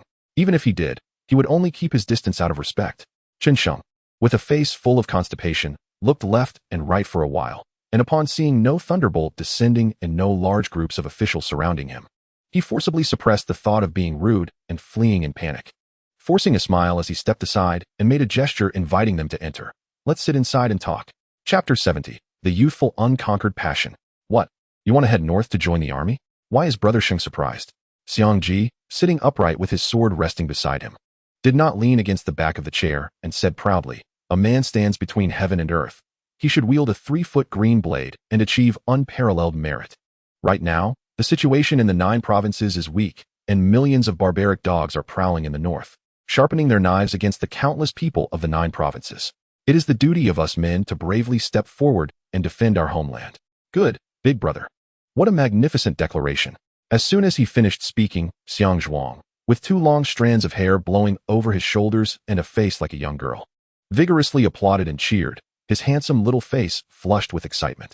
Meanwhile, Long Xia, sitting in the lower position next to Xiang Zhuang, already starting to show signs of maturity at a young age, looked at Xiang Ji with admiration, silently gazing at him as if he were a life mentor. Chen Sheng looked at the passionately enthusiastic trio speechlessly and asked with a headache, "May I ask how old you are, Ji? And what about you, Zhuang and Xia? How old are you?" Though not long, Xiang Ji thumped his chest and declared, "But can a man be idle just because he is young?" Chen Sheng struggled to suppress his urge to roll his eyes. "So what? How old are you this year?" Xiang Ji remained unperturbed. 15. Chen Sheng turned his gaze to Xiang Zhuang without changing his expression. Xiang Zhuang was taken aback for a moment and honestly said, "I'm 12. And Long Xia is 13. Chen Sheng was shocked. "With your physiques, if you said you were 25 or 26, I would believe you. You're only 12 and 13? Damn. Did you grow up eating golden fertilizer?" Xiang Ji looked at him, thought for a moment, and tentatively asked, "Brother Sheng must be 17 or 18, right?"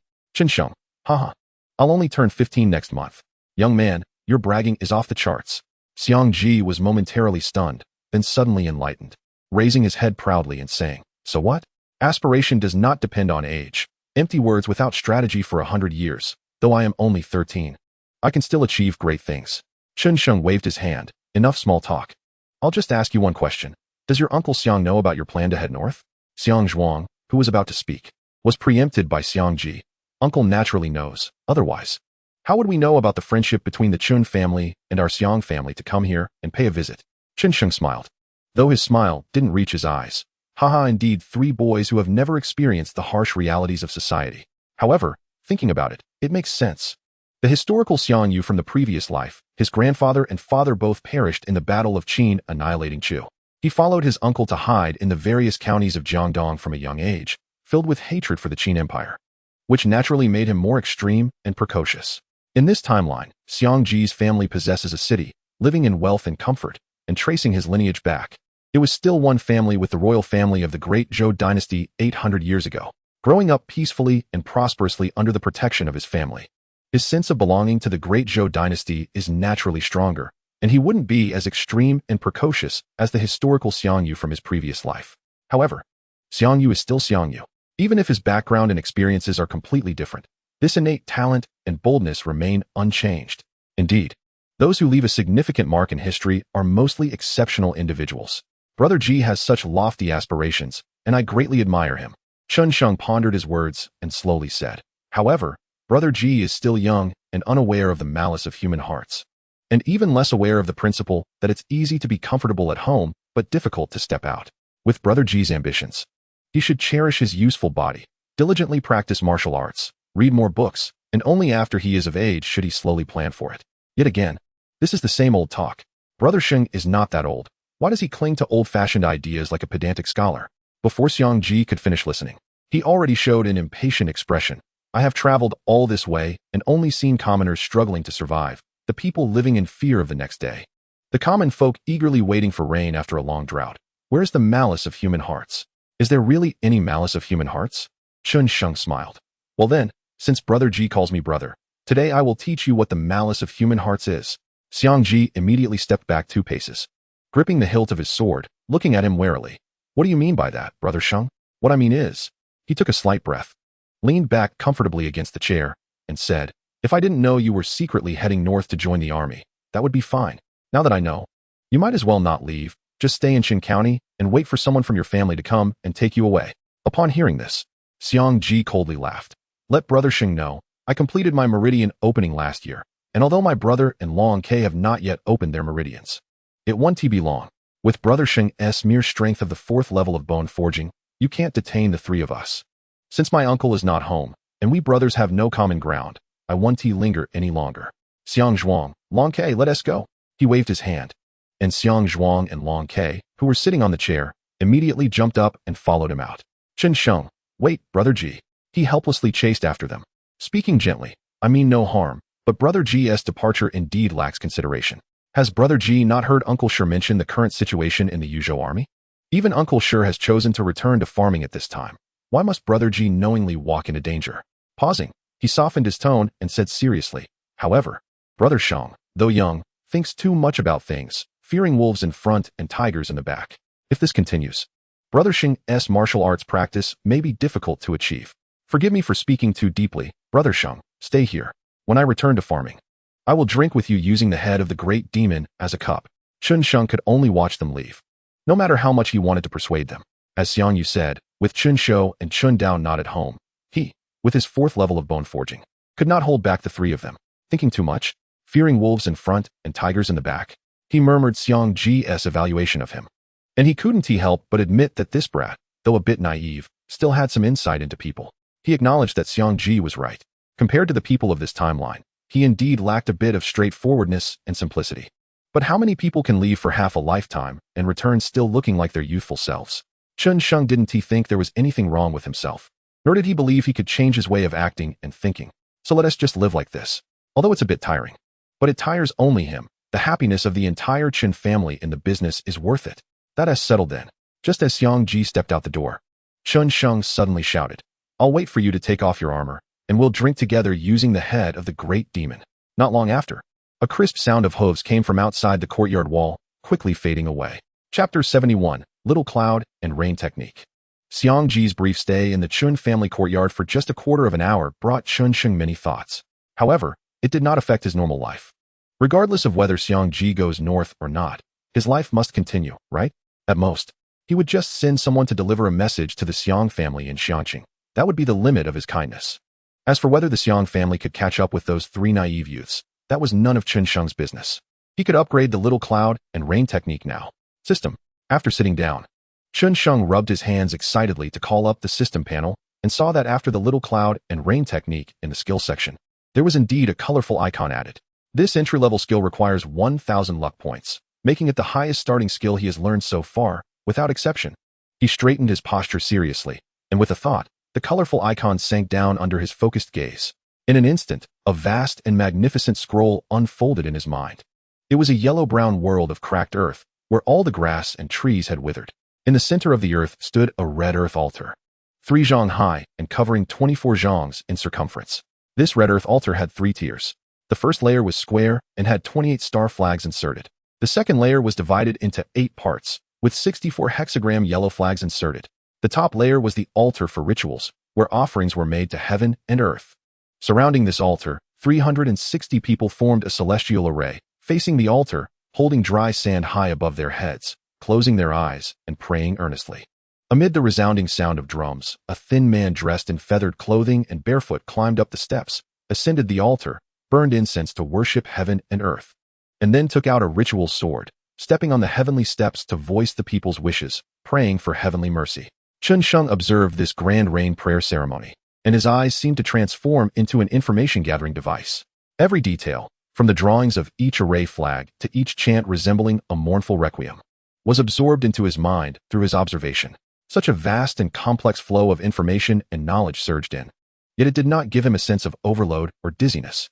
He gradually began to understand why the altar was built of earth, and why the 4 directions had 28 star flags. Oh, it turns out it is to worship the 5 directions and the 5 emperors, condensing the power of the 5 elements. Gradually, he also understood why the 8 directions required 64 hexagram yellow flags. Oh, it turns out it is to use the 64 hexagrams to promote the rotation of the 5 elements' power, amplifying the water power. When Xianxiang awakened from this profound and obscure knowledge, he heard the distant sound of the night watchman's drum. The drum rang 4 times. Is it almost dawn? A whole night has passed. This was the first time he had spent such a long time upgrading skills. Previously, the longest he had spent was only half an hour. But then again, the martial arts techniques and skills he had upgraded before all followed a gradual process from low to high, from easy to difficult. Even the alchemical techniques were closer to martial arts rather than Taoist techniques, so they were naturally not that hard to understand. And the little cloud and rain technique is a completely new system, containing a vast, complex, and intricate knowledge system, which made it naturally difficult for him to grasp. This 1,000 luck points were well spent. Xianxiang tiredly rubbed his swollen temples, stood up, and prepared to take a brief nap to avoid delaying today's matters. But when he reached the doorway of the hall, he suddenly remembered that his father and the others had not returned all night. It turned out that the grain shortage had triggered a grain robbery frenzy, which had already escalated in Qin County, with the price of grain in the market rising by the day, doubling in just 7 or 8 days. It's still June, and we are far from the peak of the grain shortage. Moreover, according to the information collected by the merchant Qin family from various trade channels, this year's drought is likely not limited to Qin County. It might sweep across the entire Yinzhou. Under such circumstances, Qin Shou, the head of the merchant Qin family, could no longer stay calm. He led Qin Dao and others to the farm, hoping to dig out some grain from the 100 acres of drought-affected land. However, tonight was an exception. Could it be that something went wrong at the farm? Xianxiang frowned and paced a couple of steps in the hall, then shook his head and muttered to himself, with Uncle Dao and the others around, even if there is an accident, it shouldn't be a big problem. He didn't know if there was anyone or any force in Qin County that could surpass the combined might of Qin Dao and their iron chain. But in his view, the few families in Qin County that might possess the military strength to surpass Qin Dao and the others had no reason to target the merchant Qin family. A big household like the merchant Qin family, which relies on the knife's edge for its livelihood, might find it difficult to accomplish anything significant. But if they were determined to sabotage someone, even the county governor Xiong family and the prominently family might not withstand it. Destruction is far easier than creation. As for the Taiping Dao, ever since the 5-family alliance destroyed the Taiping Dao branch in Qin County, Xianxiang had sent messages to the 10 county branches, instructing them to closely monitor the flow of people in their territories. If the Taiping Dao were to return in force, he should receive some news regardless of which direction they approached Qin County from. Moreover, Xianxiang felt that the chances of the Taiping Dao making a comeback were slim. After all, the Taiping Dao had not yet raised their flag, and their strength was nowhere near the peak of gathering millions of followers. At this point in time, any commander with a bit of sense would not ignore those easily conquerable areas to clash with the already defeated Qin County. It's like stock trading. What savvy investor would ignore a bull market with abundant opportunities to engage in a fight with a stock that has already plummeted? It's not that it can't be done. It's just unnecessary. However, even though he thought so, Xianxiang couldn't relax until he saw them. He noticed from a distance that they were unharmed, and his heart finally eased. He quickly approached with 2 bowls of corn porridge and handed them to Chen Shou and Chen Dao. Father, Uncle Dao, why didn't you come home last night? Chen Shou took the earthen bowl, gulped down more than half of it, and mumbled, just a small matter, no need for you to worry. Xianxiang thought to himself that there was indeed something going on and looked at Chen Dao with confusion. Chen Dao held the earthen bowl and glanced at Chen Shou, thinking it would be better for Chen Sheng to make the decision on this matter. So he said, There were some bandits in that area, quite a few of them, robbing several farms, specifically targeting grain and women. Yesterday, we found traces of that group near our farm. Xianxiang frowned. Were they coming for us? Chen Dao.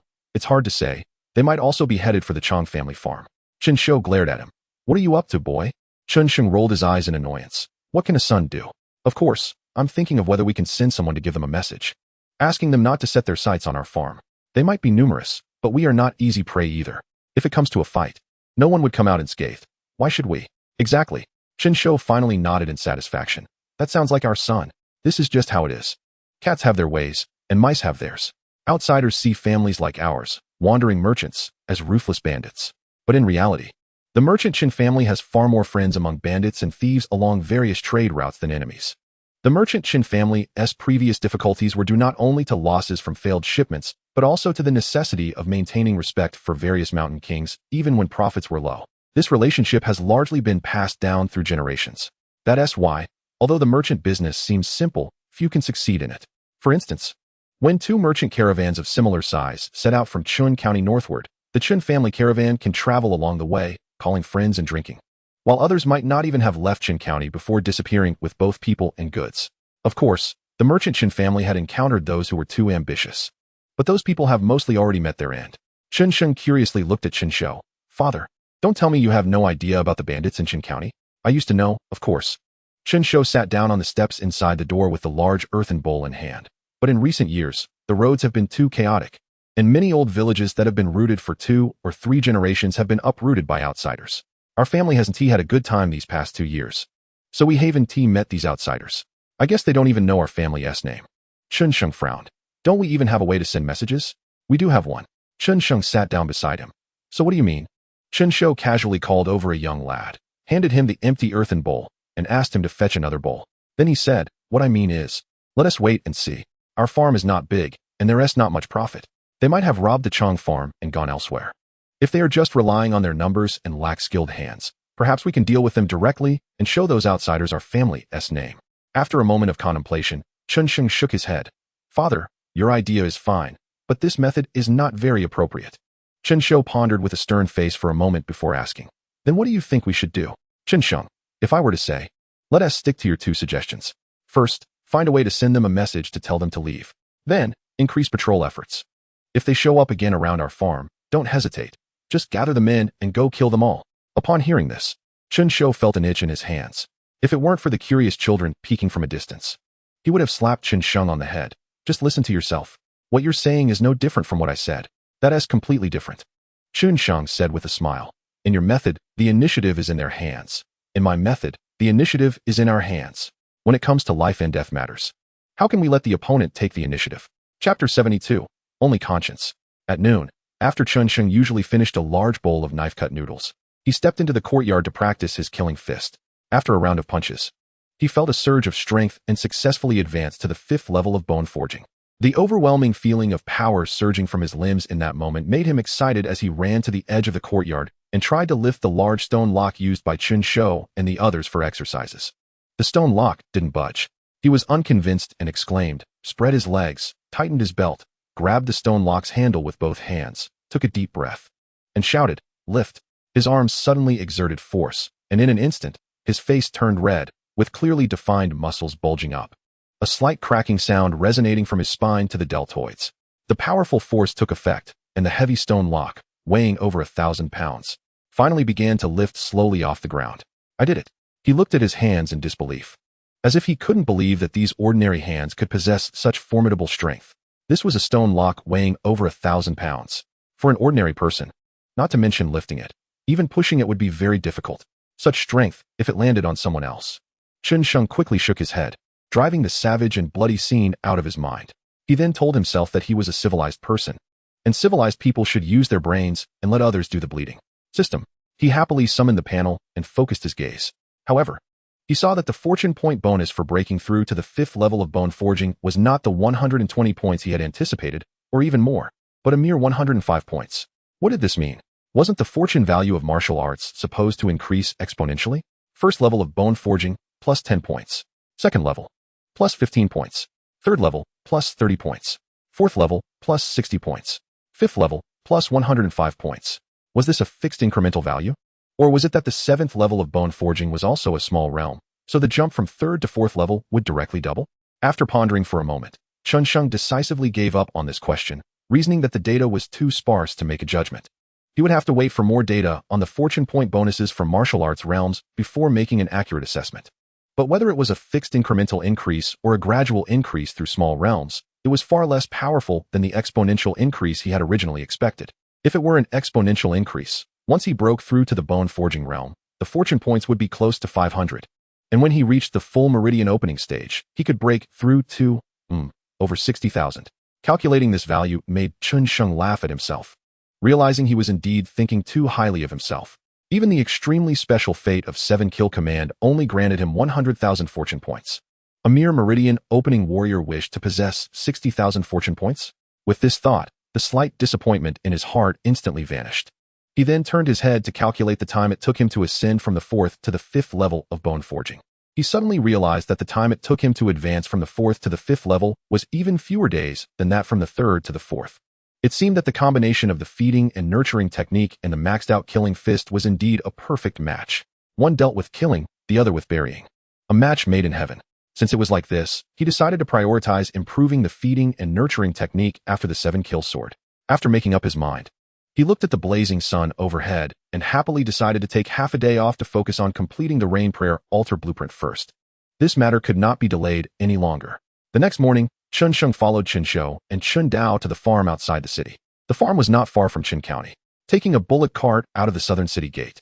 They traveled along the hard yellow earth road for just over 2/4 of an hour before arriving. This was Qianxiang's first visit to his family's farm. It wasn't that he didn't care. Rather, he knew very well that he couldn't even recognize the crops of this era, and he could only be a spectator. With that time, he might as well stay at home and accompany Qin Yang more.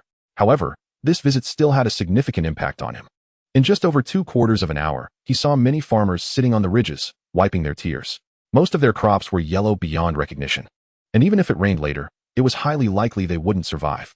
It was important to know that most of these farmers were not cultivating their own fields, but rented land from various powerful families, and the rent was extremely high, usually around 70%, with the powerful families taking 70% and the farmers left with 30%.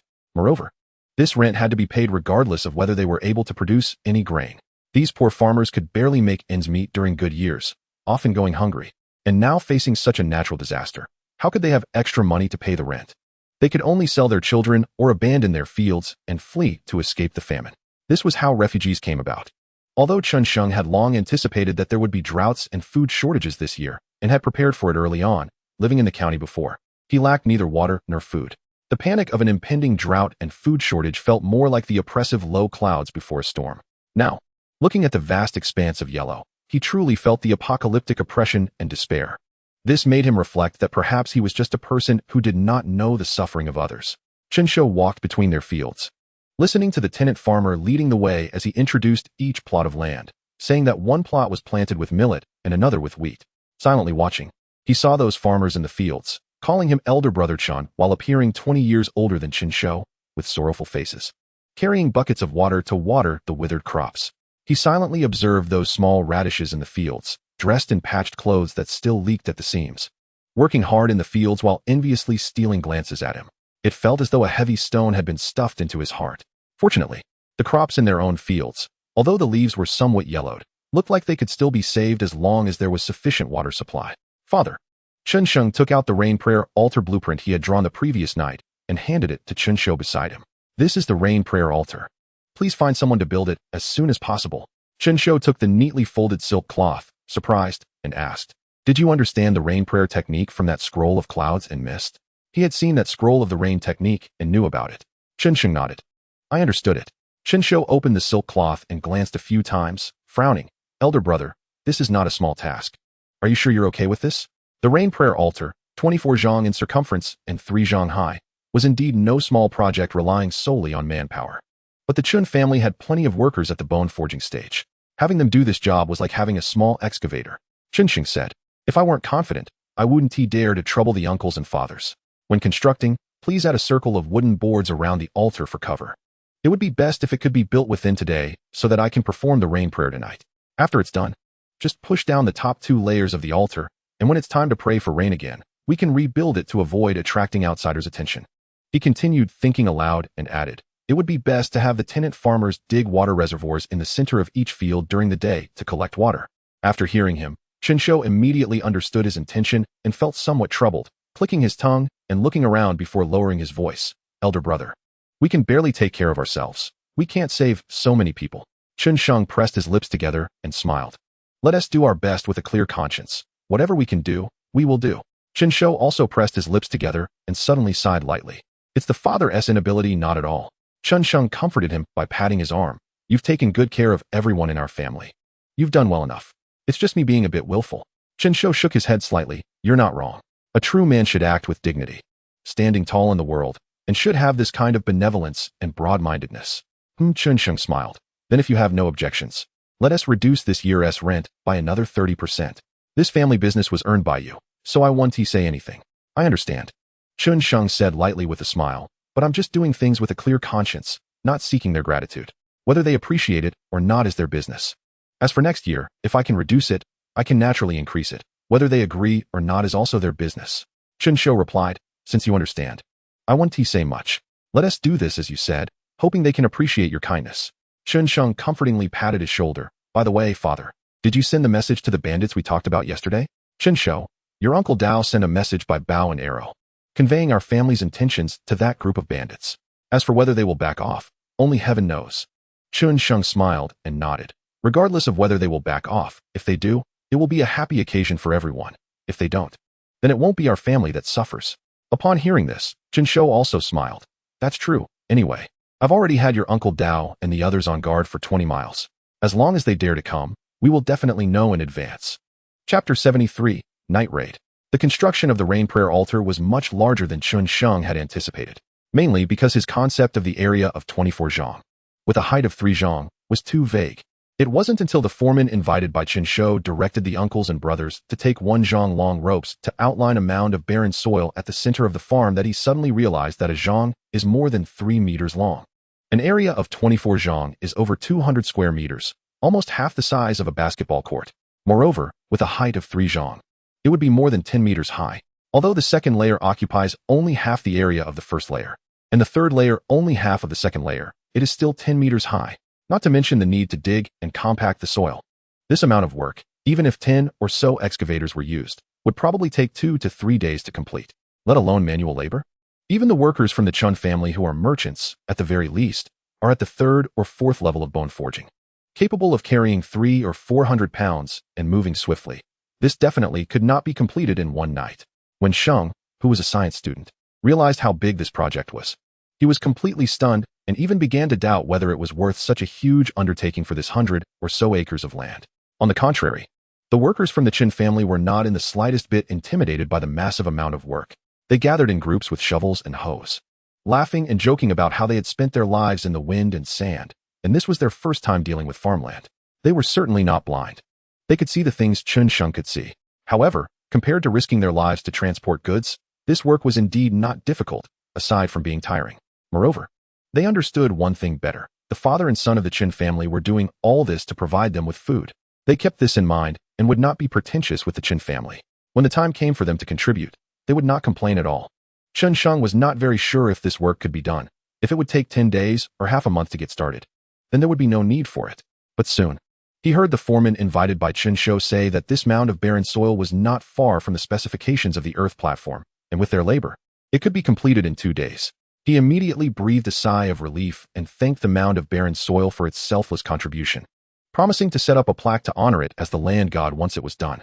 That night, about 100 workers from the merchant Qin family lit bonfires and worked overtime to reshape the mound. They first dug open the steep mound of barren soil, which was about 15 or 16 meters high, but only 14 or 15 meters long and wide, pushing the excess soil downwards. When they dug down to about 10 meters high, they came down from the mound and gradually spread the pushed-down soil evenly across the entire Earth platform space that had been marked. The 28 star formation flags and 64 hexagram flags, each with subtle differences, could not be helped by others. So he personally made them to keep the uncles and brothers company during the night shift. In the past, if he didn't go to sleep at home, she wouldn't go to sleep either. It was only at this moment that he suddenly realized that unknowingly, he had become as unable to let go of Qin Yang as she was of him. In the middle of the night, A violent sound of hooves quickly approached from afar. Chen Sheng, who was dozing in the shed, was startled awake, scrambling out of the shed. And looking toward the direction of the hoofbeats, he saw a figure breaking through the night. It was Chen Dao. Second master, big young master? He rushed into the construction site, pulling on the reins of his horse. Chen Sheng saw this and hurriedly went to meet him. Uncle Dao, what happened? As soon as he spoke, Chen Shou, covered in mud and bare-chested, suddenly appeared from somewhere, grabbing the reins of Chen Dao's horse and urgently asking, Daozi, did that group of bandits come? Chen Dao jumped off his horse, speaking quickly but calmly. They came, heading to Xianxia village. Chen Shou, Xianxia village? Chen Sheng, how many people came? The father and son spoke at the same time, but their content was vastly different. Chen Dao, about 200 to 300 people, with more than 30 riders. Chen Sheng exclaimed, do these people have war horses? Chen Dao shook his head. They are all draft horses, not war horses. Draft horses are still horses. But there's a big difference between having horses and not having them. Chen Sheng secretly thought, feeling quite troubled. Chen Shou also felt that this matter was not easy to handle, scratching his head in frustration, and turned his gaze to Chen Sheng.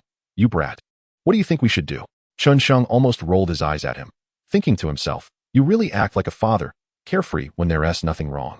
But when there is, you turn to me. Father, how many people are in Xianxia village? Are there any village warriors? None. Chen Shou answered without thinking. Xianxia village is only a step away from the county seat, and in the past, due to worries about mountain bandits and robbers, they did not form any village warriors. Just as Chen Sheng was about to speak, a voice interjected. Although Xianxia village has no village warriors, it has Chong Wei, the Marquis of Changjun, who should not be easily defeated by bandits. It was Chen Hu. Chen Sheng hurriedly asked, second uncle, who is Chong Wei? Chen Shou interjected, how could I forget that guy? He once served as a soldier in the Bolang army in Yangzhou, and 7 years ago, he entered the 100 Yu region with the army, accumulating 500 meritorious deeds, and was made a marquis, but unfortunately, he was known for being difficult and stubborn, ultimately unable to attain the position of marquis, and had to retire due to injuries, later leading troops in the prefecture, but in the end, he fell out with his superior and angrily returned to farming. He paused, summarizing, in short, he is someone with real ability but has a terrible temperament and is hard to deal with. Chen Sheng looked at Chen Shou with curiosity. Chen Hu understood and smiled.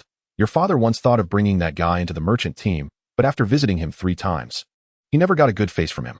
Chen Sheng elongated his tone and said, oh, and asked, second uncle, how many people are in Xianxia village? Chen Hu looked at Chen Shou, seeing him with a sullen face and not speaking, then said, Xianxia village is a large village, in terms of population and strength. It has at least 400 to 500 households, second only to Wangjia village. Chen Sheng, Chen Hu explained, big brother, the area outside the city is not like the county town. A proper farm like ours with 2 or 3 dozen households is considered a real farm. Wangjia village and Xianxia village, if they were not adjacent to the county seat, would also struggle to have 400 to 500 households. Chen Sheng suddenly realized that the farmers of this era were still bound to the land, and the arable land in a region was limited, naturally. The farmers that the farmland could support were also limited. Gathering together, how could they survive? They couldn't possibly walk 100 miles every day to farm, could they? But 400 to 500 households would be enough. Father, quickly let the uncles and brothers put down their work and take a break. Chen Dao smiled. Big young master is overthinking.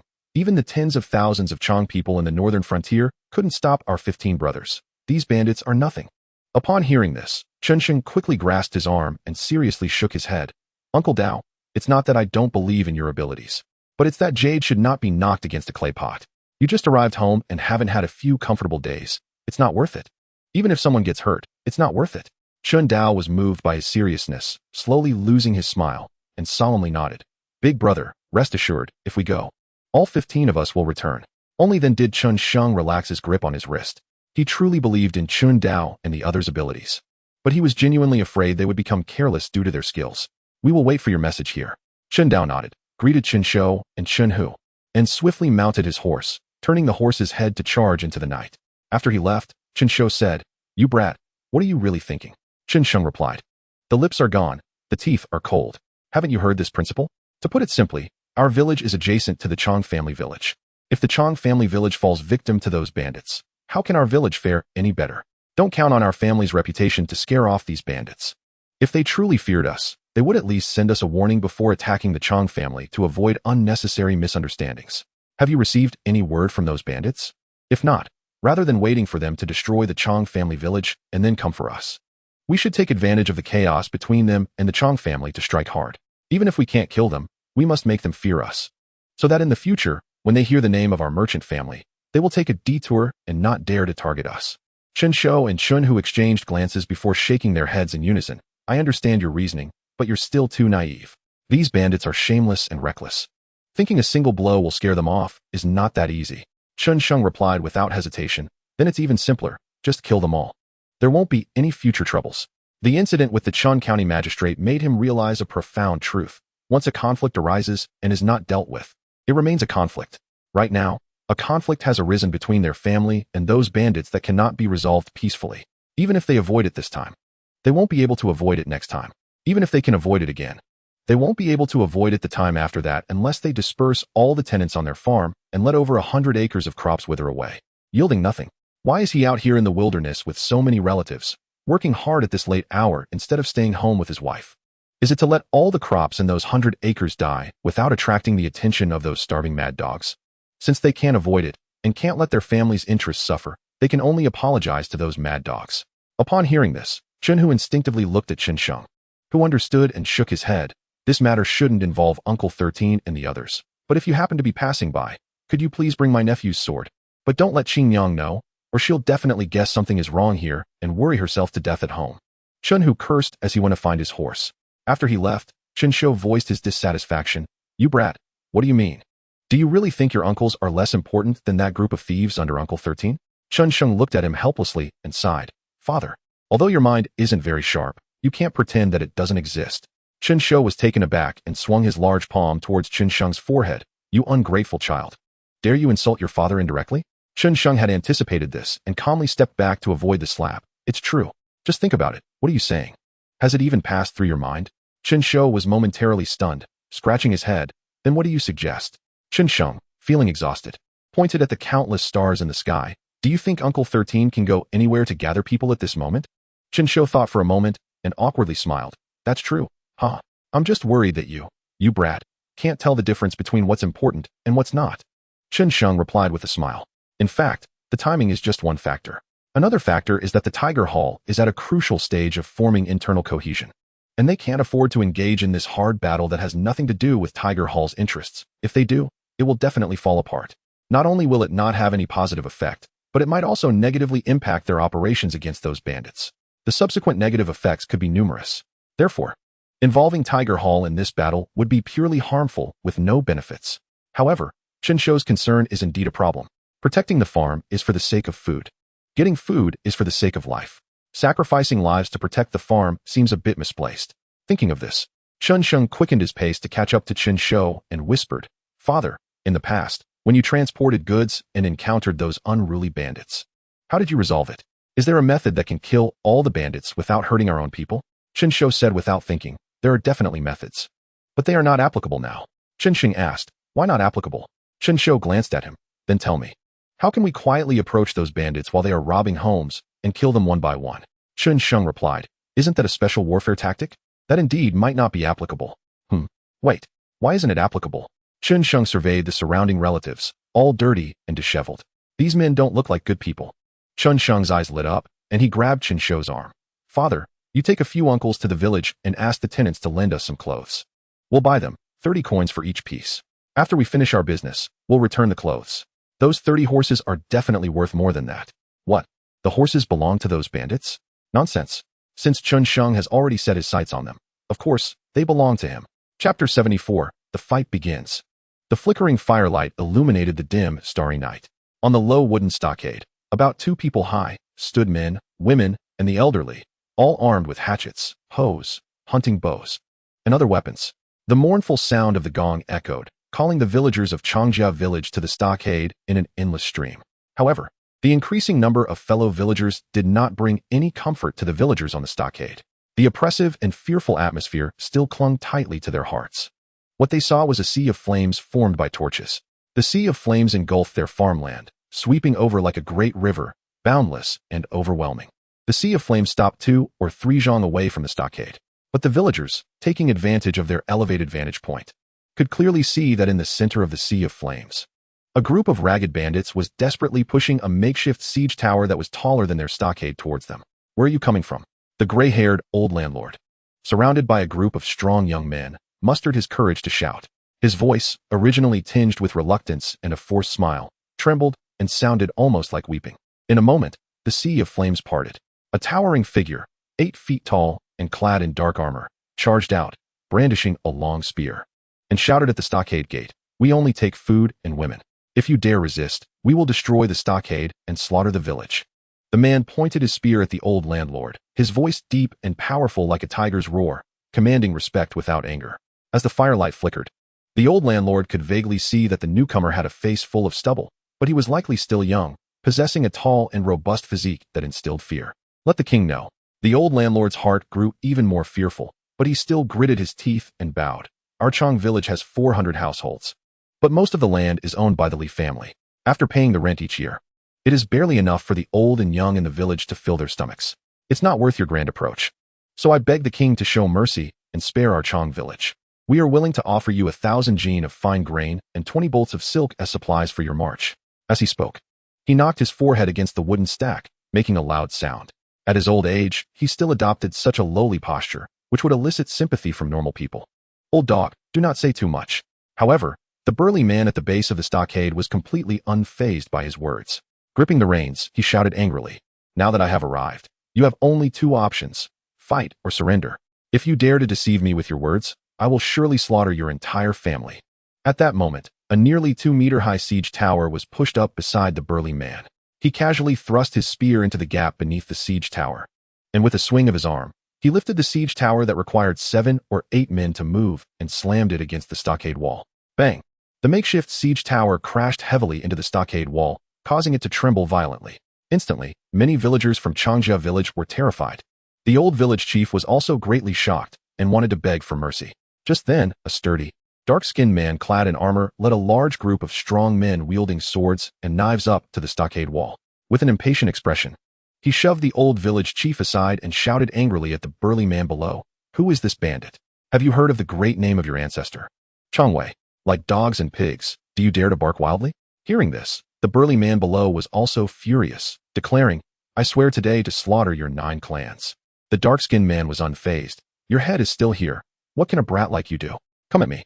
The burly man, enraged, did not waste any more words and directly waved his big spear, shouting, "Attack! Kill!"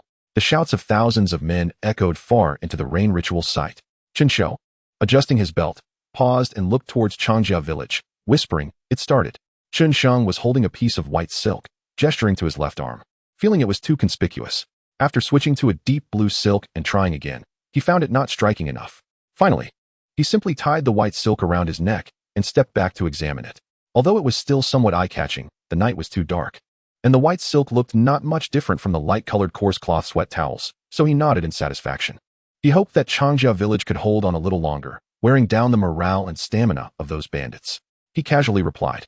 After speaking, he turned to the uncles around him, who were changing into tattered clothes, and shouted, "All uncles, after changing your clothes, come to me to get a piece of white silk to tie around your neck, so we can tell each other apart when the fighting starts." "Brother, is that necessary? We all know each other. How could we possibly get confused?" "Yeah, brother, wearing a white cloth around your neck for this kind of business feels ominous." As for dealing with bandits, they were all professionals. Chen Sheng looked uncertainly at his father, wanting to see how he would respond in a field he didn't understand. He never pretended to know what he didn't. Seeing his gaze, Chen Shou thought for a moment and shouted loudly, "Listen to brother. Tonight is different from usual. We need to blend in with those bandits and strike them. It's so dark, who can see what anyone looks like?" The many men, seeing Chen Shou say this, did not insist any longer. After putting on their clothes, they gathered around Chen Sheng, waiting for him to tear strips of cloth 2 fingers wide from the fabric he planned to use for the battle flags. Soon after, when he returned, he only brought back 2 or 3 people. However, behind him followed 100 or so elderly and injured relatives who had come. Chen Sheng was taken aback and hurried to greet them. But before he could speak, Chen Hu, as if knowing what he was going to say, said directly, "Don't blame me. They insisted on coming. Old and young, all stubborn. How can we outstubborn them?" His tone was somewhat aggrieved, but before he could finish, he was slapped aside. "You little brat, dare to slander me." Chen Sheng quickly rushed over to support the person, exclaiming, "Third uncle, why did you come too? They don't know how to weigh their strength. Why don't you?" Third uncle, stroking his grizzled beard, laughed and said, "What's wrong? Just because you practiced for a few days, you look down on me?" Chen Hu, rubbing his head and listening to the exchange between this grandfather and grandson. Couldn't help but curl his lips. Indeed, it was a case of generational favoritism. If he had said such words, he would have been left with a broken arm. Xianxiang replied, "Look at what you're saying. How could I dare to look down on you? But you are getting older. What if you get into a fight with those reckless bandits?" Third uncle just laughed. "You still underestimate me, don't you? No need to brag. Even with my white hair and beard, if it comes to fighting, I could crush your yoke with one hand." The surrounding elder men, while calling over the younger relatives who had finished changing, listened to this grandfather-grandson dialogue and chuckled. Xianxiang looked at these elders, momentarily unsure of what to say, and could only say, "Then we must clarify this beforehand. Tonight's battle is decided by me. Since you are here, you must listen to me. If I say you go, then you go. You cannot mess up my plans." If the uncles in their prime treated battle with a bold attitude, thinking losing a head would still allow them to be a good man 18 years later, then these elders treated battle with a calm attitude, thinking killing one would break even, killing two would profit, and if they couldn't kill any, it didn't matter. Xianxiang couldn't understand this calmness, but that did not prevent him from realizing he could not persuade these elders. "All right." Third uncle, finally satisfied, handed Xianxiang his 8-sided sword. "As long as you don't make us old folks run out here for nothing in the middle of the night. Whatever you say goes." Chapter 75, Taking Advantage of the Fire to Rob. After about a quarter of an hour of sporadic killing sounds, Xianxiang finally heard the long-awaited sound of hooves. He stood up with his sword drawn, smiling at Qianxiao. "Not bad. They have held on for so long. The morale and stamina of those bandits should be nearly exhausted." Qianxiao agreed. "Otherwise, do you think I wanted to bring that guy into the fold back then?" Xianxiang laughed. "Let us go. It's time to see those bandits." Qianxiao laughed and waved his hand. "Brothers, let us go." After a stick of incense, the 200 or so merchants from the Chen family arrived at the hillside on the left side of Xianxia village, where below was the chaotic scene of battle in Xianxia village. Already waiting there, Chen Dao approached, startled by the ragged Chen family members. Unsure what act Qianxiang was putting on this time, Xianxiang approached, pulled out a large handful of white silk from his bosom, and handed it to him. Looking down at the raging sea of flames below, asking, "Uncle Dao, how is the situation?" Chen Dao glanced at Qianxiao and the others, knowing the purpose of the white silk, and quickly distributed it to the 14 veterans of the Yuzhou army under his command, tying it around their necks. Qianxiang, taking advantage of the high vantage point, looked down at the battlefield and saw that the firelight at the base of the stockade had already formed a line, looking as if it would soon breach the stockade wall. Meanwhile, the torches on the stockade were sporadically fleeing towards the back of the village, clearly indicating that the villagers defending the stockade had little hope of holding it. With the battle reaching this point, the outcome was indeed already determined. "Uncle Dao, you're being modest. You could tell a stick of incense ago that Changxia village Wun Ti hold out. Your skills are no less than Chang Wei's." Chen Dao laughed. "If I didn't have this much ability, you wouldn't be seeing me. Ha ha ha. There's no time to waste. If we delay any longer, Changxia village will fall." Xianxiang laughed heartily, drew his long sword, and shouted, "Those in tattered clothes, the first wave to attack. Third uncle, you lead the tattered old men and uncles. Hold back. Father, go." Hearing this, Qianxiao grabbed his saber and waved it forward. "Brothers, let us take them down." Before he finished speaking, he had already charged boldly into the night. The uncles followed closely behind. "Kill." Qianxiang excitedly raised his long sword, ready to follow his father into the fray. He swung his 2 short legs and looked back in confusion. He saw Chun San staring at him with a slightly angry expression. "You little brat, do you think you can play tricks on San?" Chen Hu, holding his waist knife, chimed in sarcastically. "That's right. Who do you think you're looking down on?" He was also among those without shabby clothes. Qianxiang quickly said, "Sanyi, look at what you're saying. Even if you give us the courage, we wouldn't dare to deceive you. But look, there really are only so many ragged clothes in our village.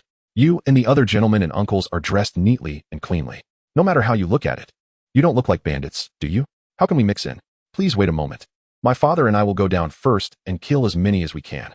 When those bandits react, you can lead the gentlemen and uncles to attack as a fresh force to crush them. If we lose the battle and the people of Changxia village fail, you can still help us retreat, right? Our family is putting all our effort into this fight. How can we not leave some backup? You are experienced and steady. This heavy responsibility falls on you." It was clearly a reason he thought of on the spot, yet he spoke without pausing. When it comes to the skill of talking, not even a piece of the Chen family can match him.